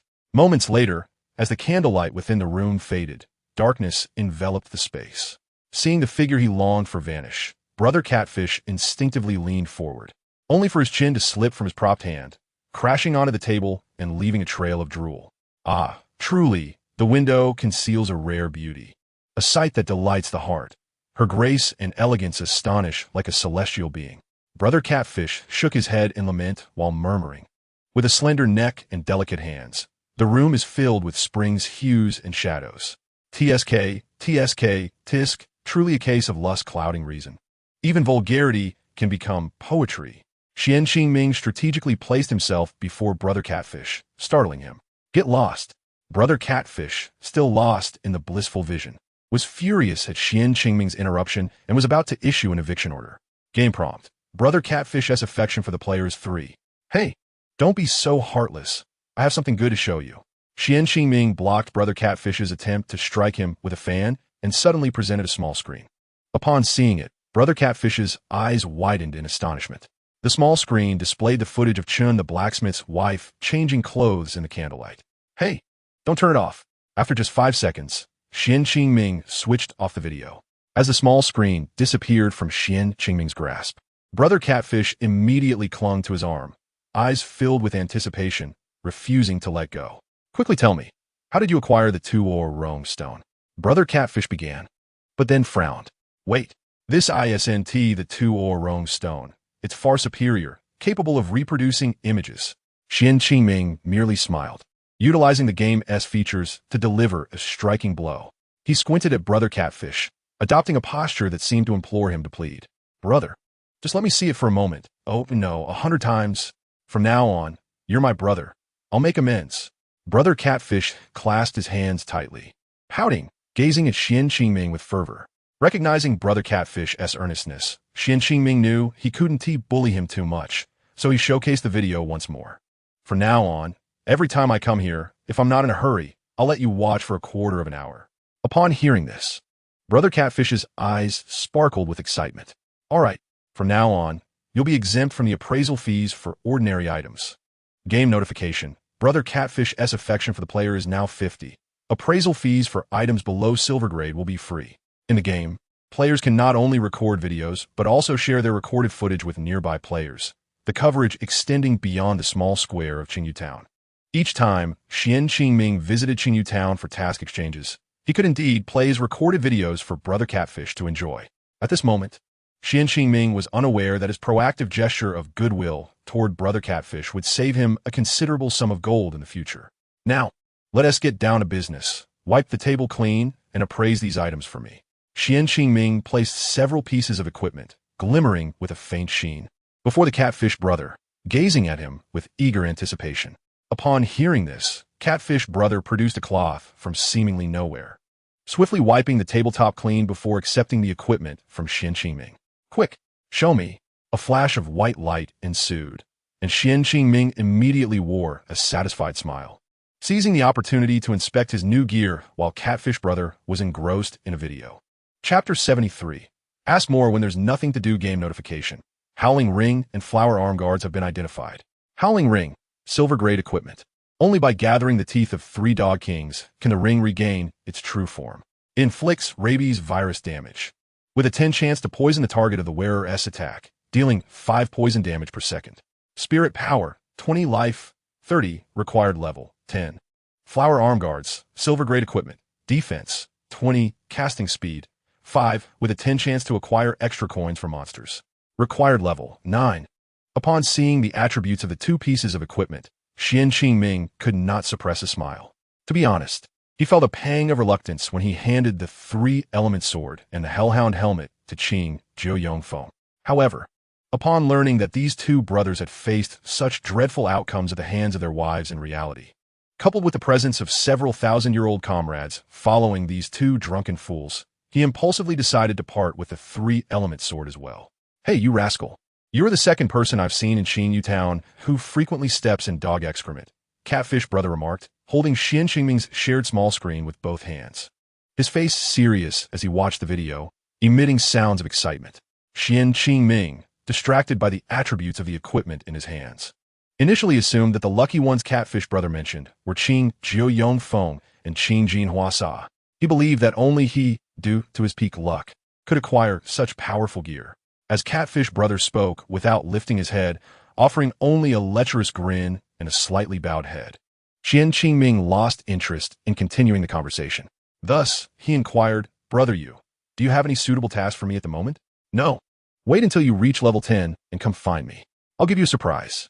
Catfish brother still did not raise his head, but Xian Qingming, unfazed, replied with a simple "all right" and walked towards a distant street. The functionality is on duty for 24 hours. How wonderful. Xian Qingming observed Lei Dazhuang, de Biaoge, and Yun Dashuai not far away, rubbing his hands in excitement. I hope you guys can bring me some surprises. The first to attend to Xian Qingming was Yun Dashuai.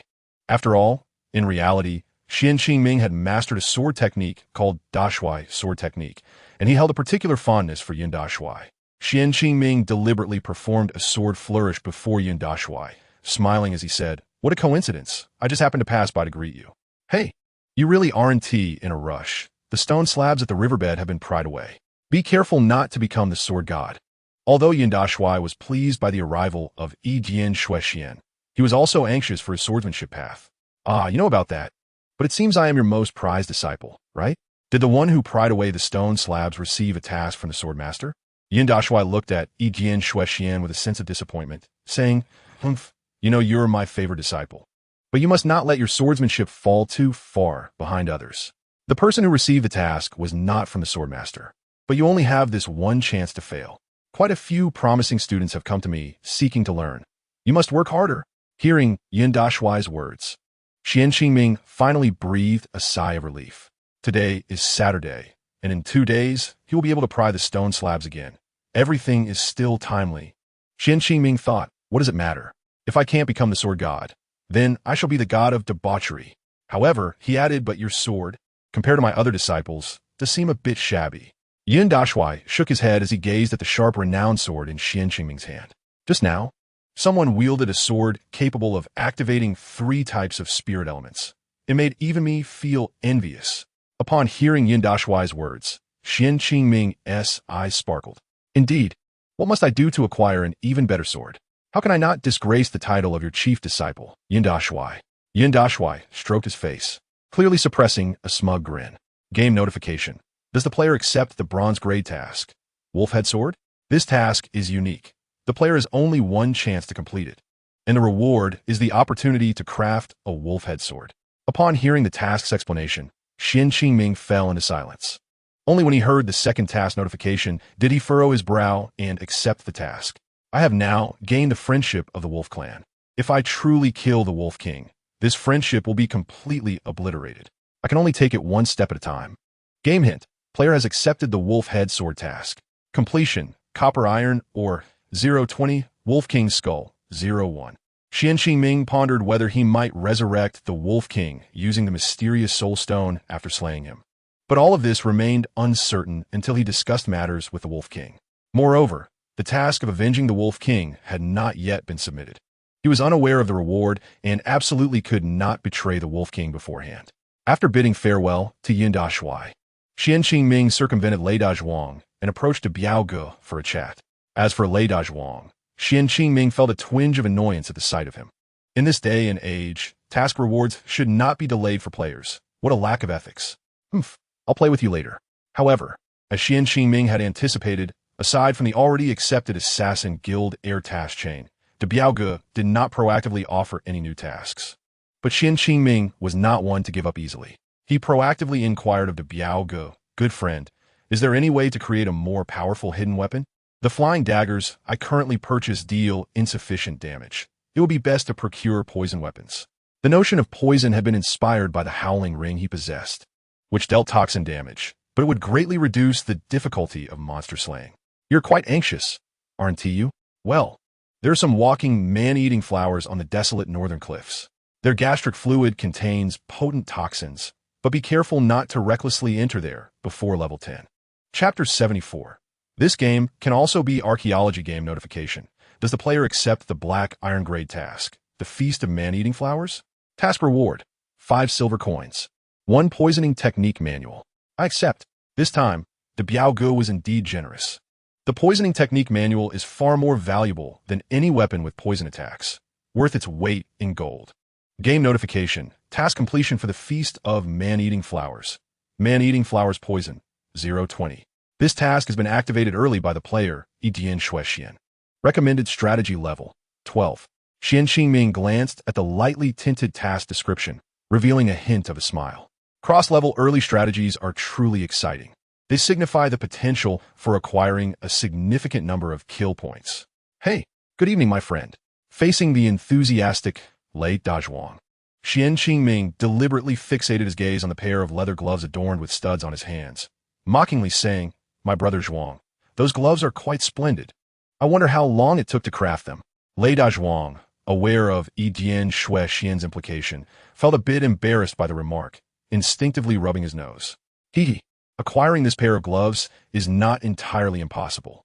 If you can vanquish the 3-headed canine king of the Wild Dog Gang, you may take the gauntlets crafted for me by Chun Taijian to Qiu Jian, who will then disassemble the iron fastenings and sew them together with silver threads. I happen to have a stockpile of silver threads at Qiu Jian's place. The game prompts. Will the player accept the new order for the bronze level quest? Quest reward, a pair of gloves identical to Lei Dazhuang's. I accept. Xian Qingming finally relaxed his tense expression and bestowed a long-awaited smile upon Lei Dazhuang. The game alerts. Bronze level quest, new order task completion rate 100. Wild Dog King's hide obtained 33. Task completion quality perfect. Task dismantling of the Beaver Dam rewards Lei Dazhuang's gauntlets upgraded to Lei Dazhuang's gloves. Players are advised to inform Chun Taijian within 2 days to craft the gloves rivets, in order to prevent waste of materials due to the crafting of the gauntlets. Well then, off I go. Xian Qingming cheerfully made his way to Chun Taijian's shop. At this hour, Chun Taijian was likely still busy forging armor for himself, with no time to craft other items. I almost squandered an opportunity to enhance my equipment. How fortunate I am to have asked. Little did Xian Qingming know that as his level in Yidian Shuexian rose to 9, the new order quest had also transformed into a bronze level. Had his level remained at 8, the new order task would still have been silver level, and he would not have obtained such formidable equipment. Upon arriving at Chun Taijian's workshop, the place was illuminated as brightly as day by the fiery furnace.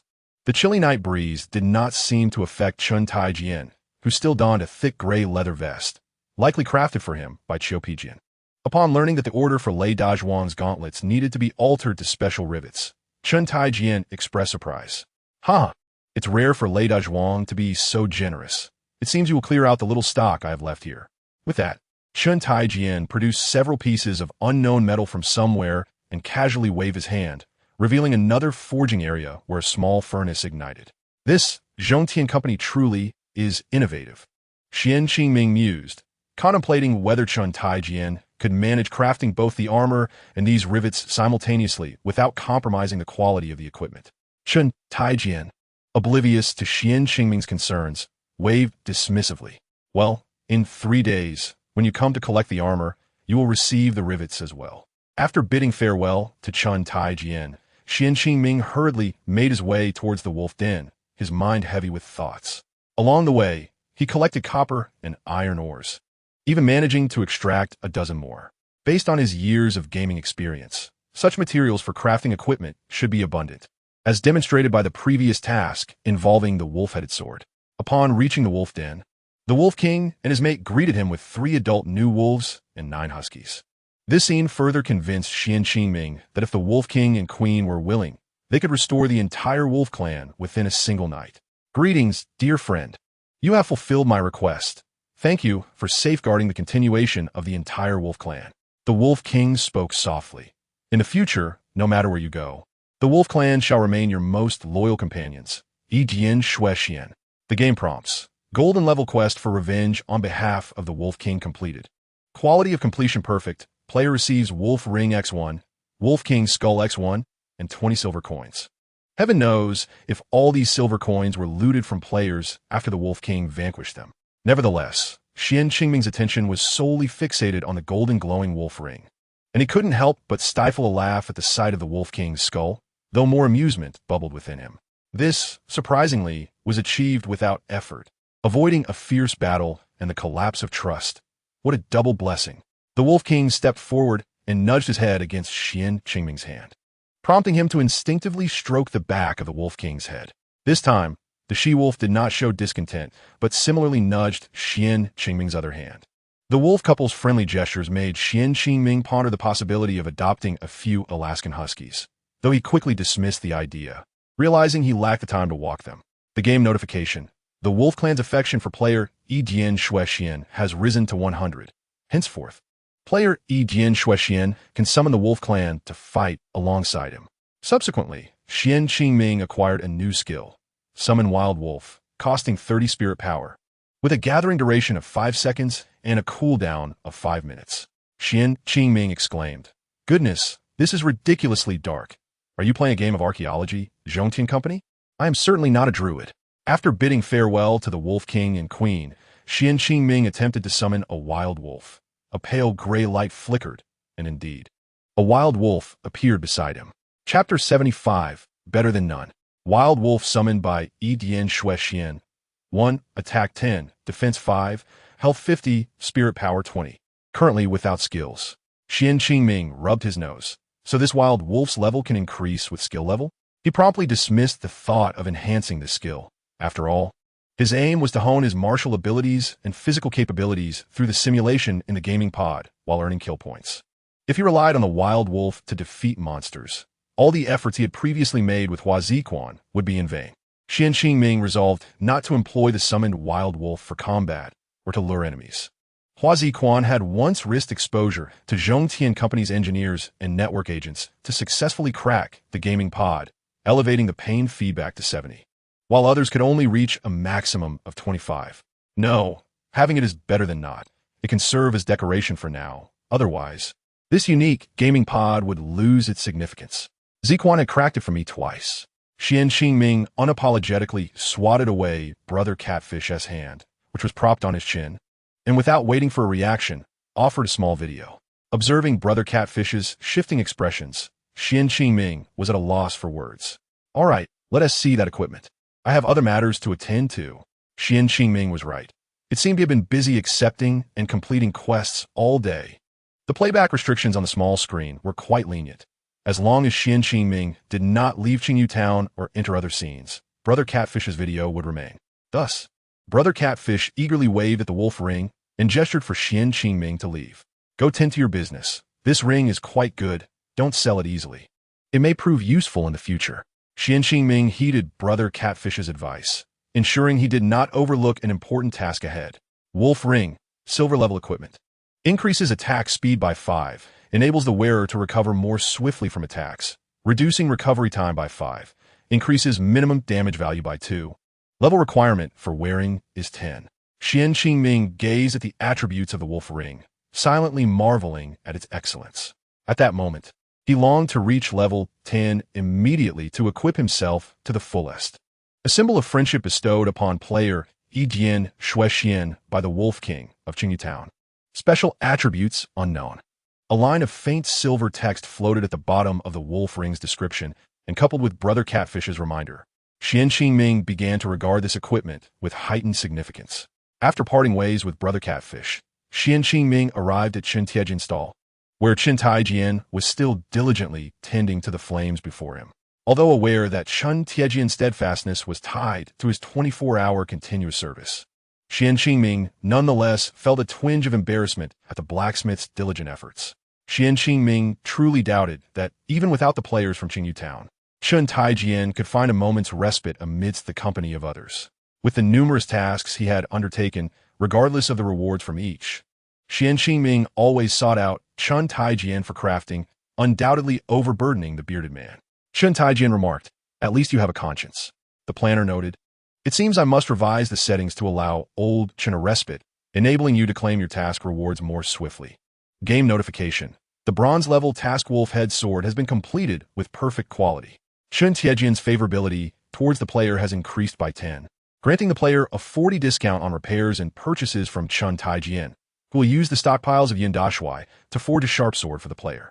Game notification. Does the player wish to entrust the equipped item, the sharp sword, to Chen Taijian for crafting? During the crafting period, the player will be unable to use this equipment, which lasts for 3 days. After a moment of contemplation, Xian Qingming decisively removed the sharp sword and handed it to Chen Taijian. "Today, I shall reforge my father's creation," he proclaimed, feeling a familiar fervor. Chen Taijian raised the sharp sword high above his head, tears welling in his eyes, and Xian Qingming found himself momentarily moved. It felt like a legacy of craftsmanship, grand and passionate. Game notification. The player temporarily loses the sharp sword. After 3 days, a new piece of equipment can be obtained from Chen Taijian. Chen Tiejian's favorability toward the player has increased by 20, granting a 50 discount on repairs and purchases. Chen Taijian scrutinized Xian Qingming, stroking his unkempt beard. Just as Xian Qingming felt a sense of unease under Chen Tiejian's gaze, the blacksmith suddenly broke into a teasing smile. Xian Qingming thought, "What is this guy's peculiar interest? Should I have a word with Catfish Good to ensure that this shy, lascivious man does not let Chen Tiejian's wife down day after day? Well, the only thing I can craft for you right now appears to be the shoes on your feet." Chen Tiejian's gaze lingered on Xian Qingming's shoes, clearly dissatisfied with the piece he had sold just a few hours earlier. Regrettably, these shoes were too slow for running, feeling somewhat cumbersome. "If you could procure some leopard bones for me, I might be able to present you with a new pair of shoes in a few days." Game notification. Does the player accept the bronze-level task, a new pair of shoes? Accepted. Xian Qingming suppressed his laughter, fearing that Chen Taijian might change his mind. He could hardly contain his excitement. Fortune favored him, as his 2 little brothers were truly dependable. Game notification. The player has accepted the task, a new pair of shoes. Task completion status, 22 leopard king leg bones, 14 10 leopard claws. Here, take them all. Chapter 76. Completing the task on the spot, Xian Qingming, feeling generous, boldly handed over all 14 leopard claws to Chen Taijian. The blacksmith stared at the item with a mixture of astonishment and pride, seemingly admiring his own exquisite craftsmanship. Game notification. The player has completed the bronze-level task, a new pair of shoes with perfect quality. Chen Tiejian's favorability towards the player has increased by 30, offering a 30 discount on repairs and purchases. Due to the player's exceptional luck, there is a daily chance to refresh silver equipment in Chen Tiejian's shop. "Indeed, you are worthy of my father's finest work." Xian Qingming expressed his gratitude with a gesture of utmost respect. However, he was oblivious to the fact that these discounts would cease once he reached level 15 and departed from the novice village. In other towns, higher-grade goods would become available, and Qian Qingming had no intention of becoming a mere equipment trader. Chen Taijian offered a slight smile to Qian Qingming and waved his hand, revealing 2 additional furnaces beside him. It's all your fault, kid. Today, I will show you my unique skill, forging with 4 furnaces simultaneously. Chen Taijian gestured for Qian Qingming to leave, saying, I have little else to discuss with you for the next few days. We shall meet again in 3 days. Qian Qingming glanced at the system time. It was not yet midnight, and he let out a sigh of relief. However, instead of leaving immediately, he opened Chen Tiejian's sales menu. It isn't midnight yet. I might as well refresh the silver equipment today. My own gear has been upgraded and reforged, and I currently lack suitable equipment. Moreover, even if he no longer needed these items in a few days, they could still serve his younger brothers. Wouldn't it be delightful to enhance the members of the bombastic gang ahead of time? At the top of Chen Tiejian's sales menu, a finely crafted dagger caught Qian Qingming's eye, priced at 20 silver coins. Without a second thought, he paid the blacksmith. Game notification. The player has lost 6 silver coins and obtained a finely crafted dagger. The 30 shopping discount is truly generous. Finely crafted dagger. Attack 25. Armor piercing 6, bleed 1, equip level 8. Upon seeing the bleed attribute, Qian Qingming hesitated to part with this treasure. If Chen Tiejian's future creations fell short, this dagger would serve as an excellent choice, currently a perfect tool against thick-skinned monsters. Qian Qingming bid farewell to Chen Taijian and promptly made his way to Qiu Pijian's modest abode. As anticipated, a long queue had already formed against the left wall of the narrow alley, with players waiting to enter Qiu Pijian's workshop at midnight. As Qian Qingming passed by the line, he intentionally walked on the right side of the alley to avoid being accused of cutting in. He did not wish to attract attention as Qian Qingming, who had finally managed to keep a low profile, unless it served his interests. He preferred not to become the center of attention so soon. Feigning nonchalance, Qian Qingming strolled leisurely like any other player, taking a few steps past the front of the queue and the entrance to Qiu Pijian's workshop. He then swiftly sidestepped, gently bumping into the player blocking the entrance, using the momentum to slip into Qiu Pijian's workshop unnoticed. Who was that? How dare they cut in line? The player turned out to be the one resembling a small-headed father from the suffering workers group, who had been tricked by Qian Qingming just a few hours earlier. Other players, witnessing this, assumed there must be some opportunity and began to line up behind him. Ironically, the suffering workers player believed that being the first to enter Qiu Pijian's workshop would yield some remarkable reward. Little did he know, not only had Qian Qingming entered the room, but even those who weren't cattle or horses had already been inside. Qian Qingming's slight push caused the suffering workers player to feel a sudden tension, as his nutrient solution within the gaming pod began to emit vapors. The nutrient solution had turned foul and unappetizing. Qian Qingming approached Qiu Pijian, who raised his head slightly, adjusting his thick-rimmed glasses. Qian Qingming smiled and pulled out the remaining 2 pieces of dog king hide from his inventory, flaunting them in front of Qiu Pijian. How about that? Am I impressive or what? Game notification. The player has completed the silver-level task Qiu Pijian's masterpiece with perfect quality, gaining Qiu Pijian's favor by 10. Indeed, impressive. Qiu Pijian accepted the 2 pieces of dog hide and measured them against the light with great seriousness. Very good. Together with the ordinary dog hides you have stored with me, I can make you a pair of shorts. Upon hearing the words of Qiu Pijian, Qian Qingming immediately made a connection and pulled out 14 tattered leopard skins, presenting them to the craftsman. The weather was too chilly, and with these leopard skins, could we not sew a pair of trousers? Although the notion of trousers was merely a guise, Qian Qingming genuinely desired to elevate the quality of the equipment crafted by Qiu Pijian. The craftsman, his eyes widening in surprise, seized the bundle of tattered skins and examined one closely. Merely scraps of hide. Are you testing my skills as an old craftsman? A game notification chimed. The player has activated a quest, upgrading the silver-level task Qiu Pijian's masterpiece to a refined pair of trousers. The quality of rewards from Qiu Pijian will be enhanced. Qiu Pijian's favorability increases by 5. Henceforth, players requesting items from Qiu Pijian will receive randomly improved attributes. Is there anything else you wish to disclose? Spill it all to me. Let us see if you can wear me out tonight. Chapter 77. The texture feels quite nice hearing Qiu Pijian's remarks. Qian Qingming decided to mention that he would need gloves sewn with silver thread in a few days. I knew that Lei Dezhuang fellow had ill intentions. Leaving those raw materials with me can't bode well. Qiu Pijiang turned and rummaged through his belongings, finally discovering a small bundle of silver thread hidden away. Here, extend your hand, he instructed, producing a small box containing something akin to clay. Hey, the texture feels quite nice. I shall commence the outline of the gloves tonight. When Xiao Chun opens the forge in 3 days, simply bring the rivets, and I shall insert them for you without delay. Qiu Pijiang carefully poured wax oil into the box and soon retrieved Xian Qingming's cooled hand for inspection. Be off, you little rascal. The ruffians in this town only seek to wear me out. I must close shop for a few days, for your request alone would exhaust me. Xian Qingming felt akin to a child eagerly awaiting a birthday, constantly anticipating the equipment he could don after reaching level 10. Then I shall take my leave, Qiu Pijiang. Do not miss me too much. Upon receiving Qiu Pijiang's dismissal, Xian Qingming noticed a message from Huang Fuxia, prompting him to log off. It was no jest.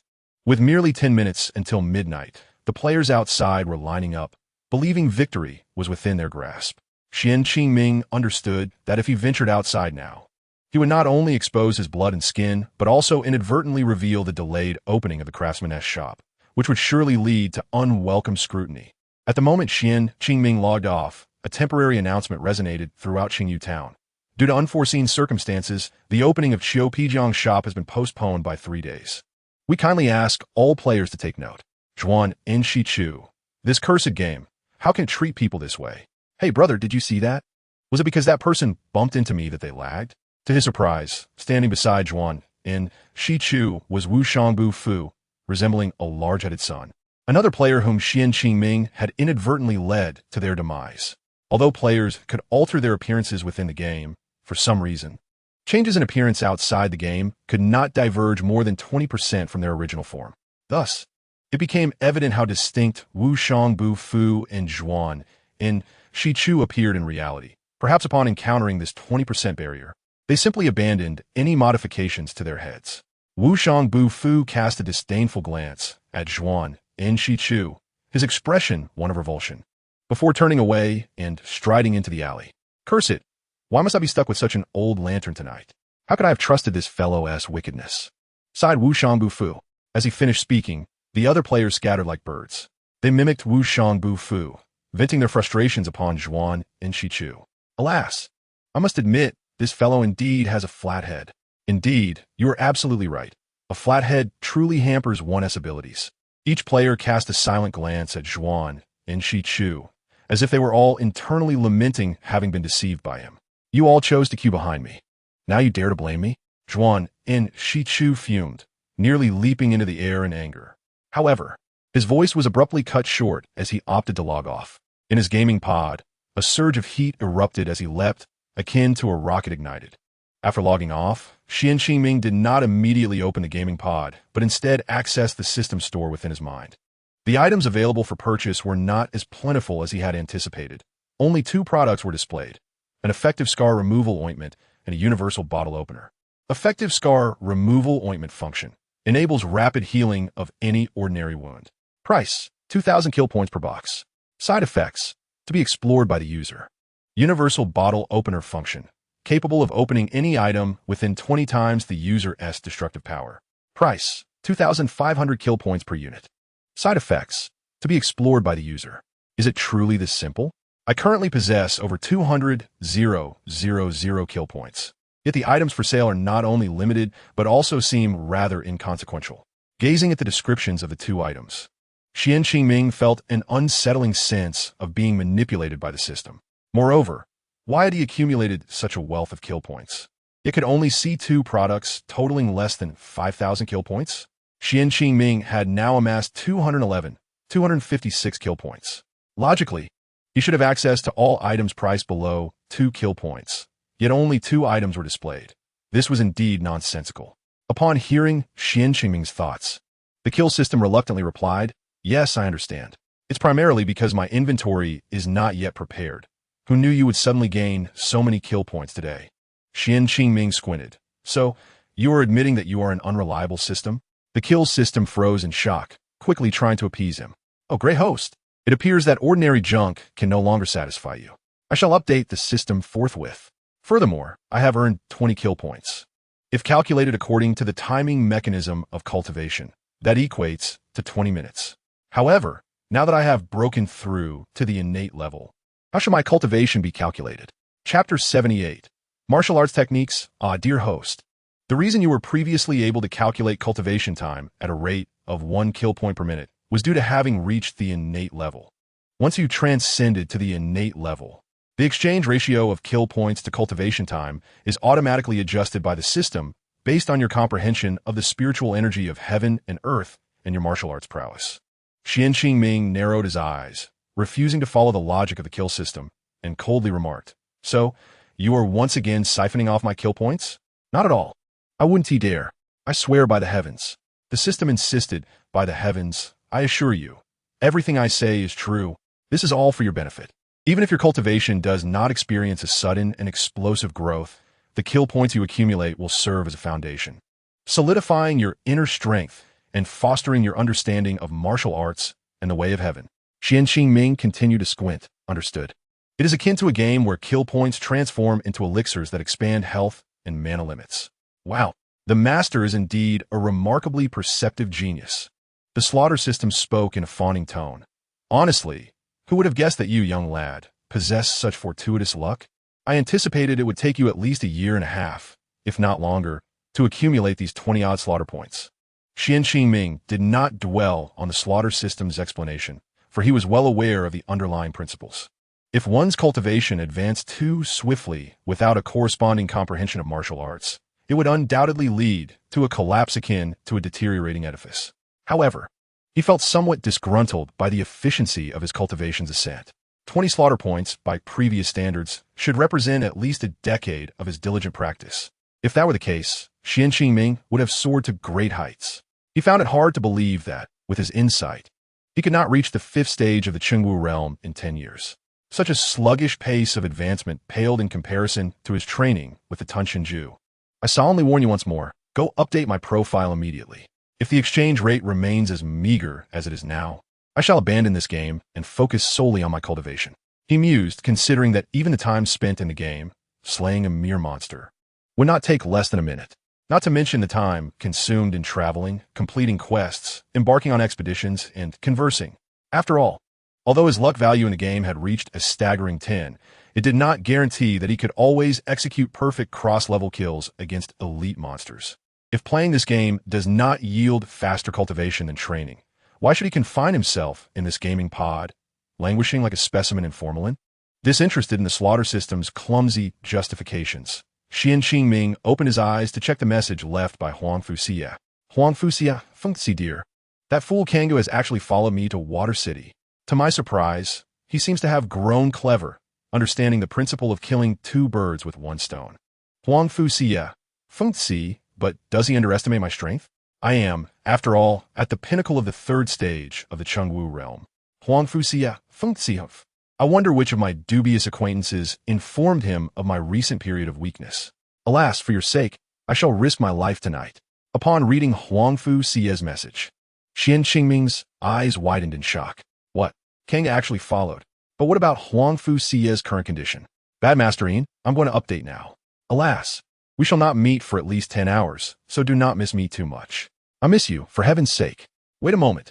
Hearing the slaughter system's voice diminish as though it were departing, Xian Qingming hastily called it back. "Heh, I knew you couldn't bear to part with me. Do not fret. I was merely jesting.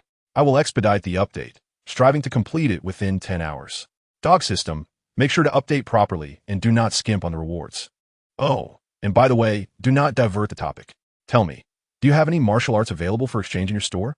The slaughter system responded with a few hesitant sounds, seemingly contemplating, but in reality, it was showing off. Just as Xian Qingming's patience was nearing its limit, the system finally spoke. I initially had none, but perhaps, just perhaps, I might have a hidden treasure in my inventory. Let me search and earn you a little extra. Do not make me switch systems. Quickly find me a decent martial art. I shall not pursue the matter of the 20 slaughter points. Slaughter system, as you command. Master, after my tireless efforts, I have finally located a classic martial art named Liya Qina Shou. Please do not dismiss it lightly." The more the slaughter system insisted, the more intrigued Xian Qingming became about Liya Qina Shou, and he began to peruse its description. Liya Qina Shou, an Earth-grade A-class martial art, derived from the advanced grappling techniques of Qin Yizhong and Long Zhuashou. In defense, it swats away enemy attacks as if they were leaves falling. In offense, the palm strikes delicately, adhering to the enemy like a gentle leaf. Ah, an Earth-grade A-class martial art. You young rascal, this is indeed worth my while. The rankings of martial arts and techniques are categorized into the levels of sun, moon, star, heaven, earth, xian, and huang, further divided into 4 subgrades: A, B, C, and D. Beyond the innate stage lies the bewildered martial stage, where martial artists must reach the final major tier, the creation martial realm, to create martial techniques. Before attaining the creation martial realm, most martial artists can only practice the legacies passed down from predecessors. For an ordinary martial artist, the accessible martial arts are limited to the levels of heaven, earth, xian, and huang. Most ordinary martial artists without connections, lacking fortuitous encounters, may only come into contact with commonly available Xian-grade martial arts throughout their lives. Only at small-scale auctions might fragments of Earth-grade D-class martial arts surface, with prices often making it unattainable for the average person. For a martial artist lacking any background, entering the military serves as the most significant shortcut to acquiring higher-grade martial arts. Upon completing specific tasks, the military rewards varying levels of martial arts and techniques based on performance. Chapter 79. The Aggrieved Slaughter System. If fortunate enough to be selected as a member of an elite force, one might even receive rewards of Heaven-grade D-class or even Heaven-grade B-class techniques. This marks the pinnacle accessible to ordinary martial artists. Yet it merely represents a threshold for certain noble families, factions, or specialized military units. It is said that for any major power, their starting point is often Heaven-grade martial arts, and some reclusive families even have their ordinary members practicing legendary star-grade, moon-grade, or even sun-grade techniques. However, Qian Qingming was not well-versed in these matters. He merely heard tales that the various military kings of the Undying Nation once obtained sun-grade and moon-grade martial arts passed down through their respective armies. Thus, upon discovering that Liu Qin Shou was an Earth-grade A-class martial art, he could not help but feel moved. Even within the bloodthirsty assassin organization, he and Lu Xingyun had only ever witnessed their instructor employing Heaven-grade B-class techniques. Within the entire Zhongtian organization, apart from the loot acquired during assassinations, the personal martial arts and techniques of all members are not shared. In the organization, aside from Qian Qingming's Tunshinju, which is likely above moon grade, only Kanggu, Liantian, and a handful of others from prominent families possess inherited martial arts that may reach star grade or higher. As for Fengzi, for reasons unknown, she was not vigorously cultivated by her family and encountered martial arts similar to those of Kanggu. Regarding martial techniques, Qian Qingming had grasped a few moves over the past 3 years. However, even with his extraordinary insight, he could not transcend the barriers of cultivation to create a complete martial technique. Most of his moves were merely spontaneous flashes of inspiration and could not be combined into a cohesive martial technique, especially since these fragments of moves have been entirely forgotten due to system punishment. Ah, a price of 100,000 slaughter points seems reasonable. But you rascal, do not tell me you have inflated prices this time? Upon seeing the exchange price of 10 slaughter points for this item, Qian Qingming found himself hesitating. His mistrust lingered towards the slaughter system, which had long been known for siphoning off his slaughter points. Qian Qingming remarked, yet the slaughter system fell into silence, leaving him in doubt. Hey, you rascal, do not remain mute. Speak the truth. Did you inflate prices this time? If the item were unsatisfactory, the slaughter system would usually boast about it, but its current demeanor left Qian Qingming momentarily uncertain. To his surprise, after being pressed by Qian Qingming, the long silent slaughter system suddenly emitted a low, pitiful sound, akin to a wronged child. You only know how to wrong me. I might give you an 80 discount at most. Take it or leave it. I want to exchange it.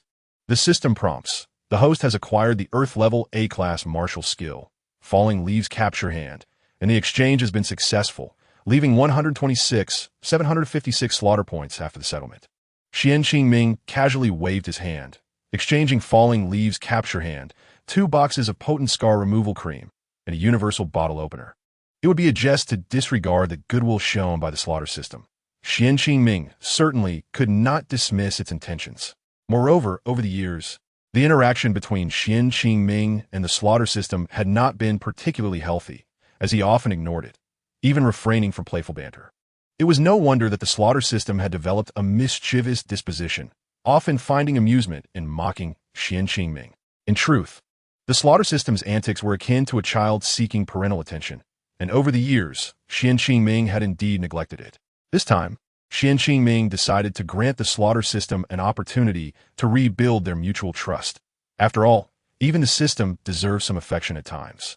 In essence, the slaughter system possessed a childlike temperament, and if it weren't for its continual scheming to deplete Xian Qingming's slaughter points and suppress his cultivation, Xian Qingming would have been more than willing to collaborate with it. Who could guarantee that the next system would be superior to the slaughter system? With an Earth-level A-class martial skill, coupled with the suppression of my cultivation, I hope to completely defeat Hui Jiuyang, that troublesome brat. Hui Jiuyang is the true name of Tsang Go, and Xian Qingming's feelings towards him are quite complex. At times, he wished he could cast this challenger into the vast wilderness of Siberia. Hui Jiuyang, haven't you already done that?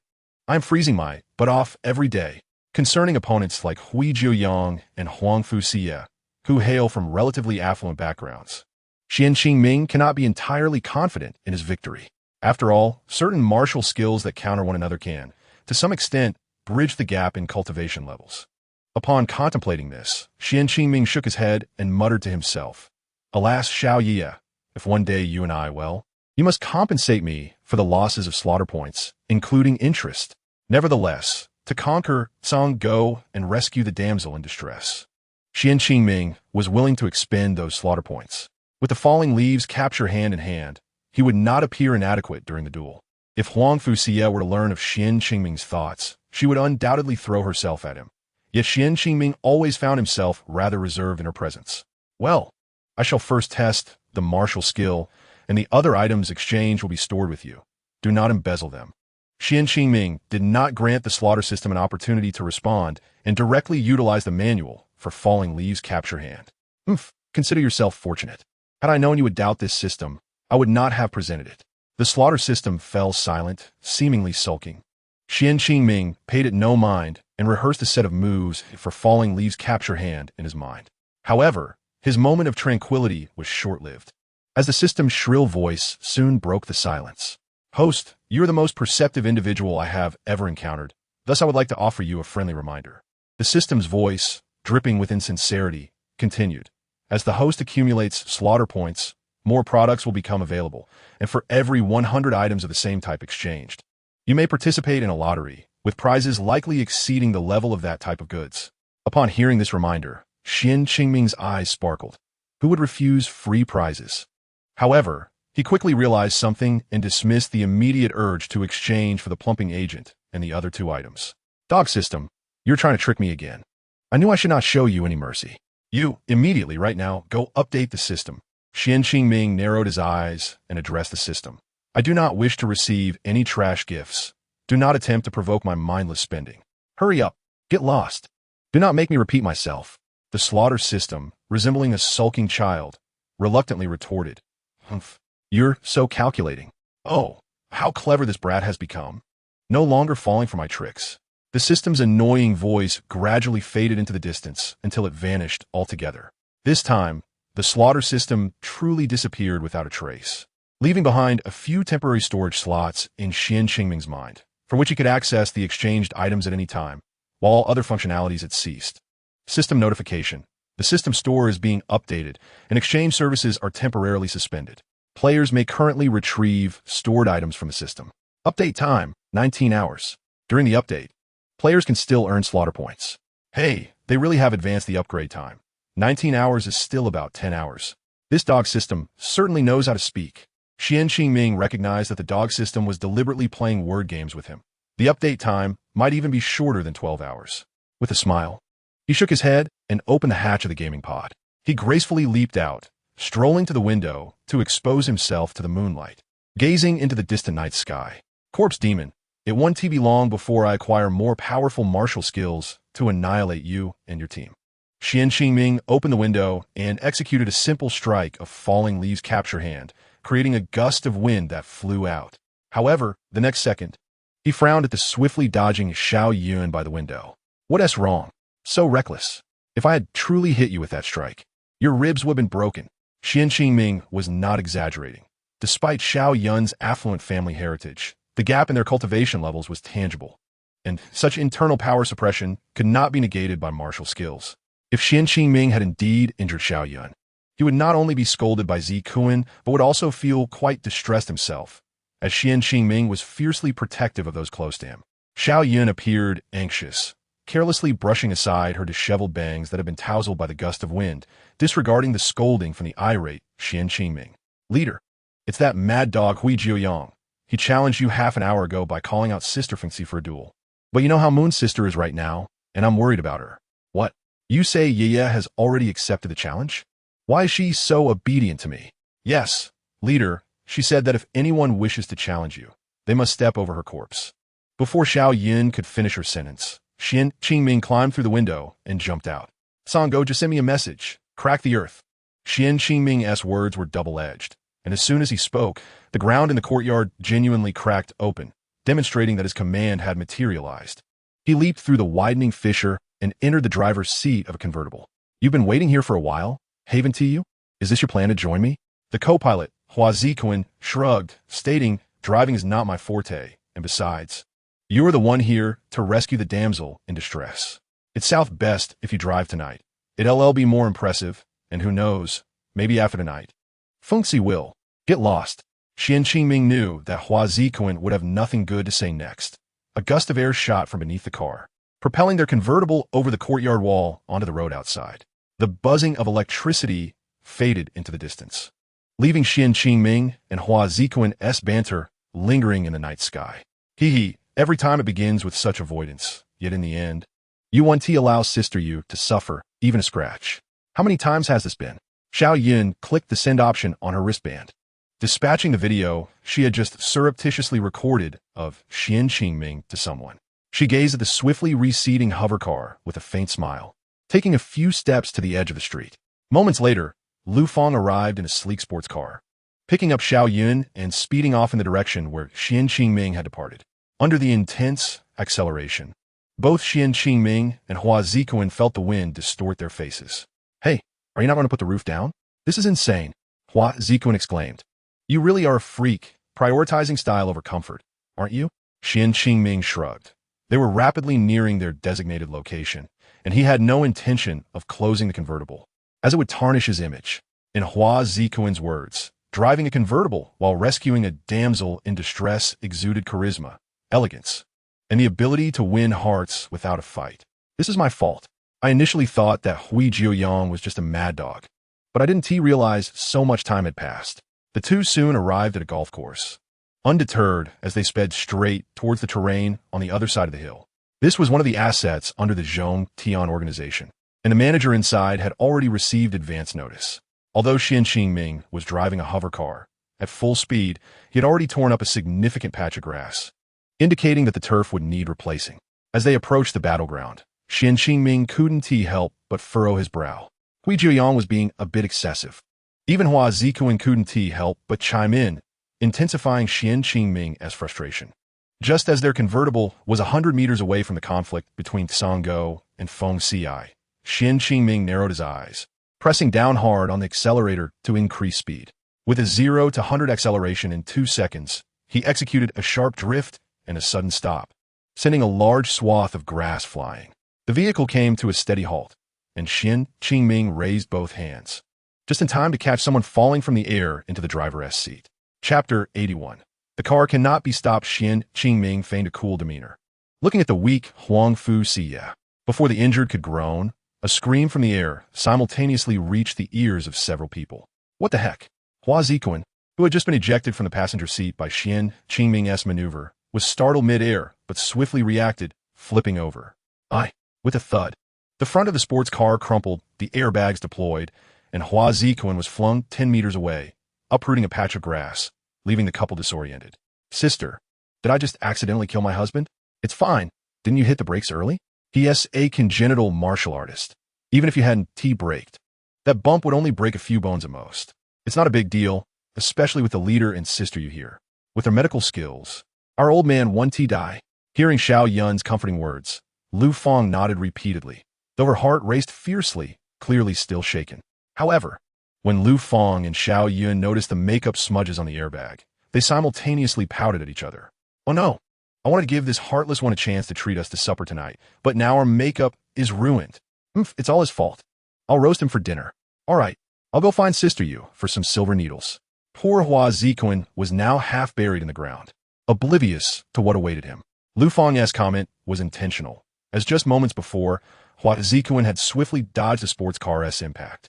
Unfortunately, at the same time, Lu Fang had sharply turned the steering wheel, inadvertently colliding directly with Hua Ziquan. Now, as Hua Ziquan regained his senses, dazedly struggling, he found himself kneeling on the ground, half his body still embedded in the soft grass, muttering in frustration. Just then, a long, thin needle was firmly embedded in his rear, and from a distance, one could see Lu Fang lightly blowing on her dainty fingers. Having ruined my makeup, you can't get away with it so easily. Now this feels much better. This golf course served as a secret duel arena for the Zhong Tian organization and was one of the properties under the Hua family. Since it was a break time, aside from the outer members of Zhong Tian, there were no outsiders in the entire course. From Xian Qingming's embrace came a soft whimper, followed by a pair of resentful eyes locking onto his. Did you miss me? Xian Qingming wore an awkward smile as he pulled out a handkerchief from his pocket, diligently wiping the blood from Huang Fu Xie's lips. He then infused a rich inner strength into her warm abdomen, ensuring the proper flow of energy through this acupoint would gradually absorb the spiritual energy of heaven and earth. Otherwise, she might experience stomach pains again that night. Just as he placed the blushing Huang Fu Xie in the passenger seat, she unexpectedly produced several slender silver needles from somewhere, brandishing them like Wolverine against Xian Qingming. It's all your fault, imposing such ridiculous rules. That stubborn Song Go even used our chat records as evidence to force me into a duel. What the heck? Xian Qingming, seeing Huang Fu Xie's hands full of silver needles, yelped in alarm and jumped out of the driver's seat. Don't run. My body has been inconvenient lately, so I want to stab you. But that lunatic Song Go hurt me, so you must go and teach him a lesson. After Huang Fu Xie finished speaking, she waved her fists and the silver needles between her fingers before turning her head away, blushing as she began to regulate her breathing. Initially, Xian Qingming felt a sense of curiosity. How could this delicate girl's frail constitution become so soft after losing blood? Later, he realized she was merely seeking his care. However, he chose not to expose her. Their playful banter had unwittingly become a source of enjoyment. Xian Qingming stretched his neck, deliberately cracking it, and curiously glanced at the excited Song Go not far away. Oh, Hui Jiuyang, you've made quite an improvement lately. It seems your family's territory abroad has expanded significantly. Song Go's real name was Hui Jiuyang, the son of Hui Daowei, the patriarch of the Jingnan Hui family, who was also Xian Qingming's gaming friend, Qing Jiuyongfeng. The Hui family, which owned several plots of land in Jingnan City, originally thrived on the resources of the mountains and relied on numerous ancestral tea trees to prosper. Yet, they produced Hui Daowei, such a prodigal son. From a young age, Hui Daowei had little interest in tea. Instead, he was a notorious imbiber. Coincidentally, far away in Gaocheng, the head of the tea-making family, Duan Muong, was also a wayward son who favored wine over tea. Consequently, after several tea exchange meetings, Duan Muong and Hui Daowei became fast friends and drinking buddies. This mutual affinity for indulgence even extended to purchasing gaming pods to drink together in virtual reality. They even agreed that if their children were still single after turning 20, they would arrange a match for them. Little did they know, Xian Qingming had already foreseen all of this. If it weren't for Hui Jiuyang's towering height of nearly 2 meters and his muscular build, he would have been swept away by Duanmu Lele, the daughter of the Duanmu family, long ago. Chapter 82. Lele's persistence. Duanmu Lele was now the financial manager of the Zhong Tian conglomerate, spending most of her time managing Zhong Tian's assets in the northern region, aside from completing her tasks. Unbeknownst to others, and unbeknownst to a certain individual, Xian Qingming and a few others are quite aware of the intentions behind Duanmu Lele's actions, which are solely aimed at finding a reason to get close to a brawny and formidable madman. Alas, her affections are unreciprocated. Hui Jiuyang is a man of singular focus. In his heart, he harbors an unwavering obsession with pursuing Xian Qingming, leaving no room for anything else. Duan even goes so far as to follow Hui Jiuyang to the gym under the pretense of working out together. Her workout attire has transformed from yoga pants to a bodysuit, and from crop tops to bikini-like outfits. Clad in revealing attire, she sways before Hui Jiuyang, who remains oblivious, consumed by his rigorous training. At times, Duan wonders aloud, contemplating whether Hui Jiuyang prefers those of smaller stature, but despite her efforts, her once alluring waist has morphed into a chiseled six-pack, yet Hui Jiuyang's attention remains fixated solely on his own sweat and daily progress in strength. Moreover, in moments of exhaustion, he even advises Duan to refrain from wearing perfume, claiming it distracts him during his workouts. It is worth noting that at this point, her bikini-like outfit barely covers her, all while they are lifting weights in the frigid outdoor temperatures of -40 degrees.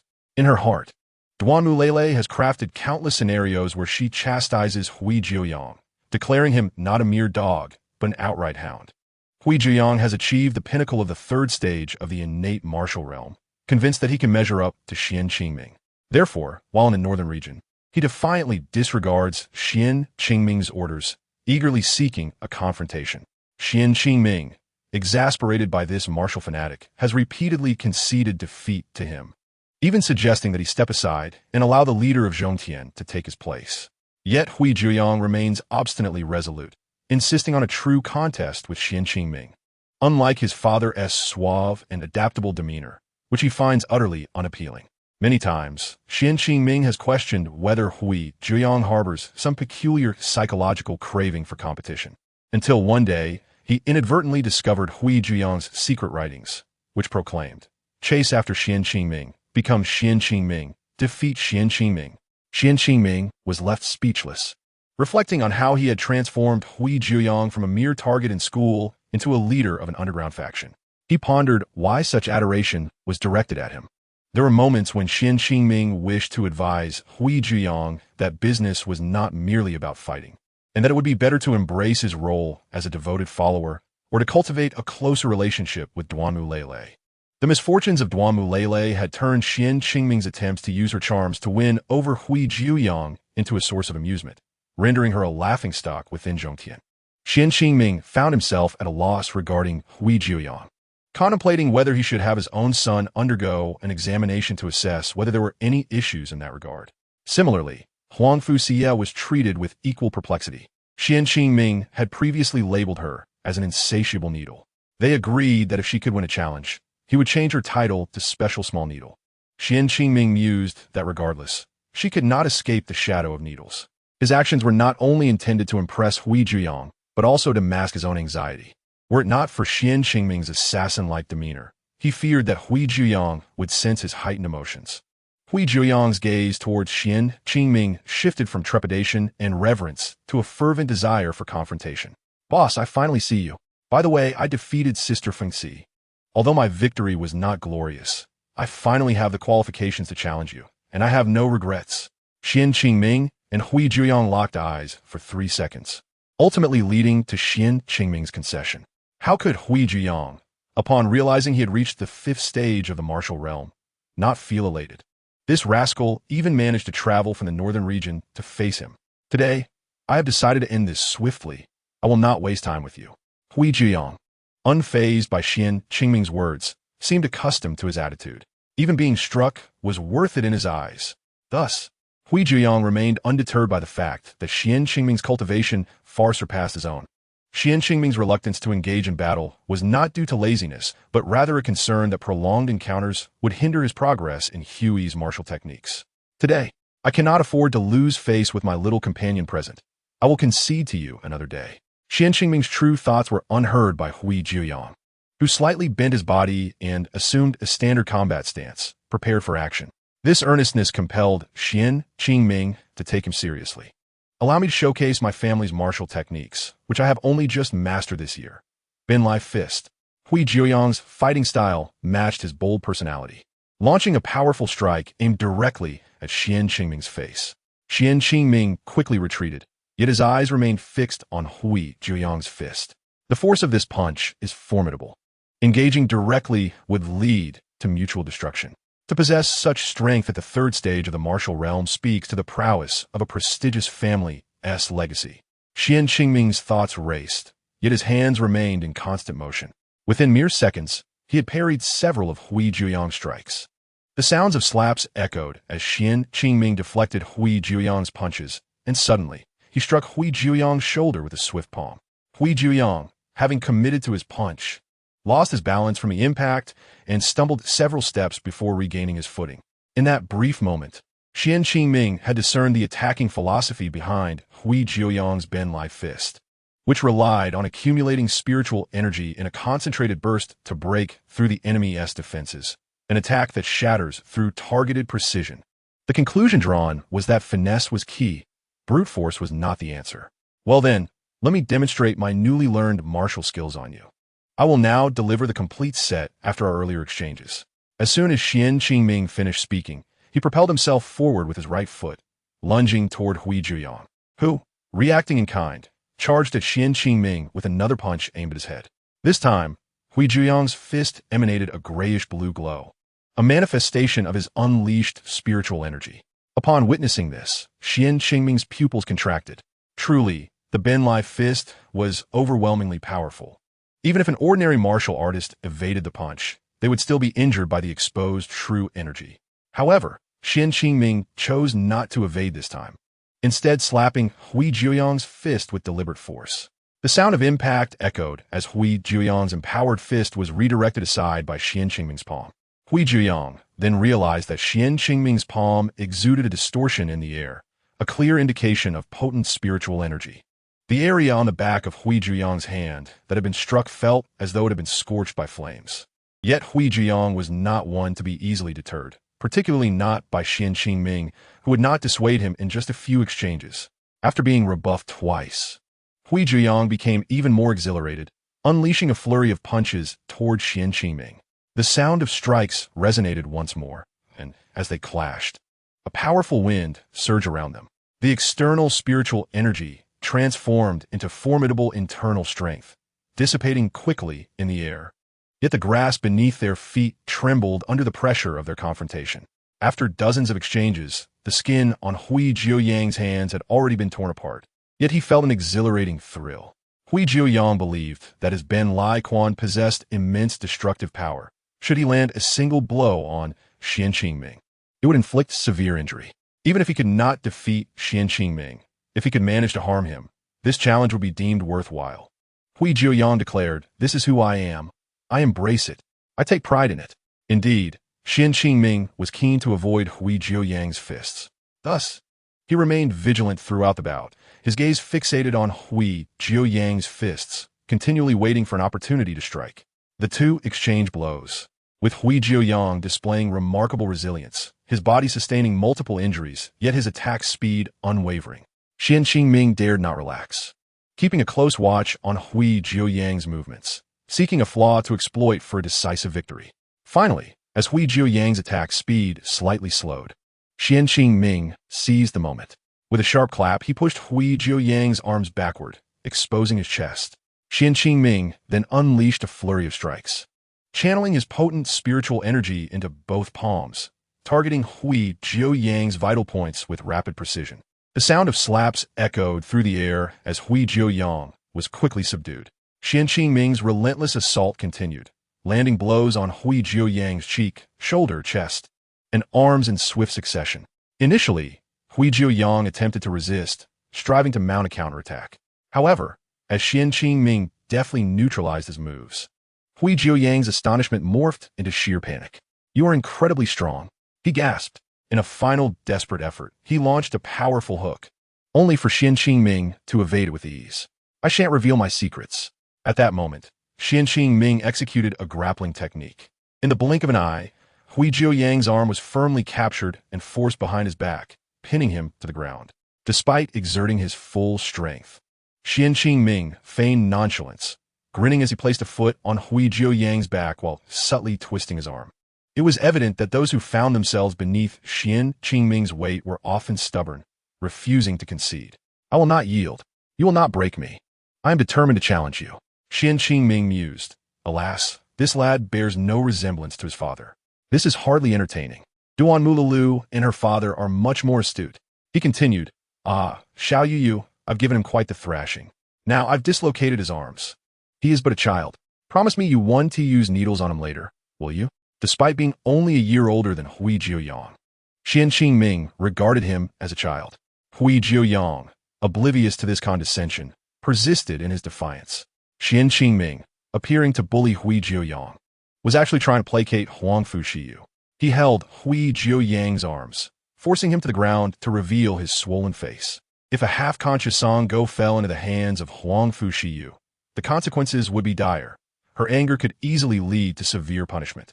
Huangfu Shiyu cast a sidelong glance at Xian Qingming and turned away, uttering two words, "Do as you wish." Xian Qingming, caught off guard by the complexity of her implication, hurriedly sought a way to send Hui Jiuyang away. Before Hui Jiuyang could react, Xian Qingming suddenly exerted force, dislocating his arms with a cheerful demeanor.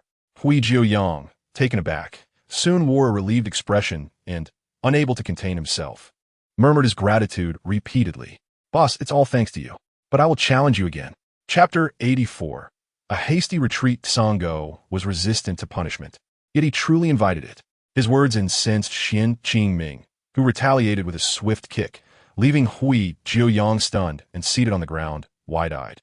I have hemorrhoids." Hui Jiuyang, unable to touch his injured arms, stood up unsteadily, tears welling in his eyes. "I will return, and I will make you pay." Seeing his distress, Xian Qingming quickly approached and delivered a light kick to Hui Jiuyang's rear, lifting him from the ground. "Get moving." Hui Jiuyang, his body marred with wounds and blood seeping through his clothing, surprisingly found strength and stood tall. "I express my gratitude for your mercy, Sister Feng Ci. I shall depart now. Once you have calmed down, I will seek your forgiveness." Noticing the glint of silver in Huangfu Shiyu's hand, Hui Jiuyang quickly said to Xian Qingming, "Leader, wait for me. I will return." Stealing a glance at Huangfu Shiyu, he felt his heart race as their eyes met. "I am leaving now." Hui Jiuyang turned and fled like a frantic specter, flailing his arms as he hastily exited the golf course. Unable to resist, he reached back to touch his rear, confirming the presence of blood. "Boss, what has happened to you?"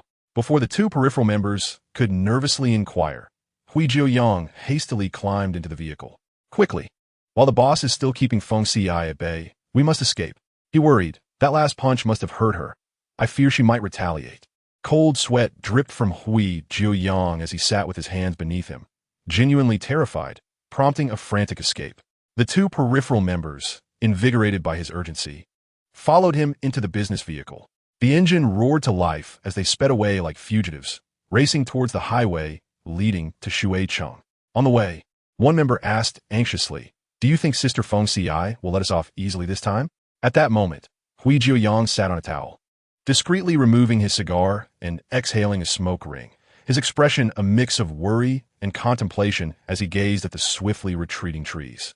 "I will gauge the leader's mood tomorrow. If Feng Ci remains angry, I shall challenge her to a fair fight once she has recovered." Ultimately, Hui Jiuyang recognized his own limitations. To earn the right to challenge Xian Qingming, this bout had been somewhat unbalanced. Meanwhile, Xian Qingming stood beside Huangfu Shiyu's car, displaying footage on a tablet from the security cameras, showcasing the entirety of Hui Jiuyang's hasty retreat. Our Xiao Yu's reputation echoes throughout the realm, sending Songo and his underlings fleeing at the mere mention of her name. Xian Qingming chuckled to himself, unable to suppress his amusement. What a farce. I have just vanquished a gang of curs. Xian Qingming struck the pillar of the convertible with one hand, while feigning nonchalance by brushing his bangs with the other. "My dear Xiaoya, are you feeling better now?" The screen on Xian Qingming's small convertible was certainly capable of displaying surveillance footage.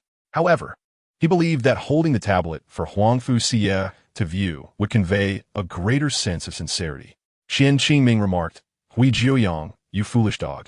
Why is it always me who has to clean up your mess?" As expected, Huangfu Xie was amused by Xian Qingming's flattery. Yet he suspected that she was merely enchanted by his handsome demeanor. He had resolved to demand some interest from Hui Jiuyang in return. Huangfu Xie shot Xian Qingming a glance and softly replied with a hum. You only know how to plead for him. This time, I want to chase him down for a good beating. If he dares to take advantage of my weakness again, I shall ensure he is rendered incapable of being a man." Upon hearing Huangfu Xie's words, Huazi Kuan, whose face still bore traces of dirt, instinctively tightened his legs and glanced towards Lu Fang and Xiaoyan. You too. The two devoted wives sensed Huazi Kuan's gaze and simultaneously shot him a threatening glare. They issued a warning, albeit with an undertone of meaning.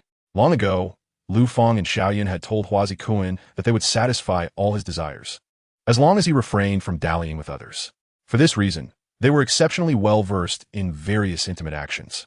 They could even execute some of the extraordinary techniques found in novels with remarkable finesse. However, Lu Fang and Xiaoyan had also sternly warned Huazi Kuan that given their willingness to accommodate him, should he dare to entertain thoughts of infidelity, they would summon Sister Fengxi to take charge.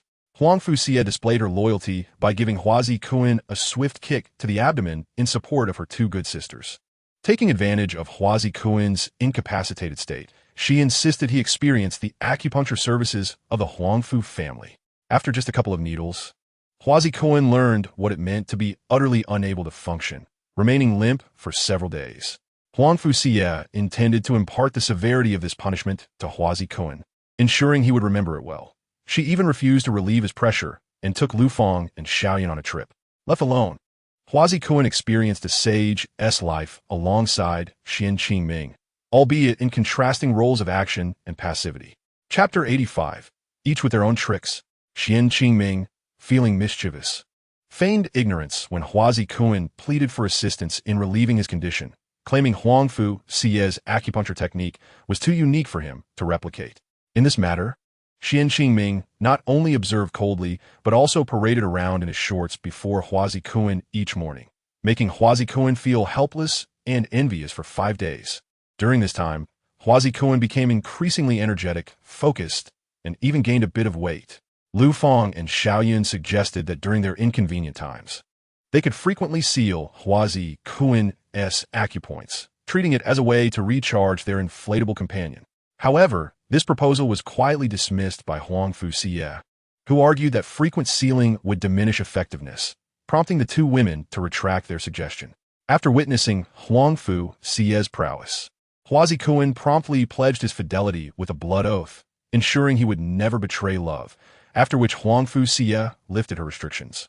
However, Lu Fang and Xiaoyan concurrently added an inequitable clause.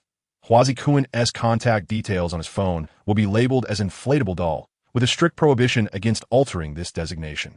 That night, Hui Jiuyang, the fool, delivered a solid punch to Huang Fuxia's abdomen. Xian Qingming was taken aback by how amiable Huang Fuxia was that evening. He genuinely worried that she might seriously harm Hui Jiuyang, as Huang Fuxia was fiercely protective of her friends in the Zhutian circle. He could not ascertain whether she had received news regarding the incident involving Duanmu. Last week, during the Millennium Game, Xian Qingming had heard Qingjiu Yongfeng mention that his dear son had found a girlfriend. However, before he could inquire further, he was eliminated in battle and missed the offline gathering of the Millennium faction. Initially, Xian Qingming had considered donning a human skin mask to observe his extraordinary friends in reality, wondering what sort of wild beasts they truly were. The brothers of the Zhatian gang would have exclaimed, "You are the true wild beast. You are nothing but a bloodsucker." Yet, the penalties of death left Xian Qingming frazzled, and he could not even sneak a glance at the gathering, now filled with regret. Xian Qingming dared not pry further into Hui Jiuyang's romantic pursuits. He genuinely wished to see what kind of woman could make Hui Jiuyang forsake the perfect figure of Duanmu. If Huang Fuxia were to discover Hui Jiuyang's infidelity, she would likely unleash her needles upon this unfaithful pair. Hui Jiuyang might truly find himself incapacitated. Simultaneously, Xian Qingming's intervention to prevent Huang Fuxia from attacking Hui Jiuyang stemmed from concern for his friend's state in front of his girlfriend. Thus, when he witnessed Huang Fuxia displaying such understanding, he could not help but smile and rub his nose. "All right, let us comfort my Xiaoya tonight. Let us all go out for a late-night snack. I'll arrange for someone to prepare some medicinal porridge for you." Xian Qingming harbored ulterior motives, unaware that Huang Fuxia was also plotting in her mind. At her subtle cue, Lu Fang and Xiaoyan promptly declined Xian Qingming's invitation. "Chief, we're off to enjoy some barbecue, so we want to intrude on your little world." Lu Fang and Xiaoyan exchanged playful glances, their laughter ringing like silver bells. On the way back, Xian Qingming served as Huang Fuxia's dedicated chauffeur. As Lu Fang and Xiaoyan departed, they switched from a golf cart to a sports car. Remarkably, they did not allow Huazi Kun to sit in the back seat, instead giving him the battered little car, dubbing it a reward for their little husband. In Lu Fang and Xiaoyan's view, since their makeup had already been applied, treating themselves to a casual barbecue was a delightful idea. Although the two were naturally attractive without makeup, they remained dissatisfied. Meanwhile, Huazi Kun, in a pitiful state, wiped the dirt from his face, reluctantly climbed into the battered little car, having been punished by his wives for not washing his face. However, as soon as Huazi Kun drove the little car onto the road, it veered to one side and tipped over. Oh no, how is the hover system malfunctioning? Why won't the land tires deploy? Why can't I open this door? Wait for me. Lu Fang retorted, no waiting, little husband. We'll see you at home. Xiaoyan added, oh, dear husband, I've already informed the others that the cars in the golf course will be locked up tonight. Now, no one could hear Huazi Kun's cries for help as Lu Fang pressed the accelerator, speeding past Xian Qingming and racing towards the barbecue restaurant near home. Xian Qingming, feeling mischievous, joined Lu Fang in the exhilarating race, allowing Huazi Kun's cries to dissipate into the night. Yet, not long into the chase, he noticed Huang Fu Xie's expression contorted with discomfort. Stopped by a traffic light, Xian Qingming completely lost the chance to pursue Lu Fang. He parked his car alongside the road, attentively observing Huang Fu Xie's troubled demeanor. Xiaoya? Huang Fu Xie waved her hand at Xian Qingming as if she had been drinking, attempting to exit the vehicle. Xian Qingming frowned, grasping her wrist amidst her anxious expression. Puffed. Ha ha ha. Xian Qingming assessed the pulse of Huang Fu Xie, suddenly extending another hand towards her waist. With a swift motion, he tugged at her garment, exposing her flat and alluring abdomen to the air. You, right now, don't you dare. Just watch me not pierce you. Xian Qingming observed Huang Fu Xie with a smile that was neither fully cheerful nor entirely menacing, deliberately threatening her with malice. From now on, do not use needles to threaten me, or I shall strike first and puncture you tonight. Huang Fu Xie, completely subdued by Xian Qingming's spiritual power, turned her head to the side, as if resigned to her fate, pouting without uttering a word. Xian Qingming playfully flicked his finger against her abdomen, causing her to blush with excitement. Hey, though you claim to refuse, your body seems rather honest. In this chapter, Xian Qingming intentionally employed his internal energy, creating ripples across her resilient belly. This tremor suggests you've gained quite a bit recently. I haven't. As Huang Fu Xie finished her protest, she felt a sudden tightness in her abdomen, only to realize she had been pricked by Xian Qingming. Are you done? Xian Qingming had swiftly extracted a packet of silver needles from Huang Fu Xie's waist, rapidly piercing several into her abdomen and wrist. Huang Fu Xie instantly sensed a surge of powerful internal energy emanating from the spots where Xian Qingming had inserted the needles, drawing out the lingering energy within her abdomen. Gulp! She instinctively belched, her face flushing with embarrassment. Xian Qingming genuinely helped Huang Fu Xie expel the lingering energy, yet he also found amusement in her belching. Killing system, you certainly have a knack for this. If it were Huazi Kun, you wouldn't let him pull his pants down. Xian Qingming, indeed, Yaya is a little fairy, and fairies do not pass gas. In truth, Xian Qingming maintained his facade, had he not feared that Huang Fu Xie might become embarrassed and retaliate by pricking him.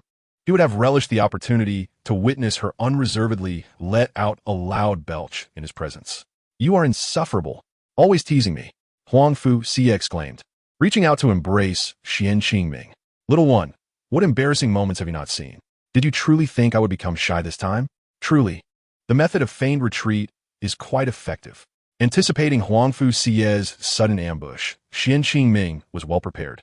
He held her mouth with one hand while swiftly extracting the needles from her body with the other, preventing her from using the opportunity to retaliate.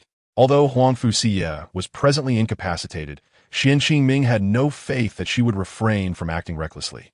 Had she not previously engaged in perilous endeavors?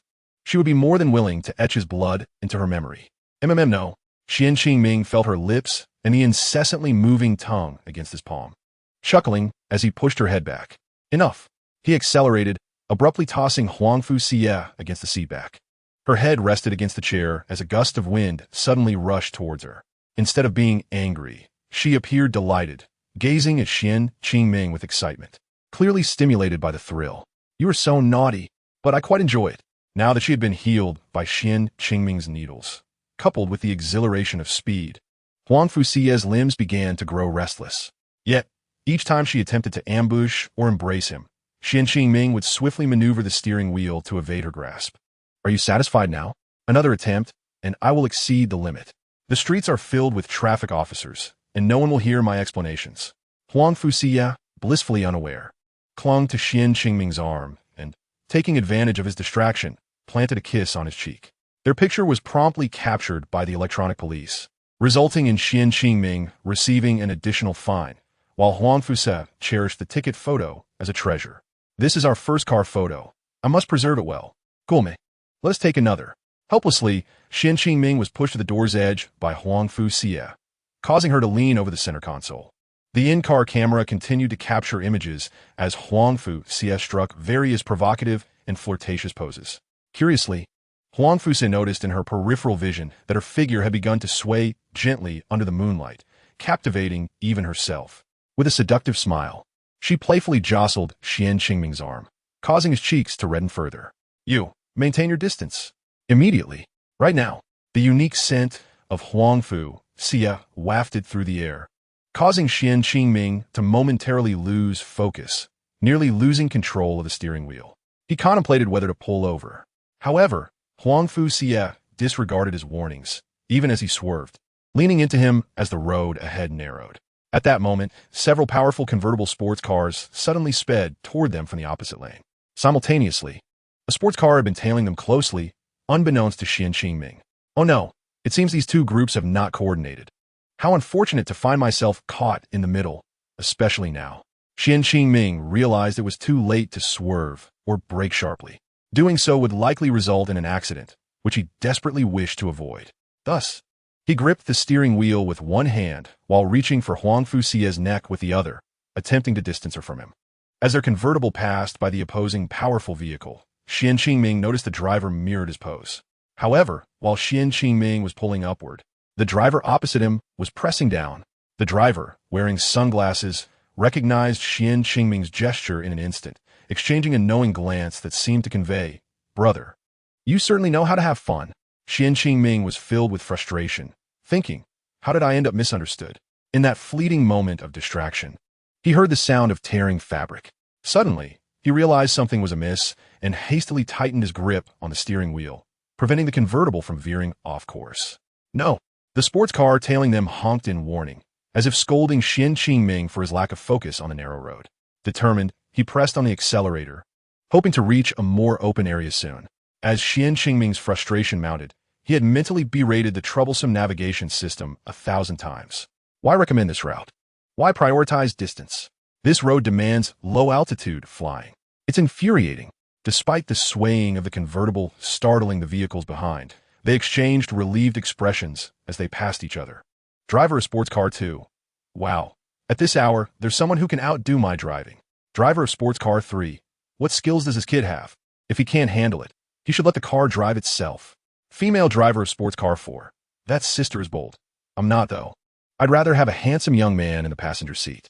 As the road widened ahead, Xian Qingming quickly maneuvered the convertible to the side, allowing the startled sports cars to pass. The driver, startled by Xian Qingming's light braking, displayed a look of bewilderment as he overtook Xian Qingming's vehicle. He could only frown and shake his head, lamenting his encounter with such an impulsive individual. Xian Qingming protested, I did not. You get up. How many times has it been? This is not appropriate. He parked the vehicle in a secluded area, though he felt quite comfortable at that moment. He restrained his impulse and pulled the blushing Huang Fuxie's head up. If this continued, Xian Qingming would likely find it difficult to reject Huang Fuxie's future advances. Huang Fuxie, her face flushed, looked at Xian Qingming and playfully licked her lips with a seductive flick of her tongue, leaving him in a state of distraction. I'm so stingy. My body is so weak right now, and you can't even bear to provide me with some nourishment. Xian Qingming swiftly blocked Huang Fuxie's attempt to lean in closer. Stop. Just 2 streets away is the noodle stall I often visit. I will ask Master Chan to cook some noodles for you. He is wonderful, and his noodles are filled with genuine supplements. However, as soon as Xian Qingming finished speaking, he felt a sudden chill below and furrowed his brow. Go check the trunk. See if there are any spare sportswear. Noting Huang Fuxie's eager demeanor, Xian Qingming sighed. When we are together, Is that all that occupies your mind? Huang Fusa suddenly adopted a pitiful expression, murmuring, I am a doctor. What is wrong with studying your unique body structure? Enough. You must stop. You cannot do this before you turn 20. Otherwise, it will be detrimental to your cultivation. Does that mean it's acceptable after 20? Huang Fuxia didn't give Xian Qingming a chance to refuse. She gracefully hopped out of her seat, leaped over the windshield to the front of the car, her beautiful legs leaving him with boundless imagination. Hurry up and unlock it. Don't you want to change your pants? Huang Fuxia shot Xian Qingming a glance, then murmured as she lifted the trunk lid. In fact, even if I were to give you most of my cultivation, it would be no issue. I am willing. Absolutely not. Xian Qingming interrupted her emphatically, his expression grave and stern. As Huang Fuxia, who had just closed the trunk lid, exchanged glances with Xian Qingming, she was momentarily taken aback by his intense gaze. If you refuse, fine, but don't glare at me. Aren't you afraid I might become someone else's? Huang Fuxia swiftly turned and jumped to Xian Qingming's side, tossing him a set of sportswear. Fine, I believe you. From today onward, you shall stay next door. Accompany me every time I go to the Undersea Academy to cultivate. Hooray! I knew you couldn't bear to part with me. You should give me a dog leash to keep me by your side every day. Huang Fuxia excitedly pecked Xian Qingming on the cheek, prompting him to quickly turn his face away and change his clothes, eager to avoid her increasingly bold remarks. Having been repeatedly invaded by Huang Fuxia's advances, if Xian Qingming continued to act aloof, it would raise doubts about his true nature. Despite the years of affection Huang Fuxia had devoted to him and the choices made regarding his own lineage, Xian Qingming felt a sense of indebtedness towards her, deciding to lay bare his boundaries that night. If Huang Fuxia were to be taken by him too soon, he was certain that his formidable swallowing heaven technique would absorb a substantial portion of her innate spiritual energy, which seemed almost destined for him.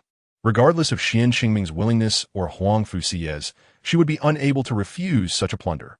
This was also why, during their first candid encounter, Xian Qingming had vehemently rejected Huang Fuxia, even being left with psychological scars from the experience. Is it easy for me? Xian Qingming lamented. You deserve it. Refusing the meat laid before you, forsaking your formidable cultivation, such wastefulness. Leave me be. Xian Qingming dismissed the voice of the slaughter system, hastily changing his clothes. He was aware that Huang Fuxia was watching him intently, and he could only stiffen his resolve and turn his back. How annoying, clearly unable to resist her temptations. I must pretend to be indifferent. I never intended to monopolize you. I simply require that the sisters of the Zongtian can hold their own against me. Just as Xian Qingming fastened his trousers, he heard Huang Fuxia's audacious remarks, causing him to break into a cold sweat. Meeting Xian Qingming's determined gaze, Huang Fuxia reluctantly blinked her eyes, but still nodded happily. Secondly, you must not scare me with silver needles. I still have some resistance towards you. Grant me some time to alleviate my psychological pressure. Upon hearing this, Huang Fuxia chuckled, deliberately removing the small pouch of silver needles from her waist and tying it around her arm. From now on, you will keep an eye on this pouch of silver needles. I will need to demonstrate to you periodically so that you can gradually get used to it. Besides, the acupuncture techniques I am using now were taught by you. What exactly are you afraid of? Xian Qingming felt a sudden clarity wash over him at Huang Fuxia's words. Meeting her playful gaze, he couldn't help but smile wryly. Chapter 88. Revealing identities. Upon hearing Xian Qingming's sudden change of heart, Huang Fuxia was initially quite displeased. However, when she caught wind of terms like punishment and commands, her spirited nature ignited a flicker of excitement and anticipation within her. Observing Huang Fuxia nodding enthusiastically, Xian Qingming shivered and shook his head, realizing the ambiguity in his words. He hastily pressed down on the accelerator, jolting Huang Fuxia's head against the seat back. Let us go. We're off for a late-night snack. It was unclear when it began, but Xian Qingming, under Huang Fuxia's subtle influence, gradually adapted to the role of a master. This peculiar sentiment occasionally led him to harbor fantasies about Huang Fuxia, even granting him a sense of accomplishment. However, these daydreams were frequently shattered by the pouch of silver needles, preventing him from indulging in such thoughts further. Before long, Xian Qingming and Huang Fuxia arrived at Master Chan's stall. After parking the car a distance away, Xian Qingming allowed Huang Fuxia to link her arm with his as they approached Master Chan's stall. Master Chan had already noticed them as they exited the vehicle. While seemingly nonchalantly preparing soup, his gaze remained fixed on Huang Fuxie and the pouch of silver needles glimmering under the streetlight. Could it be that someone from the Mo family has come? No, the bloodline aura from this girl is quite different from Qingming's. This is strange. How is her physique complementing Qingming's so well? Could it be? Why has Qingming's cultivation risen so swiftly in a short span of several dozen meters? Master Chan's mind raced with various speculations as he observed the pair, astonishment building within him. Just as he furrowed his brow, Qingming and Huang Fuxie arrived at the noodle stall. Good evening, Master Chan. I heard you have new flavors of soup these days. Master Chan, who had been looking down, suddenly lifted his head as if he had just noticed Qingming. Hey kid, you're here. I wondered why I hadn't seen you for so long. Turns out you've been dating. Master Chan cast a suggestive glance at Huang Fuxie, who tightened her grip on Qingming's arm and smiled warmly at him, as if conveying that he had a keen eye. Hello, Master Chan. Qingming told me your soup is particularly delicious. He brought me here to satisfy my cravings. Haha, it's about time. She came to see me today. Master Chan, I'll have a new flavor, and for her, a low-oil, low-salt noodle dish. She hasn't been feeling well these past few days. Haha, understood. Master Chan replied, retrieving 2 small pots from the food cart and placing them in a large pot of broth, igniting the flame to simmer. As Master Chan added various ingredients to the soup, the rich aroma wafted toward Qingming and Huang Fuxie. However, the moment Huang Fuxie caught a whiff of the fragrance, she suddenly frowned, casting a wary glance at Master Chan. Meanwhile, Zhenbo gazed at Qingming and Huang Fuxie with a smile, particularly casting a meaningful glance at the latter. Young Qingming, is that silver needle on your little girlfriend's wrist? Could she also be a practitioner of traditional Chinese medicine? I happen to be experiencing some stiffness in my neck today. Might she be able to relieve it with a few acupuncture needles? Upon hearing this, Qingming promptly replied, Of course, Zhenbo, you truly have an eye for talent. My little Ye's technique is remarkable and guaranteed to alleviate ailments. He gestured towards Huang Fuxie, who had been clinging to his arm, encouraging her to assist Zhenbo with the needles. Reluctantly, Huang Fuxie released her hold on Qingming and approached Zhenbo. Thinking to herself, sigh, how long has it been since I held my dear brother's hand? It's been far too long. Uncle, please lower your collar to expose your neck. Yes, just continue as you normally would, and leave the rest to me. After a few deft needle insertions, utilizing a touch of her internal energy, she withdrew the silver needles in less than a minute. However, upon inspecting the refuse in the garbage bin containing leftover food items, she immediately felt a sense of unease and cast a puzzled look at Zhenbo. Come, take a look at the delightful ingredients I have added to the soup. Zhenbo seemingly noticed her gaze and shifted slightly to invite her to inspect the stove. Huang Fuxie leaned in to observe, her pupils widening in astonishment. Instinctively about to exclaim, "This inside contains..." Suddenly, she halted her words, shock evident on her face as she beheld Zhenbo's hands emanating a tangible spiritual energy, fanning out like a large palm leaf to conceal the aromatic essence of the ingredients from the pot. Within Qingming's 2 small pots lay numerous herbs of great antiquity. Even the youngest among them boasted an age of several decades, while the remaining herbs may not have been exceedingly rare. Such age rendered them nearly impossible to find in circulation. As a descendant of a renowned medical family, Huang Fuxie possessed an intimate knowledge of medicinal herbs, and the materials in this pot transcended mere monetary value. The so-called delicacies of affluent families appeared utterly trivial in comparison to this small pot of medicinal concoction. Due to the steam rising from the pot, coupled with Zhenbo's deliberate concealment using spiritual energy, Qingming, seated on a small stool, remained oblivious to the expressions of Zhenbo and Huang Fuxie. What is the next line after heaven embodies virtue and earth embodies energy? You tell me, Zhenbo prompted. Upon hearing his cryptic hint, Huang Fuxie instantly realized that Zhenbo had discerned her seemingly noble yet profoundly tragic identity within the Huangfu family. In that moment, tears nearly welled in her eyes, and the hand that had been tightly gripping the silver needles involuntarily relaxed. Had Zhenbo not first released a surge of energy to discreetly restrain her wrist, suppressing her spiritual power, she would have likely resorted to self-harm upon her identity being exposed. She had fled from the Huangfu family 2 years prior, and after encountering her beloved Qingming and following him into Zhongtian, Huang Fuxie had severed all ties with her family. Even now, she resided in the country under a false identity. Chapter 89. To love him with all one's life. Bound by a generations-old pact, akin to a curse. Every direct female descendant of the Huangfu family was confined by this decree. The lineage's females, whose bloodlines were most compatible with the Mo family, were to unconditionally enter the Mo family as concubines upon reaching 18. Last year, after Xian Qingming had fled from the Zhongtian headquarters, Huangfu Se secretly swore an oath.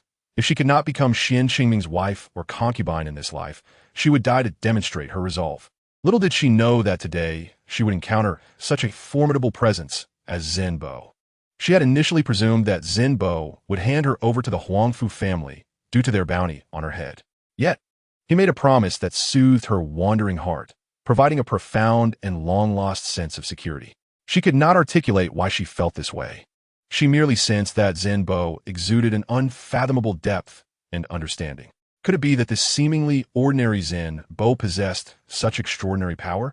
Huangfu Siye was astonished to see Zhen Bo's hands channeling tangible spiritual energy into the soup pot using a specially crafted ladle.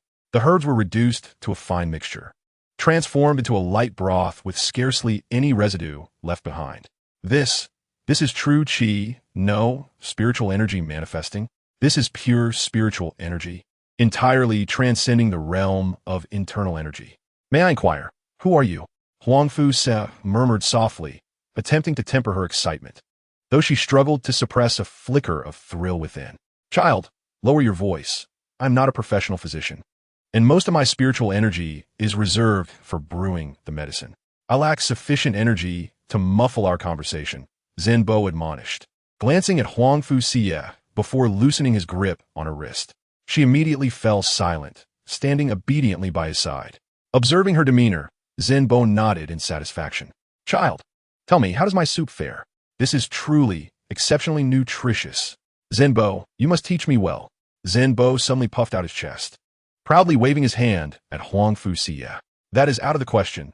This is my unique secret recipe, never to be divulged. Xian Qingming, witnessing the rapport between the two, initially presumed Huangfu Siye had discerned the merit of Zhen Bo's medicinal soup and aimed to learn from him. Little did he know they were scheming together against him. Child, quietly tell me, has young Master Qingming experienced any recent fortuitous encounters? Just days ago, his cultivation had plummeted to the innate level. Huangfu Siye, upon hearing Zhen Bo's inquiry, nodded in agreement, then shook her head, revealing a look of dawning realization. I thought it strange when I first met him. His cultivation felt exceedingly peculiar. I never expected it would fall so drastically to the innate level. Zhen Bo nodded at Huangfu Siye, indicating she need not dwell on it. It matters not, although young Master Qingming recognizes these herbs. He has yet to grasp the significance of their age, so you need not elaborate. I refrain from using anything too rare, fearing he might uncover the truth. For now, he simply finds the medicinal soup fragrant, but rest assured, he will not discern its true nature. As Xian Qingming's attention shifted toward them, Zhen Bo hurriedly urged Huangfu Siye to depart, not wishing for any suspicions to arise. Thank you, Zhen Bo. I shall keep your secret without fail, and I will love my master with my very life. Taken aback by her words, Zhen Bo quickly nodded in approval. Huangfu Siye sniffed, wiping away her tears behind the veil of steam, before approaching Xian Qingming. Wow, dear, this noodle stall you recommended truly is a hidden gem. You must bring me here more often, she exclaimed. Oh dear, the steam has left my face damp, and I didn't even notice. But this soup smells divine. Huangfu Siye feigned wiping the mist from her face to conceal the traces of her earlier tears from Xian Qingming. Flattered by her compliments, Xian Qingming allowed her to hold his hand, resting her head on his shoulder. All right, you two little gluttons, come and sample my culinary skills. Shortly thereafter, Zhen Bo presented 2 bowls of noodles to Xian Qingming and Huangfu Siye. Huangfu Siye immediately signaled Xian Qingming to quickly indulge in the noodles, as she herself began to savor them earnestly. This is delicious. Did you perhaps add seahorse to the new noodles? The flavor is truly unique. Huh. Don't even think about trying to steal my secrets. This is my exclusive recipe, and I cannot divulge it to you. As soon as Zhen Bo's words fell, Huangfu Siye added, Zhen Bo is absolutely right. As long as it tastes good, why all the questions? Xian Qingming chuckled and shook his head. Indeed, I once detected the flavors of lingji and antler in Zenbo's powder soup. His culinary skills are truly remarkable. How could that be? It must certainly be due to Zenbo's exceptional skills. Have you forgotten that a bowl of his powder costs barely $100? Do you really think Zenbo is running a pharmacy? After Huangfu CF finished speaking, she caught a glimpse of Zenbo's sharp gaze and immediately realized she had spoken too much. She nodded quickly and gulped down a generous mouthful of soup. Wow, this is delicious. This time, the broth that Xian Qingming and the others were enjoying had been enriched with some exquisite Lingyu black chicken, cooked in a large pot on Zenbo's small cart. Others would not recognize this ingredient, but Huangfu Xie, coming from a lineage of medical practitioners, surely could. However, the flavor was too closely aligned with that of the black chicken, and combined with Zenbo's deliberate use of other medicinal ingredients to mask it. Xian Qingming was repeatedly misled by the atmosphere Zenbo had created. After leaving the Huangfu family, Huangfu Xie had not often encountered such rare medicinal and culinary ingredients. And today she was indeed benefiting from Xian Qingming's presence. Just a small piece of Lingyu black chicken used for the broth could purchase a large house in the city's core, highlighting its rarity. Chapter 90. This punishment is resolved for you. The only one kept in the dark was Xian Qingming. Although he was well-versed in various medicinal materials, he was oblivious to the differences in their ages and had not given much thought to Zenbo's background. Huangfu Xie found it amusing, thinking her master, despite his brilliance, could be quite foolish at times. Similarly, after consuming the bowl of powder, Xian Qingming felt a warm sensation in his dantian, realizing that his cultivation had unknowingly advanced and solidified significantly. Huangfu Xie caught a glimpse of Xian Qingming's expression and shook her head in disbelief. After bidding farewell to Zenbo, she took the initiative to pull Xian Qingming away from the powder stand. Let me tell you in a few days, oh no. The day after tomorrow, once I'm better, you must arrange for me to have a rematch with Hui Jiuyang. I was unjustly defeated. Not long after they departed, Zenbo began to pack up his stall. He moved his selling cart far away and stopped in a secluded spot, making a few phone calls to confirm certain matters. All right, I understand. Please keep this matter confidential. Xiao Zhen, the master, Qingming has recovered his cultivation and has steadily entered the 5th stage of Chengwu realm. Has it only been a few days? Even our family's ancestral technique, the Tunshinju, cannot achieve such speed. Is this truly happening? The voice on the other end was slightly fatigued, yet it was evident that excitement was palpable. Indeed, master. Today, along with the young master, there was also a girl from the Huangfu family. Her identity should be that of the contemporary offering. Isn't it you Xian of the Mo family this generation? Even if it's Xianer, she wouldn't qualify as the so-called offering, would she? The elder's voice was clearly displeased, carrying a weight of age and authority. Why are you reporting such trivial matters to me? Do I need to interfere in the affairs of their two families? It has been years of entanglement. The person on the other end seemed to recall something and quickly added, however, if Qingming is willing, then we shall take this girl for our family, for Qingming's sake. This is a bargain we can seize. Zenbo could clearly detect the impatience in the other party's tone, so he hastily responded, Master, it's Qingming. Huangfu Xie has recognized Qingming as her master and has been utterly devoted to him all these years. Oh, haha, how truly intriguing. You old fellow never fails to leave things unsaid in one breath. This matter has indeed become interesting. The person on the other end paused for a moment, then suddenly inquired, Xiao Zhen, you mentioned Qingming's cultivation had declined, and now you tell me it has suddenly surged. Does his cultivation have anything to do with this girl from the Huangfu family? Zenbo shook his head resolutely. Not in the slightest. This girl's aura remains contained. And I just check her pulse. She is indeed a female. Zenbo paused for a moment, and then added somewhat shyly, in my view. It seems that Qingming could not bring himself to strike her. I saw them together just now, and they were indeed arm in arm. The girl was very affectionate towards Qingming. Master, you know that Qingming's medical skills were taught by Yuxian. I just tested it. Qingming even passed on the Yanhuang needle technique to this girl from the Huangfu family, and she used it on me earlier, just like Yuxian did. Before Zenbo could finish, the elder on the other end began to laugh. Well, if you have to say it, you just keep going on. I understand. Our little rascal is indeed like I was in my youth, still knowing how to cherish a lady. Haha. After laughter, the elder suddenly fell silent for a moment before letting out a resigned sigh. Well, I will send a messenger to Yuxian with an invitation.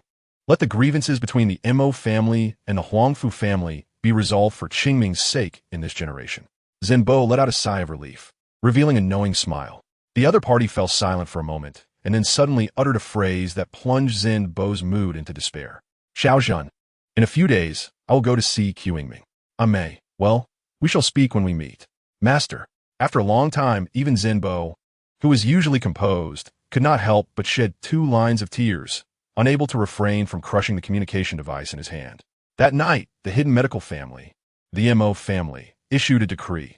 The current head of medicine, Mo Yuxian, decided to lift the punishment imposed on the Huangfu family regarding the offerings. Acknowledging the offerings of the Huangfu family for 3 generations, he bestowed the complete inheritance of the Yin Huang needle technique, while also urging the Huangfu family to treat the legitimate daughter, Huangfu Xie, kindly. The marriage of the current legitimate daughter, Huangfu Xie, must not be interfered with by anyone. Otherwise, the decree would become void. The head of the Huangfu family, Huangfu Weiyan, read the manuscript from the head of medicine, his entire being trembling with excitement. Although the Mo family's influence appeared extensive, Huangfu Weiyan felt no misgivings. Rather, he was filled with exhilaration. This cursed fate, which had plagued our family since the ancestors inherited the incomplete Yin Huang needle technique and led to endless misunderstandings and entanglements between the 2 families, had finally found a resolution. Huangfu Weiyan felt a sense of relief wash over him, letting out a long sigh.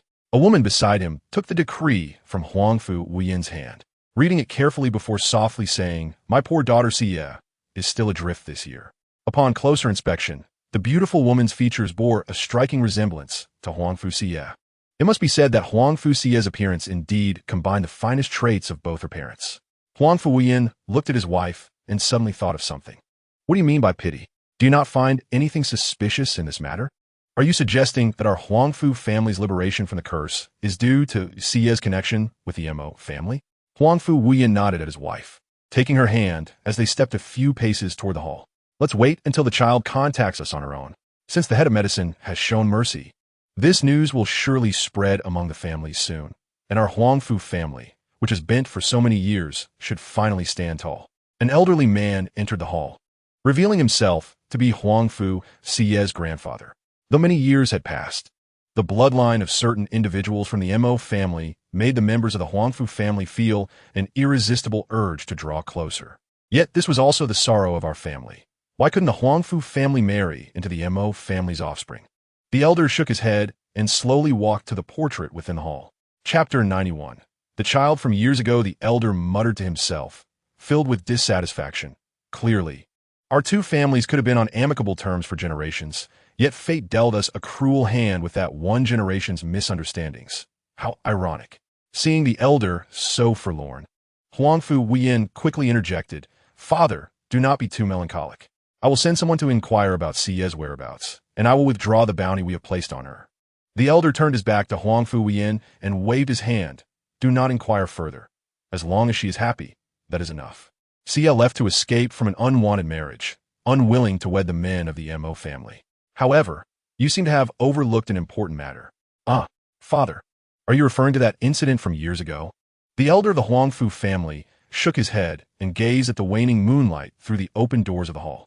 "I hope my granddaughter Xie will find happiness throughout her life, no matter her status. I trust that will be her own choice. After all, that is the kind of existence we all aspire to." As Qingming entered the gaming pod, he suddenly sneezed. "Could it be that I caught a chill after having some noodles and soup? No, that can't be right. I've already reached the 5th level of martial arts." This time, she deliberately chose to stay overnight in Qingming's room, hoping for a good night's sleep. Even while sleeping, she finally dared to remove the needle pouch from her body. Zhenbo's cultivation was a force that could intimidate others with absolute strength and status. With his protection, Huangfu Xie would no longer fear being hunted down. Before sleeping, Huangfu Xie insisted that Qingming warm the bed for her, which nearly caused him to lose his composure. This little girl is indeed a trickster, persistently pressing against Qingming until he sealed several of her acupoints, leaving her reluctantly staring at him. With no other option, Qingming could only engage in a silent stare-off with her, chatting about the events of the past few days. Although many of these matters had already been conveyed through messages, she still enjoyed chattering with him. "Xiaoye, close your eyes now. You need to rest well for the next few days. I will help you with your recovery in the afternoon. I need to go play some games."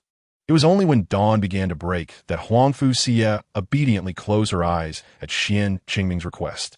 The primary reason for this was that she needed to properly digest the medicinal ingredients in the soup Zhenbo had provided her. Upon waking, she would need to cultivate immediately, otherwise the precious medicinal potency of that soup would be squandered. Upon entering the game, Xian Qingming cheerfully approached Catfish Brother's stall. The reason he sought out Catfish Brother first was that the beautiful woman he had longed for was about to make an appearance. Every morning, noon, and night, Chen the blacksmith's wife would venture out to deliver meals to him. With this in mind, Xian Qingming arrived at Catfish Brother's stall, where he found him warming up with punches as the sun gradually rose. Hey, Catfish Brother, you can throw punches too? Who do you underestimate? I sit around all day. If I don't move my muscles, I might catch a disease. Xian Qingming thought this was reasonable, shrugged his shoulders, and handed Catfish Brother his player device. Here, this will give you some motivation. It won't be dull working out with this. Let me see the beauty. You can get lost now. The relationship between Xian Qingming and Catfish Brother was straightforward, devoid of unnecessary pleasantries. Their communication was direct. Xian Qingming waved his hand at Catfish Brother and merrily strolled toward the main street where others gathered. By the way, the beauty might be heading out soon, so don't just focus on the footage I gave you. Remember to watch her in person. Upon hearing this, Catfish Brother placed the player device on the table, facing the direction of Chun, the blacksmith's house. This way, he would not miss the sight of the beautiful woman delivering meals later. Catfish Brother thought to himself, I'm truly clever. His demeanor resembled that of someone using multiple streaming platforms simultaneously to indulge in various films in a rather lewd manner. As the sun rose, many had already begun to fill the streets. Xian Qingming planned to first seek out those who had been designated to rest by the game the previous night, and then find Chun the blacksmith to check for any silver equipment available for purchase. After all, Xian Qingming was now a level 9 player, eager to see if new quests would emerge with the rise in levels. By the roadside in Qingyu Town, Antley waved at Xian Qingming. Child, I've been having trouble with my legs lately. Would you be willing to help me gather some small spiritual mushrooms for my illness? The game prompted. Does the player accept the Black Iron level quest to help Antley collect 10 small spiritual mushrooms for the old medicine box? Rewards, 30 copper coins. 1 random pill from the old medicine box. Accept. Wonderful. You truly are a helpful child. By the wall, Grandfather Zhang was squatting and rubbing his back against the wall. Upon seeing Xian Qingming approach, he quickly waved him over. Kid, I've been itchy all over lately. Can you help me with my ailment? The game prompted. Does the player accept the Black Iron level quest to help Grandfather Zhang collect 10 pieces of walnut tree bark? Rewards, 40 copper coins. 1 random ointment from the old medicine box. Accept. Fantastic. My itches finally have hope for relief. Xian Qingming was not in a hurry as he strolled along. He interacted with many NPCs and indeed received several quests. However, most of these tasks either required him to mine resources or collect herbs, with only a few involving combat against monsters. Given that his equipment was incomplete, he preferred not to delve too deeply into the wilderness for grinding. Since reaching the innate level, martial artists needed to practice day and night for every significant advancement, requiring a deeper understanding of the spiritual energy of heaven and earth. Chapter 92. Tailor quests. Even with Xian Qingming's mastery over the extraordinary Tunshinju, he still needed to continuously comprehend the spiritual energy of heaven and earth to achieve greater efficiency in his cultivation. Thus, he desired to take on some monster hunting quests to elevate his level. Once he reached level 10, he could equip more refined gear, enabling him to venture into the wilderness more actively. After wandering around a few times, Xian Qingming estimated that he had conversed with all the wandering NPCs at least once, and only then did he make his way to the old medicine box's shop. Several quests had their rewards claimed from the old medicine box, so he hoped to pick up some tasks from the old man first, as he still had 2 pieces of, well, with a mischievous smile. Xian Qingming arrived at the old medicine box's shop. Good morning, old doctor. You're quite busy early in the day. Do you need help finding some medicinal herbs? Hey, good morning, young man. I have patients coming for consultations soon, so I need to get to work. Upon seeing Xian Qingming, the old medicine box's eyes lit up. Oh, right, you're just in time. I currently need a type of bark from the North Mountain Wilderness to concoct some antidotes. The old medicine box paused, stood up from his seat, and continued. Recently, many villagers have been injured by venomous snakes and bees while chopping wood in the North Mountain. If this continues, Qingyu Town will face an epidemic. The game prompted. Does the player accept the silver-level quest for the life-saving tree bark in the wilderness? Rewards. The old medicine box will begin selling antidotes to players and all NPCs in Qingyu Town, except for Lu Huashuang's vengeful spirit. Will have a friendliness score of 10 towards the player. Xian Qingming did not hesitate to accept. Of course, to help our Qingyu Town avoid the plague, I am more than willing to serve. Hearing Xian Qingming's words, the old medicine box revealed a slightly excited smile. Great. I knew that those who love medicine are also those who cherish life. I truly did not misjudge you. The game prompted. The old medicine box's friendliness towards the player has increased by 10, unlocking a hidden quest. Xian Qingming pondered, what kind of logic is this? What does loving medicine have to do with anything? Your entire family loves medicine. While he was feeling somewhat disheartened, a new task from the old medicine box abruptly emerged. In the pursuit of eradicating the plague, you are tasked with collecting the bile of venomous snakes and the stingers of poisonous bees. The game prompts. Will the player accept the silver-level quest for the snake's bile and bee stingers? Acceptance confirmed. Xian Qingming gazed at the description of the second task, suppressing a chuckle. The mouth of a green bamboo snake and the stinger of a wasp. Neither are truly venomous. The most venomous of all is the heart of a woman.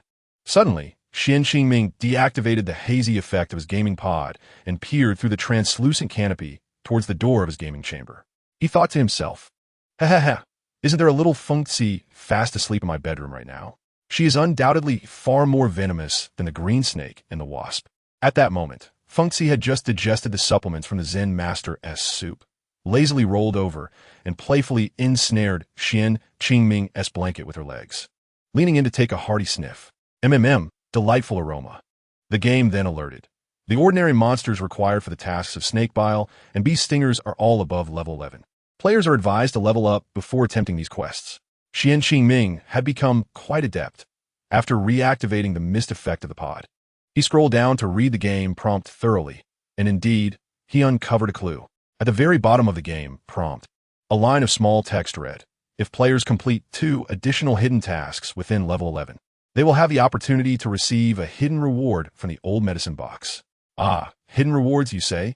Xian Qingming gazed at the old medicine box, increasingly finding the old fellow endearing. The old medicine box, sensing Xian Qingming's ambiguous gaze, felt a sudden tightening in his chest. He thought, could this lad have some peculiar preferences? I must prepare him some invigorating medicine to bolster his vigor. Your level is rising swiftly. It seems that 1 TB long before you can raid the vulture's nest atop the cliff.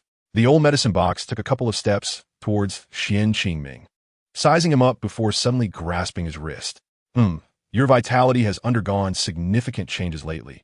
It appears you've been quite active. Have you strayed from your training regimen? Or have you not been resting well? Young man, I notice your liver fire was quite pronounced recently. It should have improved over these past few days. But your spleen and stomach are generally weak. Xian Qingming, well-versed in medical knowledge, found this commentary from the old medicine box amusing. Aside from the slight depletion from his encounter with Huang Fu Xie the previous night, he had never indulged excessively. The old medicine box's words seemed rather alarmist. However, certain current technologies could indeed utilize advanced algorithms to scan a test subject's bodily functions through the gaming pod and analyze their health status. While these algorithms had become nearly flawless, Xian Qingming still believed that the subtlety of traditional Chinese medicine's pulse diagnosis surpassed any algorithm. Could Zhongtian Company also be branching into online pulse diagnosis? Alas, it still seems to fall short. The analysis from the old medicine box, aside from subtly hinting at a deficiency in vitality, was surprisingly accurate regarding Xian Qingming's true condition. Young man, I sense you are still without a girlfriend. You might benefit from some herbal tonics to enhance your future happiness. The game notified. Will the player accept the exclusive silver-level quest prepared by the old medicine box to regulate your health? This task is a personal quest unique to player Edian Shueshuan. A personal quest? So, it is tailored specifically for me? Xian Qingming, bewildered by the old medicine box's comments, thought, I believe my vitality is quite sufficient. What is wrong with this old doctor? How peculiar. Fortunately, the slaughter system was updating. Otherwise, the next line would undoubtedly be, it seems Master Yin is strong on the outside, but weak on the inside. Oh dear, Master Yin, who usually guard your purity, are still deficient in vitality. While others possess innate strength, you are naturally lacking. This time, Xian Qingming was not ridiculed by the slaughter system. which felt somewhat unusual, causing him to instinctively rub his nose. Despite the odd nature of the old medicine box's task, Qingming chose to accept it. Task description. The old medicine box noted that player Edian Shueshuan's vitality is deficient and wishes for him to embody true masculinity. Task reminder. The player needs to obtain the inner cores of 10 tentacle vines, defeat 2 male monsters, and acquire the drop special organs. Task rewards. 1 body refinement pill. Task completion, 22 special organs, 10 tentacle inner cores. Qingming patted his pocket and suddenly produced 2 slender, dried sausages from his storage compartment in front of the old medicine box. Ahem, old doctor, it seems I have already procured these. Shall I hand them to you? Upon seeing the 2 sausages offered by Qingming, the old medicine box immediately regarded him with newfound respect, his attitude shifting dramatically. Game alert. The old medicine box's favorability towards the player has increased by 15. It appears that some of the player's previous actions triggered a misunderstanding, granting an additional favorability bonus, and the player currently enjoys a 15% discount on potions purchased from the old medicine box. Ah, good lad. I knew you were not an ordinary person. You can easily take down these 2. Qingming reveled in the old medicine box's praise and hastily opened the potion shop to take advantage of the 15% discount. He purchased several health and mana potions suitable for level 7, ensuring greater security when confronting monsters. It must be noted that the value proposition of mana potions far exceeds that of health potions. During the recovery period from consuming a mana potion, Qingming could continuously expend his skills on monsters. Once the effects of the mana potion concluded, he could promptly resume his consumption of potions and continue the battle. Young man, you must swiftly head to the northern mountain to eliminate 10 tentacle vines. Be cautious of their agile abilities. Qingming nodded at the old medicine box, squinted in contemplation, and opted to purchase several level 10 mana and health potions, as he was uncertain of the types of monsters he might encounter. It is always better to be prepared. After bidding farewell to the old medicine box, Qingming made his way to the blacksmith shop. Noticing the time, he realized breakfast had long passed, and the graceful blacksmith's wife must have finished serving meals. Upon seeing Qingming, Chen the blacksmith nodded at him. Hey lad, you arrived just in time. Chen the blacksmith waved his hand, and a flash of white light enveloped Qingming, adding 2 items to his storage compartment. 2 wolf fang necklaces crafted by the blacksmith's wife. 2. In response to Qingming's surprise, Chen the blacksmith chuckled amiably. Since you gather extra wolf fangs, your sister-in-law made an additional bracelet. Take it. No need to be polite. Game alert. Player Edian Shueshuan has obtained a wolf fang necklace and a wolf fang bracelet. The wolf fang necklace quest has concluded. Wolf fang necklace. Gold level equipment. Reduces sluggishness by 5. Increases illumination radius by 3. Restores 10 points of spiritual energy with each kill. Level requirement 9. Wolf fang bracelet. Silver level equipment. Increases attack speed by 1. Increases damage by 5. Level requirement 8. Upon examining these 2 pieces of equipment, especially the properties of the wolf fang necklace, Qingming was momentarily taken aback. Wow, gold equipment, and I can wear it at level 9. Awesome. Thank you, sister-in-law. Thank you, brother Chen. Qingming was elated. Setting aside the remarkable attributes of the wolf fang necklace, the wolf fang bracelet effectively provided him with an additional equipment slot. In the game of Guanjia, there are no available slots for bracelets. Qingming eagerly donned the wolf fang necklace and bracelet. As a radiant glow enveloped him, Qingming quickly posed for a few selfies with his camera, then promptly concealed the dazzling visual effects that accompanied the equipment. He examined his photograph, noting that he was not adorned with any equipment in the upper half of his body, resembling a flamboyant elder adorned with a large gold chain and a small watch. The postures he had just struck exuded the same commanding presence he once had while leading a band of underlings around, causing trouble in the Zhatian gang. Oh my, how handsome. Ha ha ha. I must send these photos to those 2 wine enthusiasts. After saying this, Qingming promptly shared his recent selfies with Qing Jiuyongfeng and Qing Jinhuasa. Hey, you 2, when you log in, take a good look at your big brother. I am now bedecked in gold and silver, extravagantly dressed. Do not be enamored with me. I am but a legend. Mentioning his 2 good brothers, Qingming glanced at the wares offered by Chan the blacksmith before departing and decisively acquired the silver equipment that had just refreshed today. A finely crafted helmet, defense 15, accuracy 10, range defense 5, required level 9. Wow, little gem indeed. Not only does it possess 3 attributes, but its level requirement is merely 9. Even if I no longer need it for myself, it would serve as an excellent transitional piece for my underlings. After bidding farewell to Chun the blacksmith, Xian Qingming set off towards the mountainous region to the north of Qingyu Town. Player, Yijian Shui Xian level, 8 health points, 330 magic points, 200 attack, 14 defense, 9 evasion, 33 current equipment, finely crafted helmet, wolf tooth necklace, floral arm guards, wolf tooth bracelet, reinforced ordinary iron gloves, exquisite dagger, 19 wolves chasing rabbits, Heba's blessing, heavy iron boots. Xian Qingming surveyed his equipment and realized that, bolstered by these items, his attributes must have significantly surpassed those of other players of the same level. Even a discrepancy in levels would not greatly hinder his ability to complete tasks. It appears that I can now commence the northern mountain tasks. After traversing a clay path for a while, Xian Qingming arrived at the northern mountain territory. This time, he truly felt the player's outrage at the accidental calamity caused by the destruction of the beaver dam he had wrought. Chapter 94. The Feast of the Man-Eating Flower. The portrayal of this game by Zhongtian Company is exceedingly realistic. Despite several days having passed within the game, the mountain road, inundated by river water, remains treacherously muddy. The heavy iron boots he wore already impeded his movement, and coupled with the difficult terrain, Xian Qingming found himself slipping after only a few steps. He could only imagine the plight of other players. The forest harbored monkey monsters that posed a significant threat, as Zhongtian Company had designed these creatures to actively attack lower-level players, particularly those who were isolated or weakened. Along the way, Xian Qingming observed numerous players who had slipped in the mud and met their demise. Fortunately, his level exceeded that of the monkeys by 3 levels. Otherwise, he too would have been a target for their assault. This starkly illustrated the despair faced by those players who had recently ventured out to hunt leopards, only to be slain by the Dog King. He chuckled, acknowledging the mischief he had caused to players who could only indulge for an hour each day. Ah, how sorry I am. Xian Qingming spoke with a feigned tone of remorse, yet his expression was one of pride, reminiscent of a fiend who revels in the suffering of others. Throughout his journey, whether on muddy ground or rocky paths, the hoe in his hand never ceased its labor.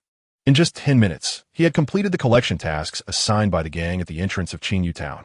Now, Xian Qingming's inventory was brimming with an array of herbs and ores he had gathered along the way.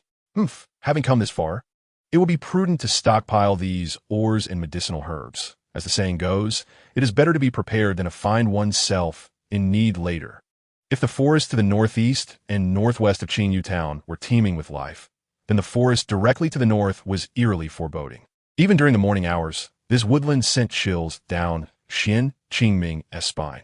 Exposed mountain stones littered the terrain, and the clusters of peculiar rock formations led him to wonder if any strange creatures lurked among them.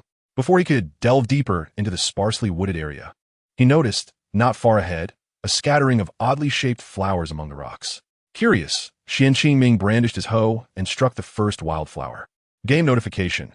Player Yijian Shui Xian has slain a man-eating flower, gaining 50 experience points. System notification. The host will not receive kill points as the ordinary hoe was used to slay the man-eating flower. I do not want experience. If it weren't for the system undergoing updates, Xian Qingming would have surely been taunted by that infuriating kill system. This time, he truly suffered a loss. Not only did he forego kill points, but he also sacrificed the chance to gain experience, proving to be a most unworthy exchange. Before he could express his frustration, a sudden thought struck him, prompting him to leap back hastily. Puff! In an instant, a massive flower petal unfurled before him, releasing a noxious, corrosive scent that made his eyes water. Just as he stood upon the stone, a gigantic man-eating flower opened its gaping maw, snapping at the air. Fortunately, this genius reacted swiftly, and with nimble movements, he managed to evade just in time. Xian Qingming gazed at the suddenly enlarged man-eating flower, murmuring to himself, "Had I been a moment slower, my head would now be in your foul mouth." At that moment, the man-eating flower displayed its gory maw, revealing rows of shark-like, serrated teeth, swaying menacingly towards him. Goodness, this is undoubtedly the product of Zhongtian's artistic design. No artist could conjure such a grotesque creation.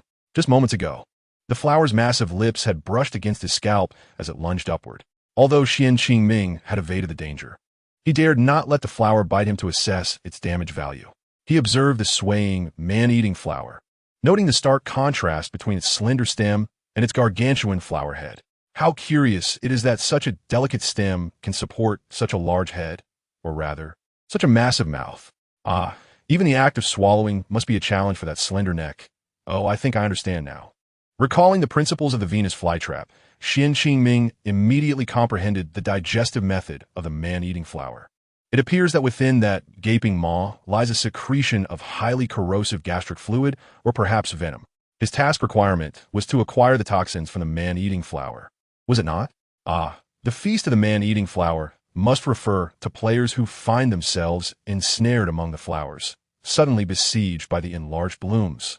The thought of being surrounded by several gaping maws, incessantly tearing at him, sent a shiver down his spine. You hideous creature, can your root, resembling spicy strips, really extend and contract? Let me put that to the test. From a distance, Xian Qingming appeared like a mischievous little rogue, perhaps the only one unaware of his own absurdity. Hey, you grand trumpet flower, indeed your roots can stretch and shorten. Chapter 95. I shall not engage in fruitless endeavors. The sound of splattering echoed as the man-eating flower without warning began to spew forth its highly corrosive saliva towards Xian Qingming. Fortunately, he reacted swiftly, and soon the surrounding weeds turned black, emitting hissing sounds and billowing smoke.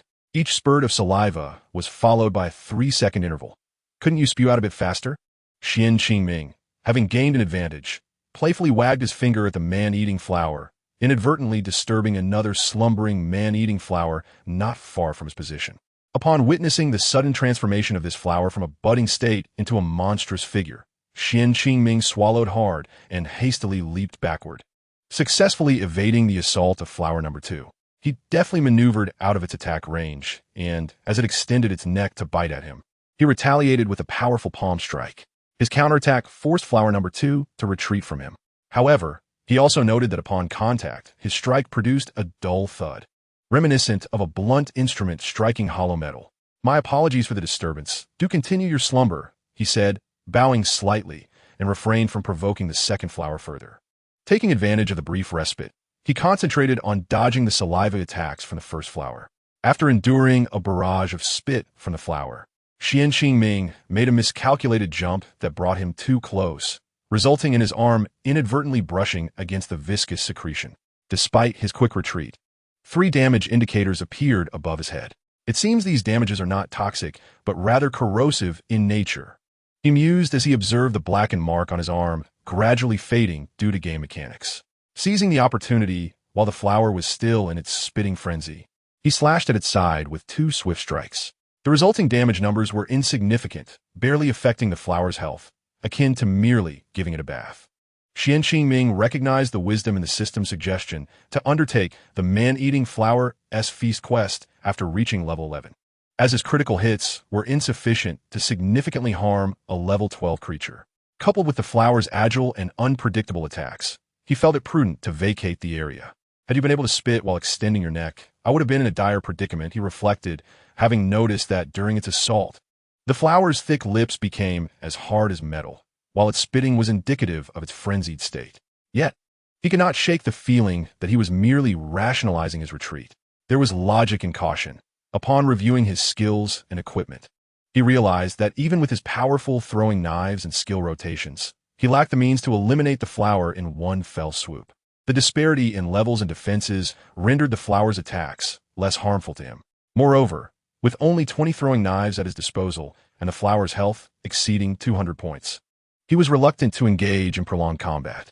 Next time, I shall surely vanquish you, he declared, gesturing threateningly with his dagger towards the uniformly level 12 flower before abandoning his intentions to ascend the rocky terrain. Now, it is time for this explorer to exhibit his keen sense of navigation. Xian Qingming surveyed the landscape for a moment, quickly determining a route that would allow him to bypass the man-eating flowers while climbing the hill. With a clear path established, he successfully extricated himself and prepared to seek new targets for leveling up, as maximizing kill points was the essence of the game. He adeptly maneuvered through several territories dominated by man-eating flowers, finally arriving at a grassy hillside. Unbeknownst to him, among the players he had unwittingly led to their demise the previous night, several level 5 and 6 players had been eager to follow a more experienced player for a chance to farm. Those players had barely escaped the clutches of level 7 mountain cat spirits, only to fall victim to the jaws of the Canine King, resulting in a surge of animosity directed towards Xian Qingming. Fortunately, he had remained unseen. Otherwise, he would have faced the wrath of the masses akin to a bloody sword in battle. Oblivious to the brewing resentment, he continued onward, soon finding the rocky terrain becoming increasingly flat. Upon reaching the next hill, I shall be at the forest's edge, where I expect to find some quest-related clues. The game, known as Guanjia, had set certain exploration challenges for players, notably withholding precise coordinates for quests. Instead, it provided only general directions, complicating task completion. Just as Xian Qingming was about to hasten his ascent, he noticed peculiar holes in the rocky ground nearby. The irregular distribution of these holes resembled the mischief of his youth when he had used an umbrella to puncture freshly laid cement. If I were awake, I would surely comment on your misjudgment. The kill system seemed to echo in his mind, drawing from his recent experience with the man-eating flower. Xian Qingming did not underestimate these irregular holes. Instead, he cautiously picked up a small stone from the ground and flicked it towards the surface ahead. The stone bounced twice before a sudden crack echoed as a slender root shot forth from one of the holes, akin to a whip, shattering the stone into fragments. The debris struck his face, causing him pain as a damage value of 1 appeared above his head, revealing the assailant's name, Tentacle Vine 10, which was 1 level higher than him. It appears our levels are quite similar.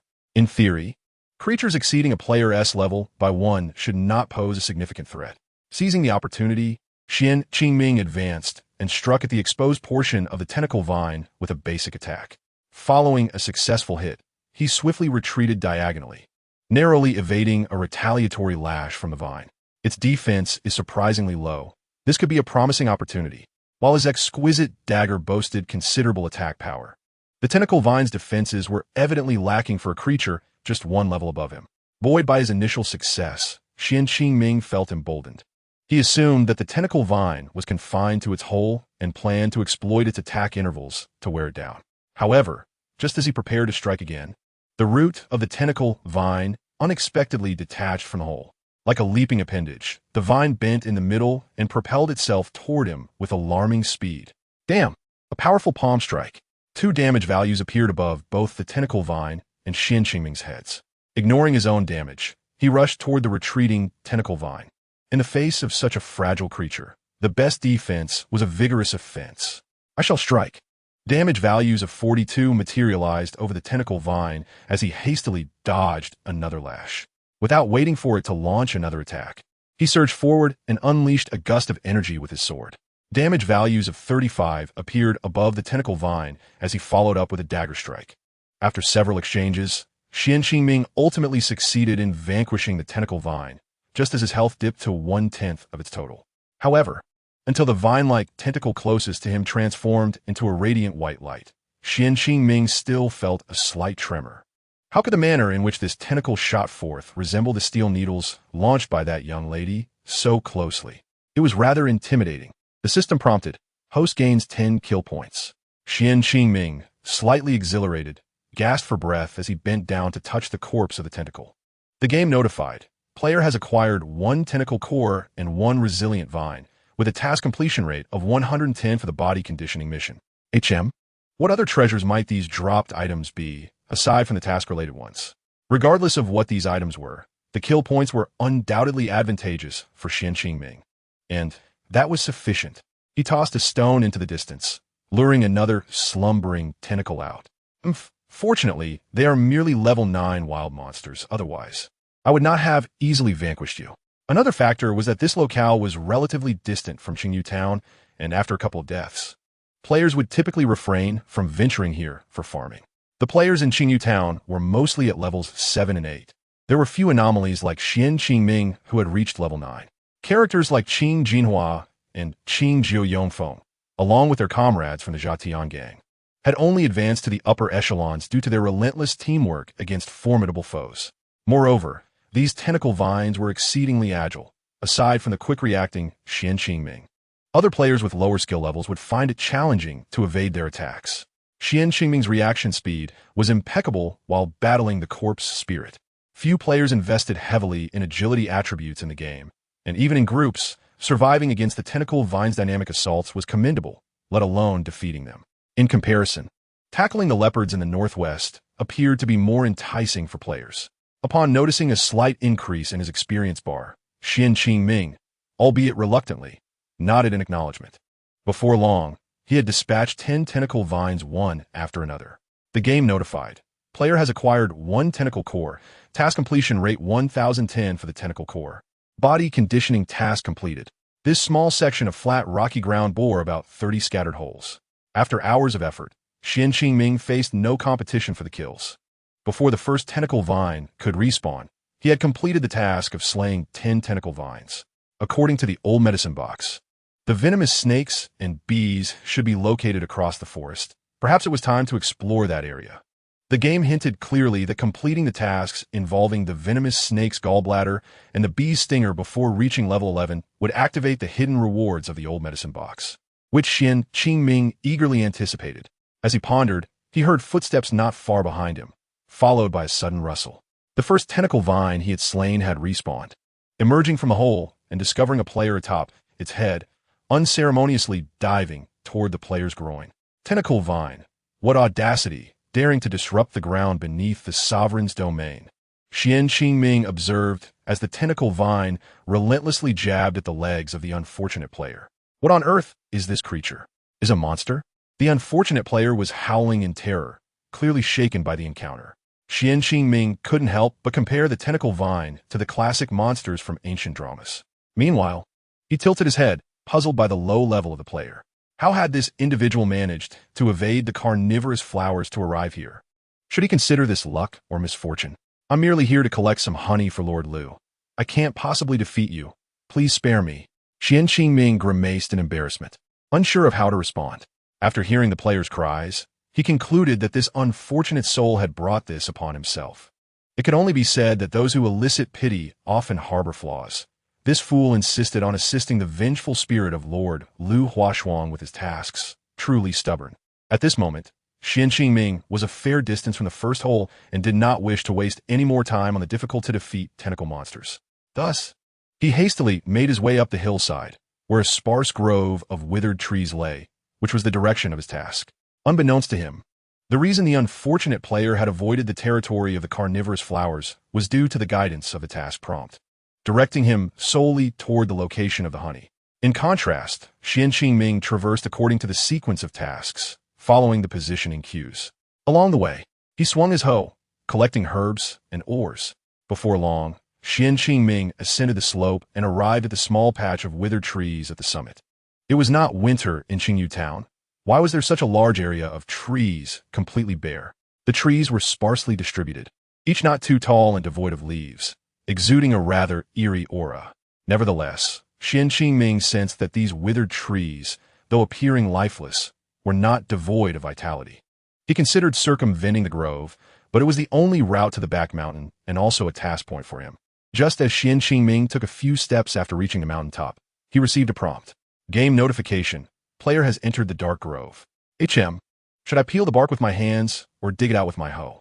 Qingming gazed at the trunk of the dark tree, observing the dry, scaly bark clinging to it, momentarily unsure of how to proceed with peeling it.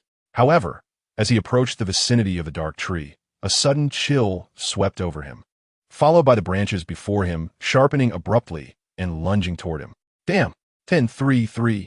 Qingming swiftly dodged to the side and leaped backward, hastily retreating from the range of the dark grove. It was then that he noticed the dark trees before him had all simultaneously opened their eyes. The dark tree spirits, disturbed from their slumber by Qingming, glared at him with hostility. Game notification. Dark tree, level 10. Legend has it that a peculiar plague caused a massive die-off of trees surrounding Qingyu Town. Those fallen trees did not decay, but transformed into a cruel grove of dark trees residing on a certain mountain peak. The closest dark tree to Qingming brandished its dry branch arm menacingly. At the tip of that withered branch, a faint blood-red hue slowly faded away. Crack, crack! Suddenly, a massive mouth opened on the trunk of a dark tree spirit, emitting a parched sound as it called out to Qingming. Upon comprehending the dark tree spirit's words, Qingming was astonished to find that his beast language ability was still applicable here. He could understand the dark tree spirit's message, which implied, "Crack, crack. Your blood seems quite delectable. Ah, how delightful. It has been years since I last feasted on a human." Qian Ming smacked his lips and beckoned to the dark tree spirit that had been disturbed. "Come here, you old tree. Let us have a little contest." Though he had narrowly evaded the surprise assaults of the carnivorous flowers, tentacle vines, and dark tree spirits, Qian Ming still felt a pang of trepidation. The monsters in this area are excessively cunning, to the point that Su Nqing Ming begins to suspect whether the planner has indulged too much in haunted house games. Fortunately, he refrained from venturing too deeply into the shadowy woods earlier. Even now, at level 9, he knows that stepping within 5 meters of these suddenly resurrecting tree monsters would lead to his immediate demise. "Ah, do you also sleep at night? It is quite audacious of you all to feign death here in ambush." He recalls that apart from sustaining damage from the initial strike, there were 2 green 3s hovering above his head. Could it be that these tree monsters' attacks carry toxins? This is troublesome. Hey, come on. Let us see if your branches are sharper than my trousers. Upon hearing this, the shadowy tree spirit lets out an angry howl, clearly understanding his taunt. Subsequently, the tree spirit actually uproots its roots from the parched earth, flauntingly swaying towards Su Nqing Ming. Though not tall, its pace is not swift either. "How dare you refer to yourself as my master? I am the true ancestor here. You are merely insignificant," the tree spirit exclaims, brandishing its branches while charging at Su Nqing Ming. "Bring on." The shadowy tree spirit quickly distances itself from its brethren, and seizing the moment, Su Nqing Ming advances to confront it. "You chose to isolate yourself. Don't blame me for being ruthless." Chapter 98. Squeezing pimples for you as the 4 branches of the shadowy tree spirit rise in a show of dominance. Su Nqing Ming swiftly launches an explosive thrust. Damage values of 403,535 float above the tree spirit's head. Taking advantage of the moment before the branches descend, he delivers a powerful palm strike. As the branches come crashing down again, they merely hit air. "How dare you!" the tree spirit bellows, once more lunging at Su Nqing Ming with its branches. However, to Su Nqing Ming, its movements appear sluggish. Utilizing the moment the branches are raised high, he darts in to deliver a series of dagger strikes. 30, 25, 22 damage values hover above the tree spirit's head. Without lingering, he deftly retreats to evade the tree spirit's counterattack. Ah, indeed, the dagger's assault is swift. Though this creature boasts substantial health, its cumbersome movements allow me to toy with it. It must be noted that the shadowy tree spirit is rather dim-witted, as it often raises all 4 branches skyward while pursuing Su Nqing Ming. Naturally, he seizes this advantageous opportunity to plunge his daggers into the wide-open chest of the shadowy tree spirit. Game notification. Player has obtained 1 shadowy tree bark, 50 copper coins.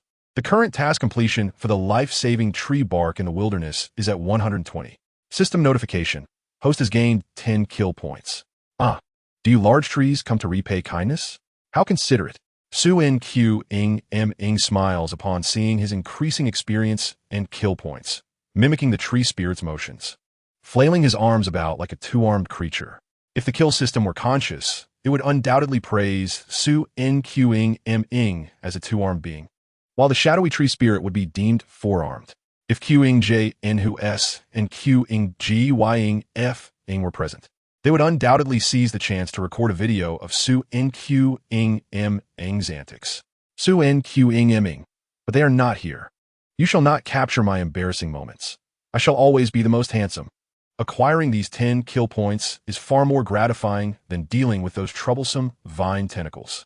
Su Nqing Ming promptly sets his sights on the second shadowy tree spirit, licking his lips as he prepares to unleash a verbal assault. Kulme. Kming deliver me some kill points. How dare you insult me? The tree spirit roars. Su Nqing Ming strikes the shadowy tree spirit twice, then sidesteps, muttering, "Each one of you has learned the ways of the thorns, daring to jab me? How audacious!" At this moment, the thorn on Su Nqing Ming's bed inexplicably twitches. However, it soon rolls over and resumes its position, absorbing the medicinal essence from the blessed soup. Game notification. Player has obtained 1 shadowy tree bark. Task for the life-saving tree bark in the wilderness is complete. Please Please return to the old medicine box in Q-Ing-Y Town to turn the task. Ah, what splendid tree babies you are. Shall I send you all away? Su-In Q-Ing-M-Ing rubs his nose, eyeing the remaining 10 shadowy trees, licking his lips. Well, I might as well claim you all. You all come to repay kindness. Each shadowy tree represents 10 kill points, and Su-In Q-Ing-M-Ing is not one to miss out. Shortly thereafter, Su-In Q-Ing-M-Ing clears the desolate grove atop the mountain. Huh, I am not bald head Chong. I am not balding. But this little mountain has indeed lost its foliage. No sooner had he spoken than he felt a slight tremor beneath his feet. Su-In Q-Ing-M-Ing shook his head, initially attributing it to the disappearance of the shadowy tree spirits, which had caused the soil to loosen. He moved away from the shadowy woods and began to meditate to restore his spiritual energy. Aside from the initial ambush, Su-In Q-Ing-M-Ing had not lost a drop of blood. However, to expedite his conquest of the shadowy woods, he had not conserved his skills, and his energy was now depleted. Observing the scarred, parched land left in the wake of the shadowy tree's departure, he murmured, "What troubles you, grand mountain god? Are you upset by a little jest? Look how diligently I helped you expunge those blemishes. Who are you calling balding? No, you made me bald." Just after he spoke, from the remnants of the shadowy woods, a tree emerged, thick enough for 3 people to embrace, standing 2 stories tall. No, it is more accurate to say it is a root. Game notification, shadowy tree root, elite monster, a composite entity formed from the roots and grievances of 30 shadowy trees. Oh no, it's not the grand mountain god. I knew it. He adores me too much to be angry. Who are you calling a blemish? They are my descendants. Your entire family consists of blemishes. You all are mere pests. The shadowy tree root suddenly opens its gaping maw, glaring with hollow eyes, emitting a raspy, echoing voice. The sound resembles a chilling chorus of 30 vengeful spirits, sending shivers down Su-In Q-Ing-M-Ing's spine. What truly terrifies him, however, is the root's base, which, like an octopus, boasts at least 20 writhing tendrils. These robust tendrils undulate incessantly, resembling whips poised to strike Su-In Q-Ing-M-Ing at any moment. Since it is a composite of 30 shadowy tree spirits, it stands to reason that this creature has 30 tendrils, and its attacks likely carry toxins, potentially making it even more formidable. Su-In Q-Ing-M-Ing's deduction proves accurate. Having vanquished 30 shadowy trees, the amalgamated shadowy tree root indeed possesses 30 tendrils. He swiftly dodges a tendril's lash, scanning his surroundings before sprinting toward a nearby rocky slope with some ravines. As Su-In Q-Ing-M-Ing takes several strides away, the shadowy tree root violently strikes the ground with its appendages. Smash! Smash! Then like a rocket taking off, the shadowy tree root lunges towards Su-In Q-Ing-M-Ing. Not on my watch. Just as the root is about to collide with him, Su-In Q-Ing-M-Ing unleashes a mighty palm strike, activating the repulsion effect, causing the shadowy tree root to halt abruptly in midair and retreat 15 meters. Chapter 99.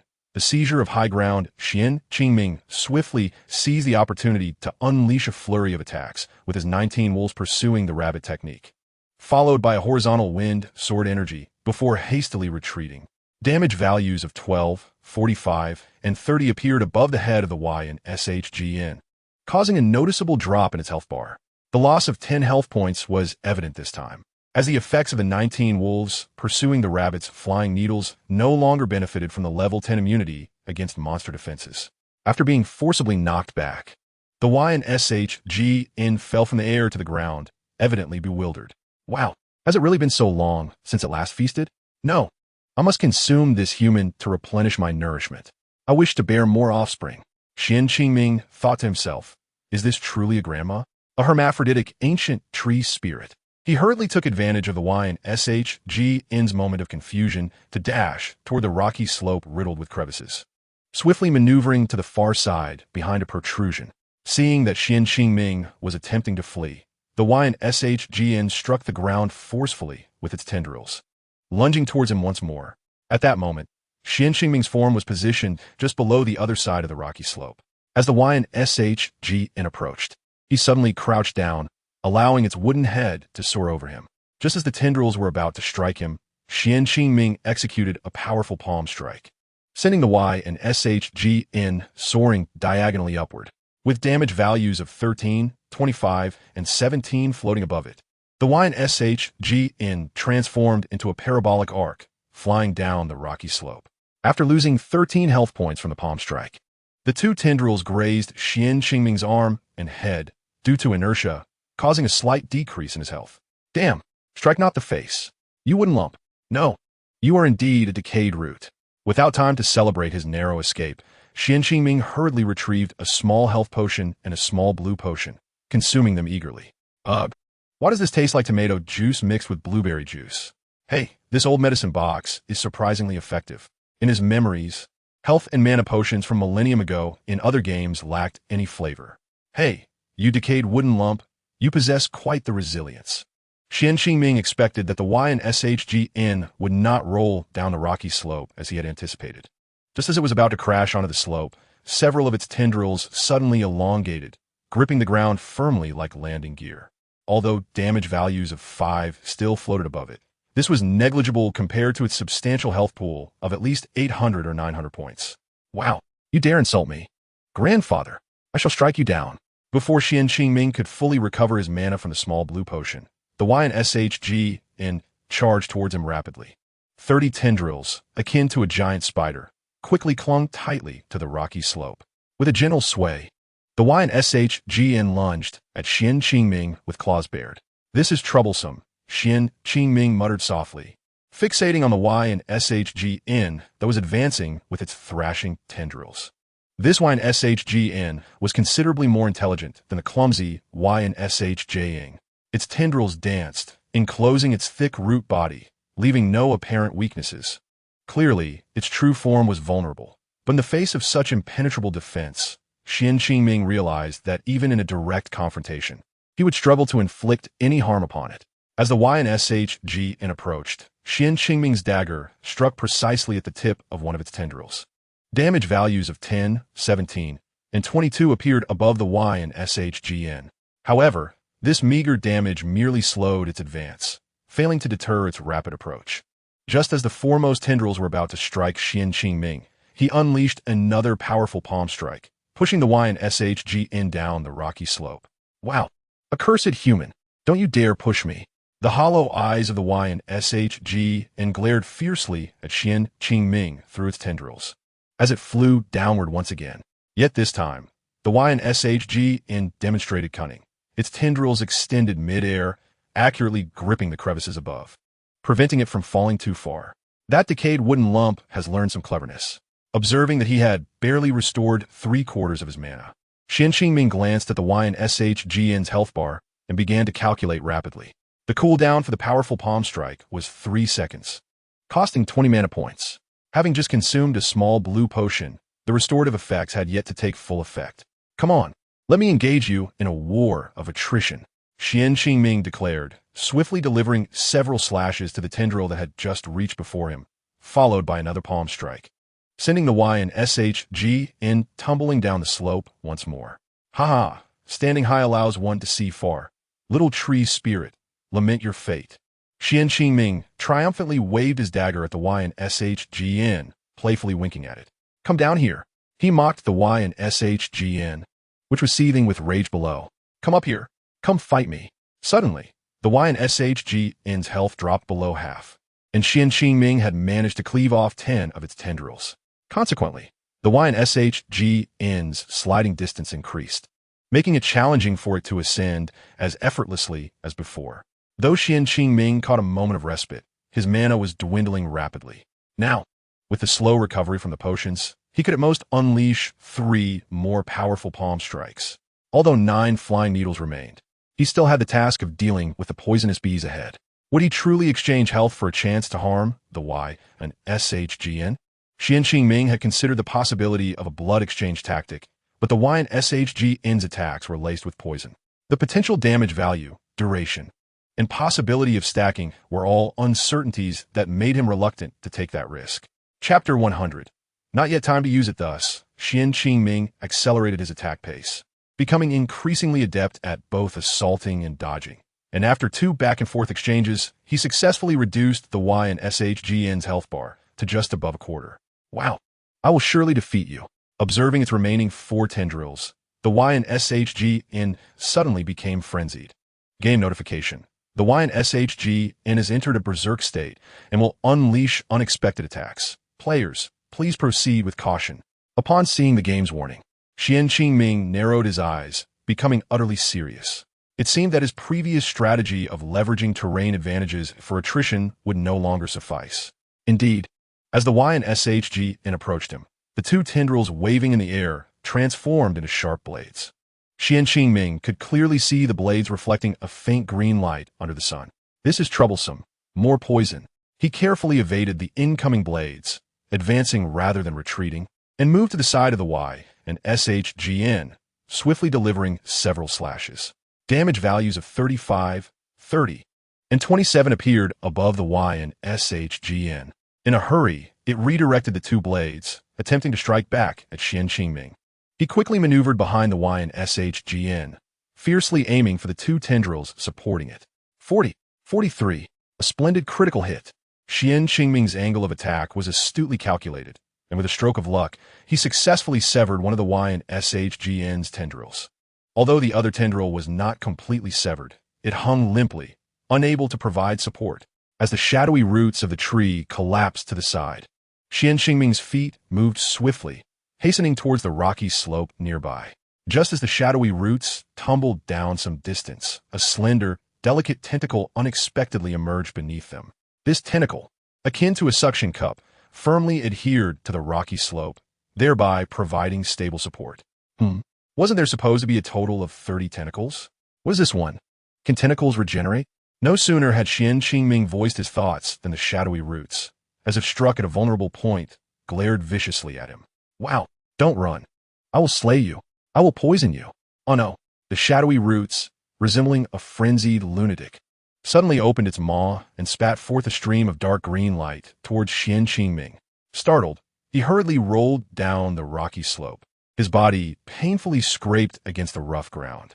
Damage values of 1 floated above his head as he tumbled uncontrollably, finally coming to a stop at a protruding section of a large stone pillar. Goodness, this creature has completely lost its mind. Seeing the shadowy roots leaping towards him, Xian Qingming had no time to catch his breath and quickly groped his way further down the slope. The shadowy roots swung its remaining 2 tentacles, while the slender tentacle beneath continued to stretch and contract, propelling itself towards Xian Qingming, resembling a large spring with a pale pink base. However, this manner of movement significantly restricted the direction and speed of the shadowy roots, causing its leaps to become increasingly erratic. Only able to approach Xian Qingming in a general direction. Seizing the opportunity, Xian Qingming circled behind the protruding stone pillar. Just as the shadowy roots attempted to leap around the pillar in pursuit of him, Xian Qingming suddenly sprang forth from behind the stone, delivering a swift strike to the tentacle that supported the creature from below. 65. A massive damage value floated above the shadowy roots as it lost its balance and instinctively transformed its 2 attacking tentacles into supports, attempting to right itself. Wow, my goodness. Without time to ponder why his previous strike had dealt such immense damage, Xian Qingming swiftly took advantage of the shadowy roots back being turned to him. Brandishing his dagger with fervor, damage values of 25, 30, and 26 floated above the shadowy roots. Suddenly, a wave of green engulfed his vision. Damage values of 40, 30, and 20 appeared above Xian Qingming's head. Fortunately, he reacted quickly, adjusting his stance and using a powerful palm strike to distance himself from the shadowy roots. Otherwise, he would have perished beneath the creature's fiery assault. A large hole suddenly erupted atop the shadowy root's head, from which green flames surged forth, incinerating everything in the vicinity. The shadowy roots emitted a pained roar, using the remaining tentacles on either side of its head to pivot like a rotating turret, directing the gaping wound towards Xian Qingming. Wow, I just grew that. I haven't even had a chance to use it yet.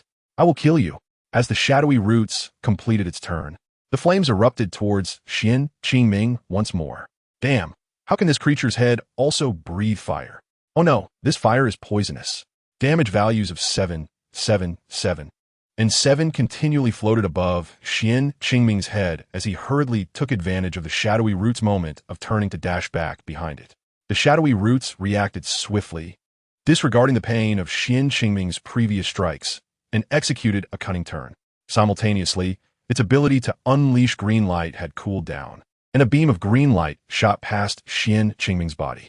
Now, the shadowy roots resembled a turret with 2 attack openings, both its head and mouth capable of spewing potent corrosive toxins.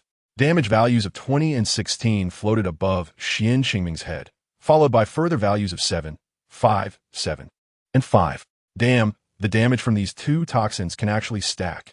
Observing his dwindling health, Xian Qingming unleashed his final move, the explosive thrust, then unleashed a flurry of attacks upon the shadowy roots without restraint. 40, 35, 35.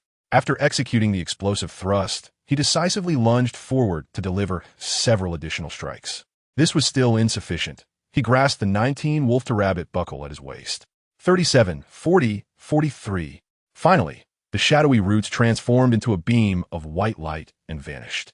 Xian Qingming hastily released his grip, wincing at the sight of only 6 life-saving needles remaining at his waist. Phew, must it always be this perilous? I nearly met my demise. Just as the poison eroded him and his health dwindled to a mere 10th, a flash of white light illuminated the surroundings, and Xian Qingming's level finally rose to 10, preventing him from succumbing to poisoning. Chapter 101. Teddy B Game Notification. Player successfully defeated the elite monster Shadowy Roots, acquiring the core of the Millennium Shadowy Tree, essence of the Shadowy Tree, vine-entangled arm shield, and 15 silver coins. System Notification. Host acquired 1,000 kill points. Xian Qingming felt a wave of satisfaction at having gained 1,000 kill points. However, he had no intention of logging out to inspect his progress. Instead, he retrieved the Rooster Crown hat, Wolf Ring, and Howling Ring from his storage. 3 beams of light flashed, particularly prominent atop Xian Qingming's head. Although there were no other players around, he habitually concealed the 3 beams of light. To an observer, he appeared like a humanoid combat rooster. Oh, my current appearance truly resembles that of a grand rooster. Haha, I am a legendary Chicken King. Xian Qingming gleefully admired his appearance, even striking a pose for the camera reminiscent of a Chicken King spreading its wings. If the kill system were present, its dialogue would likely be, "You, Chicken King?" More like Chicken Overlord. Yes, you are the most domineering. You should be called Chicken Overlord. Xian Qingming pretended to flap his arms, not genuinely taking flight, before restoring his form to align with the system's specifications. Rooster Crown Hat, Golden Equipment, Defense 30, Chaos Resistance 5, Paralysis Resistance 5, Poison Resistance 10, required level 10. Wolf Ring, Silver Grade Equipment, increases attack speed by 5, reduces recovery time from attacks by 5, increases minimum damage by 2, required level 10. Howling Ring, Silver Grade Equipment, inflicts rabies virus damage, 10 chance to poison the target, 5 poison damage per second, Spirit 20, Life 30, required level 10. Xian Qingming now possessed more than 2 pieces of golden equipment, including a helmet and necklace, coupled with the ring's enhancements. He felt confident that should he encounter the shadowy roots once more, he could face it head-on on level ground without relying on terrain. Uncertain whether he could still wear the arm shield after donning the gauntlets, he shrugged and decided to proceed ahead to complete the tasks involving the venomous bees and snakes. After equipping his gear, Xian Qingming's confidence soared. He glanced at the task prompt and strode purposefully down the slope. In the direction of the thicket on the mountain ahead lay the locations of the venomous snake's gallbladder and the venomous bee's stinger tasks. The trees were so lush. Surely they couldn't be relatives of those shadowy tree spirits, could they? With trepidation, Xian Qingming took a couple of steps forward. The forest before him was excessively dense, and if these towering trees were also minor monsters, he estimated that he wouldn't get far before being surrounded by these resurrected tree spirits. After much hesitation, he steeled himself and produced an ordinary hoe. Humph. Lacking kill points is certainly better than scaring oneself to death and perishing here. With suspicion in his heart, Xian Qingming swung the hoe down, severing the stout tree before him at its roots. Game reminder.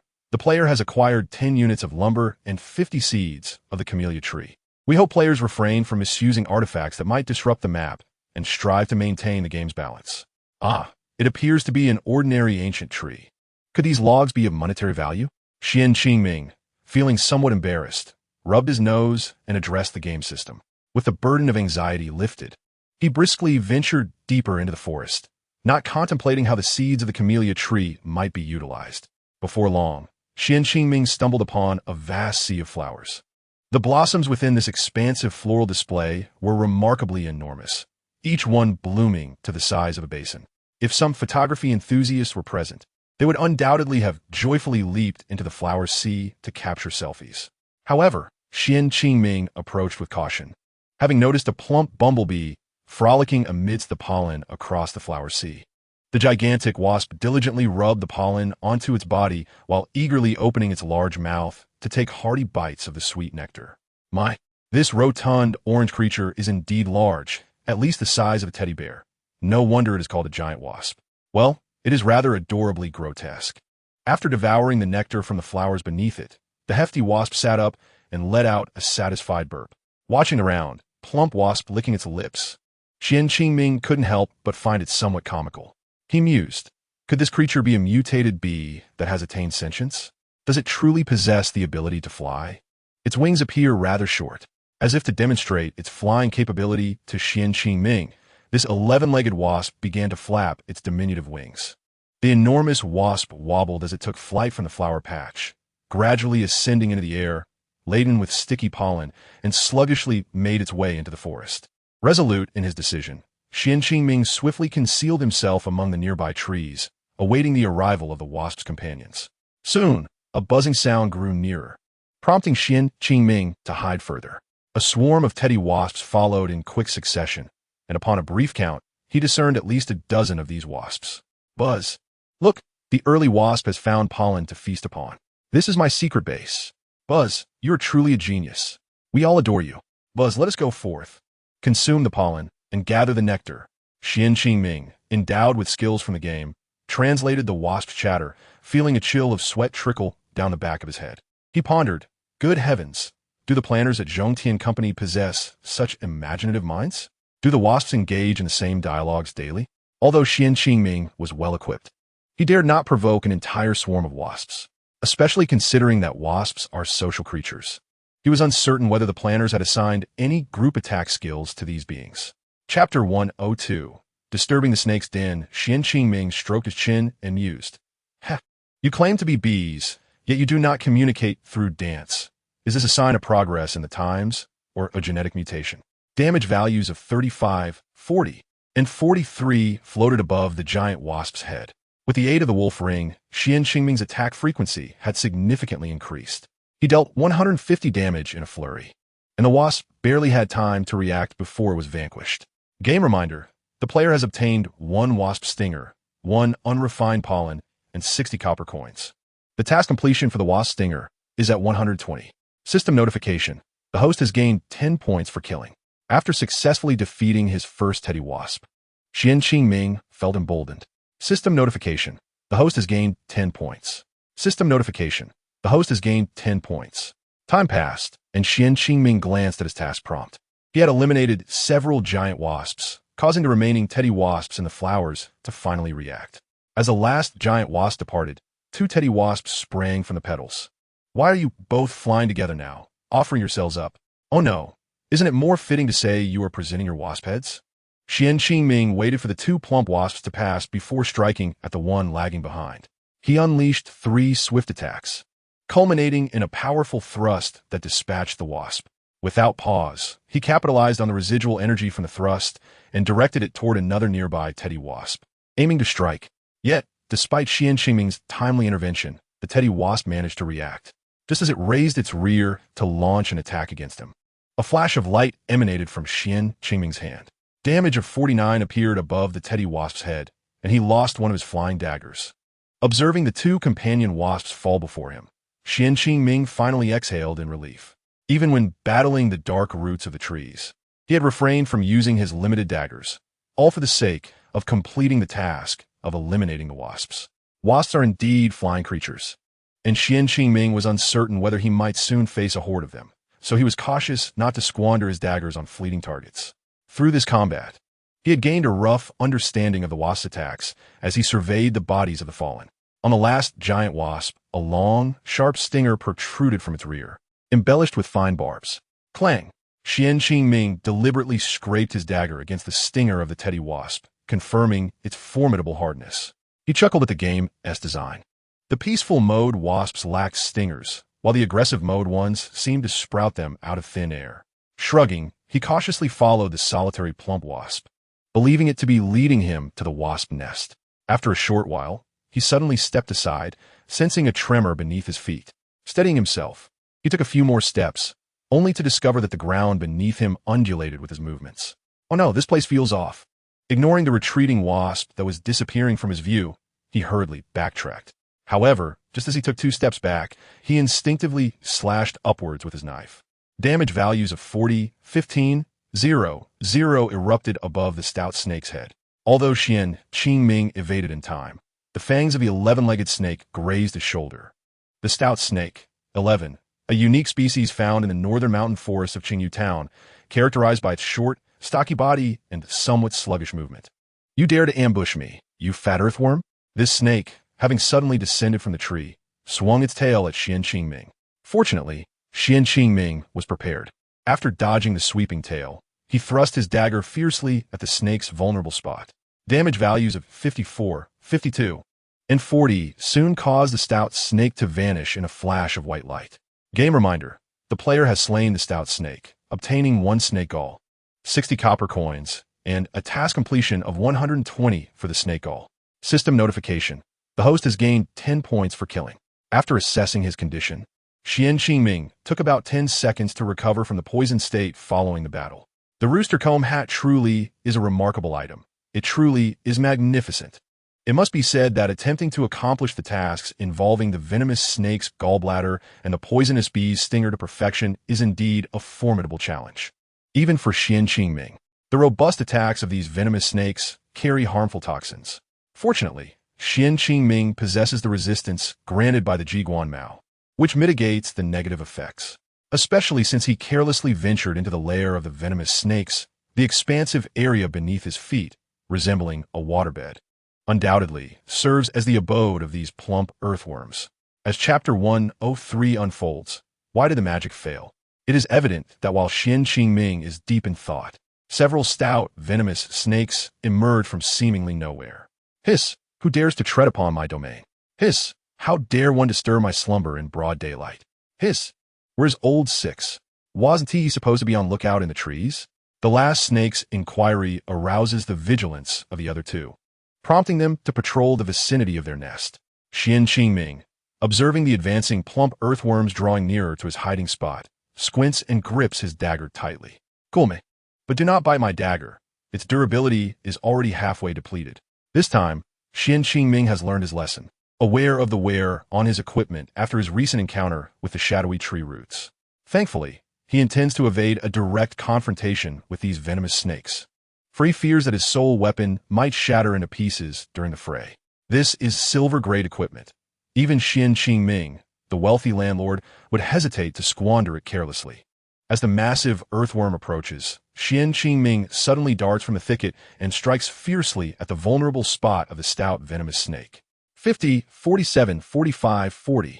In no time, the earthworm dissipates into a flash of white light, and Qingming hastily conceals himself behind a nearby tree before the other 2 snakes can detect his presence.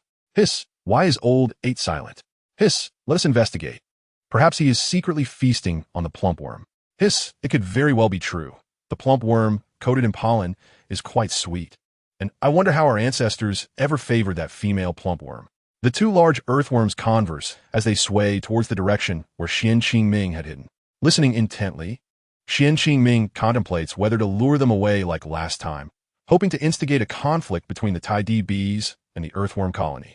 As he indulges in his fantasies, the 2 earthworms arrive at the location of the stout venomous snake's corpse.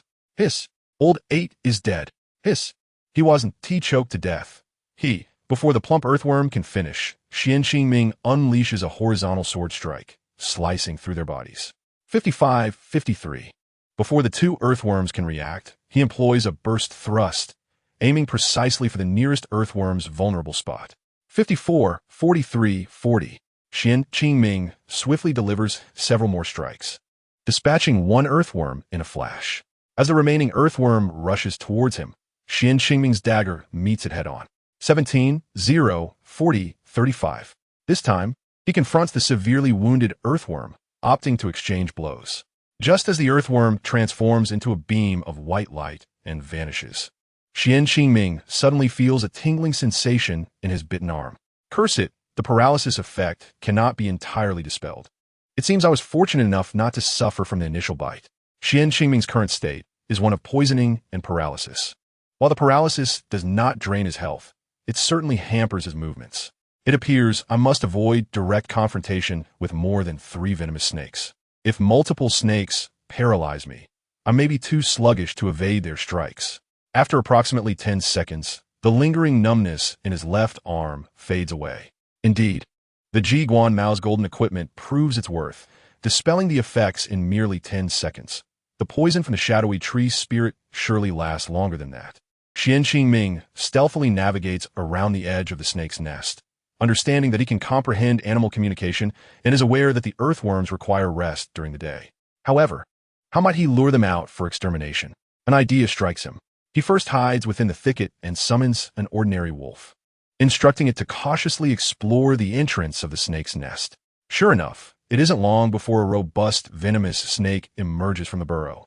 As long as this wolf survives, it can last 5 minutes, making it an invaluable tool for drawing out foes.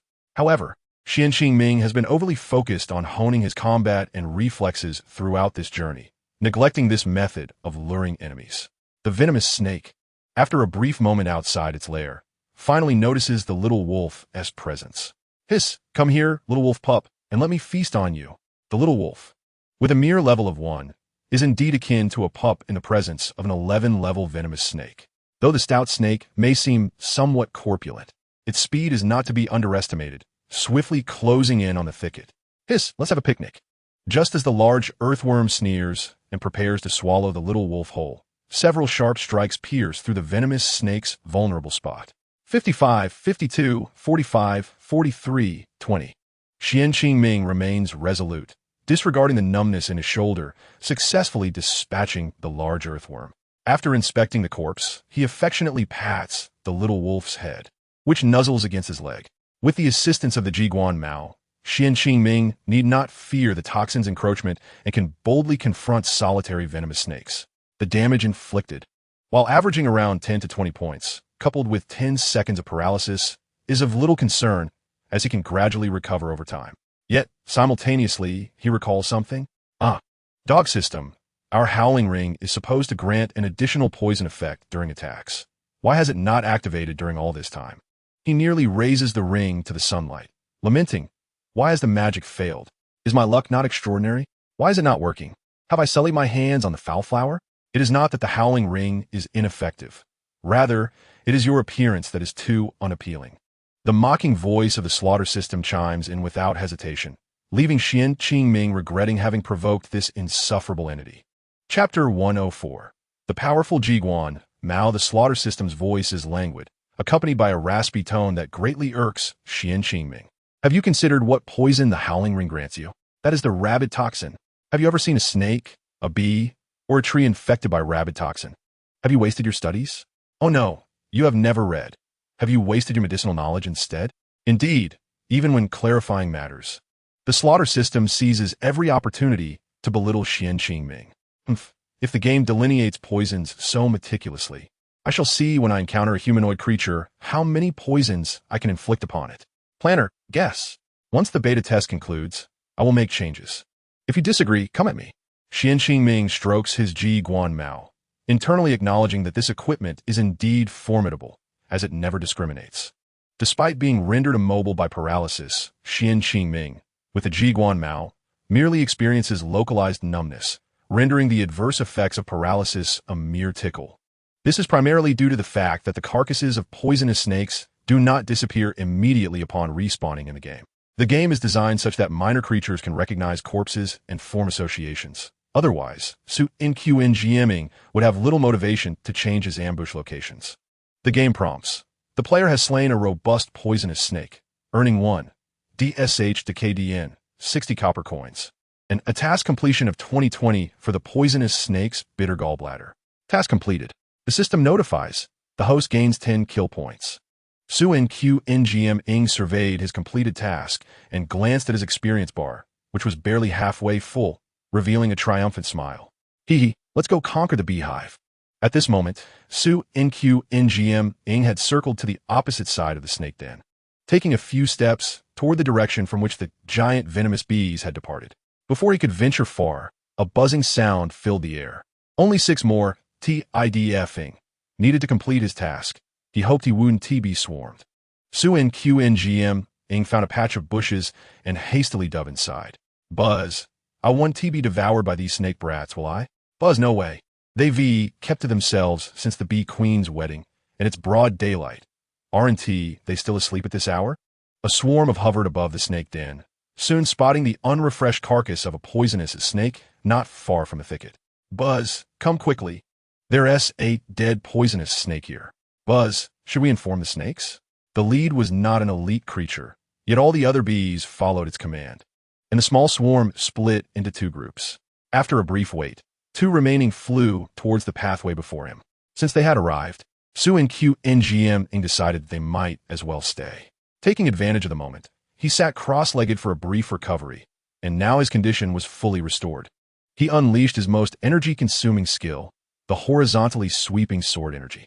Damage values of 60 and 55 floated above the heads of the, followed by a devastating thrust. Damage values of 50, 45, and 45 appeared. Seeing 2 lose health, Su NQ NGM Ing swiftly targeted the closest one with a series of thrusts. Just as the first fell, the second one launched its attack. Damage values of 40, 30, and 13 registered. Su NQ NGM Ing had just hurled a throwing knife when he felt a numbness in his left shoulder. He desperately continued his relentless assault on the. Simultaneously, they continued to inflict damage upon him, twisting its plump body to stab him. Damage values of 25 and 10 appeared.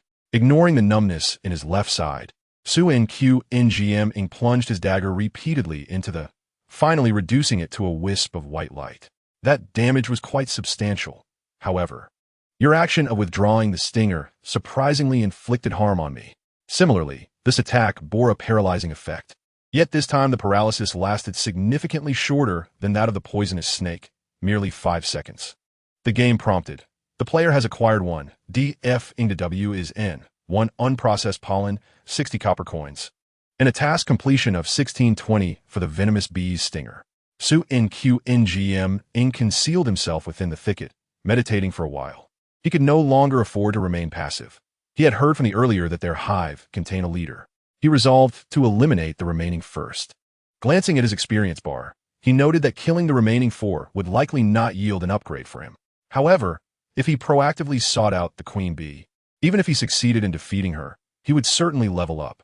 Su NQ NGM Ing circled the snake den and, upon reaching the vicinity of the flower thicket, was amused by several oblivious indulging in food. Do these fellows possess no sense of danger at all? Su NQ NGM Ing shook his head, contemplating how to strike, when unexpectedly, one flew directly towards him. As anticipated, Su NQ NGM Ing swiftly ambushed and subdued it. Buzz, did I just see a little wolf dog? Did you 2 notice? Buzz, are you seeing things? Su NQ NGM Ing focused on the direction of the thicket, allowing the little wolf dog to peek out, making it visible to the. Buzz, I told you I wasn't mistaken. Once I capture it for you, we shall feast on dog meat. As it was lured into the thicket, Su NQ NGM Ing pounced from behind, delivering a flurry of stabs. Damage values of 45, 40, 40, and 35 appeared. Due to the already revealing its sharp stinger and claws, Su NQ NGM Ing did not gain much advantage this time. Damage values of 25, 15, and 15 floated above him as he sustained injury. Chapter 105. Why must women make life difficult for other women? After the stinger pierced Su NQ NGM Ing, several of its razor-sharp appendages ensnared his arm tightly. Buzz, hurry, it's a human. Damn, it's entangled me. Su NQ, unable to shake off this grasp, quickly lunged for its head. The S plump face opened its gaping maw, attempting to bite Su NQ NGM Ing. Just as the S tiny sharp teeth were about to sink into him, Su NQ NGM Ing finally reduced it to a flash of white light. Phew! That took away a staggering 80 health points, and it even chipped away 1 durability from my dagger. Thankfully, I didn't engage it head-on. However, Su NQ NGM Ing quickly realized something amiss and hurriedly downed a large potion. Then, as if he had eyes in the back of his head. He executed a horizontal wind sword energy strike, followed by a devastating thrust. Yet this time, the effectiveness of his attack was significantly diminished, as two that had come upon hearing the commotion were now prepared. The one positioned further back successfully evaded the horizontal wind sword energy S damage. Just as Su NQNGMing struck at the before him, the one behind charged at his arm, holding the dagger. Get away! Su NQNGMing executed a great wave palm strike, hitting the closest, and while it retreated, he hastily dashed several steps into the woods behind him.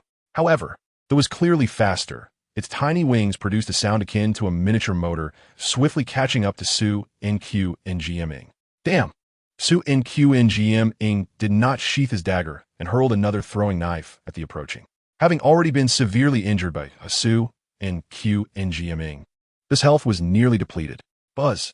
Everyone, let us go together and kill him. Just as the rushed to assist, Su NQNGMing seized the opportunity and executed a great wave palm strike. All perish. It was propelled backward by the great wave palm strike, crashing into the arriving, and then both were reduced to white light amidst the sharpness of the throwing knife. Su NQNGMing then surged forward, unleashing a series of ruthless normal attacks, great wave palm strikes, and devastating thrusts. Buzz! As the last colossal venomous bee transformed into a wisp of white light, Su NQNGMing finally felt a sense of relief. The game prompted. The player has obtained one unprocessed pollen, 60 copper coins, and a task completion of 2020 for the venomous bee's stinger. Task quality, perfect. The player may collect additional rewards at the old medicine box at any time. Summoned Little Wolf. Su NQNGMing was now primarily concerned about the durability of his dagger. However, as long as the queen bee was not significantly above his level or of bronze rank, he believed he could hold his own against it. Su NQNGMing circled around the snake den and ventured into a dense forest. As he moved further away, just before exiting the woods, he suddenly heard the sounds of battle not far away. Hey, beautiful lady, just let me strike once more, just once, please. Qianqingming heard a familiar voice, a female voice, and furrowed his brow in contemplation for a moment, but he could not recall the owner of this voice. However, one thing Qianqingming was certain of was that he certainly did not like the owner of that voice. Who could it be? He had ventured deep into the forest, and it seemed unlikely that any players had arrived here before him, unless... Before Qianqingming could finish his thought, he beheld a figure he most dreaded, the Tian Kai girl. Oh, beautiful lady, do not hide. Your health is already half gone. Fear not. I shall soon send you to become a wisp of white light. Hearing her coaxing and deceptive words, and witnessing the Tian Kai girl wielding her blade with fervor, cold sweat began to bead on his forehead. How did this individual, in every possible way, appear to be a deviant? Buzz, I believe you not at all. You are the true deviant. Not far from the Tian Kai girl stood a gigantic beehive with a massive hole in it. This beehive, perched at the foot of the mountain, was estimated to be 5 stories tall and, from a distance, resembled a tall self-constructed house. At this moment, the beehive had a gaping hole, exposing its first and second floors. Beside the Tian Kai girl was a corpulent queen bee, adorned with several short wings. Above her head was a label, 12 bronze-level Shiwei queen bee. From afar, the Shiwei queen bee resembled the nemesis of Hulu Hua. However, in both appearance and physique, she paled in comparison to the snake spirit sister. The queen bee possessed a plump, round face, adorned with natural blush, and a pair of hair buns atop her head, indicating her royal status. The Shiwei queen bee had a thick serpent-like tongue that flicked in and out. Buzz, please kill me quickly. Do not merely immobilize me without delivering the final blow. Are you reluctant to use your spiritual power? The Shiwei queen bee leaned on her long tail for support, which bore a sharp, elongated stinger. On her back, akin to the teddy bees, she sported multiple pairs of short wings. However, at this moment, these wings were bound by some force, stuck firmly against the smooth mountain wall, rendering the Shiwei queen bee immobile. After enduring 2 of the Tian Kai girl's basic attacks, the Shiwei queen bee emitted a deep, resonant roar. Thanks to his beast language skill, Qianqingming understood her words as if they were translated directly into his ears. The tone of the Shiwei queen bee sounded like that of a coarse, elderly woman. Buzz, why must women make things difficult for one another? Little girl, I have heard the outside world is terrifying. Is it that you find great pressure in your daily life, and come here to vent your frustrations on us? My health is thick, but I feel pain too. Be good, it won't hurt, my beautiful Shi-Wei queen. Just hold on a little longer. The time has come, and I shall begin my spiritual attack. You must endure and not perish. He shall arrive shortly to refresh you. Chapter 106. Both of you must strive hard, the Tian Kai girl muttered softly, her blade emanating a dazzling array of colors. Xian Qingming observed as she continuously struck at the Shi-Wei queen bee, each swing imbued with a chilling aura of spiritual energy. This girl, this deviant, her swordsmanship must surely be derived from the stone tablet above. It is undoubtedly the very tablet I sought. Clearly, the sword techniques the Tian Kai girl employed were not learned from Yin Shui. The day Xian Qingming hurried to cleanse the foul, putrid mire, he missed the opportunity to seek the riverbed tablet, which he was certain had been seized by this Tian Kai girl standing before him. 77 two beams of light flashed by, and the Shi-Wei queen bee's health diminished further. Buzz, you are not human. Even monsters have their dignity. You deviant. Hurry and kill me. No, let me go. I shall pierce you. The Shi-Wei queen bee, feeling mocked by the Tian Kai girl, lost her patience and became frenzied. No longer willing to sit idly, her waist twisted unnaturally, and her tail lashed out, the blades on it aimed toward the Tian Kai girl. A thick, purple beam surged towards her, displaying a deep violet hue at its core, fading towards the edges to nearly colorless. The Tian Kai girl, seeing the oncoming attack, swiftly rolled aside, narrowly evading the majority of the robust purple beam. However, despite her evasion of the Shi-Wei queen bee's direct strike, she was still affected by the overflow of the purple light, causing her to lose some health. 15 at this moment. Xian Qingming noted that the Tian Kai girl's level was an astonishing 13. Not only was the Shi-Wei queen bee's attack hindered, but she could no longer keep pace with the Tian Kai girl's movements. Beautiful lady, do not rush, just a little longer. My heavenly secrets shall not err. Xian Qingming, hiding the shadows, caught snippets of the Tian Kai girl's fragmented words, but he did not comprehend them fully.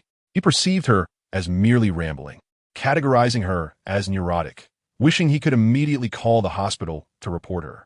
Could it be that she truly is a deviant? No, she must indeed be a deviant. Who greets a stranger by calling them a hero right off the bat?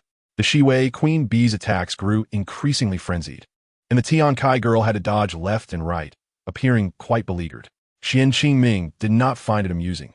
Instead, he frowned, pondering how troublesome it would be if the Shi-Wei queen bee were not restrained by the Tian Kai girl. The Shi-Wei queen bee's tail repeatedly lashed out, shooting purple beams of light, while the Tian Kai girl's sword flashes relentlessly assaulted the queen. Concurrently, the Tian Kai girl continued to consume a certain blue fruit. Xian Qingming noticed the Tian Kai girl's blue bar. With each fruit she consumed, her spiritual energy was rapidly replenished.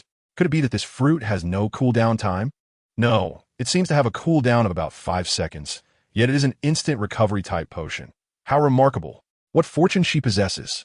Xian Qingming gazed enviously at the Tian Kai girl in battle, utterly coveting those rapidly cooling and instant recovery fruits. For this hidden task reward, I hope that the old medicine box will allow me to purchase such fruits. Old medicine box, would you like to sell me this old skeleton? What does that have to do with me? Those are fruits. I cannot produce them. Before long, the Shi-Wei queen bee's health had diminished to 2/5, and her attacks became increasingly frantic. In contrast, the Tian Kai girl wore an expression of excitement while observing the Shi-Wei queen bee. She did not engage in close combat. Like the Shi-Wei queen bee, she struck with her sword from a distance. Goodness, this woman is excessively deviant. Is she a demon? How can one be so tormenting? Xian Qingming had categorized the Tian Kai girl as a pathological individual who had accumulated too much stress in life and sought release within the game. With a look of disdain, Xian Qingming observed the Tian Kai girl, who was joyfully wielding her sword, completely oblivious to the grace with which she moved. The brilliance of her weapon's blade was blinding, and Xian Qingming found it difficult to see clearly. He shook his head in distaste and shifted his gaze back to the Shi-Wei queen bee. Buzz, there is no need for such bullying. I shall pierce you. The Shi-Wei queen bee's upper body, with her wings firmly pinned against the rock wall, could only rely on her abdominal strength to lift her robust tail. From the tip of the Shi-Wei queen bee's stinger, thick purple needles shot forth towards the Tian Kai girl. The Shi-Wei queen bee writhed violently, akin to a muscle-bound man fervently engaged in fitness. Xian Qingming could not help but swallow hard as he observed the Shiwei queen be firing her tail needles. Why does she appear far more terrifying than the sharpest of weapons?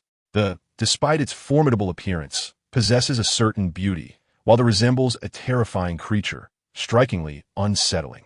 Unbeknownst to Xian Qingming, as he indulges in his fanciful musings, the lazily turns over on the bed.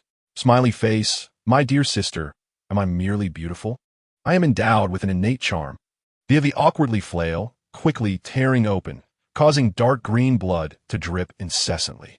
The head of the is beset by injuries, presumably from her wings being ripped and bleeding. Observing the fierce exchange between the and the, Xian Qingming cannot help but feel exhilarated, silently cheering for their mutual demise. Go for it, great earthworm. Oh no, great honeybee, sting her. You little vixen, put in some effort. Yes, just like that. Use your spiritual power to strike her down. As he witnesses the blood levels of both combatants dwindling, he is on the verge of voicing his encouragement aloud. Thea has unwittingly dwindled to a third, and in that moment, she suddenly begins to thrash her tail wildly, its motion akin to a propeller stirring up a fierce wind. Buzz hiss, I shall pierce you to death. Xian Qingming, realizing that they cannot evade the onslaught of needles raining down, feels a surge of joy within him.